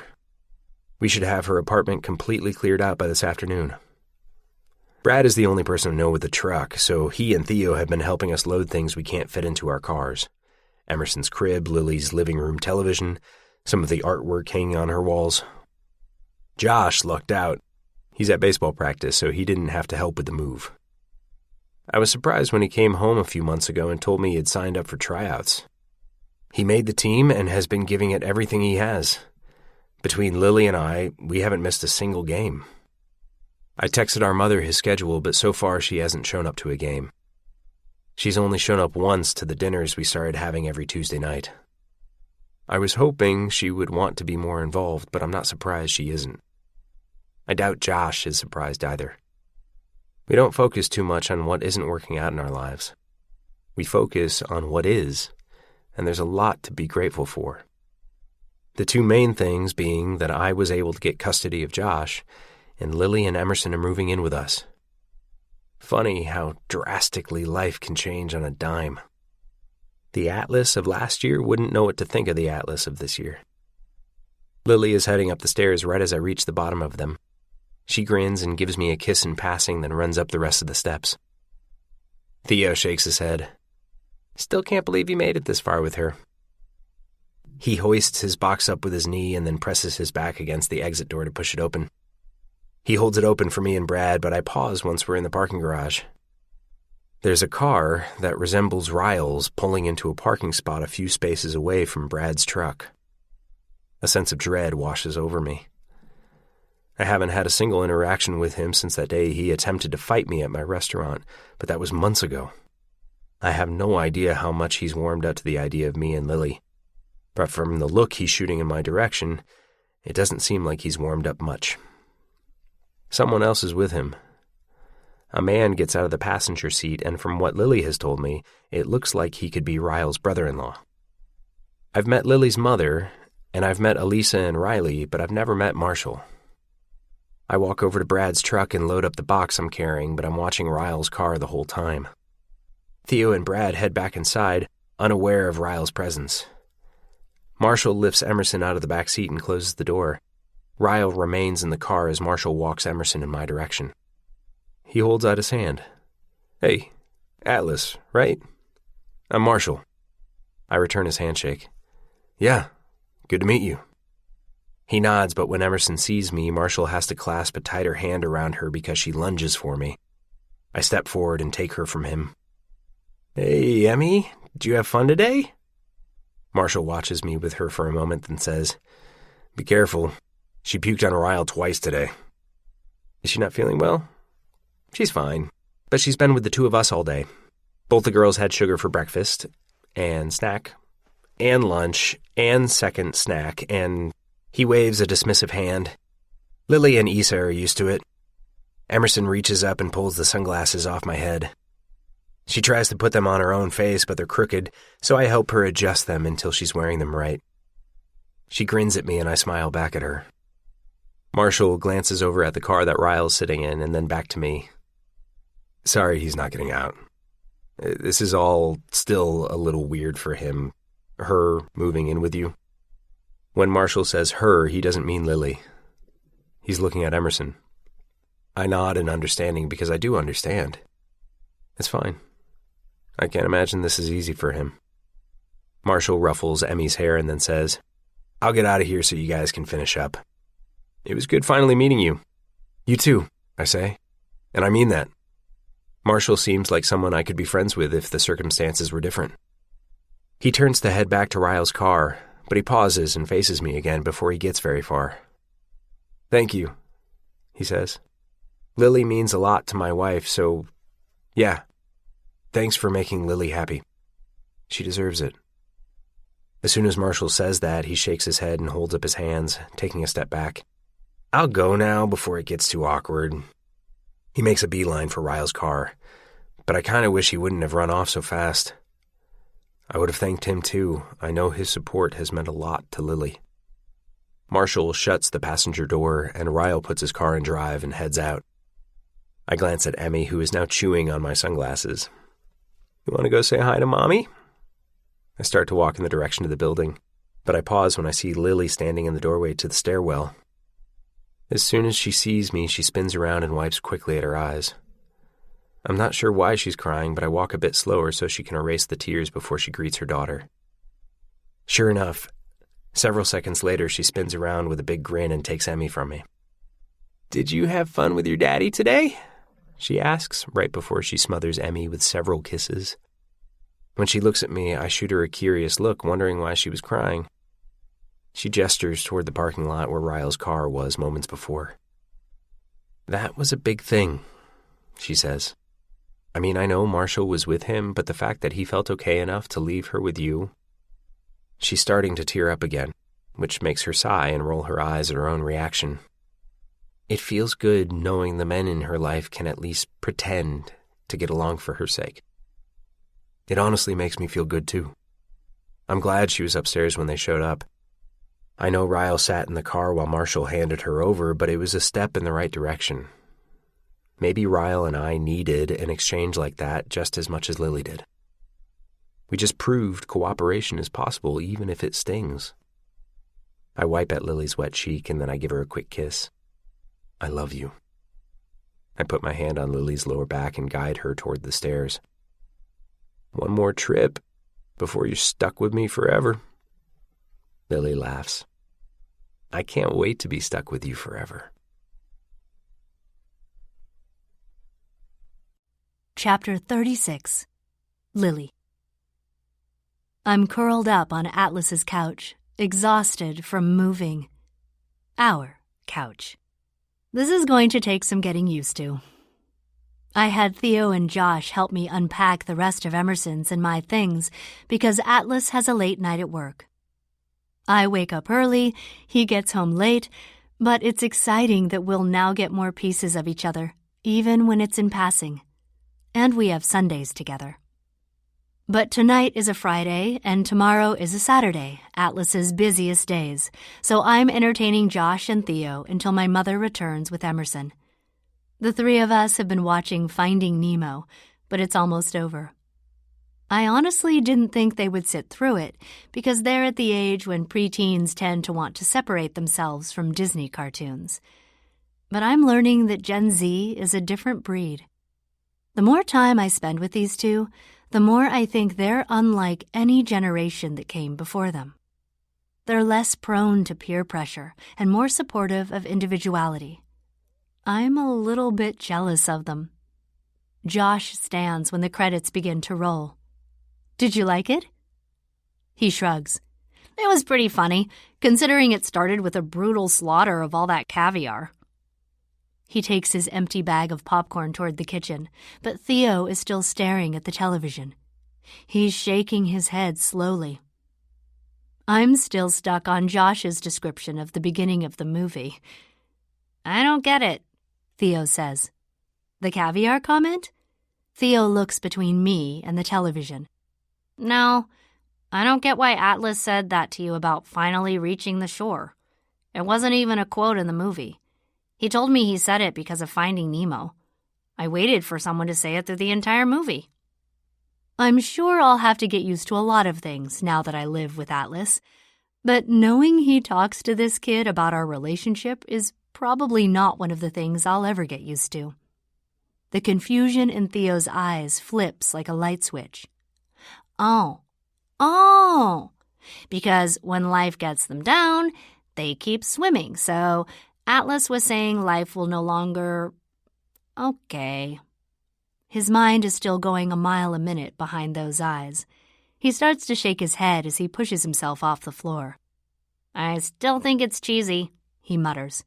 Theo's phone buzzes right as he stands. I gotta go. My dad's here. Josh is back in the living room. You aren't staying over? I can't tonight. My parents are taking me to a thing in the morning. I want to go to a thing, Josh says. Theo is pulling on his shoes when he hesitates. Yeah, I don't know. Where are you going? Theo's eyes flash briefly to mine and then back to Josh. It's a parade. He says it quietly, but also like it's a warning. A parade? Josh tilts his head. Why are you being weird? What kind of parade is it? A pride parade? Theo swallows, like maybe him and Josh haven't had this conversation, so I'm nervous on Theo's behalf. But I've been around Josh enough over the last several months to know that he values his friendship with Theo. Josh grabs his shoes and sits next to me on the couch and starts putting them on. What are you saying? I'm not allowed to go to a pride thing because I like girls? Theo shifts from one foot to the other. You can go. I didn't know if you knew. Josh rolls his eyes. You can tell a lot about a person by their taste in manga, Theo. I'm not a dumbass. Josh, I say. Sorry. He grabs a jacket from the closet. Can I stay over at Theo's tonight? Josh's casual attitude about this monumental moment between the two of them reminds me so much of Atlas. Considerate Josh. But his question about leaving with Theo kind of stumps me. My eyes widen slightly. I've only lived here 4 days. Josh hasn't asked me permission for anything before, and Atlas and I haven't really laid ground rules. Yeah, sure, but let your brother know where you are. I really don't think Atlas will mind. Now that we live together, we're going to have to tackle things like this when it comes to Josh and Emerson. Who parents who, when, how. It's kind of exciting. I like figuring out life with Atlas. My mother still hasn't returned with Emerson yet, so once Josh and Theo have left, the house is quiet and empty for the first time since we moved in. I've never been here alone before.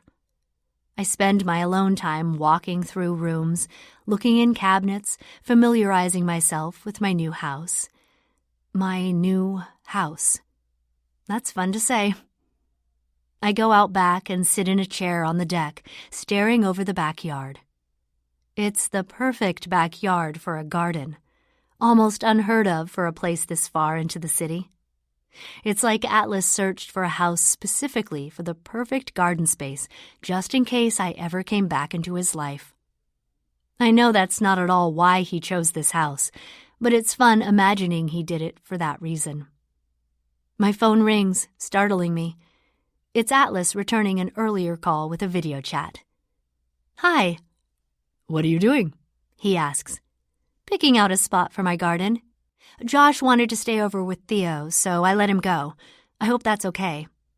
Of course it is. Did they help you at all? Yeah, we got most of it done. Atlas looks relieved by that. He runs a hand down the side of his face like he's releasing stress. It looks like it's been a busy day, but Atlas tucks it away beneath a smile. Where's Emerson? My mom is on her way back with her. He sighs like he's sad he couldn't get a glimpse of her. I'm starting to miss her, he says. The words come out soft and fast, like he's a little bit scared to admit he's starting to love my daughter. But I caught his words, and I'm keeping them next to all the other sweet things he's ever said to me. I'll be home in about 3 hours. Will you be awake? If I'm not, you know what to do. Atlas gives his head a little shake, and his mouth ticks up in the corner. I love you. Be home soon. I love you too. As soon as we end our call, I hear Emerson's sweet voice, so I immediately turn around. My mother is standing in the doorway holding her. She's smiling like she caught some of that conversation. I stand up to grab Emerson from her, and she clings to me. Should be an easy night. When she gets cuddly like this, it means she's ready to fall asleep. I motion for my mother to have a seat next to me. This is cute, she says. It's her first time here. I would show her around, but Emerson is already rubbing her face into my chest, trying to fight her tiredness. I want to give her a chance to fall asleep before I stand up.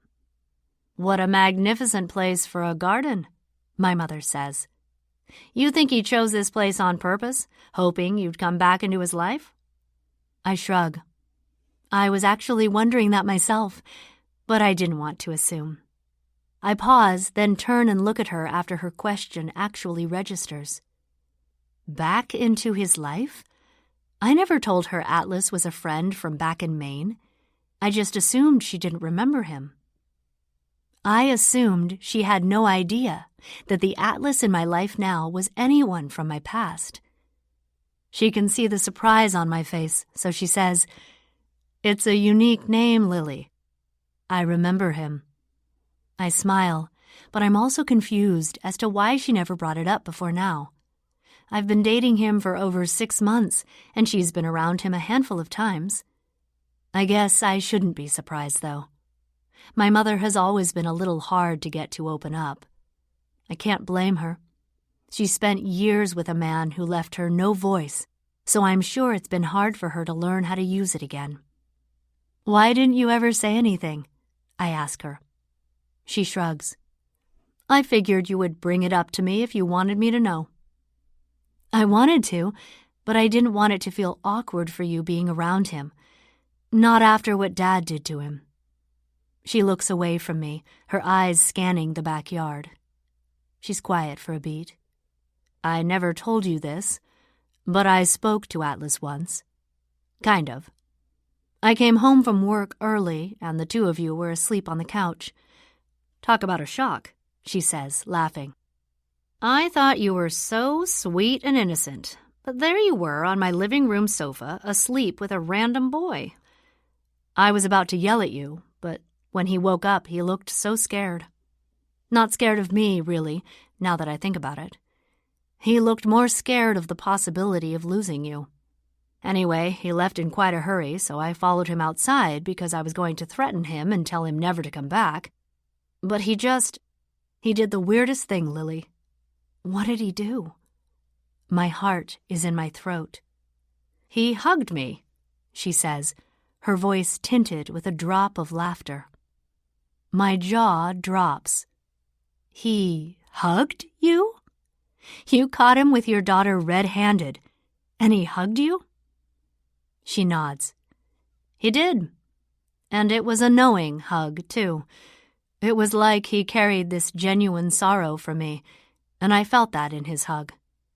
Like he was encouraging me or comforting me. And then he just walked away. I never even got the chance to yell at him for being in my house with you unsupervised. Maybe that was his plan. It could have been a manipulation tactic, I don't know. I shake my head. It wasn't a tactic. Consider it, Atlas. I knew you were seeing him, and I knew you were hiding him from your father rather than me, so I didn't take it personally. I never inferred because I liked that you had someone, Lily. She gestures toward the house behind us. And now look, you have him forever. That story makes me squeeze Emerson a little tighter. It makes me happy to know there's a man in your life that gives meaningful hugs like that, my mother says. He gives more than great hugs, I deadpan. My mother scoffs. Lily. She stands up, shaking her head. I'm going home now. I'm laughing to myself as she leaves. Then I use my free hand to text Atlas. I love you so much, you idiot. Chapter 37. Atlas. Are you seriously about to do this? Theo asks. I'm standing in front of a mirror adjusting my tie. Theo is sitting on the couch attempting to convince me to let him read my vows before the wedding. I'm not reading them to you. You're going to embarrass yourself, he says. I'm not. They're good. Atlas, come on. I'm trying to help you.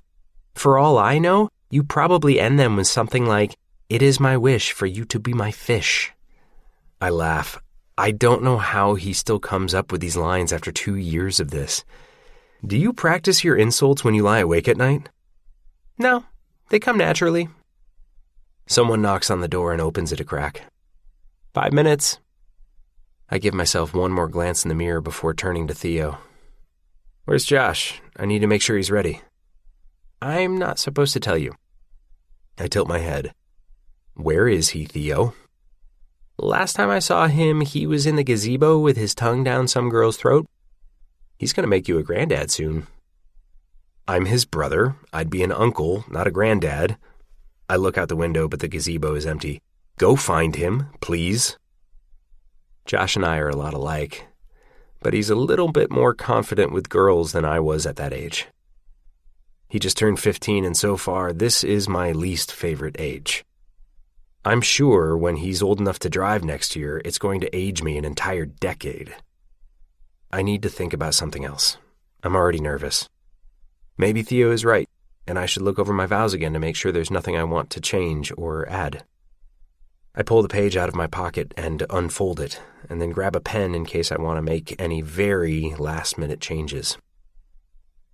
Dear Lily, I'm used to writing you letters that no one else will ever read, which may be why I had a difficult time when I first attempted to write these vows. The idea that they were going to be read out loud to you in front of other people was a little bit terrifying. But vows aren't meant to be something you make in private. The purpose of a vow is to make an intentional promise that is witnessed, whether it's witnessed by God or friends and family. It has to make you wonder, though, or at least it made me wonder, what the purpose is behind the need for a public vow. I couldn't stop my mind from questioning what must have happened in the past to create the necessity for love to be witnessed. Does it mean that somewhere along the way a promise was broken? A heart was shattered? It's disappointing if you really sit and think about it, why vows even exist. If we trusted everyone to keep their word, vows wouldn't be necessary. People would fall in love, and they'd stay in love, faithfully, forever, the end. But that's the issue, I guess. We're people. We're human. And humans can sometimes be disappointing. That realization led me down another path in my thought process while writing these vows. I began to wonder, if humans are so often disappointing and so rarely successful at love, what can we do to ensure ours is a love that will stand the test of time? If half of all marriages end in divorce, that would mean half of every set of vows ever made have ended up broken. How do we ensure we're not one of the couples who becomes a statistic? Unfortunately, Lily, we can't. We can only hope, but we can't guarantee that the words we stand here and promise one another today won't end up in the file of a divorce lawyer a few years down the road. I apologize. I realize these vows are making marriage sound like an extremely depressing cycle that only ends happily half the time. But for someone like me, that's actually kind of exciting. Half the time? 50-50? 1 out of 2? If someone would have told me when I was a teenager that I would have a 50-50 chance of living my entire life with you, I would have felt like the luckiest human on the planet. If someone would have told me that I had a 50% chance of being loved by you, I would have wondered what the hell I did to get so lucky. If someone would have told me that we'd get married one day and I'd get to give you your dream honeymoon in Europe and that our marriage would have a 50% chance of being successful, I would have immediately asked what size your ring finger was so that we could get started. Maybe the idea of love ending being a negative thing is simply a matter of perspective.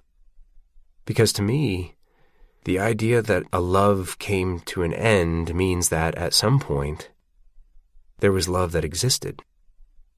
And there was a time in my life before you when I was completely untouched by it. The teenage version of me wouldn't have seen potential heartbreak as a bad thing. I was jealous of anyone who had ever loved something enough to experience losing it. Before you, I had never met love at all. But then you came along, and you changed that.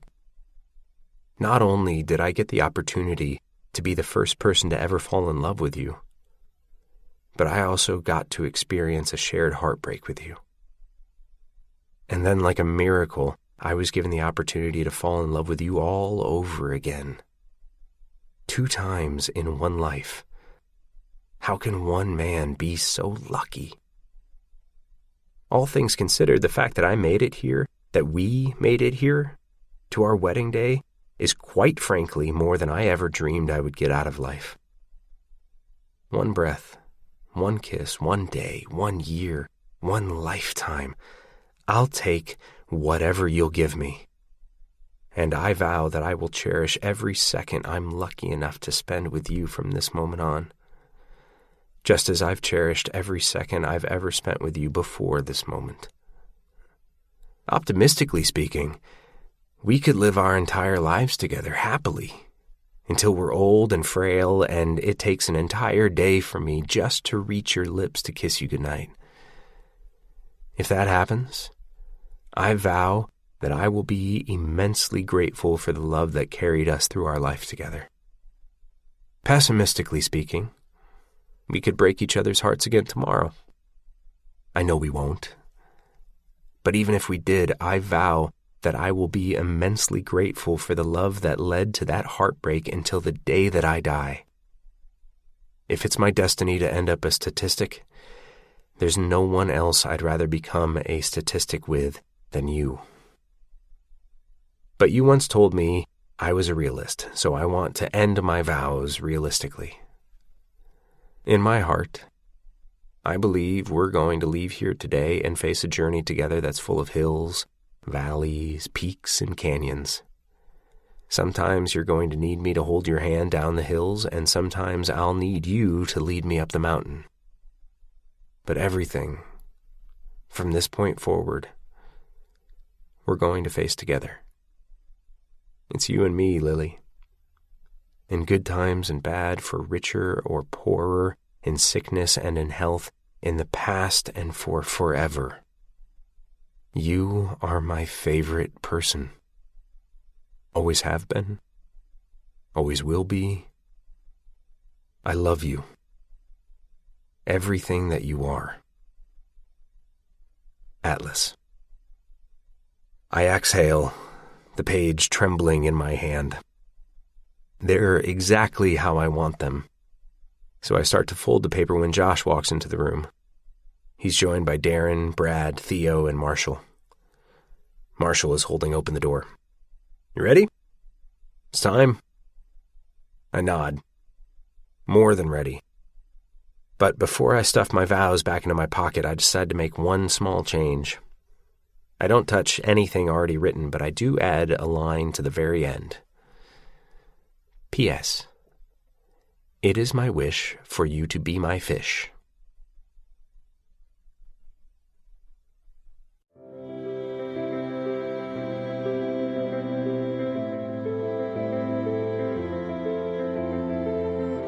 It Starts With Us, a novel, was written by Colleen Hoover and read by Olivia Song and Colin Donnell. It was recorded by John St. Dennis at Lantern Audio in Decatur, Georgia, and Sam Popkin at Kessler Media Productions in Katona, New York. Editing, mix, and post-production by JPS Sound. The associate producer was Alexandra Howdyshow. It Starts With Us was produced and directed by Claire Tadakoro.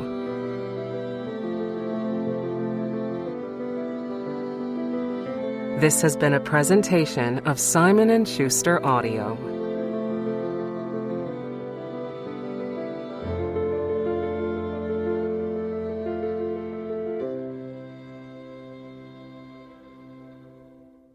It Starts With Us is available in print from Atria.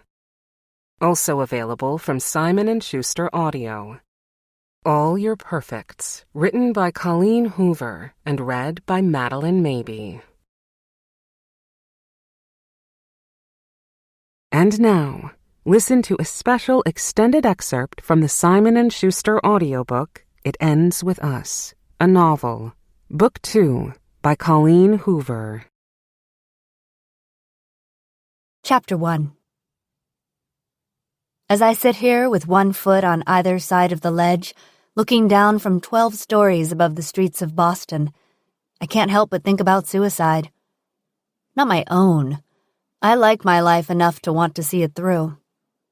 I'm more focused on other people and how they ultimately come to the decision to just end their own lives. Do they ever regret it? In the moment after letting go and the second before they make impact, there has to be a little bit of remorse in that brief free fall. Do they look at the ground as it rushes toward them and think, well, crap, this was a bad idea? Somehow, I think not. I think about death a lot, particularly today, considering I just, 12 hours earlier, gave one of the most epic eulogies the people of Plethora, Maine have ever witnessed. Okay, maybe it wasn't the most epic. It very well could be considered the most disastrous. I guess that would depend on whether you were asking my mother or me. My mother, who probably won't speak to me for a solid year after today. Don't get me wrong, the eulogy I delivered wasn't profound enough to make history, like the one Brooke Shields delivered at Michael Jackson's funeral, or the one delivered by Steve Jobs' sister, or Pat Tillman's brother. But it was epic in its own way. I was nervous at first. It was the funeral of the prodigious Andrew Bloom, after all, adored mayor of my hometown of Plethora, Maine, owner of the most successful real estate agency within city limits, husband of the highly adored Jenny Bloom, the most revered teaching assistant in all of Plethora, and father of Lily Bloom, that strange girl with the erratic red hair who once fell in love with a homeless guy and brought great shame upon her entire family. That would be me. I'm Lily Bloom, and Andrew was my father. As soon as I finished delivering his eulogy today, I caught a flight straight back to Boston and hijacked the first roof I could find. Again, not because I'm suicidal.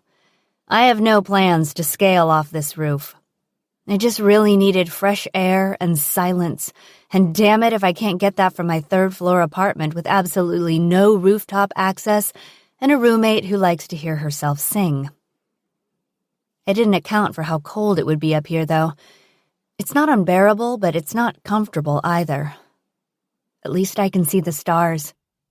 Dead fathers and exasperating roommates and questionable eulogies don't feel so awful when the night sky is clear enough to literally feel the grandeur of the universe.